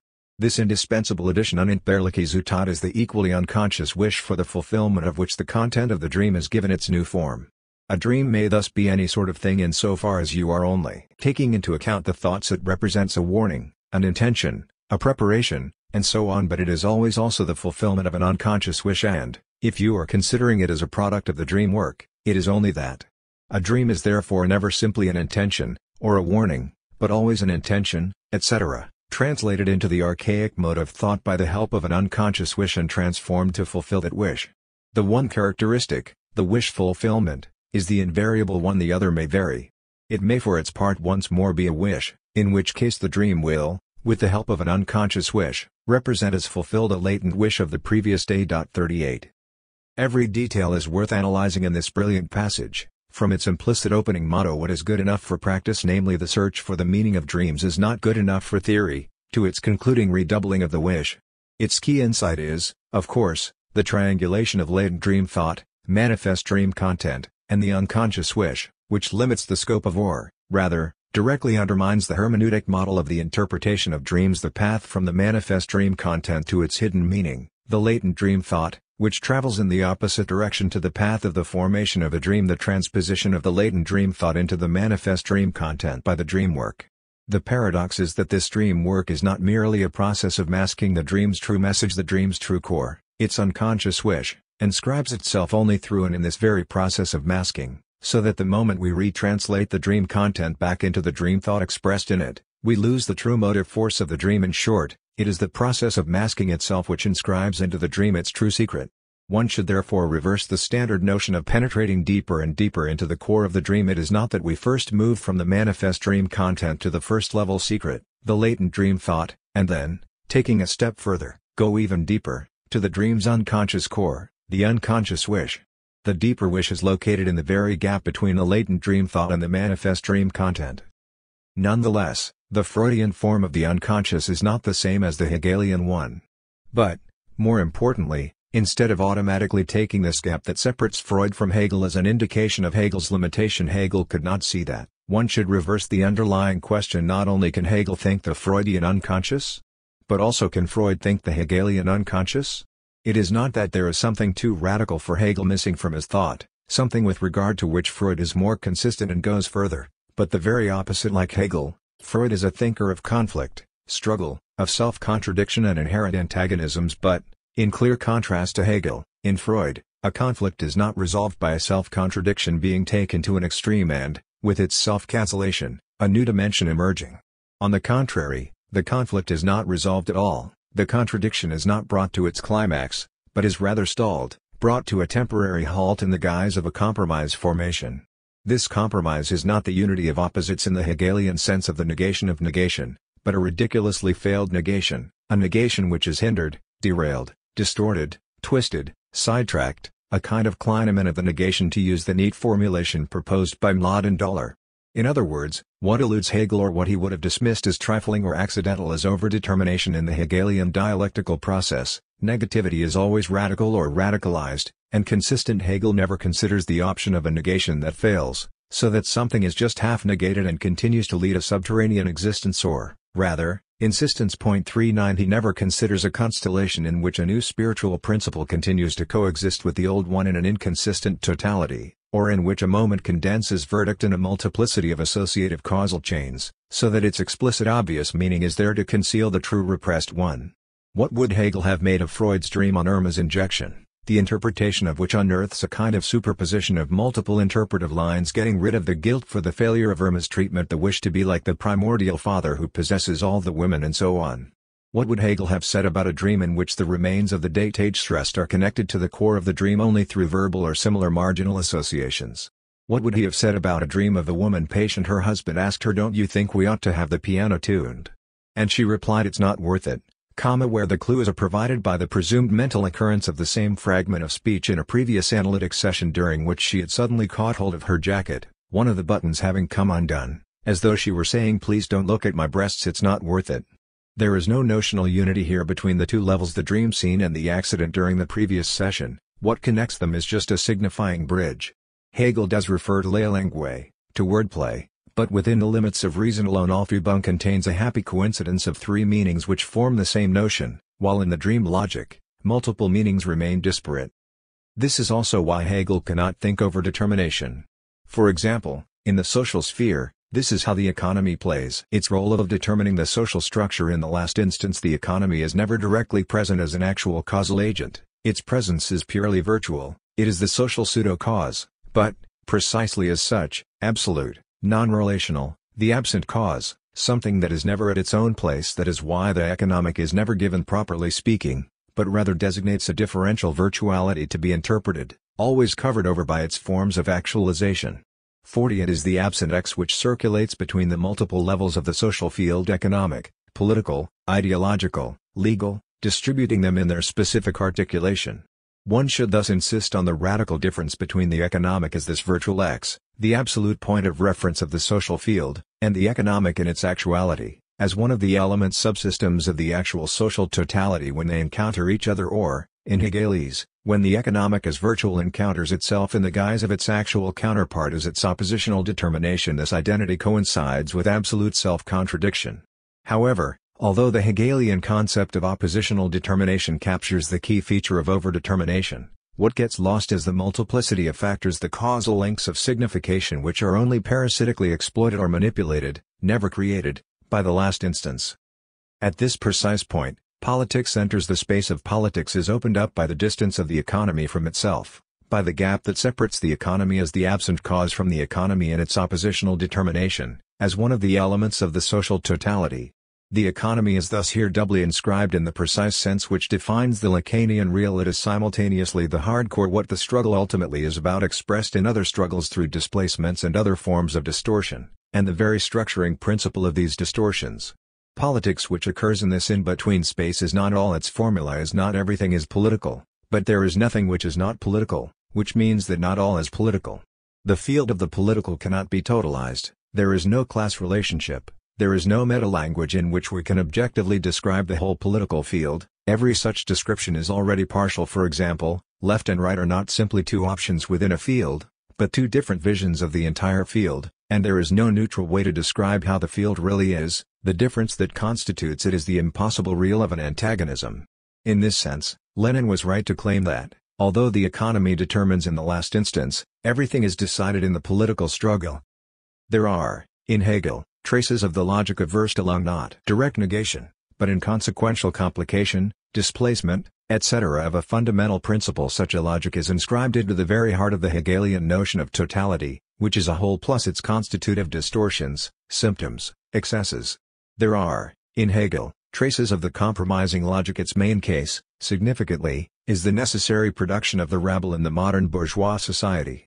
Hegel outlines a fundamental deadlock: the more a society is rich, the less it can take care of the rabble, and then outlines three main strategies to deal with the problem: public works, private charities, export of the surplus rabble to colonies, making it clear that, in the long term, these procedures only aggravate the problem, so that all one can do is more or less successfully contain it. There is no clear logical solution here, just a compromise limiting the problem. In such cases, the only reconciliation is the resigned reconciliation with the fact that the problem is insoluble within the framework of the rational state outlined by Hegel. As market advocates would put it, the excess of the rabble is the price we have to pay for living in a free rational state.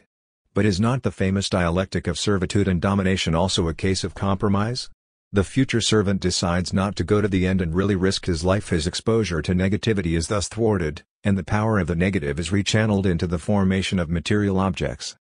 Is it thus inadequate to say that Freud complicates the Hegelian negation by adding an additional twist, another turn of the screw, negating the negation itself not in the Hegelian sense of radicalizing negation and thus bringing it to its self-relation, but in the sense of thwarting it, introducing an obstacle to the full deployment of the power of the negative, as if the power of the negative gets caught up in a quagmire of compromises, of half-successes, and is thus diverted from its straight path?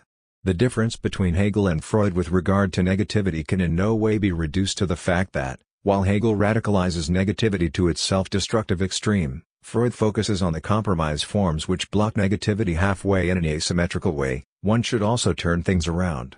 One of the standard reproaches to Hegel is that his radicalization of negativity is a fraud, as Georges Bataille put it. The Hegelian work of the negative remains within the constraints of the restricted economy, with an inbuilt mechanism guaranteeing that the radicalized negativity will convert into the subordinated moment of a new mediated positive order. 41 Freud's death drive, on the contrary, asserts the nihil unbound up to its radical climax, the disappearance of all life and, perhaps, the predicted implosion of the entire universe. Freudian compromises are thus defense mechanisms postponing the absolute catastrophe which does not even appear on Hegel's horizon. But, again, this alternative simplification is also wrong and misleading, as we have already amply demonstrated. The Hegelian negation of negation is far from being the simple sublation of negativity in a new positive order, while the Freudian death drive is not a push towards total disappearance or self-annihilation, but an undead persistence attached to a contingent particularity. The main point is that the quagmire of obstacles which prevents the full deployment of negativity in Freud cannot be reduced to the wealth of empirical reality resisting abstract notional determinations. What it implies is not the external excess of reality over the conceptual power of the negative, but a more radical level of negativity itself, the level indicated by the notion of the death drive. The Freudian series of Ververdrängung repression, Verwerfung foreclosure, Verleugnung disavowal, Verneinung denial, which supplements the Hegelian dialectical no, is thus not just a complication of that no, it points towards a more radical no, the core of negativity which escaped Hegel and which leaves its traces in different post-Hegelian versions of pure repetition. According to Freud, the multiplicity of phalli in a dream always points towards castration. Multiplicity comes to fill in the gap, the lack, of the missing one.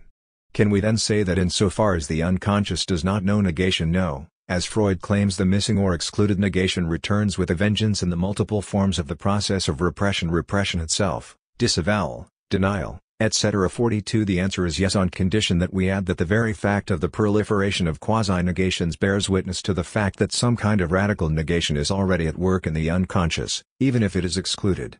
The field of the unconscious as the big other is structured around a loss or obstacle, around an impossibility, and the key problem is discerning the exact nature of this founding impossibility.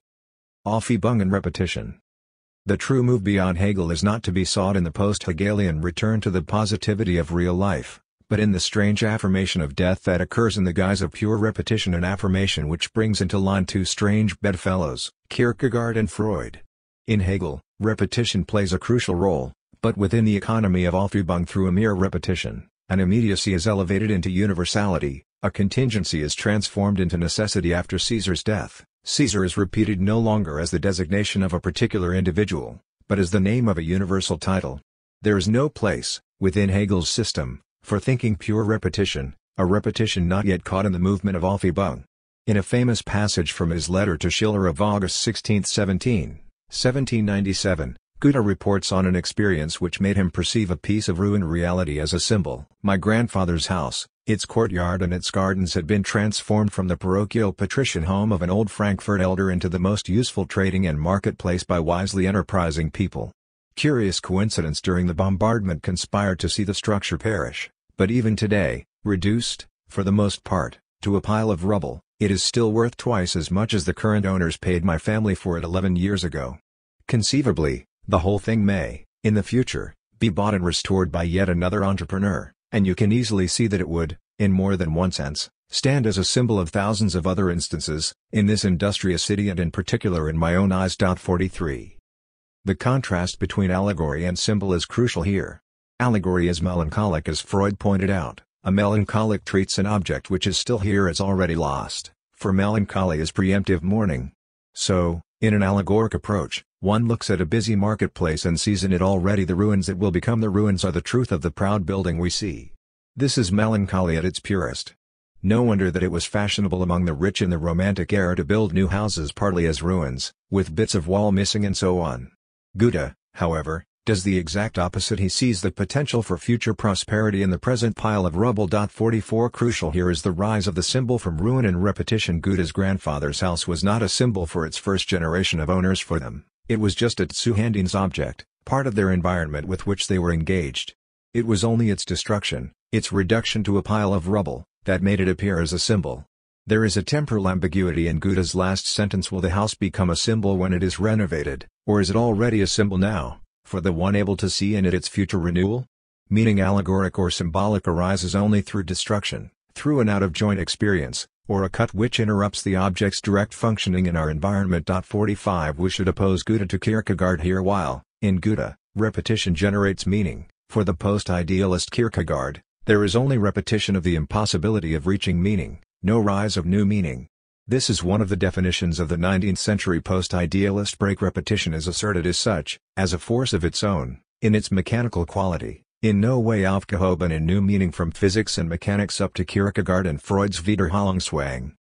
But there is a paradox which complicates this. Critique of Hegel is not absolute negativity, this central notion of Hegelian thought, precisely a philosophical figure of what Freud called the death drive. Insofar as following Lacan the core of Kant's thought can be defined as the critique of pure desire, is not the passage from Kant to Hegel then precisely the passage from desire to drive? The very concluding lines of Hegel's Encyclopedia on the idea which enjoys repeatedly transversing its circle point in this direction, suggesting that the answer to the standard critical question why does the dialectical process always go on? Why does dialectical mediation always continue its work? Is precisely the apporsi muove of the pure drive. This structure of negativity also accounts for the quasi-automatic character of the dialectical process, for the common reproach concerning its mechanical character belying all the assurances that dialectics is open to the true life of reality. The Hegelian dialectic is like a processing machine which indifferently swallows up and processes all possible contents, from nature to history, from politics to art, delivering them packaged in the same triadic form.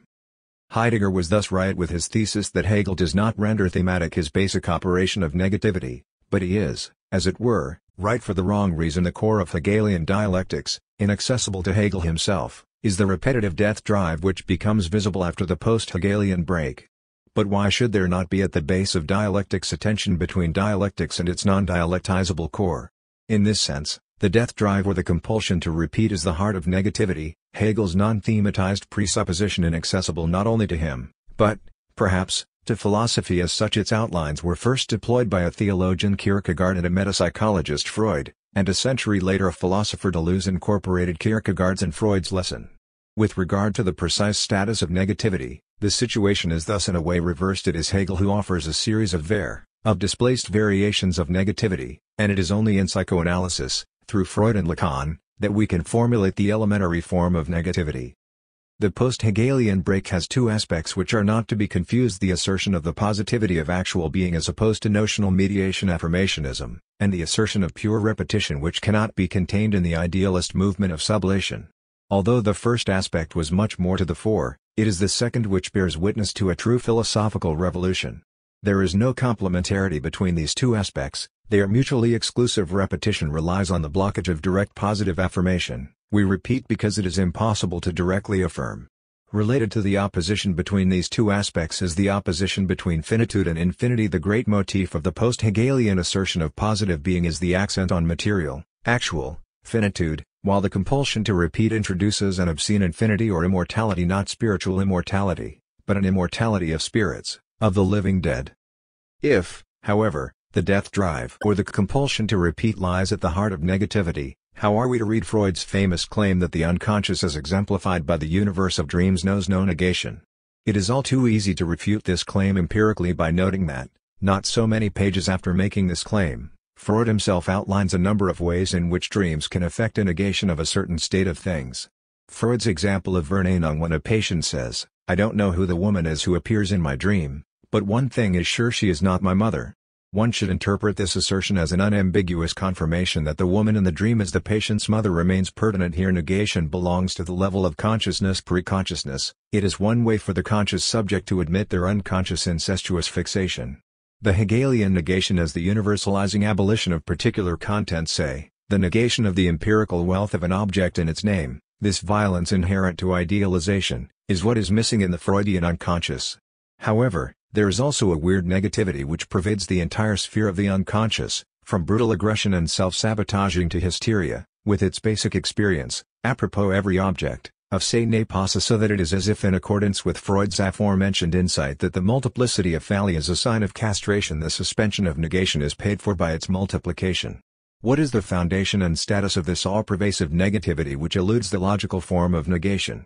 Perhaps one way to read this negation itself is as a positive fact, in the same way that, in a differential system, absence itself can be a positive feature. For example, to refer to one of the best-known lines from the Sherlock Holmes stories, the fact that the dog didn't bark in the night is in itself a curious incident.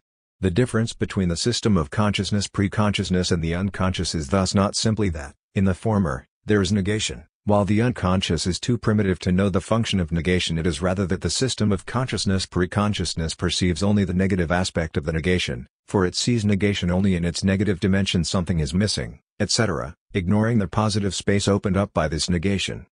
When confronted by a fact that clearly goes against some deep conviction of ours, we can react to it in one of two basic ways: either simply and brutally rejecting it, or endorsing it in a sublimated form, as something not to be taken literally, but rather as an expression of a deeper or higher truth. For example, we can either reject outright the idea of hell as a real place where sinners suffer endless pain as punishment for their deeds, or we can claim that hell is a metaphor for the inner turmoil we suffer when we do something wrong. Recall the well-known Italian expression se non è vero, è ben trovato. Even if it is not true, it is well-founded and hits the mark. It is in this sense that anecdotes about famous people, even when invented, often capture the core of their personality more accurately than would an enumeration of their real qualities. Here also, truth has the structure of a fiction, as Lacan put it. There is a wonderfully obscene Serbo-Croat version of this expression which perfectly renders the proto-psychotic rejection of symbolic fiction se non è vero, jebem ti mater.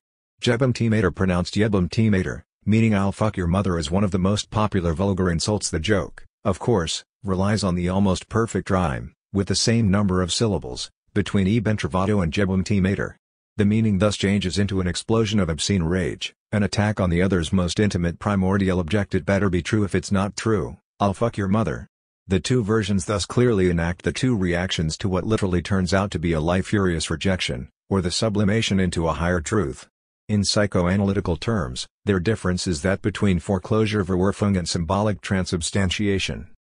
Freud deploys a whole series, a system even, of negations in the unconscious, throwing out of the ego Auslösung, rejection Verwerfung, repression Verdrängung, itself divided into primordial repression Verdrängung and normal repression, disavowal Verleugnung, denial Verneinung, up to the complex ways in which acceptance itself can function as a mode of denial, as in so-called isolation Isolierung, where a traumatic fact is rationally accepted, but isolated from its libidinal symbolic context. 46 What further complicates the scheme are objects and signifiers which somehow overlap with their own lack. For Lacan, the phallus is itself the signifier of castration. This introduces all the paradoxes of the signifier of the lack of signifier, of how the lack of a signifier is itself remarked in a signifier of this lack, not to mention l'objet pédié, the object cause of desire, which is nothing but the embodiment of lack, its placeholder. The relationship between object and lack is here turned around. Far from lack being reducible to the lack of an object, the object itself is a spectral positivization of a lack. And one has to extrapolate this mechanism into the very pre-ontological foundation of all being. The primordial gesture of creation is not that of an excessive giving, of assertion, but a negative gesture of withdrawal, of subtracting, which alone opens up the space for the creation of positive entities. This is how there is something rather than nothing. In order to arrive at something, one has to subtract from nothing its nothingness itself, that is, one has to posit the primordial pre-ontological abyss as such, as nothing, so that, in contrast to or against the background of nothing, something can appear. What precedes nothing is less than nothing, the pre-ontological multiplicity whose names range from Democritus's den to Lacan's objet. The space of this pre-ontological multiplicity is not between nothing and something more than nothing but less than something. Den is, on the contrary, more than something but less than nothing. The relationship between these three basic ontological terms, nothing, something, den, thus takes the form of a paradoxical circle, like Escher's famous drawing of the interconnected waterfalls forming a circular perpetuum mobile. Something is more than nothing, den is more than something. The objet is in excess with regard to the consistency of something, the surplus element which sticks out, and nothing is more than den, which is less than nothing. The underlying problem here is to determine which of the Freudian negations is the primordial one, which one opens up the space for all the others.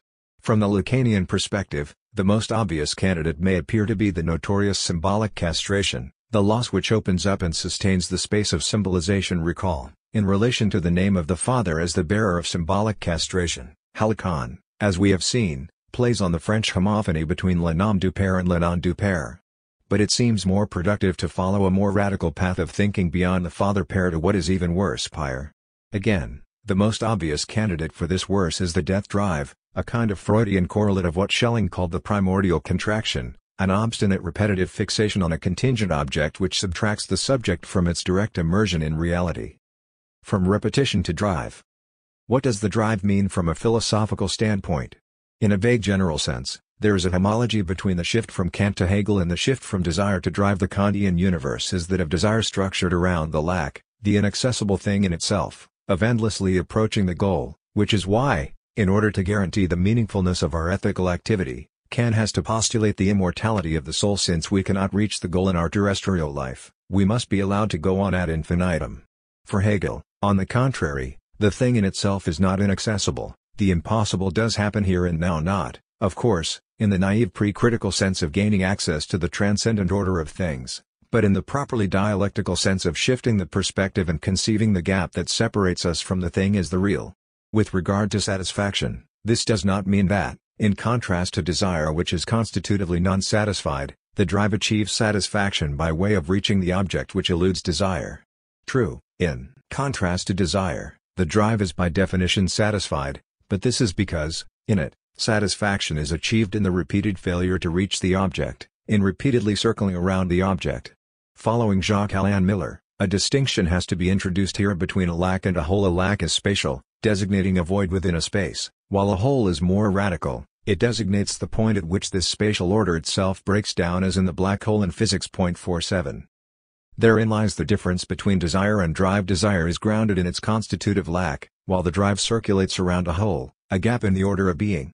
In other words, the circular movement of the drive obeys the weird logic of the curved space, in which the shortest distance between 2 points is not a straight line, but a curve. The drive knows that the quickest way to realize its aim is to circulate around its goal object. At the immediate level of addressing individuals, capitalism of course interpolates them as consumers, as subjects of desire, soliciting in them ever new perverse and excessive desires for which it offers products to satisfy them. Furthermore, it obviously also manipulates the desire to desire, celebrating the very desire to desire ever new objects and modes of pleasure. However, even if it already manipulates desire in a way which takes into account the fact that the most elementary desire is the desire to reproduce itself as desire and not to find satisfaction, at this level, we do not yet reach the drive. The drive inheres in capitalism at a more fundamental, systemic level. The drive is that which propels forward the entire capitalist machinery. It is the impersonal compulsion to engage in the endless circular movement of expanded self-reproduction. We enter the mode of the drive the moment the circulation of money as capital becomes an end in itself, since the expansion of value takes place only within this constantly renewed movement. One should bear in mind here Lacan's well-known distinction between the aim and the goal of drive. While the goal is the object around which the drive circulates, its true aim is the endless continuation of this circulation as such. The capitalist drive thus belongs to no particular individual. It is rather that those individuals who act as the direct agents of capital, capitalists themselves, top managers, have to display it. Miller recently proposed a Benjaminian distinction between constituted anxiety and constituent anxiety, which is crucial with regard to the shift from desire to drive. While the first designates the standard notion of the terrifying and fascinating abyss of anxiety which haunts us, its infernal circle which threatens to draw us in, the second stands for the pure confrontation with the objet pétier as constituted in its very loss. 48 Miller is right to emphasize here two features. The difference which separates constituted from constituent anxiety concerns the status of the object with regard to fantasy. In a case of constituted anxiety, the object dwells within the confines of a fantasy, while we get only the constituent anxiety when the subject traverses the fantasy and confronts the void, the gap, filled up by the phantasmatic object. Clear and convincing as it is, Miller's formula misses the true paradox, or, rather, ambiguity of the objet, the ambiguity which concerns the question: does the objet function as the object of desire or of the drive? That is to say, when Miller defines the object A as the object which overlaps with its loss, which emerges at the very moment of its loss so that all its phantasmatic incarnations, from breast to voice to gaze, are metonymic figurations of the void, of nothing, he remains within the horizon of desire. The true object cause of desire is the void filled in by its phantasmatic incarnations. While, as Lacan emphasizes, the object A is also the object of the drive, the relationship is here thoroughly different, although in both cases the link between object and loss is crucial. In the case of the object A as the object cause of desire, we have an object which is originally lost, which coincides with its own loss, which emerges as lost, while, in the case of the object A as the object of the drive, the object is directly the loss itself. In the shift from desire to drive, we pass from the lost object to loss itself as an object. That is to say, the weird movement called drive is not driven by the impossible quest for the lost object. It is a drive to directly enact the loss, the gap, cut, distance itself. There is thus a double distinction to be drawn here, not only between the object A and its phantasmatic and post-phantasmatic status, but also, within this post-phantasmatic domain itself, between the lost object cause of desire and the object loss of the drive. This is what Lacan means by the satisfaction of the drives. A drive does not bring satisfaction because its object is a stand-in for the thing, but because a drive, as it were, turns failure into triumph in it, the very failure to reach its goal. The repetition of this failure, the endless circulation around the object, generates a satisfaction of its own. To put it even more pointedly, the object of the drive is not related to the thing as a filler of its void. The drive is literally a counter-movement to desire. It does not strive towards impossible fullness and then, being forced to renounce it, get stuck onto a partial object as its remainder. The drive is quite literally the very drive to break the all of continuity in which we are embedded, to introduce a radical imbalance into it, and the difference between drive and desire is precisely that. In desire, this cut, this fixation onto a partial object, is as it were transcendentalized, transposed into a stand-in for the void of the thing. So, when Hegel, constituted from constituent anxiety, concerns the status of the object with regard to fantasy, in a case of constituted anxiety, the object dwells within the confines of a fantasy, while we get only the constituent anxiety when the subject traverses the fantasy and confronts the void, the gap, filled up by the phantasmatic object. Clear and convincing as it is, Miller's formula misses the true paradox, or, rather, ambiguity of the object A, the ambiguity which concerns the question: does the object A function as the object of desire or of the drive? That is to say, when Miller defines the object A as the object which overlaps with its loss, which emerges at the very moment of its loss so that all its phantasmatic incarnations, from breast to voice to gaze, are metonymic figurations of the void, of nothing, he remains within the horizon of desire. The true object cause of desire is the void filled in by its phantasmatic incarnations. While, as Lacan emphasizes, the object A is also the object of the drive, the relationship is here thoroughly different, although in both cases the link between object and loss is crucial. In the case of the object A as the object cause of desire, we have an object which is originally lost, which coincides with its own loss, which emerges as lost, while, in the case of the object A as the object of the drive, the object is directly the loss itself. In the shift from desire to drive, we pass from the lost object to loss itself as an object. That is to say, the weird movement called drive is not driven by the impossible quest for the lost object. It is a drive to directly enact the loss, the gap, cut, distance itself. There is thus a double distinction to be drawn here, not only between the object A and its phantasmatic and post-phantasmatic status, but also, within this post-phantasmatic domain itself, between the lost object cause of desire and the object loss of the drive. This is what Lacan means by the satisfaction of the drives. A drive does not bring satisfaction because its object is a stand-in for the thing, but because a drive, as it were, turns failure into triumph in it, the very failure to reach its goal. The repetition of this failure, the endless circulation around the object, generates a satisfaction of its own. To put it even more pointedly, the object of the drive is not related to the thing as a filler of its void. The drive is literally a counter-movement to desire. It does not strive towards impossible fullness and then, being forced to renounce it, get stuck onto a partial object as its remainder. The drive is quite literally the very drive to break the all of continuity in which we are embedded, to introduce a radical imbalance into it, and the difference between drive and desire is precisely that. In desire, this cut, this fixation onto a partial object, is as it were transcendentalized, transposed into a stand-in for the void of the thing. So, when Hegel, in the levitated position as if caught in a loop of time, repeating the same circular movement over and over again. 51 In such moments, the normal run of things, of being caught in the imbecilic inertia of material reality, is for a brief moment suspended. We enter the magical domain of suspended animation, of a kind of self-sustaining ethereal rotation. This rotary movement, in which the linear progress of time is suspended in a repetitive loop, is the drive at its most elementary. This, again, is humanization at its zero level, this self-propelling loop which suspends or disrupts the linear temporal enchainment.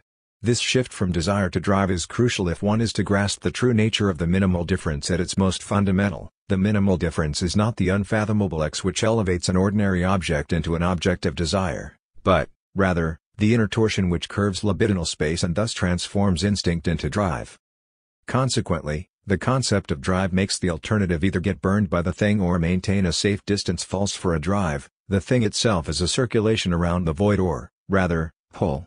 The drive as such is the death drive, not in the sense of longing for universal negation or the dissolution of all particularity, but, on the contrary, in the sense of the spontaneous life flow of generation and corruption becoming stuck on some accidental particularity and circulating endlessly around it. If life is a song played on an old LP, which it definitely is not, the drive arises when, due to a scratch on the LP surface, the needle gets stuck and the same fragment is repeated over and over. The deepest speculative insight is that universality can only emerge when a particular flow gets stuck on a singular moment. This Freudian notion of drive brings us to the radical ambiguity of Hegel's dialectic. Does it follow the logic of the drive or not? Hegel's logic is a logic of purification, of unsticking. Even when a subject puts the whole of its libidinal investment into a contingent fragment of being, I am ready to risk everything for that. This contingent fragment, the Lacanian objet papier, is, in its indifferent accidentality, an operator of purification, of unsticking from all other particular content. In Lacanese, this object is a metonymy of lack. The subject's desire is here the transcendental void, and the object is a contingent ontic filler of this void. For the drive, in contrast, the objet is not only the metonymy of lack, but a kind of transcendental stain, irreducible and irreplaceable in its very contingent singularity, not just a contingent ontic filler of the lack. While the drive involves getting stuck on a contingent stain object, dialectical negativity involves a constant process of unsticking from all particular content. Jouissance leans on something, hanging onto its particularity, and this is what is missing in Hegel, but operative in. The relationship between Hegel's negativity and Freud's death drive or compulsion to repeat is thus a very specific one, well beyond their hidden outright identity. What Freud was aiming at with his notion of death drive, more precisely, the key dimension of this notion to which Freud himself was blind, unaware of the full significance of his discovery, is the non-dialectical core of Hegelian negativity, the pure drive to repeat without any movement of sublation or idealization. The paradox here is that pure repetition, in contrast to repetition as idealizing sublation, is sustained precisely by its impurity, by the persistence of a contingent pathological element to which the movement of repetition gets and remains stuck. The key question is thus, can Hegel think the indivisible remainder generated by every move of idealization or sublation? Before concluding too quickly that he cannot, we should bear in mind that, at its most radical, the Lacanian objet, the name of this indivisible remainder, is not a substantial element disturbing the formal mechanism of symbolization, but a purely formal curvature of symbolization itself. The objet and pure repetition are thus closely linked. The A is the excess which sets repetition in motion and simultaneously prevents its success, which would reside in fully recapturing what one tries to repeat. And, insofar as Hegel cannot think pure repetition of repetition not yet caught in the movement of sublation or idealization, the objet is simultaneously the object missing in Hegel, and the way in which this object is missing in the same way that, according to Derrida, the difference between the Hegelian Aufhebung and his own notion of difference is barely perceptible, almost indistinguishable. The difference between Hegel and what Hegel misses cannot think is barely perceptible, not a positive difference where we could clearly identify what is missing, but just a pure difference, a barely perceptible shift in the virtual or spectral accent of what Hegel actually says. To produce this difference, then, one need only repeat Hegel. Paradoxically, repetition provides the absent Hegelian answer to Heidegger's critical point about how Hegel fails to deploy the phenomenological content of his central notion of negativity at its zero level. Negativity is not a destructive annihilation of whatever there is, it rather appears as a sudden immobilization of the normal flow of things. At some point, things get stuck, a singularity persists beyond its proper term. In his reading of a fragment of Anaximander on order and disorder, Heidegger considers the possibility that an entity may even insist bestand upon its while solely to remain more present, in the sense of perjuring bestandigen. That which lingers persists beherit in its presencing. In this way it extricates itself from its transitory while. It strikes the willful pose of persistence, no longer concerning itself with whatever else is present. It stiffens as if this were the only way to linger and aims solely for continuance and subsistence. 52. This is how, according to Deleuze, the new arises through repetition. Things flow, they follow their usual course of incessant change, and then, all of a sudden, something gets stuck, interrupts the flow, imposing itself as new by way of its very persistence. It is thus as if the excessive attachment, the excessive yes to a partial object, is a reflexive determination of negativity, a moment of oppositional determination in which negativity encounters itself among its species. Verdrängung, Verwerfung. Is not the excess in Hegel, that which cannot be counted, to be located at the point where Hegel himself brings in the unaccountable? When, at the end of his great logic, he provides a kind of formal description of the dialectical process, he says that its moments can be counted as 3 or as 4. It is negativity which can be counted 2 times, as direct negation and as self-relating negation. This excess of negativity that is the death drive, the blind compulsion to repeat, that Hegel misses apropos sexuality as well as the rabble, perhaps accounts for his inability to think exploitation in the strict Marxist sense. Lacan had already drawn attention to the link between surplus value and surplus enjoyment, surplus value being the surplus that emerges in the very equivalent exchange between worker and capitalist. The decentered element which is exploited in the dialectical process is thus the fourth moment of self-relating negativity, this blind repetitive productive force. The underlying problem here is how we are to read Hegel's occasional and tentative but nevertheless unambiguous self-relativizations and or self-historicizations, facts waiting to be discovered by the natural sciences, the impossibility of grasping the spiritual essence of countries like North America and Russia which will deploy their potential only in the next century, the consequences of his argumentation for the necessity of war and the characterization of his own thought as the standpoint reached by spirit for the time being. Robert Pippin's solution, distinguishing between the eternal Hegel and the historical Hegel of the system, is the trap to be avoided insofar as it reintroduces a normative logic, a gap between the ideal Hegelian position and its historical realizations.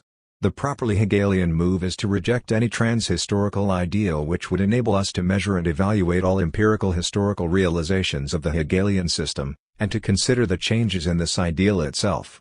Much more adequate is Andrew Cutrefellow's notion of Gilles Deleuze, the great contemporary anti-Hegelian, as embodying a repetition of Hegel today.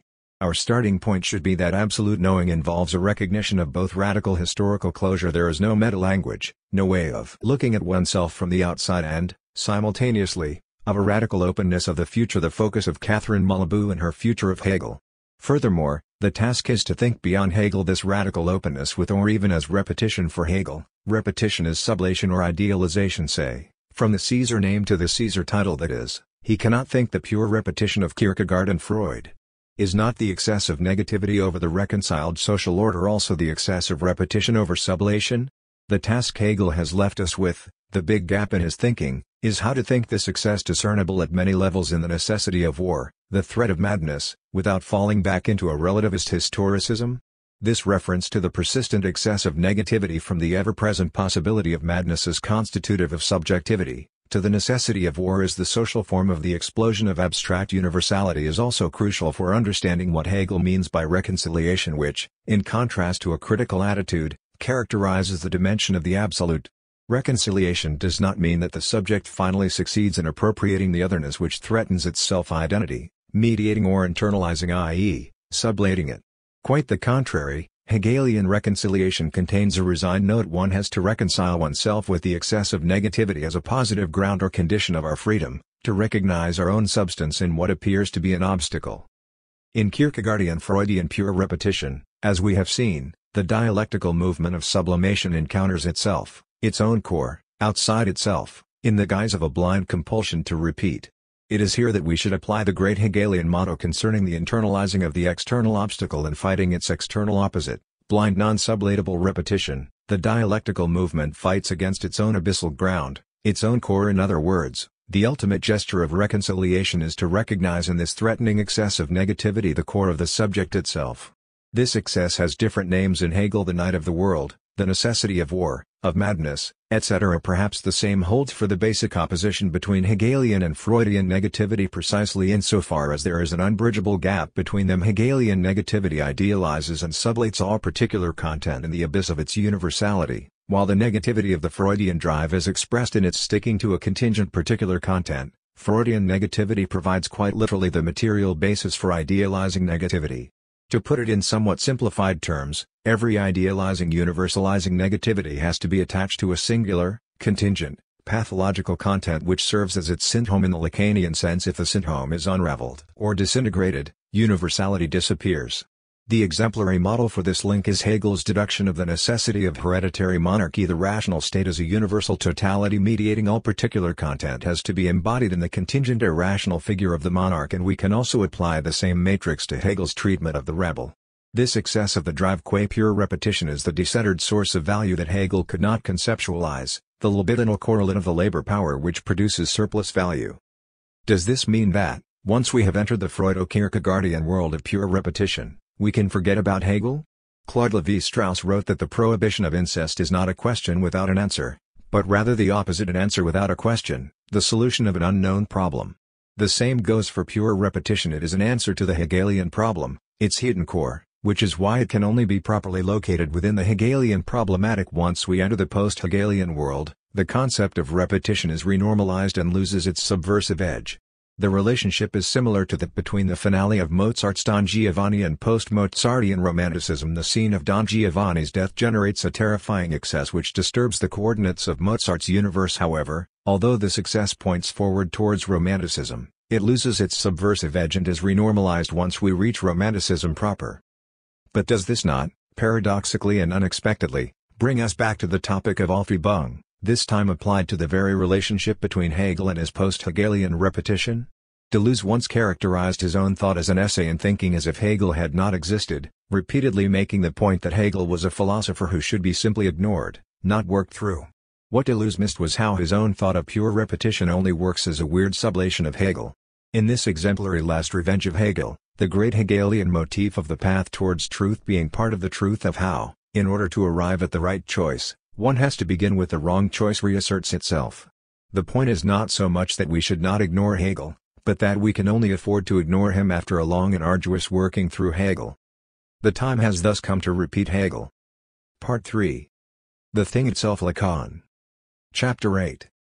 Lacan as a reader of Hegel.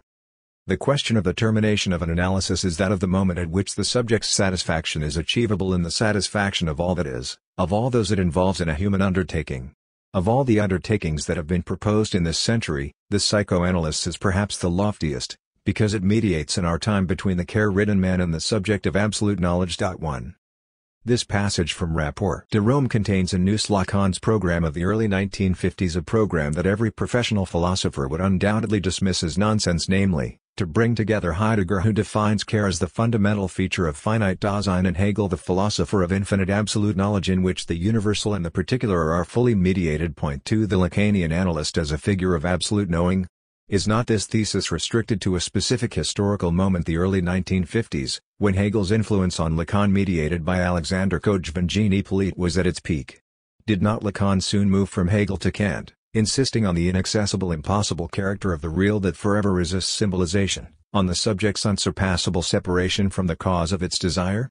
Is not the best description of Lacan's central project that of a critique of pure desire, where the term critique is to be understood in its precise Kantian sense, maintaining the gap that forever separates every empirical pathological object of desire from its impossible object cause, whose place has to remain empty? And is not what Lacan calls symbolic castration this very gap which renders every empirical object unsatisfactory? Indeed, in the following paragraphs of the Rapport de Rome itself, Lacan already outlines the limits within which it is impossible for our teaching to ignore the structuring moments of Hegel's phenomenology.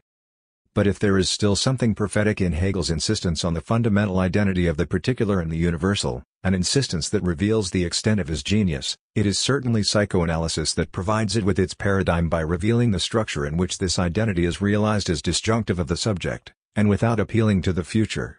Let me simply say that this, in my view, constitutes an objection to any reference to totality in the individual, since the subject introduces division therein, as well as in the collectivity that is the equivalent of the individual. Psychoanalysis is what clearly relegates both the one and the other to the status of mirages. 3. We are thereby back in familiar waters. Hegelian self-consciousness, the subject of absolute notional self-mediation which supersedes or devours every alterity, versus the Lacanian divided subject of the unconscious, by definition separated from its cause. It is not enough, however, to reduce Hegel to his grand formulae, the absolute not only as substance but also as subject, the actuality of the rational absolute knowing, the self-cancelling force of negativity, etc., and then to quickly reject him as the most extreme expression of the modern delirium of the total subjective notional mediation or appropriation of all reality. One should display, apropos Hegel himself, what the author of one of the best books on Hegel, Gérard Lebrun, called the patience of the notion, la patience du concept, the book's title, to read Hegel's theoretical practice and detail, in miniature, following all his dialectical cuts and turns. The wager of such an operation is double. It can ground the only serious critique of Hegel, the immanent critique that measures him by his own standards, analyzing how he realizes his own program, but it can also serve as a means to redeem Hegel, to unearth the actual meaning of his great programmatic maxims as opposed to the standard understanding of them. The cunning of reason. Where then do we stand with regard to absolute knowing? When, in his writings around the Rapport de Rome, Lacan himself defines the conclusion of a treatment as the position of Hegelian absolute knowing, how are we to read this together with Lacan's insistence on human finitude, on the irreducible future anterior that pertains to the process of symbolization? Every conclusion involves a gesture of precipitation. It never occurs now, but in a now viewed backwards. Take the following passage: what is realized in my history is neither the past definite as what was, since it is no more, nor even the perfect of what has been and what I am, but the future anterior as what I will have been, given what I am in the process of becoming. But the same goes for Hegel when he adopts the position of the end of history, presenting us with a coherent narrative about the entirety of history. He does not simply look at the past from the present position, although he prohibits philosophy from speculation about the future and restricts it to comprehending what is the case, past and present. The position from which he enacts the final reconciliation has a futural dimension of its own, that of a future perfect from which the present itself is seen from a minimal distance, in its accomplished form. It is a present that raises itself. It is essentially reconciled, brought to consummation through the negation of its immediacy, consummated in universality, but in a consummation that is not yet achieved, and which must therefore be grasped as future and now of the present that is consummation before its eyes. But because the community is posited now in the order of time, the consummation is distinguished from this now and is posited as future. 5. This future perfect is that of accomplished symbolization, which is why, in his Rapport de Rome, Lacan systematically identifies the conclusion of the analytic treatment with Hegelian absolute knowing. The aim of the treatment is to achieve the same future perfect of accomplished symbolization. Each day's edition of Le Monde, the most prestigious and proverbially haughty French daily newspaper, appears in the early afternoon of the previous day. For example, the issue for July 4th is on sale around 3 p.m. on July 3rd. As if the editors wanted to signal a simultaneous move of precipitation and delay, they write from eternity, observing events from a point later than that of other daily newspapers caught up in immediate live reporting. However, simultaneously, they are able to see the present itself from its immediate future, i.e., in its true potential, not only the way it appears in its chaotic immediacy. So, you can learn already in the afternoon of July 3rd how things look from the perspective of July 4th. No wonder Le Monde is accused of arrogance. This coincidence of delay and precipitation effectively betrays its pretense to standing for a kind of absolute knowing, in contrast to its rivals which merely report fleeting opinions. So when, in his Rapport de Rome, Lacan refers to absolute knowing, we should look closely at how he conceives this identification of the analyst with the Hegelian master, and not succumb to the temptation of quickly retranslating absolute knowing into the accomplished symbolization.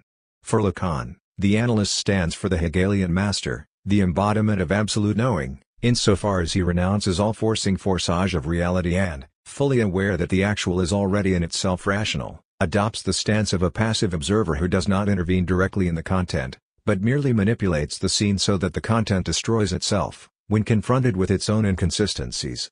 This is how one should read Lacan's indication that Hegel's work is precisely what we need to confer a meaning on so-called analytic neutrality, other than that the analyst is simply in a stupor. 6. It is this neutrality which keeps the analyst on the path of non-action. 7. The Hegelian wager is that the best way to destroy an enemy is to leave the field free for him to deploy his potential, so that his success will be his failure, since the lack of any external obstacle will confront him with the absolutely inherent obstacle of the inconsistency of his own position. Cunning is something other than trickery. The most open activity is the greatest cunning. The other must be taken in its truth. In other words, with his openness, a man exposes the other in himself, he makes him appear as he is in and for himself, and thereby does away with himself. Cunning is the great art of inducing others to be as they are in and for themselves, and to bring this out to the light of consciousness. Although others are in the right, They do not know how to defend it by means of speech. Muteness is bad, mean cunning. Consequently, a true master-meister is at bottom only he who can provoke the other to transform himself through his act. 8. The wager of the Hegelian cunning of reason thus involves not so much a trust in the power of reason we can take it easy and withdraw reason will ensure that the good side wins out, as a trust in the power of unreason in every determinate agent which, left to itself, will destroy itself if reason is as cunning as Hegel said it was, it will do its job without your help. 9. The cunning of reason thus in no way involves a faith in a secret guiding hand guaranteeing that all the apparent contingency of unreason will somehow contribute to the harmony of the totality of reason. If anything, it involves a trust in unreason, the certainty that, no matter how well planned things are, somehow they will go wrong. This is what Lacan meant by his statement that a letter always reaches its destination. There is no repression without the return of the repressed, every totality of meaning is always disturbed by its symptom. So what about the obvious counter-argument that this reference to Hegel is operative only in the early Lacan, for whom the goal of the psychoanalytic cure is the complete symbolization symbolic realization of symptoms, and no longer for the Lacan who becomes aware of the barred big other? For the Lacan of the 1950s, focused on the symbolic, the success of the analytic treatment relies on the liberating power of symbolic realization, of listening to and assuming the I, truth which speaks in and through the unconscious symptoms. In a Hegelian mode, Lacan asserts the link, identity even, between language and death. In language, immediate reality is more defined or idealized in its notional sublation, and insofar as the symbolic order is sustained by death drive beyond the pleasure principle, one has to subjectivize one's own death, to recognize in it the only master to be obeyed, and thereby to get rid of all other master figures. 10. The late Lacan, now focused on the real, introduces the irreducible tension between the symbolic and the real of death. It is possible that all language is made to enable us not to think death which, effectively, is the least thinkable thing. 11. Far from being the operator of death, language is here conceived as a defense against a screen protecting us from the confrontation with death. 12. Since this tension is irreducible, the goal of analysis is no longer Lacan's version of Hegelian absolute knowing, namely the ideal of a total symbolization in which the subject gets rid of its imaginary ego. It is now its very opposite as deployed in the seminar on the ethics of psychoanalysis, the subject's heroic forcing of the symbolic prohibition, his or her confrontation with the black sun of the real thing. Lacan's idea of the end or goal of the analytic treatment passes through three main phases which vaguely fit the triad of symbolic, real, and imaginary. First, the symbolization of the symptoms, then, the violent encounter with the real, finally, the modest amelioration of our daily psychic economy. Lacan's limitation is clearly discernible in how, in his last decades, he tends to oscillate between two poles which are both worse, as Stalin would have put it. Sometimes exemplarily in his reading of Antigone, he conceives of the ethical act as a kind of forcing, a violent act of transgression which cuts into imaginary and symbolic semblances and makes the subject confront the terrifying real in its blinding destructive power. Such traumatic encounters, such penetrations into the forbidden or damned domain, in Antigone, are called aid, and can only be sustained for a brief moment. These authentic moments are rare. One can only survive them if one soon returns to the safe domain of semblances. Truth is too painful to be sustained for more than a passing moment. At other times, especially in his ruminations about the symptom towards the end of his life, Lacan adopts the opposite but effectively complementary attitude of wisdom. The analyst never knows what will happen when he pushes analysis too far and dissolves the analysis and symptoms too radically. One can get more than one expected. A local interpretive intervention into a particular symptomal formation can destabilize the subject's entire symbolic economy and bring about a catastrophic disintegration of his world. The analyst should thus remain modest and respect appearances without taking them too seriously. They are ultimately all we have, all that stands between us and the catastrophe. It is easy to see how these two stances complement each other. They rely on a rather Heideggerian image of human life as a continuous dwelling in inauthentic semblances, interrupted from time to time by violent encounters with the real. What this entire field encompassing the two stances excludes is the Christian work of love, the patient work of continuous fidelity to the encounter with the real. This modest approach of merely making life a little bit easier, of diminishing suffering and pain, forgetting about capitalized truth, makes the late Lacan almost Aurorian, and clearly reverses his earlier fidelity to the biblical prescription. But if God so clothes the grass of the field, which is alive today and tomorrow is thrown into the furnace, will he not much more clothe you? You of little faith. Do not worry then, saying, what will we eat? Or what will we drink? Or what will we wear for clothing? For the Gentiles eagerly seek all these things, for your heavenly Father knows that you need all these things. But seek first his kingdom and his righteousness, and all these things will be added to you. So do not worry about tomorrow, for tomorrow will care for itself. Each day has enough trouble of its own. Matthew 6:30-4. Lacan often refers to these lines in order to denigrate healing as the primary goal of psychoanalytic treatment. Health comes par circuit in addition or in excess, and by itself, as an unintended bonus. Insofar as health concerns the organism and its homeostasis, not truth, its status is pathological in the Kantian sense, so that Lacan's motto can also be expressed in terms of focusing on ethical duty and ignoring utilitarian concerns. Do your duty, and happiness and the good will take care of themselves. There are many variations of this attitude, best rendered by the saying take care of the pennies, and the pounds will take care of themselves, which should be inverted into take care of the sound signifiers, and the sense signified will take care of itself. Lacan aims at the heroic stance of take care of the truth, and the healing will take care of itself. Confront the truth, risk everything, ignore the consequences, and health will come par circuit. In short, confront the real, and reality will take care of itself. Do not compromise your desire, and your needs and demands will be provided for. There is, however, a fundamental ambiguity which pertains to this attitude. Does it mean that one should ignore health and focus on the essential, on the patient's articulation and assumption of the truth of his or her desire, or does it mean, in a more refined way, that psychic health is essentially a byproduct? In the latter case, health remains the true goal of the treatment. The point is simply that it is counterproductive, self-destructive even. To make it a direct goal, one should work on other things and count on health emerging as a byproduct. But if this is the case, should we not also invert the motto accordingly? Take care of the pathological reality, and the real will take care of itself? Be modest, try to help the patient by easing his suffering, and the truth will emerge by itself. Furthermore, this biblical formula can also be considered a denial of the unconscious. Seek first his kingdom and his righteousness, and all these things will be added to you. By whom? By God, who will do the work behind the scenes, in the same way he clothes the grass of the field. 13. Lacan's thesis that God is unconscious is endowed here with a new meaning. Do your duty, and God will be the mole, the agent of that subterranean unconscious weaving of the spirit which will create the conditions for my act to succeed. In other words, does Lacan himself not rely here on some kind of cunning of reason which will help the patient achieve health without directly looking for it? The Lacanian prosopopoeia. The motive appearance of this cunning of reason is irony, which for Hegel lies at the very core of dialectics. All dialectics lets hold that which should hold, treats it as if it fully holds, lest das gelten, was gelten soll, alsobs gelt, and, in this way, it lets it destroy itself. The general irony of the world. 14. With his method of questioning, Socrates merely pushes his opponent partner to make his abstract idea more concrete. What do you mean by justice, by happiness? And, in this way, lets him reveal the inconsistency of his position and lets this position destroy itself. The method does not impose external standards onto an idea, it measures the idea by its own standards and lets it destroy itself through its own self-explication. When Hegel writes that womankind is the everlasting irony of the community, 15. Does he thereby not assert the feminine character of irony or dialectics? 16. What this means is that the very presence of Socrates, his questioning attitude, transforms the speech of his partner into prosopopoeia.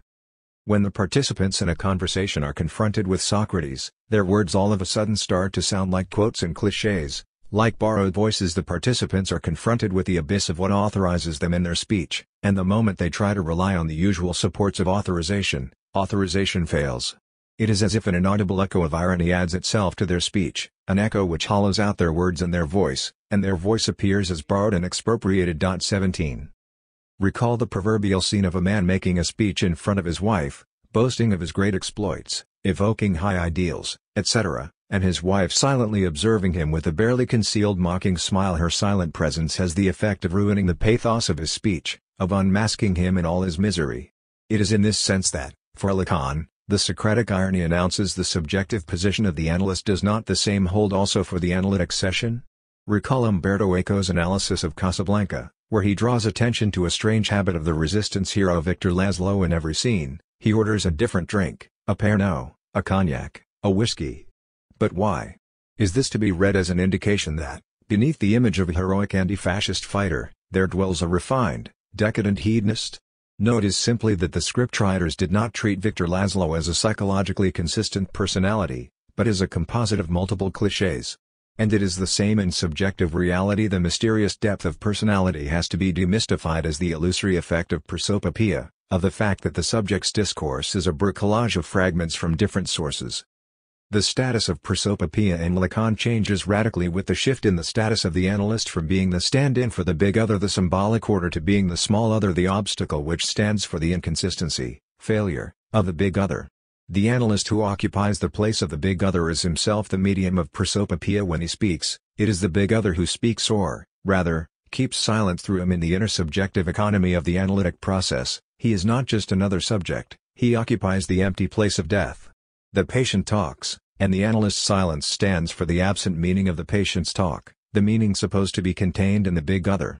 The process ends when the patient can himself assume the meaning of his speech. The analyst as the small other, on the contrary, magically transforms the words of the analysand into prosopopoeia, desubjectivizing his words, depriving them of the quality of being an expression of the consistent subject and his intention to mean. The goal is no longer for the analysand to assume the meaning of his speech, but for him to assume its non-meaning, its nonsensical inconsistency, which implies, with regard to his own status, his desubjectivization, or what Lacan calls subjective destitution. Prosopopoeia is defined as a figure of speech in which an absent or imaginary person is represented as speaking or acting.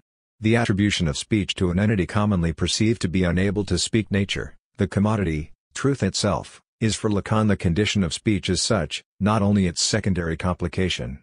Does not Lacan's distinction between the subject of the enunciation and the subject of the enunciated point in this direction? When I speak, it is never directly myself who speaks. I have to have recourse to a fiction which is my symbolic identity. In this sense, all speech is indirect. I love you has the structure of my identity as lover as telling you that it loves you. 18. The implication of prosopopoeia is thus a weird split of which Robert Musil was aware. The man without properties der Mann ohne Eigenschaften has to be supplemented with properties without Mann Eigenschaften ohne Mann, without a subject to whom they are attributed. There are two correlative traps to be avoided here, the rightist and the leftist deviations. The first, of course, is the pseudo-Hegelian notion that this gap stands for a self-alienation which I should strive to abolish ideally and then fully assume my speech as directly my own. Against this version, one should insist that there is no I which can, even ideally, assume its speech directly, bypassing the detour of prosopopoeia. Wearing a mask can thus be a strange thing sometimes, more often than we tend to believe. There is more truth in the mask than in what we assume to be our real self. Think of the proverbial shy and impotent man who, while playing an interactive video game, adopts the screen identity of a sadistic murderer and irresistible seducer. It is all too simple to say that this identity is just an imaginary supplement, a temporary escape from his real-life impotence. The point is rather that, since he knows that the video game is just a game, he can reveal his true self, do things he would never do in real-life interactions in the guise of a fiction. The truth about himself is articulated.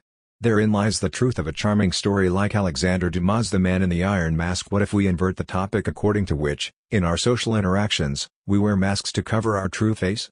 What if, on the contrary, in order for us to interact in public with our true face, we have to have a mask hidden somewhere, a mask which renders our unbearable excess, what is in us more than ourselves, a mask which we can put on only exceptionally, in those carnivalesque moments when the standard rules of interaction are suspended? In short, what if the true function of the mask is not to be worn, but to be kept hidden? 19. The opposite trap is to elevate the through which I speak into an authentic side of truth, so that something in me deeper than myself, the truth itself, speaks through me. This is the Jungian version, involving a distinction between my ego and the self, a much broader ground of my subjectivity, with the task being to progress from my ego to my true self. Against this version, one should assert that that which speaks through me is fundamentally a lie. 20. The temptation here, of course, is to say that it is not the other through whom I speak, but that the other itself speaks through me. The ultimate prosopopoeia is the one in which I myself am the other, the means used by X to speak. Does, then, the key dialectical reversal apropos prosopopoeia go from the subject talking through others to the subject itself as the side through which the other speaks? The shift from me speaking through some figure of the other to the I itself as prosopopoeia? From I cannot tell the truth about myself directly. This most intimate truth is so painful that I can only articulate it through another, by adopting the mask, talking through the mask, of another entity, to truth itself as talking through me. This reversal involves the dialectical shift from predicate to subject, from what I am saying is true to truth is talking through me.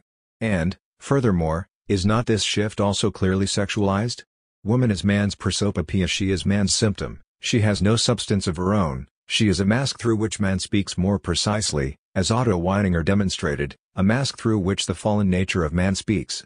Woman cannot relate to truth as an inherent value, she cannot tell the truth however, truth can speak in or through her.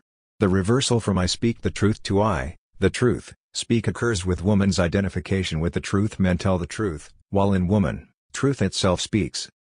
The primordial prosopopoeia is effectively that of the symbolic order itself, of the subject constituting itself through assuming a symbolic mandate or, as Lichtenberg put it in one of his aphorisms, there is a transcendent ventriloquism that makes people believe that something that was said on earth came from heaven.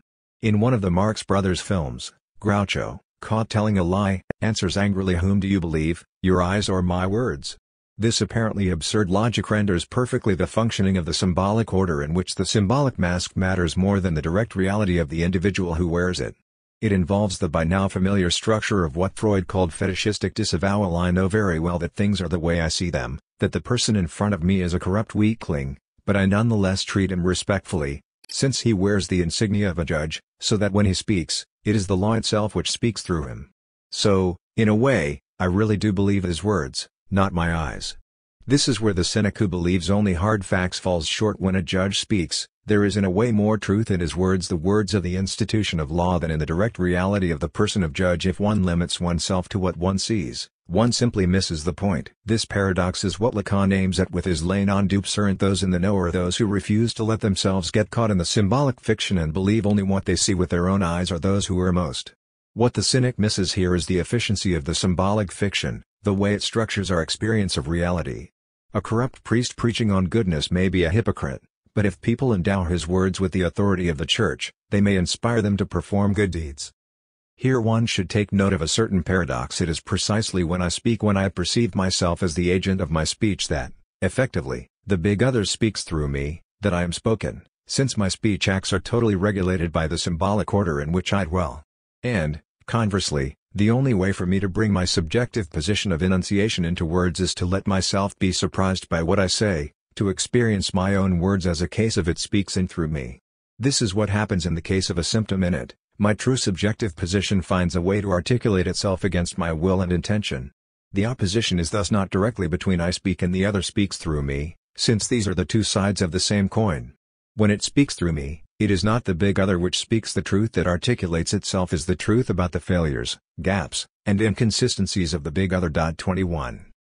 The Talmud says the one who quotes properly brings redemption to the world. Is this not literally the formula of Stalinist argumentation? Freud also emphasizes that the unconscious in dreams can only quote. Dreams are like a parrot, they are the ultimate prosopopoeia, just repeating speech fragments qua remnants of the day, while also, of course, submitting them to cruel cuts and rearrangements in order to squeeze its message into them. The underlying premise of quotation, the big other, is always there. Everything is already written, so all that we can say should, if true, be supported by a quotation. This and not the ridiculous notion of some mysterious spirit secretly pulling the strings to guarantee a happy outcome is what the Hegelian cunning of reason amounts to. I hide nothing from you, I renounce all hermeneutics of suspicion, I do not impute any dark motives to you, I just leave the field free for you to deploy your potential and thus destroy yourself. There is more than superficial wordplay in the resonance between Lust der Vernunft, cunning of reason, and Lust der Vernunft, pleasure of reason. The cunning of reason only works, the subject only allows itself to get caught in the trap of reason, if it is bribed by some surplus pleasure, and it is this surplus that is brought out by the analytic stance.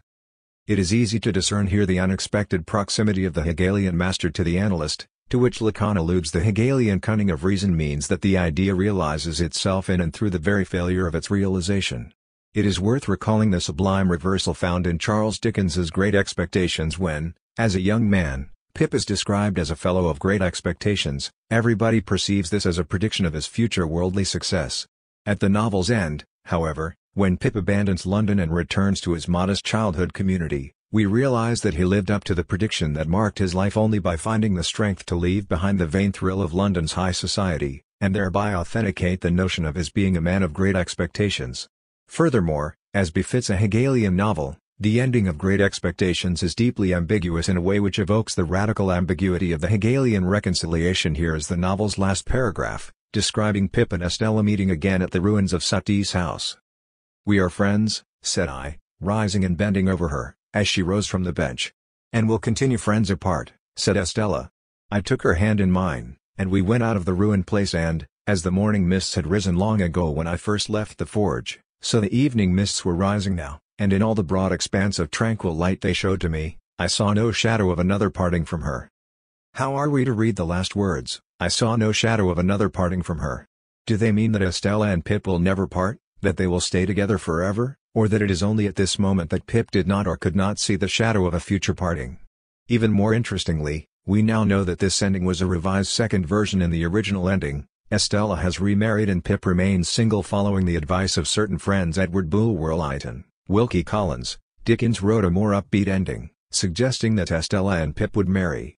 Many critics not only found this new ending a concession to popular taste, some even proposed their own new ending. Here is G.B. Shaw's version, describing what happens after Estella and Pip run into one another and then part again. Since that parting, I have been able to think of her without the old unhappiness, but I have never tried to see her again, and I know I never shall.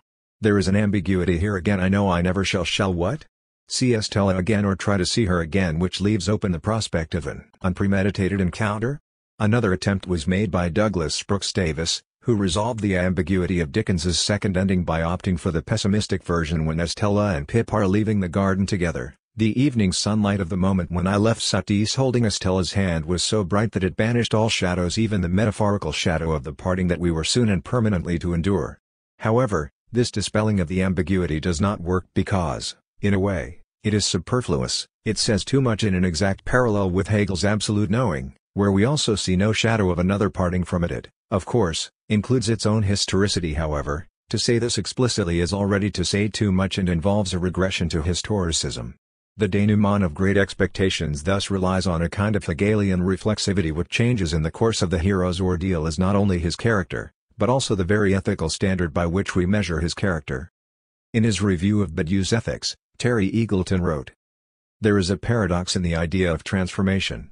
If a transformation is deep-seated enough, it might also transform the very criteria by which we could identify it, thus making it unintelligible to us.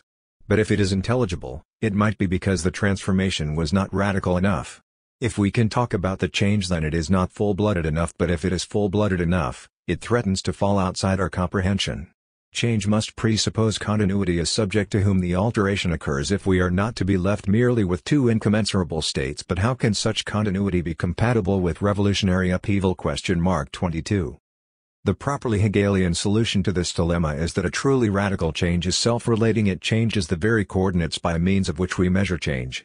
In other words, a true change sets its own standards. It can only be measured by criteria that result from it.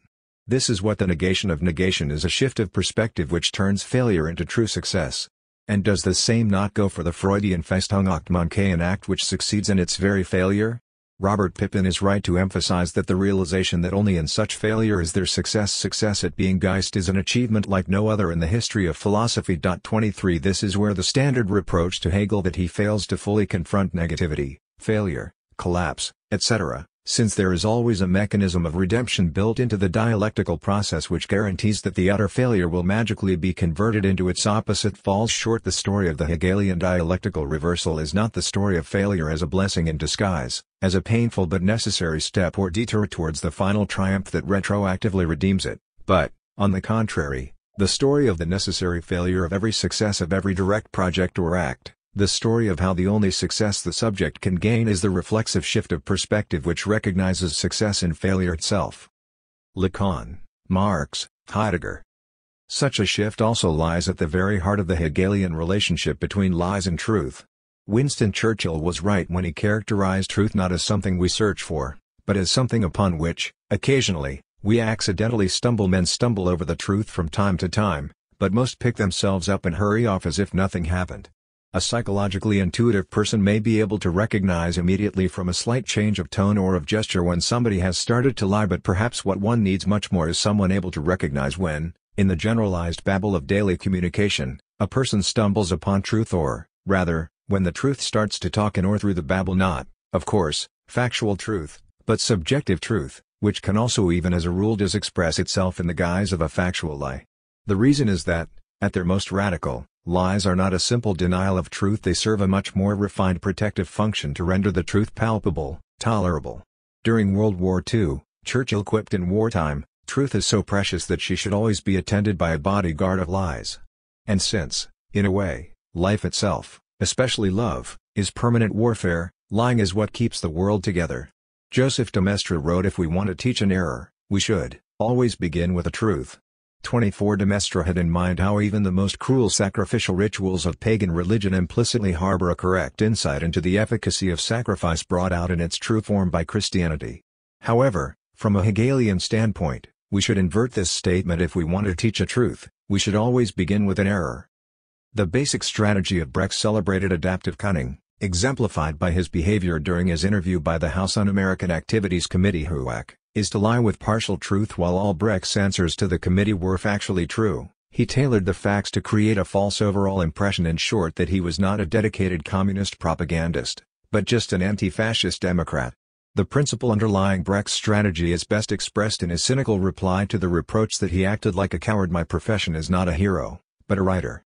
The problem here, of course, is that being a hero, that is, having courage, is precisely not a profession, but a characteristic that can be displayed in any situation where what is at stake is what Badiou calls fidelity to a truth event.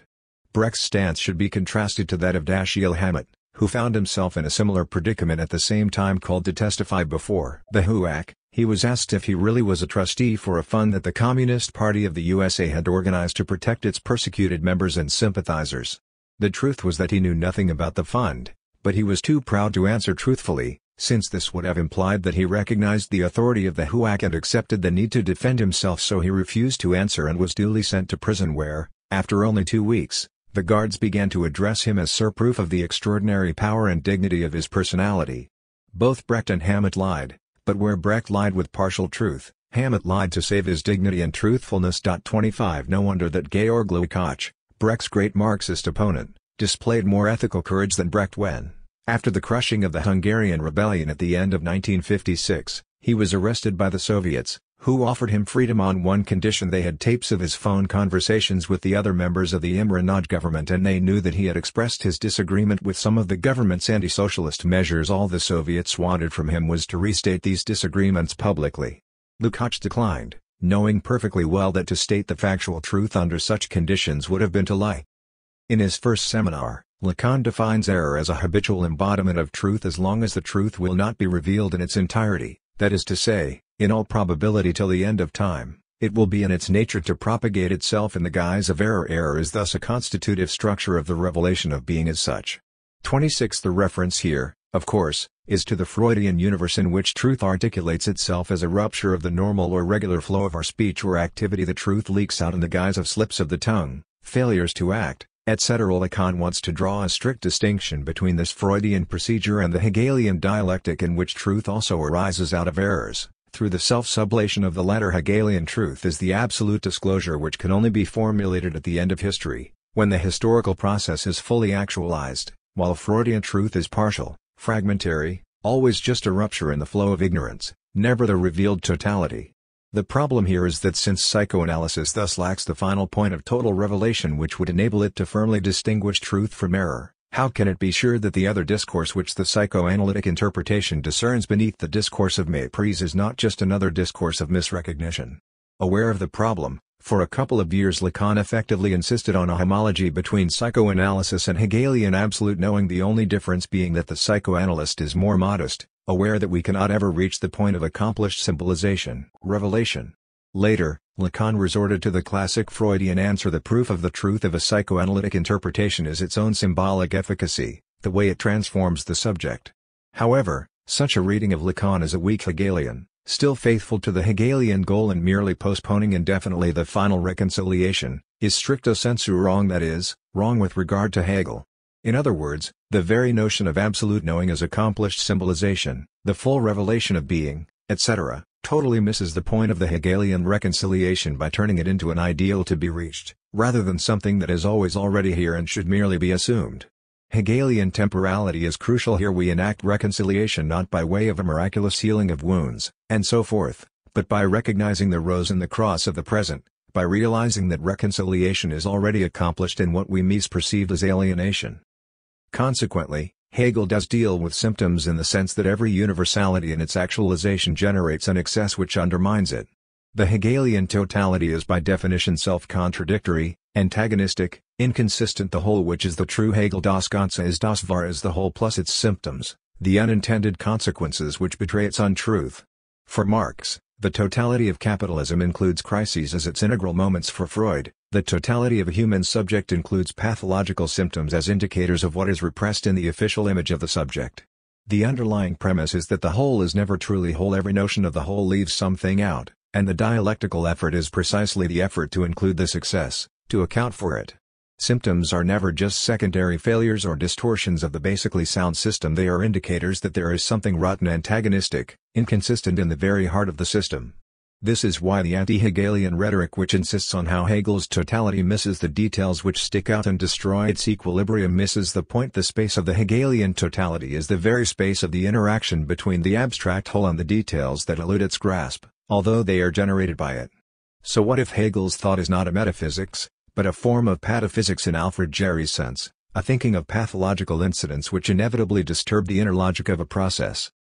The paradigmatic case of understanding, of its abstract reasoning, is thus not primarily the isolated analysis of objects and processes, or a blindness to the complex dynamic whole within which an object is located. Even Stalin was well aware of this topic, with his endless variations on the motif of how everything is connected with everything else, but rather a blindness to the structural role of symptoms, of excesses and obstacles, a blindness to the productive role of these obstacles. For example, at the level of understanding, crises appear as obstacles to capitalism's smooth functioning, obstacles that can and should be avoided by the adoption of intelligent economic policies. Likewise, for understanding, the totalitarian character of the communist regimes of the 20th century appears as a regrettable consequence of neglecting the central role of democratic decision-making, not as a necessary feature of the 20th century communist project as such. Understanding is thus inherently utopian in the ideological sense of the term. It dreams of, say, a society based on money, but in which money would not be an instrument of fetishistic alienation and exploitation, but would simply mediate the exchange between free individuals, or of a society based on parliamentary democracy which would fully and effectively represent the people's will, and so on. So Hegel cannot think the symptom, insofar as we understand the cunning of reason in its traditional teleological sense, as a hidden rational order controlling historical contingency, manipulatively exploiting particular moments in order to realize its hidden universal goal. However, the moment we take into account the retroactivity of universal necessity, the fact that each use of particular moments for some universal goal, as well as this goal itself, emerge retroactively in order, precisely, to rationalize the symptomal excess, we can no longer accept the Hegelian cunning of reason in its standard sense. In his early, Maoist phase theory of contradiction, Badiou wrote to the nothing new under the sun, the thinking of revolt opposes the ever-new and surgent red sun, under the emblem of which the unlimited affirmative hope of rebellious producers engenders ruptures. This upbeat statement is supplemented by a much more ominous-sounding one: there is the radically new only because there are corpses that no trumpet of judgment will ever reawaken. 27. The shocking brutality of this last statement should not blind us to its truth. If we really want to assert a radical break, we must abandon the Benjaminian notion of retroactive redemption, of a revolutionary act which redeems all past suffering and defeats, as the Christians say, the dead should be left to bury the dead. No cunning of reason can retroactively justify present suffering, as in the Stalinist idea, elaborated by Merleau-Ponty in Humanism and Terror, that the good life of the communist future will justify the cruelty of the contemporary revolutionary process. Robert Pippin is the only thinker today who heroically defines his goal as the promotion of bourgeois philosophy, that is, the philosophy of legitimizing and analyzing the bourgeois way of life centered on the notion of autonomous and responsible individuals leading a safe life within the confines of civil society. The problem, of course, comes back to the skeleton in the closet of every bourgeois society. Pippin, as a Hegelian, the US Hegelian, should know that, for Hegel, modern bourgeois society could only have arisen through the mediation of revolutionary terror exemplified by Jacobins. Furthermore, Hegel is also aware that, in order to prevent its own death by habituation immersion in the life of particular interests, every bourgeois society needs to be shattered from time to time by war.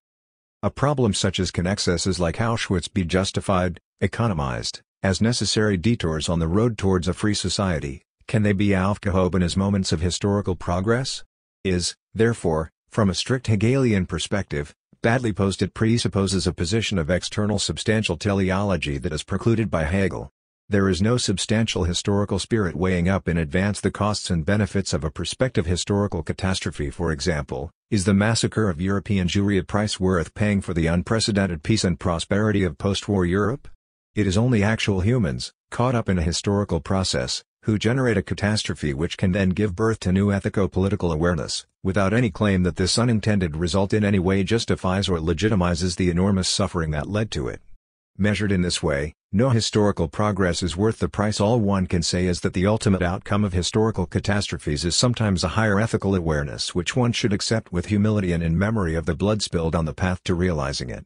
Such blessings in disguise are never guaranteed in advance, which is why, insofar as a symptom is the point of irrationality of the existing totality, a point which cannot be subsumed under any figure of totalizing reason, we should invert Marx's famous formula of recovering the rational core of Hegel's dialectic and boldly propose to recover its irrational core. But, again, are we not contradicting here Lacan's explicit critique of the Hegelian cunning of reason? Does not Lacan advocate Marx's materialist reversal of Hegel? What Hegel cannot think is the radical sense of a symptom which undermines from within any cunning of reason? For Marx, the totality of reason which asserts its reign through its cunning is undermined in its symptom. The proletariat is the unreason within the domain of reason, as the nonsense that no cunning can legitimate and or rationalize. This dimension of the symptom as the return of truth as such into the gap of a certain knowledge is highly differentiated in Marx's critique, even if it is not made explicit there.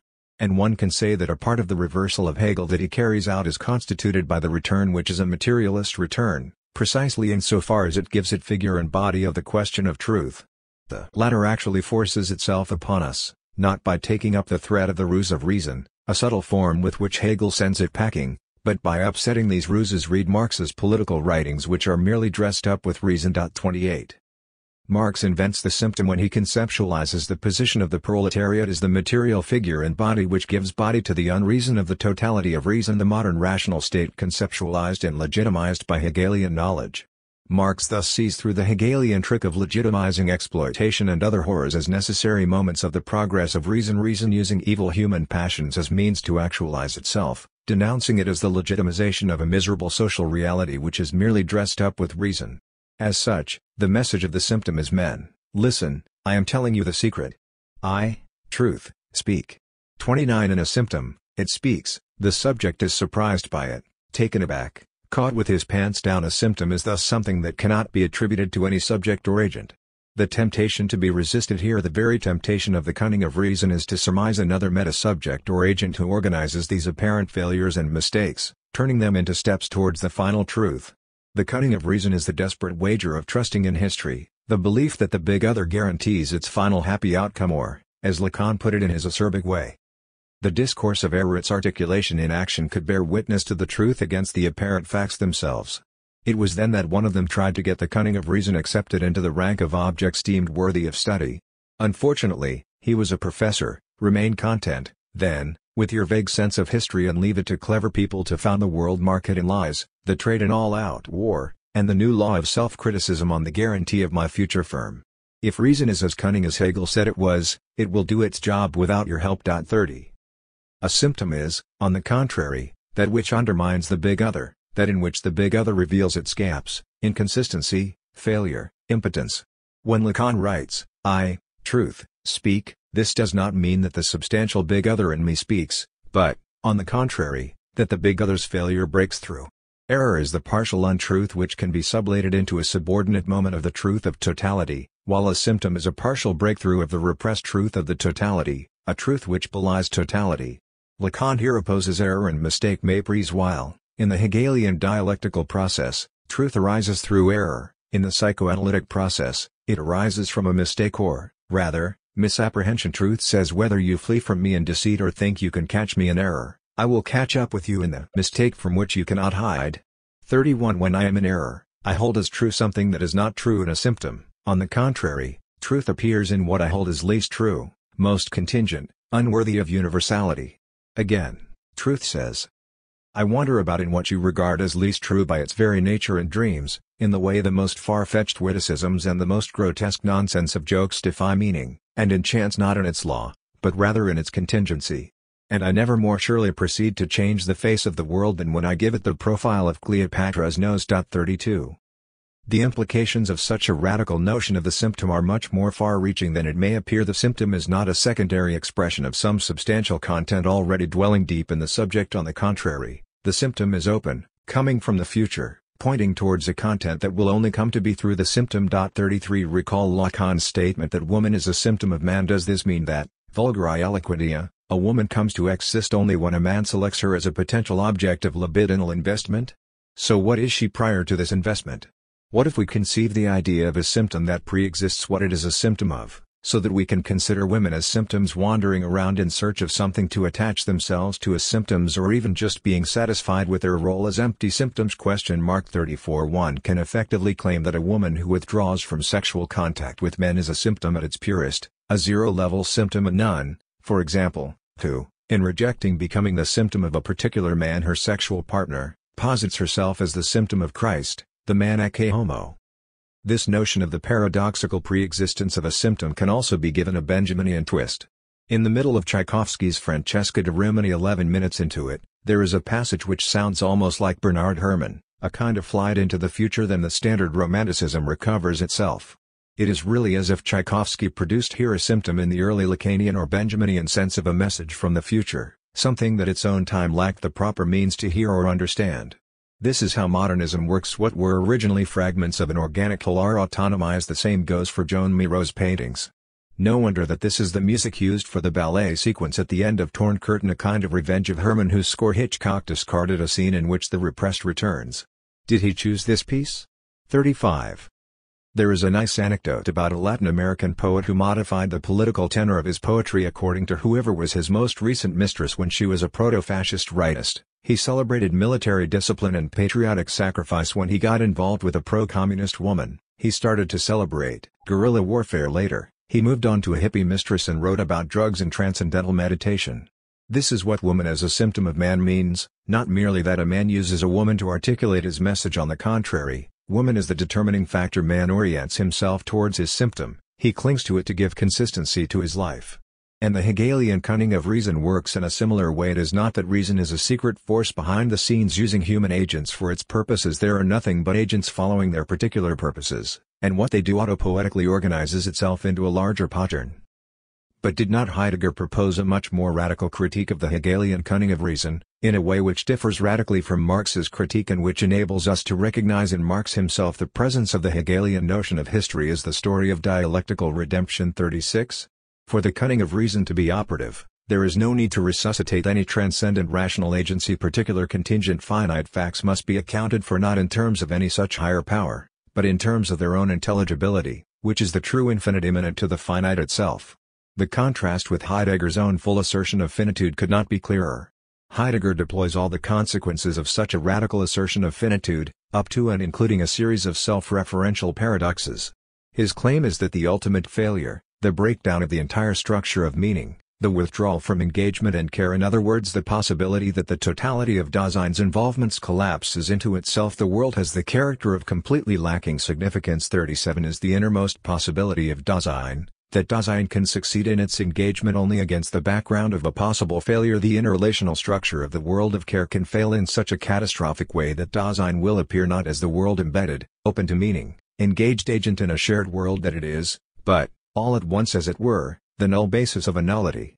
38 Here Heidegger is not just making the decisionist existentialist point about how being a subject means being able to fail to be one, how the choice is ours and utterly contingent, with no guarantee of success. 39 His point is rather that the historical totality of meaning into which we are thrown is always already, constitutively, thwarted from within by the possibility of its utmost impossibility. Death, the collapse of the structure of meaning and care, is not an external limit which, as such, would enable Dasein to totalize its meaningful engagement. It is not the final quilting point that dots the eye of one's lifespan, enabling us to totalize a life story into a consistent, meaningful narrative. Death is precisely that which cannot be included in any meaningful totality. Its meaningless facticity is a permanent threat to meaning, its prospect a reminder that there is no final way out. 40 The consequence of this is that the choice is not a direct choice between success and failure, between authentic and inauthentic modes of existence, since the very notion that one can successfully totalize one's life within an all-encompassing structure of meaning is the ultimate inauthentic betrayal. The only true success Dasein can have is to heroically confront and accept its ultimate failure. The magical force of reversal. The contrast with Hegel is thus striking. If Hegel's underlying axiom is that the result of an untrue mode of knowledge must not be allowed to run away into an empty nothing, 41 Note the prohibitive mode must not be allowed to i.e., that, through the work of tarrying with the negative, every outbreak of negativity can be accounted for, rendered intelligible in a narrative of meaning, and thus aufgehoben in an encompassing infinite totality. For Heidegger, it is a formal a priori characteristic of Daseinsfinitude that every meaningful engagement will finally run away into an empty nothing. All our meaningful engagements are just so many contingent attempts to postpone the inevitable heroic acts against the background of the ultimate nullity of all human endeavor. Does this critique of Hegel hold up, however? On a first approach, it may well appear justified, as Pippin has noted, when, in a famous passage from the foreword to the Phenomenology, Hegel provides the most outstanding formulation of the reversal of the negative into a higher positivity, of the resurrection of the infinite life after death. He has recourse to a very strange term. Spirit is this power only by looking the negative in the face, and tarrying with it. This tarrying with the negative is the magical forced Zauberkraft that converts it into being. 42. Effectively, it is as if Hegel cannot help giving away his dodge and his own uncertainty with that revealing most un-Hegelian word or Freudian slip, Zauberkraft. 43. An admission that there is something magical, something like the intervention of a deus ex machina, in the dialectical reversal of the negative into the positive. This is why we need to be very precise in circumscribing this reversal. It is a commonplace about Hegel that he criticized the idea of the Crusades for confounding the possession of the spiritual truth of Christianity with the possession of the physical site of Christ's tomb, the place of his crucifixion and resurrection. However, here again, the choice is not an immediate one. In order to experience the spiritual truth of Christianity, one has to first occupy the tomb and experience its emptiness. Only in this disappointment, through this failure and triumph, does one reach the insight that, in order to live in Christ, it is not necessary to travel to faraway lands and occupy empty tombs, since Christ is already here whenever there is love between his followers. To recast this experience in the terms of the Rabinovich joke, we are going to Jerusalem to find Christ's tomb and to dwell in the presence of divinity. But what you will discover in Jerusalem is that the tomb is empty, that there is nothing to find, that all you have is yourselves, the community of visiting Christians. Well, this community of spirit is the living Christ, and this is what we were really looking for. The same goes for the resurrection itself. Christ will be resurrected. But we, his followers who wait for him, see nothing. True, you don't see, but what you don't see is that the spirit of this community of yours, the love that bonds you, is the resurrected Christ. And likewise, even more so for the topic of the second coming, nothing will really happen, no God will miraculously appear. People will just realize that God is already here, in the spirit of their collective. Christopher Nolan's film The Prestige 2006, a story about the deadly rivalry between two magicians, the lower-class Alfred Borden and the upper-class Robert Angier, in fin de siècle London, can, surprisingly, help us to grasp clearly this magical aspect of Hegelian dialectics. The film can be read as an allegory of the struggle for Hegel's legacy between right and left Hegelians.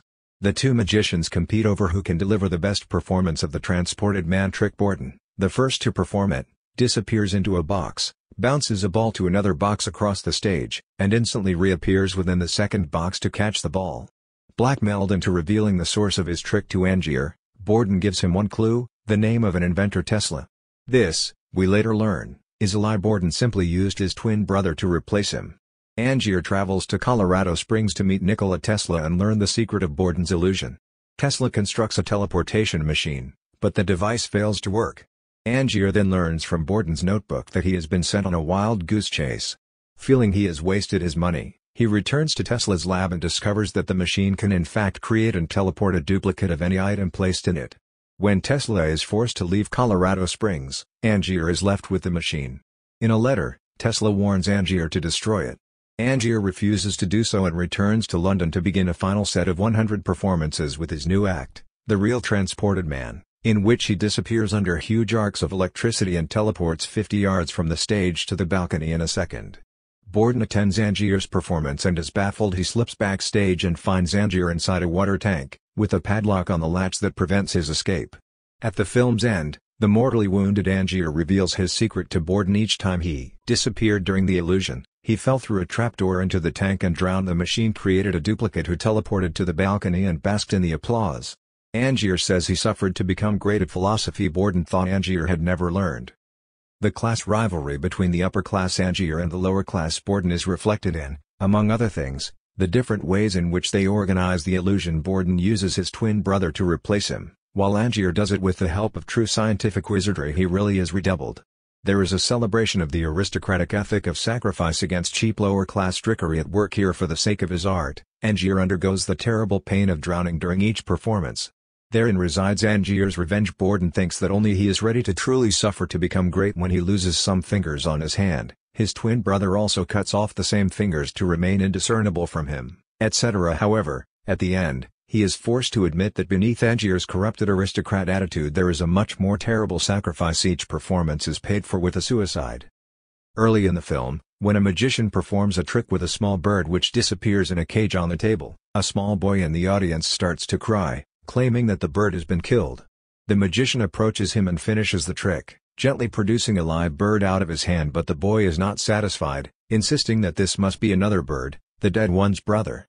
After the show, we see the magician in a room behind the stage, bringing in a flattened cage and throwing a squashed bird into a trash bin. The boy was indeed correct. The film describes the 3 stages of a magic performance: the setup, or the pledge, where the magician shows the audience something that appears ordinary but is probably not, making use of misdirection; the turn, where the magician makes the ordinary act extraordinary; and the prestige, where the effect of the illusion is produced. Is not this triple movement the Hegelian triad at its purest? The thesis pledge, its catastrophic negation turn, and the magical resolution of the catastrophe prestige? The catch, as Hegel was well aware, is that in order for the miracle of the prestige to occur, somewhere there must be a squashed bird in the prestige. It is Angier's drowned body. We should thus have no qualms about admitting that there is something of the cheap magician about Hegel, in his trick of synthesis, of Aufhebung. Ultimately, there are only 2 ways to account for this trick, like the 2 versions of the vulgar bad news good news medical joke. One, the good news is good, but it concerns another subject. The bad news is that you have a terminal cancer and will die in a month. The good news is, you see that beautiful nurse over there? I've been trying to get her into bed for months. Finally, yesterday, she said yes and we made love the whole night like crazy. To the good news is bad news for the subject, but from a different perspective. The bad news is you have severe Alzheimer's. The good news is you have Alzheimer's, so you will have forgotten the bad news by the time you get home. The true Hegelian synthesis is the synthesis of these 2 options. The good news is the bad news itself, but in order for us to see that, we have to shift to a different agent, from the bird which dies to the one which replaces it, from the cancer-ridden patient to the happy doctor, from Christ as individual to the community of believers. In other words, the dead bird remains dead, it really dies. Likewise in the case of Christ, who is reborn as another subject, as the Holy Ghost. We are dealing here with jokes in which we arrive at the final line only through a dialogic undermining of a preceding position, an undermining which unexpectedly involves our subjective standpoint. 44 The basic idea of Hegel's dialectic is, on the contrary, that this dialogic process is not just subjective but is inscribed in the reality of the thing itself. The tension which is reflected in the dialogue is constitutive of reality. This is how Hegel's thesis that the path to truth is part of truth itself should be conceived. Even the remark allegedly made by Brecht in Sidney Hook's apartment, apropos the accused at the Moscow show trials in the 1930s, can be recast in these terms. In 1935 Brecht visited Hook's house in Manhattan. When Hook raised the question of the recent arrest and imprisonment of Zinoviev, Kamenev, and thousands of others, Brecht is alleged by Hook to have replied calmly in German, "The more innocent they are, the more they deserve to be shot." As Hook tells it, he then handed Brecht his hat and coat. Brecht left with a sickly smile. 45. Brecht's statement is thoroughly ambiguous. It can be read as a standard assertion of radical Stalinism. Your very insistence on your innocence, your refusal to sacrifice yourself for the cause, bears witness to your guilt, which resides in giving preference to your individual interests over the larger interests of the party. Or it can be read in a radically anti-Stalinist manner: if they were in a position to plot the assassination of Stalin and his entourage, and were innocent, that is, did not grasp the opportunity, then they really deserve to die for having failed to rid us of Stalin. The true guilt of the accused is thus that, instead of rejecting the very ideological framework of Stalinism and ruthlessly acting against Stalin, they narcissistically fell in love with their victimization and either protested their innocence or became fascinated by the ultimate sacrifice they could make for the party by confessing to non-existent crimes. The properly dialectical way to grasp the imbrication of these 2 meanings would be to start with the first reading, followed by the common-sense moralistic reaction to Brecht. But how can you say something so ruthless? Surely such a logic, demanding a blind self-sacrifice to satisfy the accusatory whims of the leader, can only function within a terrifying and criminal totalitarian system. It is surely the duty of every ethical subject to fight such a system with all means possible, including the physical removal, murder if necessary, of the totalitarian leadership? Yes, so you can see how, If the accused were innocent, they deserve all the more to be shot. They effectively were in a position to rid us of Stalin and his henchmen, and missed this unique opportunity to spare humanity from his terrible crimes. 46. The same ambiguity can be discerned in the infamous statement attributed to various Nazi leaders. When I hear the word culture, I reach for my pistol. The Nazis' intended meaning was probably that he was ready to defend High German culture with arms, if necessary, against the Jews and other barbarians. The true meaning, however, is that he is himself a barbarian who explodes with violence when confronted with true works of culture. 47.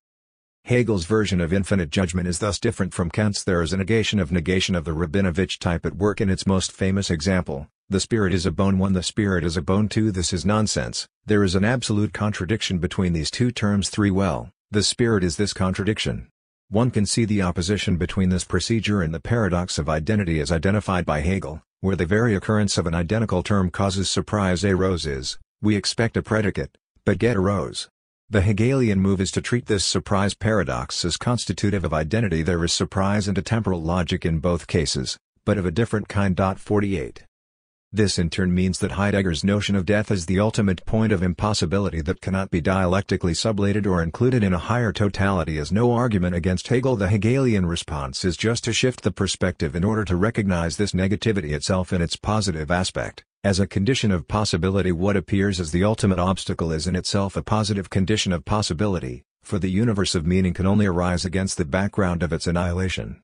Furthermore, the properly dialectical reversal is not only the reversal of negative into positive, of the condition of impossibility into the condition of possibility, of obstacle into enabling agency, but, simultaneously, the reversal of transcendence into immanence, and the inclusion of the subject of enunciation in the enunciated content. This reversal into itself, the shift in the status of what is at stake from sign to thing, from predicate to subject, is crucial for the dialectical process. What first appears as a mere sign, property, reflection, distortion of the thing turns out to be the thing itself. If the idea cannot adequately represent itself, if its representation is distorted or deficient, then this simultaneously signals a limitation or deficiency of the idea itself. Furthermore, not only does the universal idea always appear in a distorted or displaced way, this idea is nothing but the distortion or displacement, the self-inadequacy, of the particular with regard to itself. This brings us to the most radical dimension of the infamous identity of opposites. Insofar as contradiction is the Hegelian name for the real, this means that the real is simultaneously the thing to which direct access is impossible and the obstacle which prevents this direct access, the thing which eludes our grasp and the distorting screen which makes us miss the thing. Is this not how trauma works? On the one hand, trauma is the X that the subject is unable to approach directly, that can only be perceived in a distorted way, through some kind of protective lens, that can only be alluded to in a roundabout way, never confronted head-on, etc. On the other hand, however, for a subject who has experienced a traumatic shock, the trauma also functions as the very opposite of the inaccessible thing in itself which eludes its grasp. It functions as something here, in me, that distorts and disturbs my perspective on reality, twisting it in a particular way. A woman who has been brutally raped and humiliated not only cannot directly recall the rape scene, the repressed memory of the rape also distorts her approach to reality, making her oversensitive to some of its aspects, ignoring others and so on. And is not this shift structurally homologous to that of the Rabinovich joke quoted above? The very problem obstacle retroactively appears as its own solution, since what prevents us from directly accessing the thing is the thing itself. The only change here lies in the shift of perspective. In exactly the same way, the final twist in Kafka's parable Before the Law lies on a mere shift of perspective. The man from the country, confronted with the door of the law that prevents his access to the terrifying thing the law, is told that from the very beginning the door was there only for him, in other words that he was from the beginning included in the law. The law was not just the thing which fascinated his gaze, it always already returned his gaze. And, to go a step further, the gap that separates me from God is the gap that separates God from himself. The distance is not abolished. I do not miraculously rejoin God, it is merely displaced into God himself. Yet another way to articulate this key moment is in the more traditional terms of the dialectical tension between the epistemological and the ontological dimensions. The gap that separates the knowing subject from the known object is inherent to the object itself. My knowing a thing is part of a process internal to the thing, which is why the standard epistemological problem should be turned around: not how is my knowledge of the thing possible, but how is it that knowledge appears within the thing as a mode of the thing's relating to itself. With regard to God, the problem is not how can I know God, but how and why does God generate in humans knowledge about himself. That is, how does my knowledge and ignorance of God function within God Himself? Our alienation from God is God's self-alienation. When we lose God, it is not only that God abandons us, God abandons Himself. Reflection and supposition. Hegelian reflection is thus the opposite of the transcendental approach, which reflexively regresses from the object to its subjective conditions of possibility. Even the philosophy of the linguistic turn remains at this transcendental level, addressing the transcendental dimension of language, that is, how the horizon of possible meaning sustained by language in which we dwell functions as the transcendental condition of possibility for all our experience of reality. Here, then, the signified falls into the signifier, for the signified is an effect of the signifier. It is accounted for in the terms of the symbolic order as its transcendentally constitutive condition. 49 What dialectical reflection adds to this is another reflexive twist which grounds the very subjective transcendental side of enunciation in the self-movement of the thing itself. Here, the signifier falls into the signified, the act of enunciation falls into the enunciated, the sign of the thing falls into the thing itself. When asked to explain the meaning of a term X to someone who, while more or less fluent in our language, does not know this specific term, we invariably respond with a potentially endless series of synonyms, paraphrases, or descriptions of situations in which the use of the term would be appropriate. In this way, through the very failure of our endeavor, we circumscribe an empty place, the place of the right word, precisely the word we are trying to explain. So at some point, after our paraphrases fail, all we can do is to conclude in exasperation. In short, it is X. Far from functioning as a simple admission of failure, however, this can effectively generate an insight if, that is, through our failed paraphrases we have successfully circumscribed the place of the term to be explained. At this point, as Lacan would have put it, the signifier falls into the signified, the term becomes part of its own definition.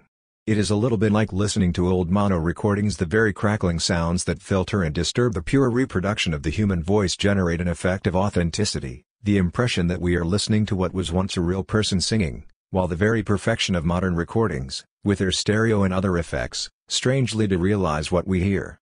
This is why internal to the thing, which is why the standard epistemological problem should be turned around, not how is my knowledge of the thing possible, but how is it that knowledge appears within the thing as a mode of the thing's relating to itself. With regard to God, the problem is not how can I know God? But how and why does God generate in humans knowledge about Himself? That is, how does my knowledge and ignorance of God function within God Himself? Our alienation from God is God's self-alienation. When we lose God, it is not only that God abandons us, God abandons Himself. Reflection and supposition. Hegelian reflection is thus the opposite of the transcendental approach, which reflexively regresses from the object to its subjective conditions of possibility. Even the philosophy of the linguistic turn remains at this transcendental level, addressing the transcendental dimension of language, that is, how the horizon of possible meaning sustained by language in which we dwell functions as the transcendental condition of possibility for all our experience of reality. Here, then, the signified falls into the signifier, for the signified is an effect of the signifier. It is accounted for in the terms of the symbolic order as its transcendentally constitutive condition. 49 What dialectical reflection adds to this is another reflexive twist which grounds the very subjective transcendental side of enunciation in the self-movement of the thing itself. Here, the signifier falls into the signified, the act of enunciation falls into the enunciated, the sign of the thing falls into the thing itself. When asked to explain the meaning of a term X to someone who, while more or less fluent in our language, does not know this specific term, we invariably respond with a potentially endless series of synonyms, paraphrases, or descriptions of situations in which the use of the term would be appropriate. In this way, through the very failure of our endeavor, we circumscribe an empty place, the place of the right word, precisely the word we are trying to explain. So at some point, after our paraphrases fail, all we can do is to conclude in exasperation. In short, it is X. Far from functioning as a simple admission of failure, however, this can effectively generate an insight if, that is, through our failed paraphrases we have successfully circumscribed the place of the term to be explained. At this point, as Lacan would have put it, the signifier falls into the signified, the term becomes part of its own definition. It is a little bit like listening to old mono recordings. The very crackling sounds that filter and disturb the pure reproduction of the human voice generate an effect of authenticity, the impression that we are listening to what was once a real person singing, while the very perfection of modern recordings, with their stereo and other effects, strangely derealize what we hear. This is why subject is supposed to have a quality, to do or undergo something, to know, to enjoy. The subject itself is a supposition, For the subject is never directly given, as a positive substantial entity, we never directly encounter it, it is merely a flickering void supposed between the two signifiers. We encounter here again the Hegelian passage from subject to predicate from the subject supposed to the subject itself as a supposition. That is to say, what, precisely, is a subject? Think of a proposition, a statement. How, when, does this statement become subjectivized? It becomes so when some reflexive feature inscribes into it the subjective attitude in this precise sense. A signifier represents the subject for another signifier. The subject is the absent X that has to be supposed in order to account for this reflexive twist, for this distortion. And Lacan pushes on here to the end the subject is not only supposed by the external observer-listener of a signifying chain, it is in itself a supposition. The subject is inaccessible to itself as a thing, in its noumenal identity, and, as such, it is forever haunted by itself as object. What are all doppelganger figures if not figures of myself as an object that haunts me?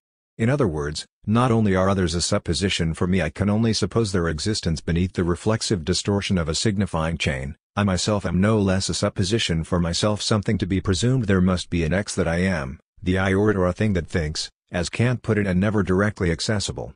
Hume's famous observation that, no matter how closely or deeply I look into myself, all I will find are specific ideas, particular mental states, perceptions, emotions, etc., never a self, misses the point. This non-accessibility of the subject to itself as an object is constitutive of being a self. One could even claim that, formally, this reversal from the subject supposed to the subject itself as a supposition defines subjectivity. Substance appears in phenomena, while a subject is nothing but its own appearance. And these formulae can be multiplied. The universal is nothing but the inadequacy, the non-identity, of the particular to with itself. The essence is nothing but the inadequacy of the appearance to itself, and so on and so forth. This does not mean that the subject is the stupid tautology of the real things just are what they seem to be, but, much more precisely, that the subject is nothing but its own appearing, the appearing reflected into itself. 50. A paradoxical torsion in which a thing starts to function as a substitute for itself. As Robert Fowler observes apropos this substitution, what is substituted can also appear itself, in a 1:1 scale. In the role of the substitute there only must be some feature ensuring that it is not taken to be itself. Such a feature is provided for by the threshold which separates the place of what is substituting from what is being substituted, or symbolizes their detachment. Everything that appears in front of the threshold is then assumed to be the ersatz, as everything that lies behind it is taken to be what is being substituted. There are scores of examples of such concealments that are obtained not by miniaturization but only by means of clever localization. As Freud observed, the very acts that are forbidden by religion are practiced in the name of religion. In such cases as, for instance, murder in the name of religion, religion also can do entirely without miniaturization. Those adamantly militant advocates of human life, for example, who oppose abortion, will not stop short of actually murdering clinic personnel. Radical right-wing opponents of male homosexuality in the USA act in a similar way. They organize so-called gay bashings in the course of which they beat up and finally rape gays. The ultimate homicidal or homosexual gratification of drives can therefore also be attained, if it only fulfills the condition of evoking the semblance of a countermeasure. What seems to be opposition? What we encounter here yet again is the Hegelian oppositional determination in the figure of the gay basher raping a gay man. The gay encounters himself in his oppositional determination, that is, tautology. Self-identity appears as the highest contradiction. 52. In other words, the structure is again that of the Mobius band. If we progress far enough on one side, we reach our starting point again, a gay sex act, but on the other side of the band. Lewis Carroll was therefore right. A country can serve as its own map insofar as the model or map is the thing itself in its oppositional determination, that is, insofar as an invisible screen ensures that the thing is not taken to be itself. In this precise sense, the primordial difference is not between things themselves, also not between things and their signs, but between the thing and the void of an invisible screen which distorts our perception of the thing so that we do not take the thing for itself. The movement from things to their signs is not that of a replacement of the thing by its sign, but that of the thing itself becoming the sign of not another thing, but itself, the void at its very core. 53. This paradox brings us to the relationship between man and Christ. The tautology man is to be read as a Hegelian infinite judgment, as the encounter of man with its oppositional determination, with its counterpart on the other side of the Mobius band. In the same way that, already in our everyday understanding, the law is the law means its opposite, the coincidence of law with arbitrary violence. What can you do, even if it is unjust and arbitrary? The law is the law, You have to obey it. Man as man signals the non-coincidence of man with man, the properly inhuman excess which disturbs its self-identity and what, ultimately, is Christ but the name of the success inherent to man, man's extimate kernel, the monstrous surplus which, following the unfortunate Pontius Pilatus, one of the few ethical heroes of the Bible, the other being Judas, of course, can only be designated as ecce homo? Beyond inner subjectivity. What is the status of this inhuman excess? In his attempt to describe the genesis of our search for meaning, Wolfram Hochgrieb claims that the subject's relation to objectivity has to be grounded in inner subjectivity. Without a dark you das dunkel du, we do not have a chance to begin developing objective relations with things. 54 Objectivity can only arise as the notion of an X that remains the same under different subjective perspectives or descriptions. It is the result of such abstraction from subjective standpoints. What precedes it is the mantic animist experience of reality as meaningful, full of unknown meaning. It is not that I begin with the encounter with objects around me, and then notice how some of these objects have an inner life like me, so transfer onto them my inner life. On the contrary, the transference comes first, objectivization comes after. Against this background, Hochgrieb interprets popular culture figures like vampires, zombies, aliens, and replicants as uncanny figures of intelligent beings deprived of emotions and of a horizon of meaning, lacking the searching for meaning attitude, properly worldless beings. As Marcus Gabriel points out, there is a shift here from romanticism, in which uncanny monstrous doubles stand for the inhuman abyss of the subject itself, to our own time in which replicants, etc., stand for worldless thinking machines. 55 But is there not an ambiguity present also in today's replicants or robots, from Terminators onwards? Are they not, beneath the appearance of desubjectivized thinking machines, figures of the subject in its pure inhuman state? Is not the alien or Terminator today's image of the dark eye beyond human empathy? One of the strategies for taming this dark eye is a kiss. Sandor Marais Embers ends with a definition of the kiss as an answer, a clumsy but tender answer to a question that eludes the power of language.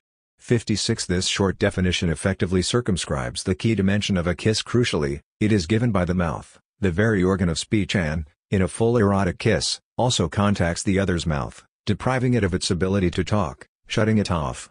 As such, the kiss is an answer to the question that eludes the power of language, which is nothing other than what Lacan calls chavoi. What do you want? The question which concerns the abyss of the other's desire, the abyss opened up by speech but for which every word fails.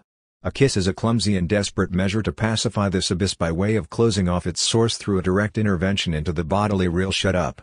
Let my closeness to you close the gap which threatens to ruin our relationship. This is the truth and the cliché about prostitutes who allow their customers to penetrate them but not to kiss them on the mouth, a signal that they do not want to surrender the abyss of their subjectivity to the closeness of a stranger. Is the traumatic encounter with the divine in the guise of a meaningless or pre-meaning absolute which triggers, as a reaction, the search for meaning effectively the primordial fact? Psychoanalysis provides a key insight here. Let us approach it through the perplexity of Hriya Hercules, an extraordinary short novel by Manohar Shyam Joshi, and one of the classics of 20th-century Indian literature. 57 Set in Delhi around 1960, the novel tells the story of Harihar Tiwari, mockingly known as Hriya Hercules after the name of his bicycle, which contrasts with Hriya's utterly non-heroic nature, an infinitely patient, unmarried, middle-aged man who spends all his time attending to his blind, infirm, and chronically constipated old father, who was once a pillar of society. Hriya's care for his father includes regularly cleansing his rectum to clean out the dried excrement. One day, while visiting a relative, Hriya hears that there is a town called Gumaling in Australia. He hallucinates that his own double lives there. The word Gumaling, a signifier of father's desire, thus disturbs Hriya's inner peace and triggers his perplexity, not only about his father but about all things sexual. Having up to now simply ignored sexuality, he becomes intrigued by how and why the sexual act brings pleasure, and tries to learn from his older female relatives all about it.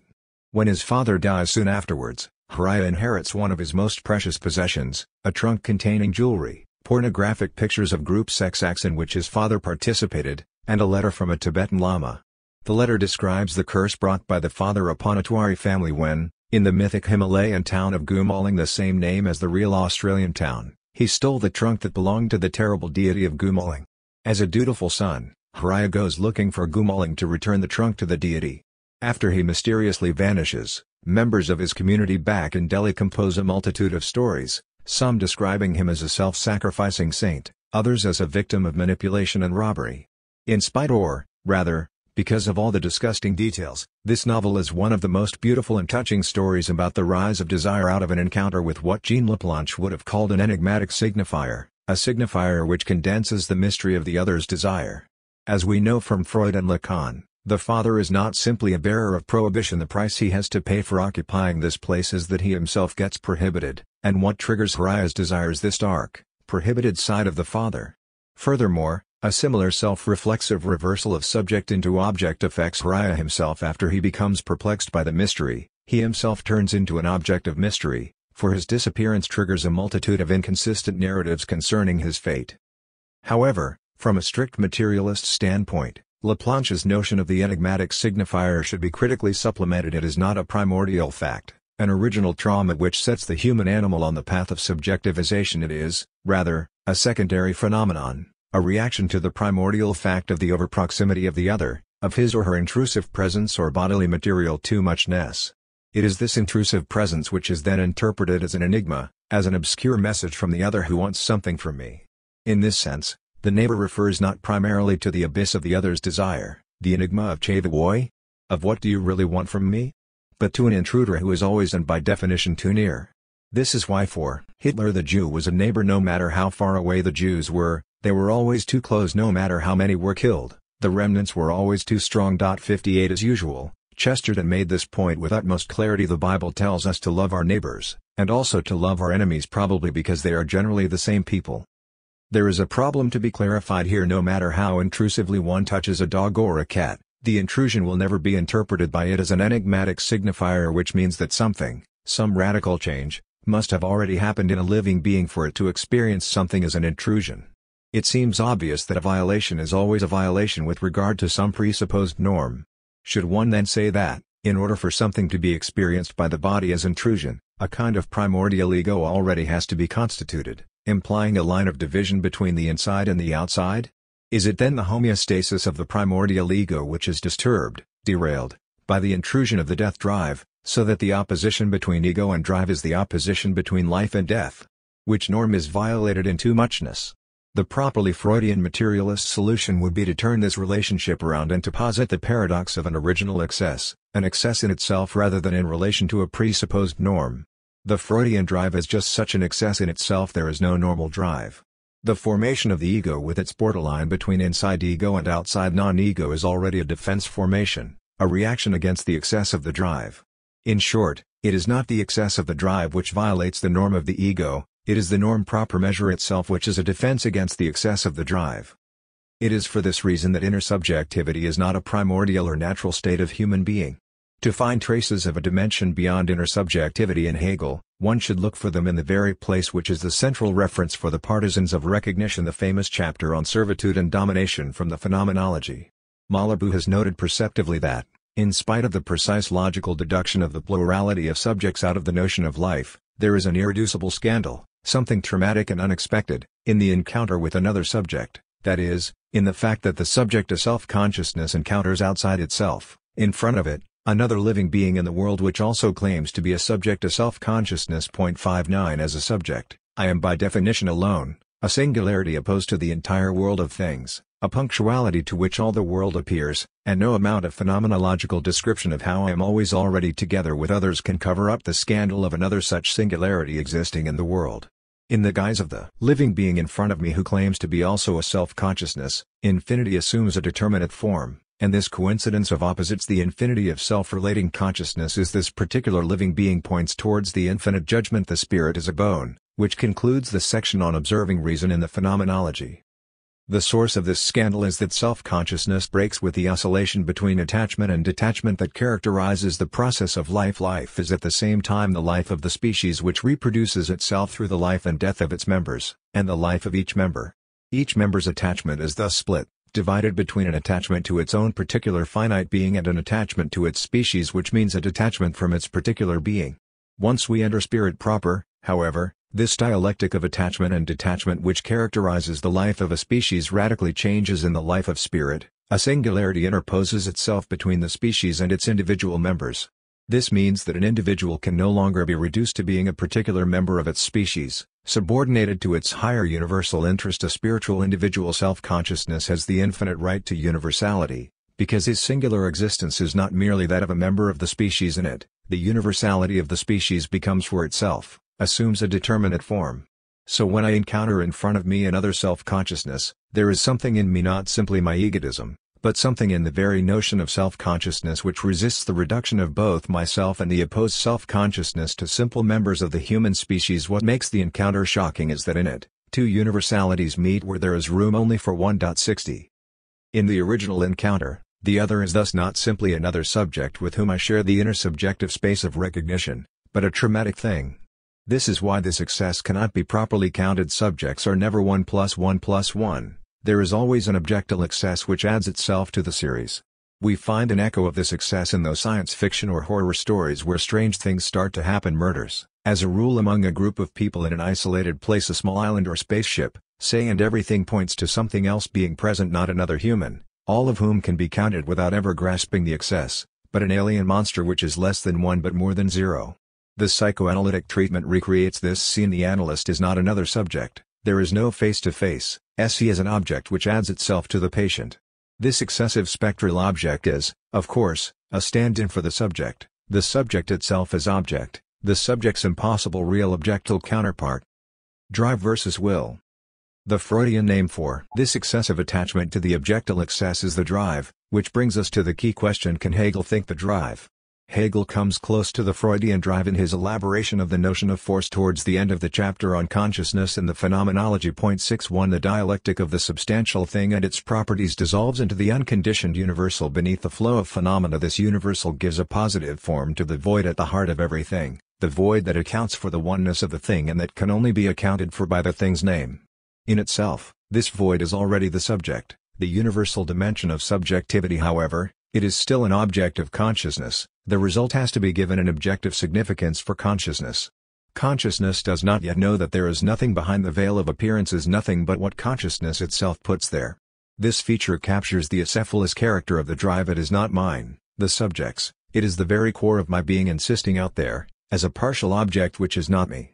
This remaining split between consciousness and objective being has to be reflected into the object itself. It appears there in the guise of the distinction between form and content, the form of universality and its content, multiple particular independent elements. The two moments of this distinction, of course, are not fixed opposites, but are caught in an endless process of passing into each other, in an oscillation typical of spurious infinity. The matters posited as independent directly pass over into their unity, and their unity directly unfolds its diversity, and this once again reduces itself to unity. But this movement is what is called force. One of its moments, the dispersal of the independent matters in their immediate being, is the expression of force. But force, taken as that in which they have disappeared, is force proper, force which has been driven back into itself from its expression. First, however, the force which is driven back into itself must express itself, and, secondly, it is still force remaining within itself, just as much as it is expression in this self-containedness. 62. Does this being driven back into itself of the force already point towards the Freudo-Lacanian drive? Is the drive a force in its being driven back into itself? Does the rhythm of force point towards the repetitive movement of the drive? Hegel's force is driven back into itself as the very power of annihilating the appearances in which it expresses itself. It is not yet the potentiality of virtual power which retains its authority only as virtual, as the thread of its actualization. More precisely, the drive is not power, but also not force. It is a force thwarted in its goal, finding its aim in repeating the very failure to reach its goal. The drive does not express itself, it stumbles upon an external element or obstacle. It does not pass from one to another of its manifestations or expressions, it gets stuck on one of them.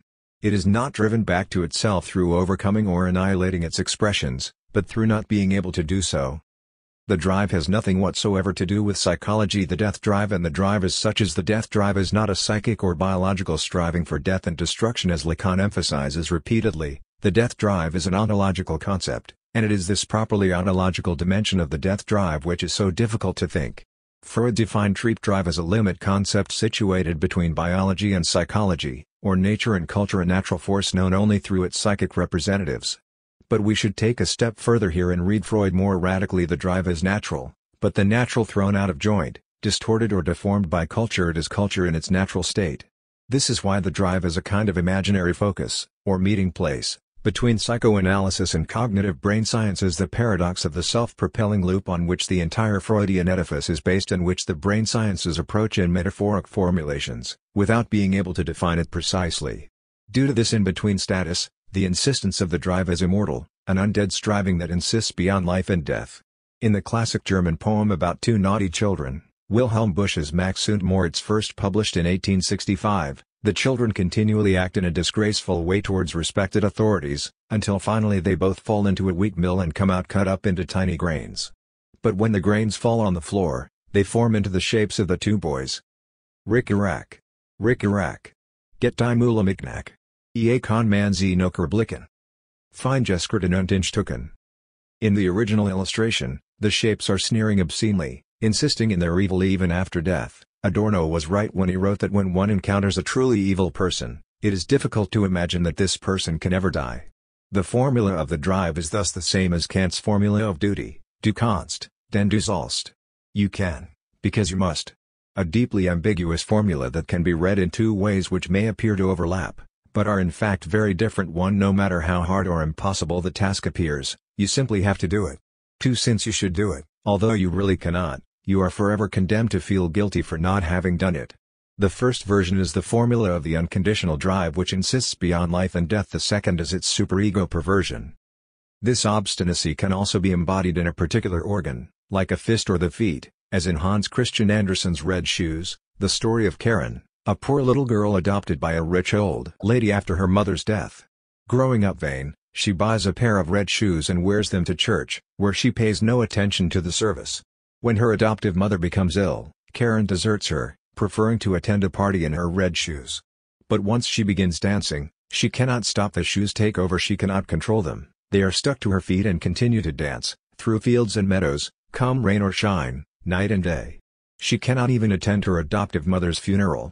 An angel appears to her, condemning her to dance until she grows cold and pale, as a warning to vain children everywhere. Karen then asks the executioner to chop off her feet. He does so and gives her a pair of wooden feet and crutches. Thinking that she has suffered enough for the red shoes, Karen decides to go to church, but the chopped-off feet still wearing the red shoes dance before her, barring the way. The following Sunday she tries again, thinking herself at least as good as the others in church, but again the dancing shoes bar the way. Karen then goes to do service in the parsonage, and when Sunday comes she dares not go to church. As she sits alone at home and prays to God, it is as though the church comes home to her and her heart becomes so filled with peace and joy that it bursts. She dies, and her soul flies on rays of sunlight to heaven, where no one asks her about the red shoes. 63. In his film The Red Shoes, Michael Powell transposed Andersen's fairy tale into a modern ballet company setting, but with a strange twist. The dancing shoes bring death to the heroine called Vicky, not because they enact her fidelity to her vocation, but because they push her towards the suicidal act of sabotaging her return to a dancing career. Towards the film's end, Vicky is torn between the charismatic demoniac Lermontov, the director of the ballet company, and Julian, a young composer for whom she gave up her career. Lermontov convinces her to return to the company to dance in a revival of The Red Shoes, Julian's ballet based on Andersen's fairy tale. On the opening night, as she is preparing to perform, Julian appears in her dressing room to take her back with him. Lermontov arrives, and he and Julian contend for Vicky's soul. Torn between her love for Julian and her need to dance, she cannot decide what to do. Julian, realizing that he has lost her, leaves for the railway station, while Lermontov consoles Vicky. Sorrow will pass, believe me. Life is so unimportant. And from now onwards, you will dance like nobody ever before. However, while being escorted to the stage by her dresser, and wearing the red shoes, Vicky is suddenly seized by an irresistible impulse and runs out of the theater. Julian, on the platform at the train station, sees her and runs helplessly towards her. Vicky jumps from a balcony and falls in front of an approaching train. While lying on a stretcher, bloody and battered, Vicky asks Julian to remove the red shoes. Shaken by Vicky's death and broken in spirit, Lermontov appears before the audience to announce that Miss Page is unable to dance tonight, nor indeed any other night. Nevertheless, the company performs The Red Shoes with a spotlight on the empty space where Vicky would have been. This ending is deeply ambiguous with regard to the role of the shoes. Did Vicky run out of the theater to join Julian against the will of the red shoes, and the shoes merely sabotaged the reunion of lovers by causing her deadly fall? Or did the shoes also lead her to run away? The key to this ambiguity is provided by the difference between the drive and the will. It is not that drive suggests an unfocused pressure or impulse, while will implies concentration and domination for Freud. The drive is no less focused than the will. It always has an object, the X onto which it is stuck and to which it repetitively returns, around which it circulates. The drive is in many ways almost a photographic negative of the will. It is the push to inject its object, to lose it, to introduce a gap, not to overcome it. Thus, we could even say that the will is a counter-movement to the drive, an attempt to reinscribe the asubjectal drive into the economy of the ego as the agency of control and domination. In the standard description of the circular process of alienation and reappropriation, the subject loses itself and its otherness in order to reappropriate its alienated substantial content. The drive is, at its most fundamental, this gesture of loss itself, not as externally imposed, but as willed by the subject. In every heroic narrative of recuperation, there is a moment of loss or betrayal which enables the later redemption. Adam and Eve had to fall in order for Christ to redeem us. Judas had to betray Christ in order for Christ to fulfill his mission, and so on. There is a perverse core that we always stumble upon in these narratives. Was the fall not a felix culpa? Did not God play a perverse game with humans, provoking the fall so that he would then be able to display his mercy and love for fallen humanity?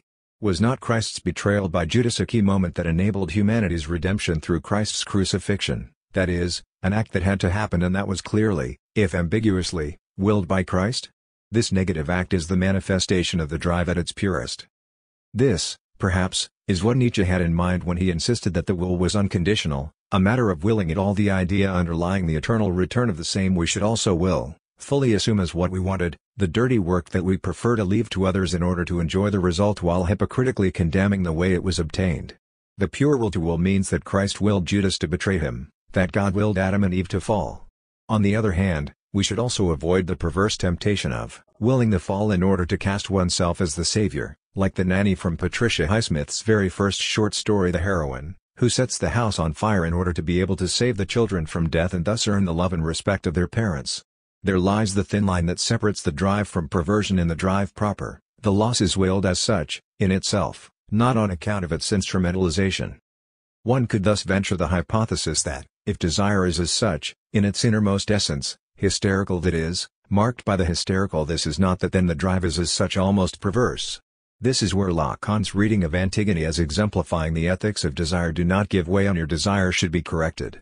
In his écrit Subversion of the Subject and Dialectics of Desire, Lacan proposes $D as the formula of the drive instead of moving beyond demand to its gaps, to what is in demand more than demand. The drive insists on the literality of the demand, which is exactly what Antigone does. Her unconditional demand is for the proper symbolic burial of her brother, and she insists on it up to periat mundus. Whatever she is not hysterical. She wants what she wants literally. As such, her act is beyond the opposition between consciousness and the unconscious, and also beyond any figure of the big other, inclusive of the eternal unwritten laws. It is an act of abyssal freedom and, as such, political. Lacan proposes as the true formula of atheism: God is unconscious. God could be unconscious. The hypothesis of the unconsciousness of God reflects the hypothesis that knowledge is not gifted with reflexivity of consciousness. 64. How, precisely, are we to grasp this ambiguous formula? Is it that God is our unconscious for us, operating as our unknown knowns, as the unconscious prejudices or magical beliefs which determine our activity, or is it that God in himself has an unconscious, that his activity and knowledge are not transparent to himself? Does not the tradition from Bohm to Schelling point in this second, more radical, direction?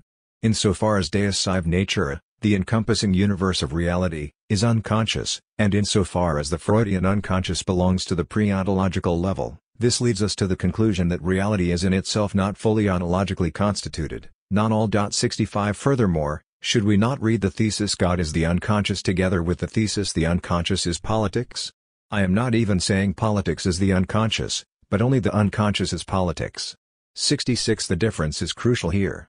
In the first case, the unconscious is elevated into the big other which exists. It is posited as a substance which really dominates and regulates political activity, in the sense of the true mobilizers of our political activity are not ideology or interests, but unconscious libidinal motivations.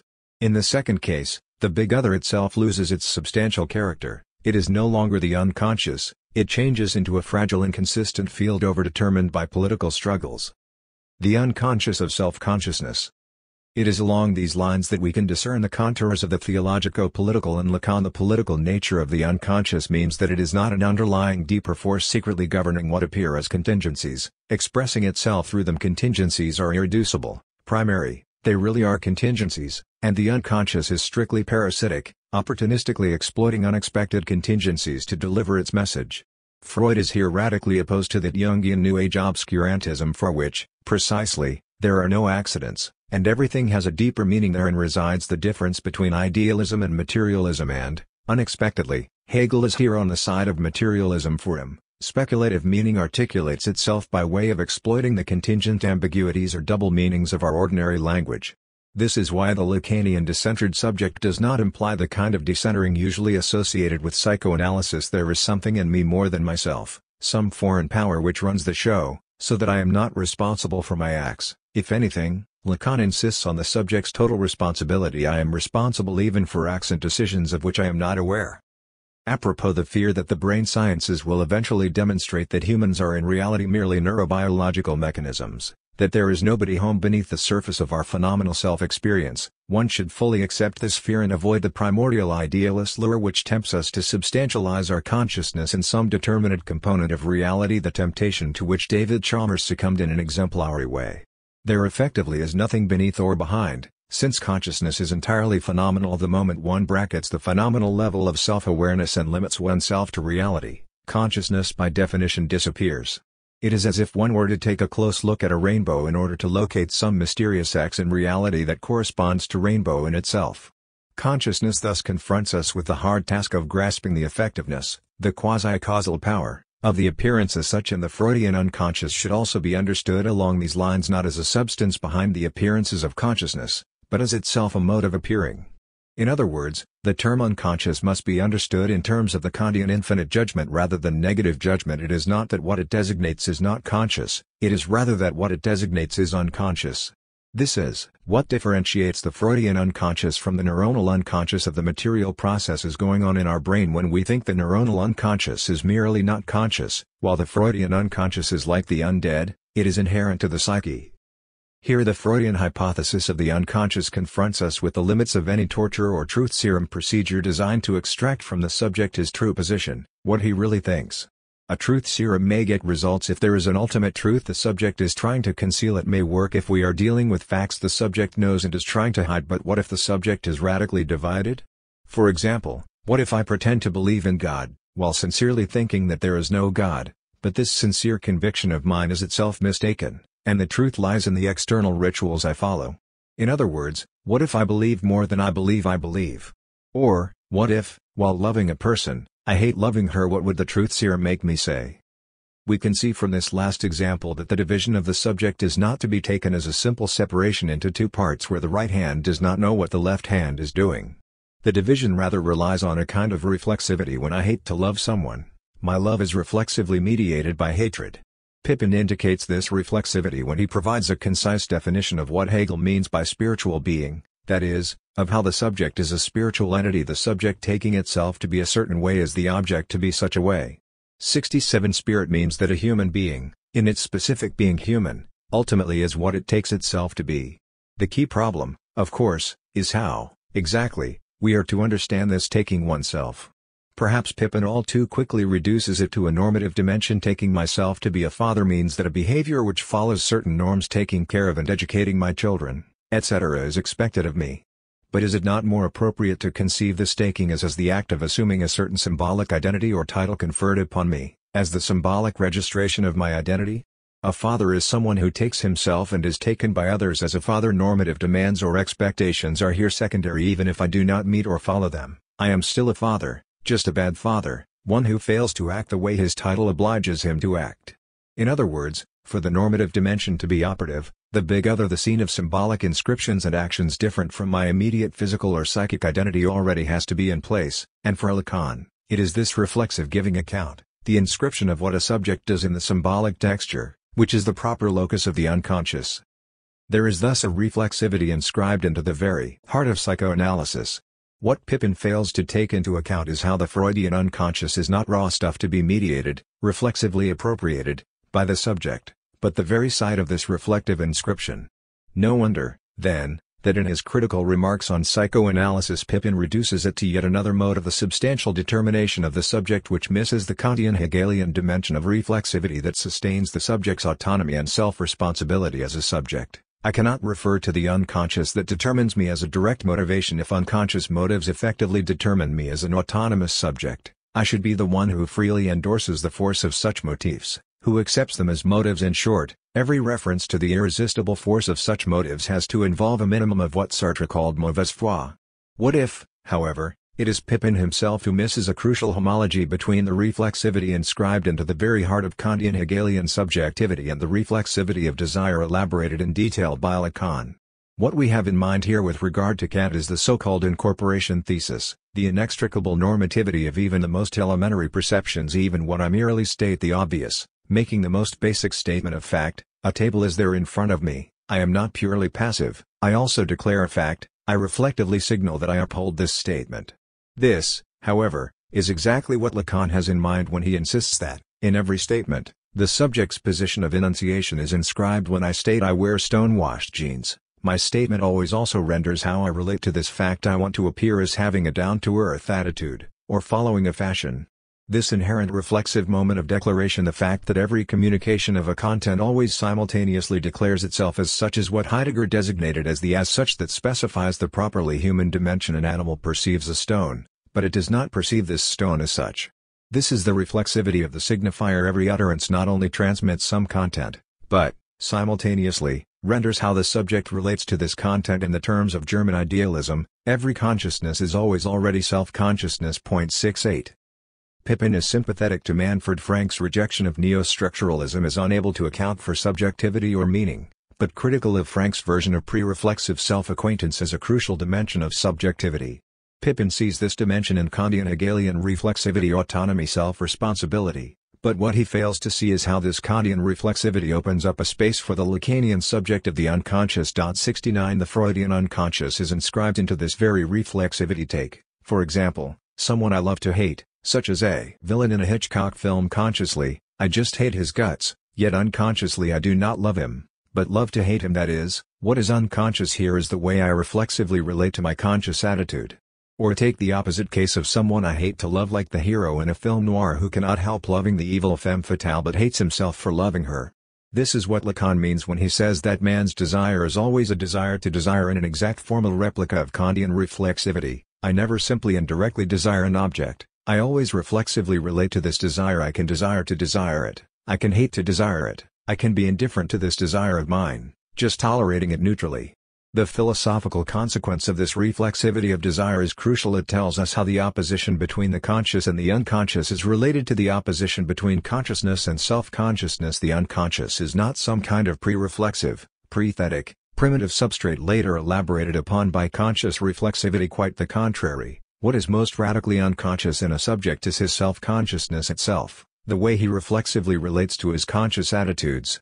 The Freudian subject is thus identical to the Cartesian cogito, or, more precisely, to its later elaboration in Kantian Hegelian self-consciousness.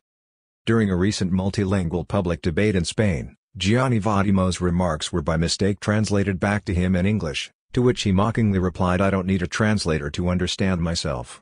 The Freudian divided subject is someone who, precisely, does need a translator to understand him or herself, which is exactly the role the psychoanalyst plays for them.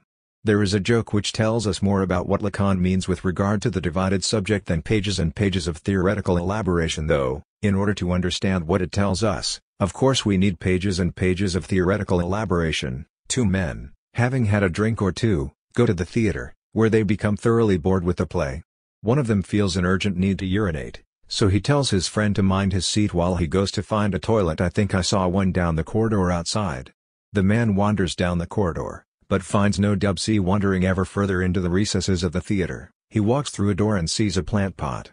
After copiously urinating into it and returning to his seat, his friend says to him, "What a pity. You missed the best part. Some fellow just walked on stage and pissed in that plant pot." 70 The subject necessarily misses its own act. It is never there to see its own appearance on the stage. Its own intervention is the blind spot of its gaze. What, then, divides the subject? Lacan's answer is simple and radical. It's symbolic identity itself prior to being divided between different psychic spheres. The subject is divided between the void of its cogito, the elusively punctual pure subject of enunciation, and the symbolic features which identify it in or for the big other, the signifier which represents it for other signifiers. In Agnieszka Holland's Europa, the hero, a young German Jew who passes as an Aryan and fights in the Wehrmacht in Russia, asks a fellow soldier who had been an actor prior to the war, "Is it hard to play someone else?" The actor answers, "It's much easier than playing oneself." We encounter this otherness at its purest when we experience the other as a neighbor, as the impenetrable abyss beyond any symbolic identity. When a person I have known for a long time does something totally unexpected, disturbingly evil, so that I have to ask myself, did I really ever know him? Does he not effectively become another person with the same name? One strategy for coping with this gap that separates me from my name is to add another secret name designed to capture the core of my being which eludes my public name. In a German film about high school delinquency, a gang member says to his apprentice, "My name is Jack. But you can call me Jack." A nice play with tautology in the closed gang universe. The norm is that one is only allowed to call the boss by his nickname, "My name is Jack, but you can call me Jacko." The pseudo-intimacy of this invitation to use the nickname implies an injunction to accept and participate in the relations of domination and servitude that characterize the gang universe. The permission to address the boss directly by his proper name is thus the highest privilege. Imagine God telling you, "My name is God, but you can call me God." Something definitely much more frightening than "My name is God, but you can call me the old one in the sky." Interlude 4. Borrowing from the future, changing the past. In his wonderful La plagiat par anticipation, Pierre Bayard developed in detail the idea that writers can plagiarize not only works from the past, but also works from the future. 1. The accusation of plagiarism is grounded on a resemblance between two works which is so strong that it cannot be dismissed as a mere coincidence or a sharing of the same style. So when we have two works from different periods which very closely resemble each other, what is the key argument for taking this as a paradoxical case of the earlier work plagiarizing the not yet existing work from its future, and not, as in the standard approach, treating the latter as plagiarizing the former? Bayard proposes the criterion of dissonance if we can clearly establish that, in relation to the features shared by the two works, the later one contains these features in a more fully developed form, while the earlier one contains only undeveloped fragments which do not fit into the totality of the work, but appear to strike a dissonant tone, or if this work itself, as a whole, strikes a dissonant tone in its own cultural context, then we can assume with reasonable certainty that the earlier work is a plagiarism of the later one. Among other amusing references, like a passage from Voltaire's Zadig which clearly points forward to Sherlock Holmes's method of deduction, Bayard's great example is from a lesser-known novel by Guy de Maupassant which contains an uncannily Proustian passage on how a contingent encounter with an everyday object can trigger a multiplicity of half-forgotten memories about the past. This novel was written 3 decades before Proust began to publish his great cycle, and the passage is clearly out of sync with the rest of the novel. So it really is as if Maupassant plagiarized Proust, as if, in a weird rupture of the linear temporal continuum, a door into the future momentarily opened up, giving Maupassant a glimpse into what lay ahead in literature. There is an uncanny moment of plagiarizing the future in Hitchcock's work. Vertigo contains an enigmatic episode in which Madeline is seen by Scotty as she opens a window and then inexplicably disappears from the house. Does this scene not point forward to Psycho? To the appearance of a mother's silhouette in the window? In both cases, a body appears out of nowhere and disappears back into the void. The fact that in Vertigo this episode remains unexplained tempts one to read it in a kind of futur interior, as already pointing towards Psycho is not the old lady who is the hotel clerk of the house in Vertigo, a kind of strange condensation of Norman Bates and his mother, the clerk Norman, who is at the same time the old lady mother, thus providing in advance a clue to their identity, which is the great mystery of the film. The question which immediately arises here is, of course, how seriously we should take these claims. Surely not too seriously, since, in this case, we would have to embrace the New Age topic of synchronicity and mystical communion between spirits from different epochs, able to converse with each other in an eternal present. Nonetheless, the idea of a plagiarism by anticipation should not to be dismissed as a mere provocation, still less so does it imply any kind of hidden teleology in which the present points towards a future determined in advance. On the contrary, this idea is profoundly anti-teleological and materialist. All that needs adding to it is the key concept of retroactivity. Italo Calvino's story A Beautiful March Day offers an idiosyncratic description of the conspiracy against Julius Caesar. Calvino focuses on the unintended consequences of the act of killing Caesar. While the conspirators' intention was to kill a tyrant and thereby restore Rome to its republican glory, their act effectively abolishes the very conditions which sustained its intended meaning. As Molly Rothenberg explains, the very world in which it made sense to get rid of Caesar also vanishes with those dagger strokes, not because Caesar held that world together, but because the assassins could not foresee that their act would also transform the way the act would be judged. They could not factor in the historicity of their action. Neither they nor anyone else could predict or govern how the future would interpret the assassination. Put another way, we could say that there simply was no way for them to take into account the retroversive effect of future interpretations. 2. Here we encounter the key feature of the symbolic, the fundamental openness it introduces into a closed order of reality. Once we enter the symbolic, things never simply are, they all will have been, they as it were borrow part of their being from the future. Rothenberg employs a simple example of a tender statement. Carl smiled as he gently stroked the velvety skin of his lover, which continues with a supplement that brutally changes the meaning of the first part with the keen edge of a steak knife. The cause of this irreducible openness of the symbolic is not its excessive complexity. We never know into what decentered context our statement will be inscribed, but the much more refined, properly dialectical impossibility of taking into account the way our own intervention will transform the field. The speaking subject cannot take into account the way it is itself counted in the signifying series with regard to its own inclusion. It is irreducibly split, redoubled. How, then, to resolve this enigma without resorting to New Age obscurantism? The key is the properly dialectical notion of repetition through which things become what they are. Maupassant becomes a plagiarist in advance of Proust. He becomes what he is, a Proustian avant la lettre, only once Proust arrives.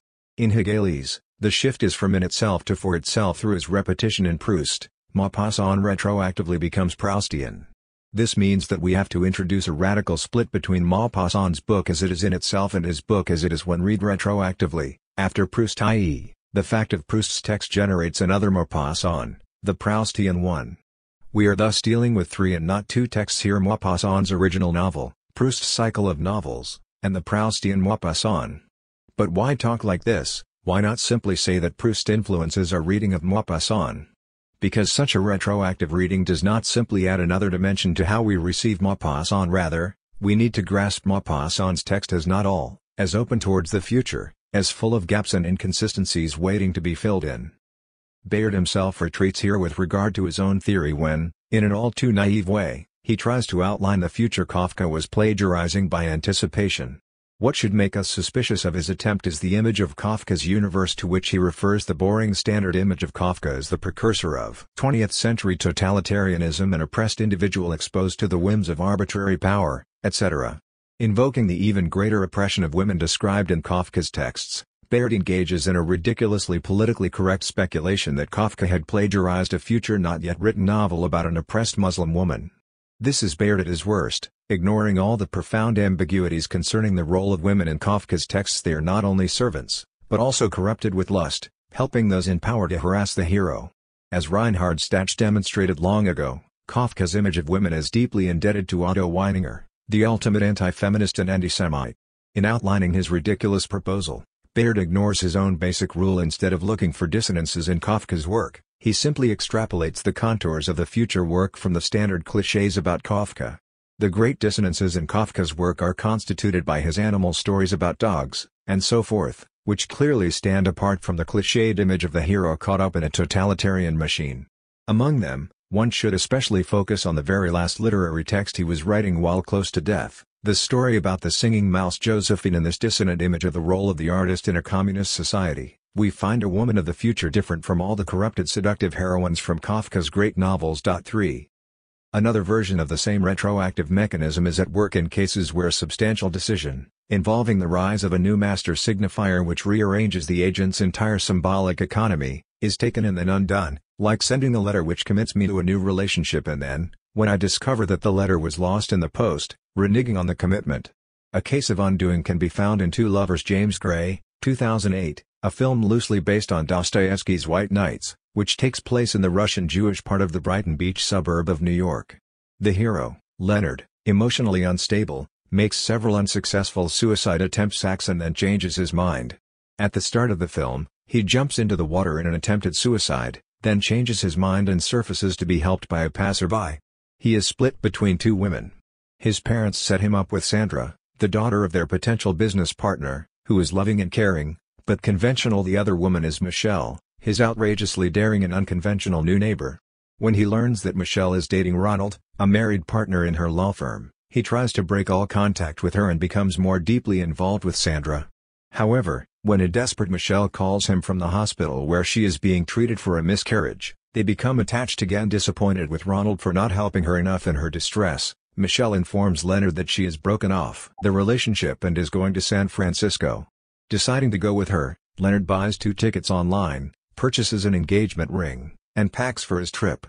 At a party the next day, Sandra's father, believing that Leonard is planning to marry Sandra, offers him a partnership in the soon-to-be merged family businesses. Leonard ducks out to meet Michelle, who tells him that she is not going to San Francisco after all because Ronald has left his wife and will marry her. Distraught, Leonard goes to the beach to kill himself. However, as he steps in the ocean, he drops a glove that Sandra had bought for him earlier. Picking it up, he returns to the party and gives Sandra the engagement ring he bought for Michelle. The movie deals with the standard theme of the choice between a secure, emotionally stable marriage and a wild, passionate bond destined to end in catastrophe. It is a choice between happiness and what Lacan calls jouissance, excessive enjoyment beyond the pleasure principle, with the underlying implication that, against the excess of jouissance, hedonism, the reign of pleasure, and law in the narrower sense of public morality are on the same side. To be able to put everything at risk and jump into the unknown waters of a passionate affair requires an act which may irreparably change the most basic coordinates of a subject's life. However, the true interest and originality of the plot lies elsewhere, in the precise temporality of the hero's decision and its retroactive cancellation. After making the fateful decision, the choice of Michelle, and thus apparently reaching the point of no return, Leonard learns that his decision has been rendered meaningless. Michelle is no longer available, and so undoes it. Since Sandra knows none of this, Leonard just acts as if nothing has happened, as if there was no decision, and even opportunistically gives her the ring meant for Michelle. The appearance of a smooth and seamless relationship with Sandra is restored. To get at the core of this situation, we can imagine 3 different versions of the same plot, 3 what-ifs. 1. What if, even after learning that Michelle will return to Ronald, Leonard were to stick to his decision and drop Sandra, in recognition of the authenticity of his love for Michelle? Perhaps, this would have been a true act? 2. What if, after the decision is taken, Leonard is overcome with anxiety as he becomes fully aware of the consequences of his act? In a panic, he would then desperately search for a way out and find that he can undo the decision, retroactively erasing its traces. The difference with the film plot is that, in this version, he undoes the act not because Michelle dropped him, but of his own accord. 3. Finally, what if, secretly knowing about Leonard's distress and his commitment to Michelle, Sandra helped him by feigning ignorance?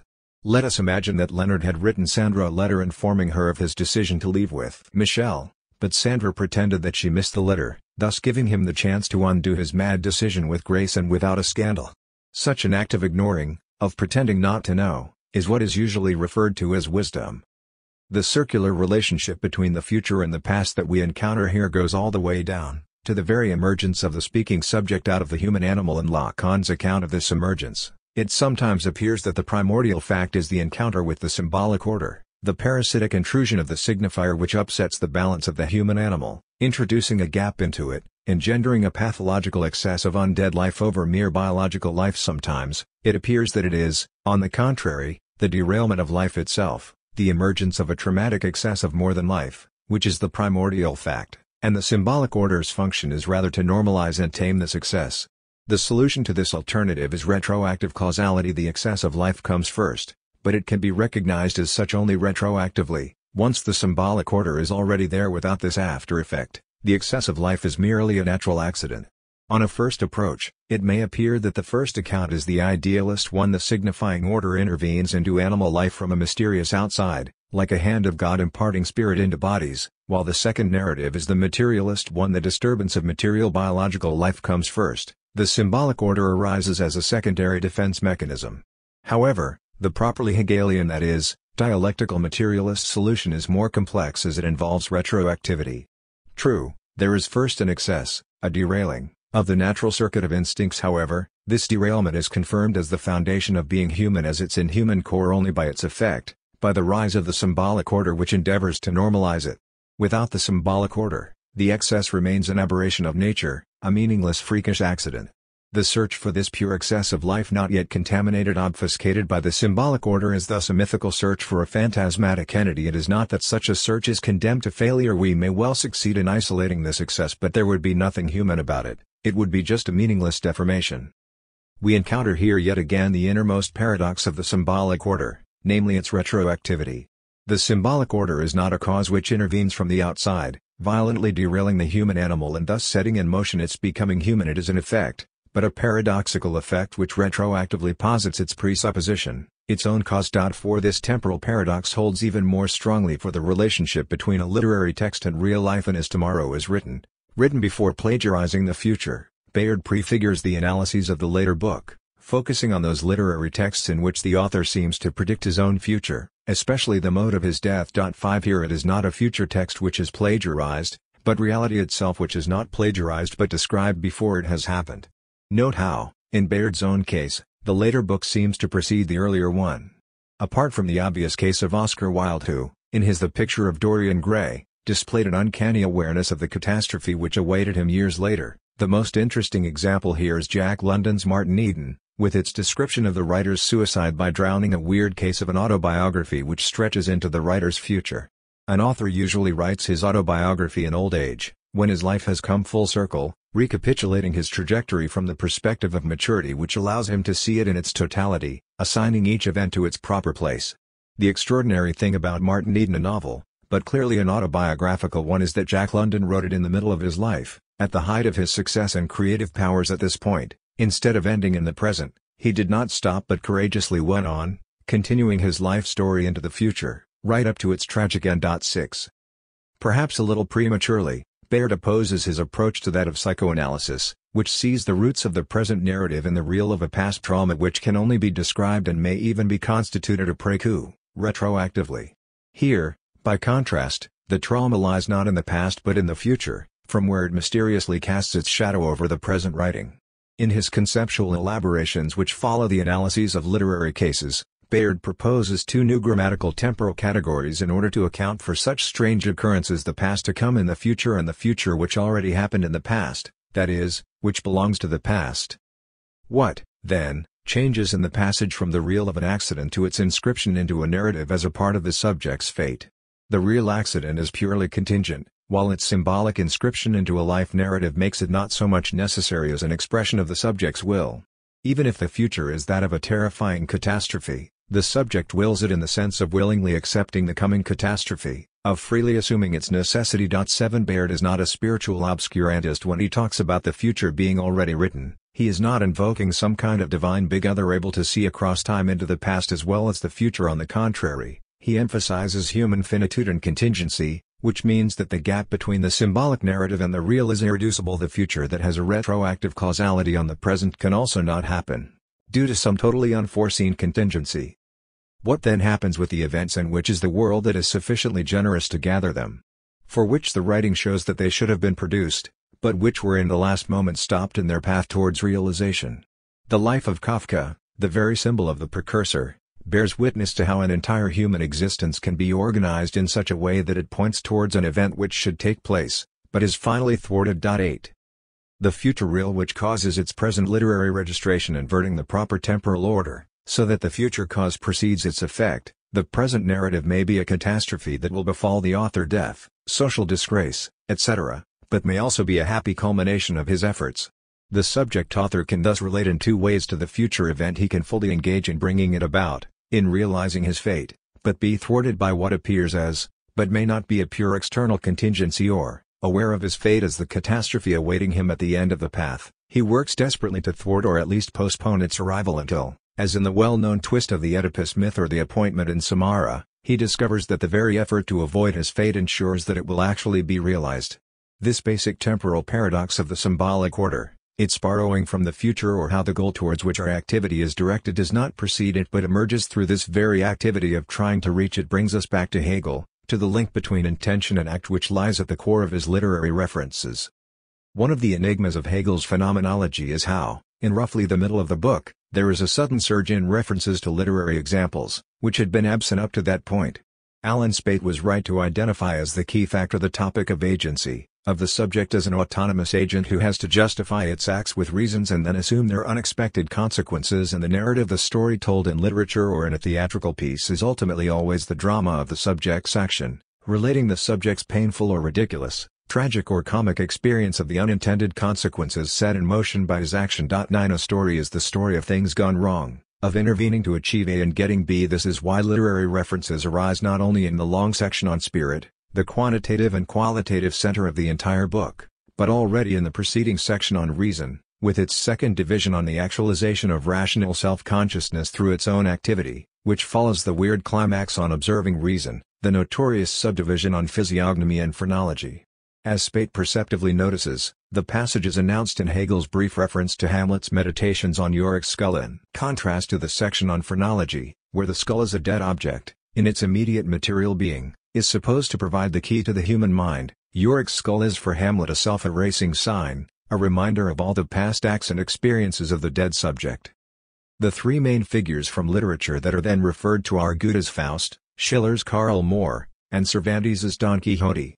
In all these cases, it is as if spirit casts its shadow backwards onto the chapter on reason. The literary references contained in the latter point forward, towards their proper form and spirit. In other words, at the level of reason, we do not yet have a proper spiritual substance, a historical totality which exists as an actual form of life, but just abstract forms of subjective life, forms which can appear within different historical epochs. It is only with spirit that the succession of figures, shapes of consciousness, reproduces the succession of actual historical formations from Greek antiquity through Rome and the medieval self-alienation of spirit, up to the struggle of the Enlightenment against belief, the French Revolution and the post-revolutionary morality of the emerging bourgeois order. In short, the section on spirit is Hegel's first systematic exposition of a philosophy of history. The inner structure of the section on spirit is, as expected, triadic. It starts with the ancient Greek substantial order of customs, Sittlichkeit, and the reading of Antigone confronts us with the subterranean antagonism which leads to the collapse of this order, to the split of its substantial unity into abstract individuals opposed to the alienated objectivity.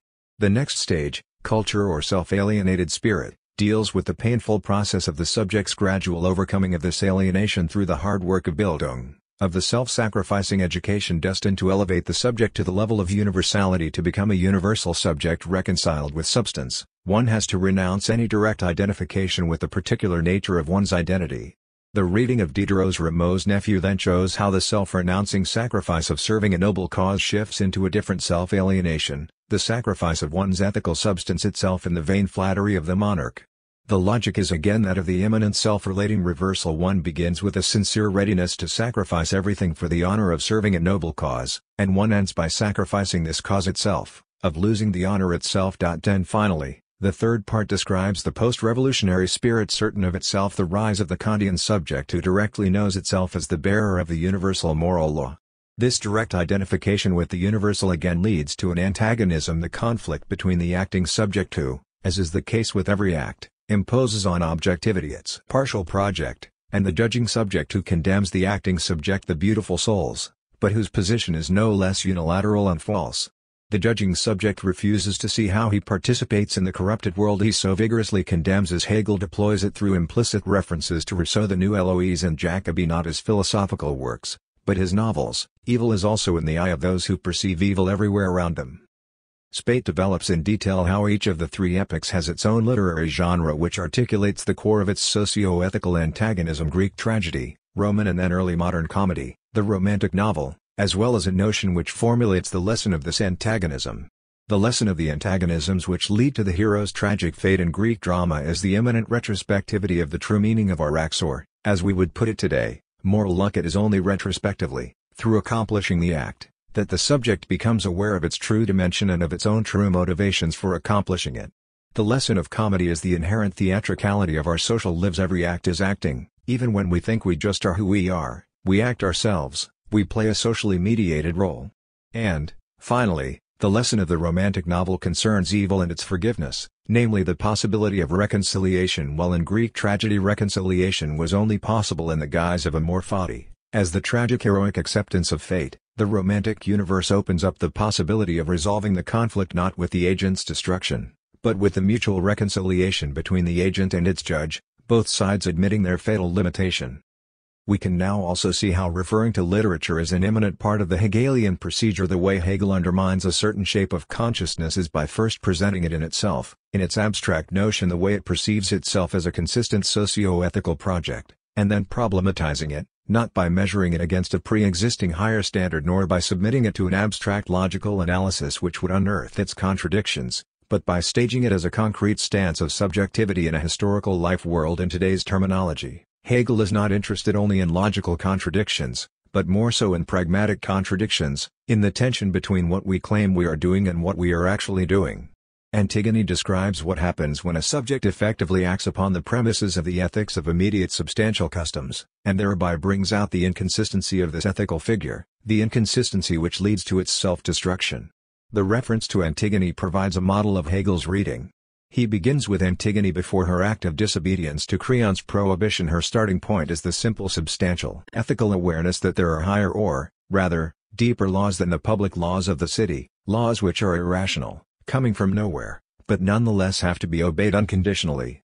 Zeus did not announce those laws to me. And justice living with the gods below sent no such laws for men. I did not think anything which you proclaimed strong enough to let a mortal override the gods and their unwritten and unchanging laws.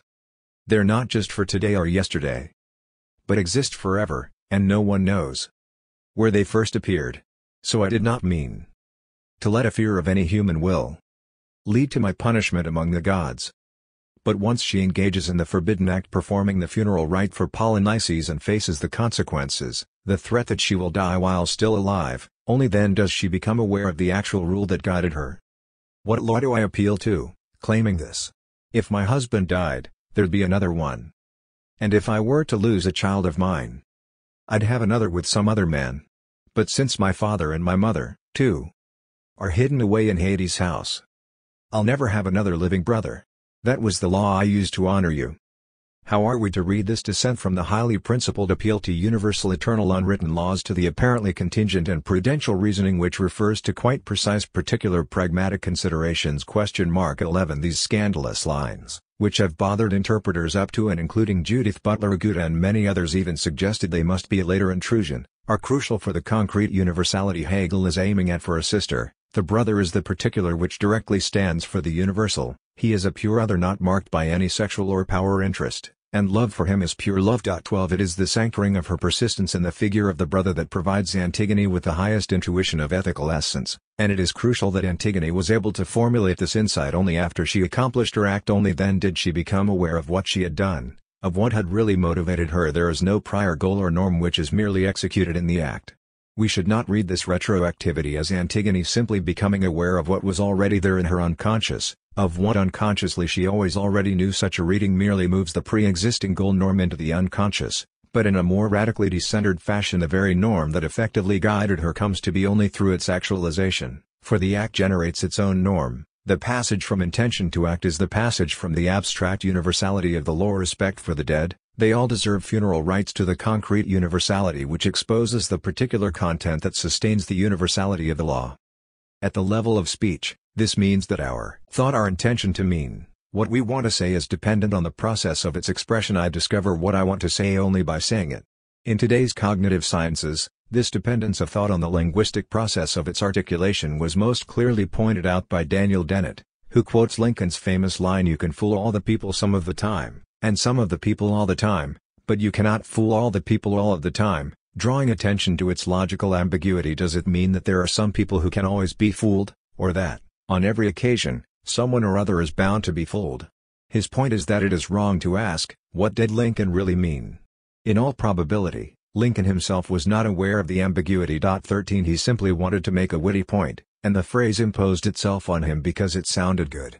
Here we have an exemplary case of how, when the subject has a vague intention to signify and is looking for the right expression, as we usually put it, the influence goes both ways. It is not only that, among the multitude of contenders, the best expression wins, but some expression might impose itself which changes more or less considerably the very intention to signify. Is this not what Lacan referred to as the efficacy of the signifier? The thought itself formulates itself through the process of its articulation. We don't first apprehend our experience in the Cartesian theater and then, on the basis of that acquired knowledge, have the ability to frame reports to express. The emergence of the expression is precisely what creates or fixes the content of the higher-order thought expressed. There need be no additional episodic thought. The higher-order state literally causally depends on the expression of the speech act. 14. The perfect example is a situation in which I become aware of a deep attitude of mine, when, in a totally unexpected way, without any premeditation, I simply blurt something out. Dennett himself refers to the famous passage from one of Bertrand Russell's letters to Lady Adeline in which he recalls the circumstances of his declaration of love to her. I did not know I loved you till I heard myself telling you so. For one instant I thought, good God, what have I said? And then I knew it was the truth. 15. For Dennett, this is not an exceptional feature but the basic mechanism which generates meaning. A word or a phrase forces itself upon us, and thereby imposes a semblance of narrative order on our confused experience. There is no pre-existing deep awareness expressed in this phrase. It is, on the contrary, this very phrase which organizes our experience into a deep awareness. In literature, an outstanding example is provided by the very last lines of Patricia Highsmith's Strangers on a Train. In contrast to Hitchcock's film version, Guy does also kill Bruno's father, and, at the end of the novel, the detectives who have been closely monitoring him for some time finally approach him to take him in for questioning. Guy, who has been preparing for this moment for a long time and has memorized his alibi in detail, reacts with a confessionary gesture of surrender which takes even him by surprise. Guy tried to speak, and said something entirely different from what he had intended. Take me. 16. Again, Dennett's point would be that it is wrong to substantialize the attitude expressed in Guy's last words, as if, deep within himself, he was all the time aware of his guilt and nourished a desire to be arrested and punished for it. There was, of course, a confessional disposition in Guy, but it was competing with other dispositions, ambiguous, not clearly defined, and it won out due to a concrete contingent constellation not unlike Kieślowski's early film Blind Chance 1981, which deals with three different outcomes of a man running for a train. He catches it and becomes a communist official. He misses it and becomes a dissident. There is no train and he settles down to a mundane life. This notion of mere chance determining the course of a man's life was unacceptable to both communists and dissidents. It deprives the dissident attitude of its deep moral foundation. The point is that in all three cases, the contingency which gave the spin to his life is repressed. That is, the hero constructs his life story as a narrative leading to its final result: a dissident, an ordinary man, a communist apparatchik with a deep necessity. Is this not what Lacan referred to as the futur interieur of the unconscious which will have been? In Hegel's own time, this properly dialectical self-relating in which meaning emerges through the retroactive influence of its expression was formulated in an unsurpassable way by Heinrich von Kleist, in his essay on the gradual formation of thoughts in the process of speech from 1805, first published posthumously in 1878, which deserves to be quoted in full. The French say la petite viande en mangeant, and this empirical maxim remains true if one makes a parody of it and says l'idée viande en parlant. Often I sit over my papers and I try to find out from what angle a given conflict has to be judged. Usually, I look into the light, as the brightest spot I can find, as I try to enlighten my inner being. Or else I seek out the first approach, the first equation which expresses the obtaining relations, and from which the solution may be derived simply through plain arithmetic. And look what happens as soon as I talk to my sister who is sitting and working behind me about this matter. I realize what hours of hard thinking have not been able to make clear to me. It isn't as if she was telling me in any direct sense. She does not know the law, and has never studied her Euler and her Kästner. Neither is that what she leads me to the crucial point through depth questions, although this latter case may occasionally occur. But since I have some vague thoughts that are in some way connected with what I am looking for, then once I have embarked on the formulation of the thought, it is as if the need to lead what has been begun to some conclusion transforms my hazy imaginations into complete clarity in such a way that my insight is completed together with my rambling sentence. I mix in inarticulate noises, I draw out my sentence connectives, I use appositions where they are not strictly necessary, and I use other rhetorical tricks that will draw out speech. In this way I gain the time to fabricate my idea in this workshop of reason. Nothing in all this is more useful than some movement on the part of my sister, a movement indicating that she intends to interrupt me. For my strained mind becomes even more excited by the need to defend this inherent right to speak against attack from the outside. The mind's abilities grow like those of a great general who is faced with a very difficult situation. It is against this background that I understand how useful Molière found his maid. For if, as he claims, he trusted her judgment more than his own, this would indicate a degree of modesty on his part which I refuse to believe was there. The other person's face is a curious source of inspiration for a person who speaks. A single glance which indicates that a half-expressed thought is already understood, bestows on us the other half of the formulation. I believe that many a great orator, before he opened his mouth, did not know what he was going to say. But the conviction that the necessary wealth of thought would be naturally inspired by the conditions surrounding his speech and his resulting excitement, causes him to be bold enough to make a beginning with his speech. This makes me think of the thunderbolt of Mirabeau. Mirabeau sent the master of ceremonies packing when the latter, after the last national meeting led by the king on June 23, in which the king had ordered the members of the assembly to disperse, returned to the meeting room where the assembly had not dispersed, and asked whether they had received the king's orders. Yes, Mirabeau replied, we have understood the king's orders. I am convinced that when he made this humane start he did not think of those bayonets with which he closed his speech. Yes, sir, he repeated, we have understood them. One can see that he has no idea of where he is going. However, on what authority do you think you are entitled, he continues, and a sudden source of amazing thoughts began to flow for him, to address orders to us? We are the representatives of the nation. Ah, this was what he needed. The nation gives orders. It does not receive orders. And he surges up the heights of hubris.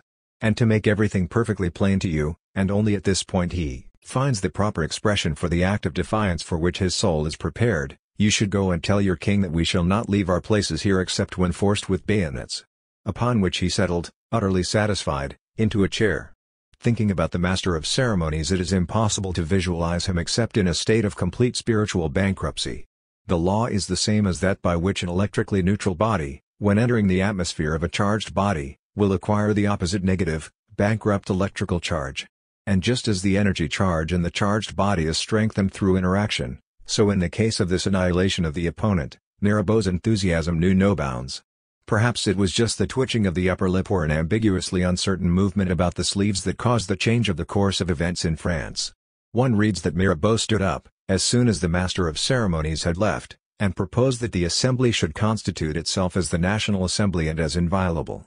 For since he had lost his charge, like a Clystean bottle, he had become neutralized, and he gave room in his mind to fear of the judiciary at Châtelet and to carefulness in political action. This is a curious convergence between the phenomena of the natural and the moral world which, if one wished to pursue the matter, could be shown to apply even in the minor subplots of this episode. But I shall leave my simile, and I shall return to my subject. Even La Fontaine gives a very fine example of the gradual constitution of thought in the process of speaking in his fable entitled Les Animaux Malades de la Peste. In this fable the fox is forced to give a speech in defense of the lion without knowing where on earth he should find support for his defense. The well-rounded idea is born from a beginning which is dictated by necessity. The fable is well known. The plague is ravaging the animal kingdom. The lion assembles the important animals and explains that it must be offered heaven with a sacrifice in order to get it to relent. The lion maintained that there were many sinners among the animals, and the greatest of these would have to be sacrificed for the survival of the others. He therefore suggested that everyone should confess their sins to him.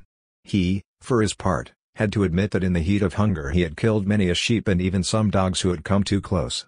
Moreover, he had once by chance in a gourmet mood feasted on a shepherd. If no one else could show greater weaknesses he was ready to die.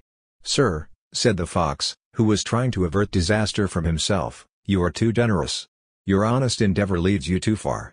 What's wrong with strangling a sheep? Or a dog, worthless creature?" And then quano burger, he continues, for this is the main point, on peut dire, although he has no idea what to say about him, qu'il méritate out, mal, he says that on the off chance that he can think of something, and now he is in trouble. Attend, he continues, a poor phrase to use, but it does give him time to cess gens law, and only at this point does he hit that thought which gets him out of trouble. Qui sur les animaux se font un chimérique empire. And now for the demonstration that the ass, the bloodthirsty one, who eats away at the herbs, that the ass was the proper sacrificial victim. And everyone pounces on the ass, tears him to pieces. Such speech is truly thought in the vocal medium. The sequences of thoughts and expressions go alongside each other, and the underlying psychological realities converge. Language, under these conditions, is not manacles, it is not like some impediment on the wheel of the spirit. Language is a second wheel on the same axle. The situation is quite different if the mind is finished already with a thought before the speaking starts. Then the spirit stays back in the process of mere articulation, and this business of articulation, far from exciting the spirit, on the contrary reduces the mental intensity. If therefore a thought is expressed in a fuzzy way, then it does not at all follow that this thought was conceived in a confused way. On the contrary, it is quite possible that the ideas that are expressed in the most confusing fashion are the ones that were thought out most clearly.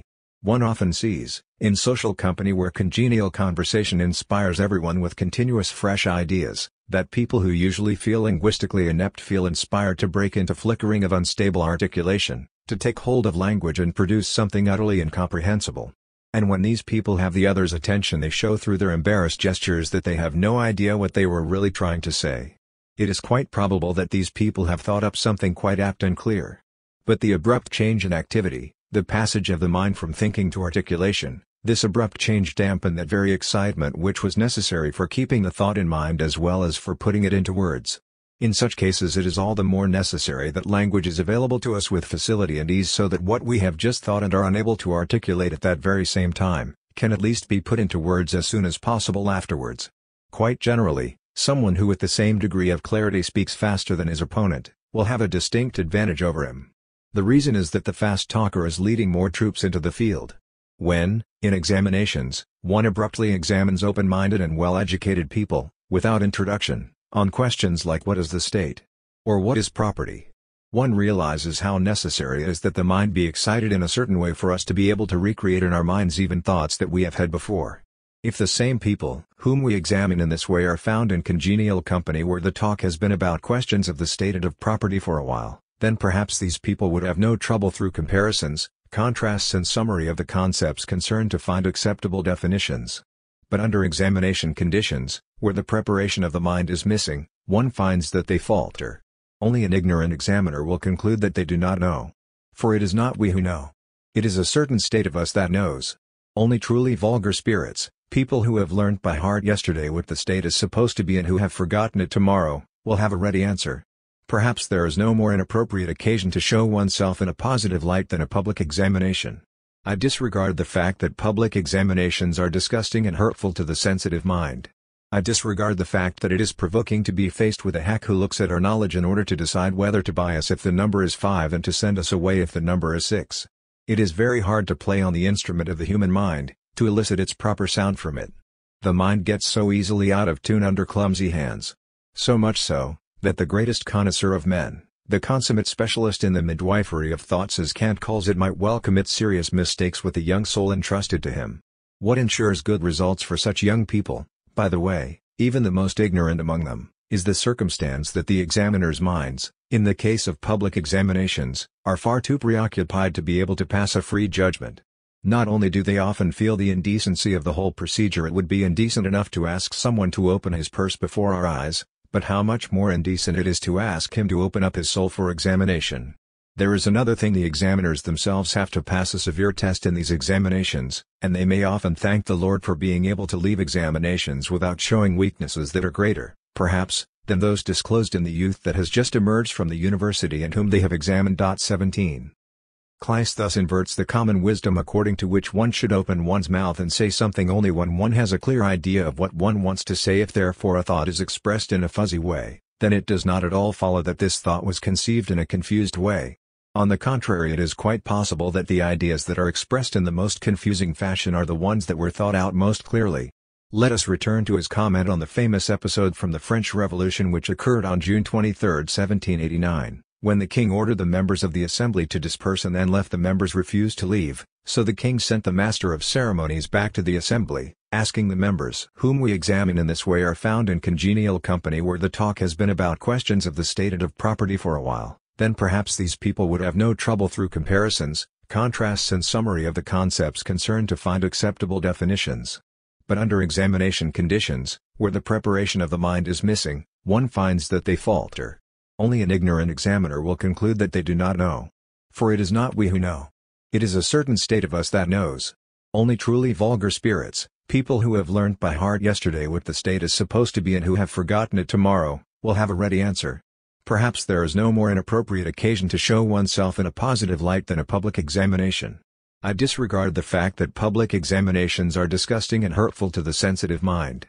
I disregard the fact that it is provoking to be faced with a hack who looks at our knowledge in order to decide whether to buy us if the number is 5 and to send us away if the number is 6.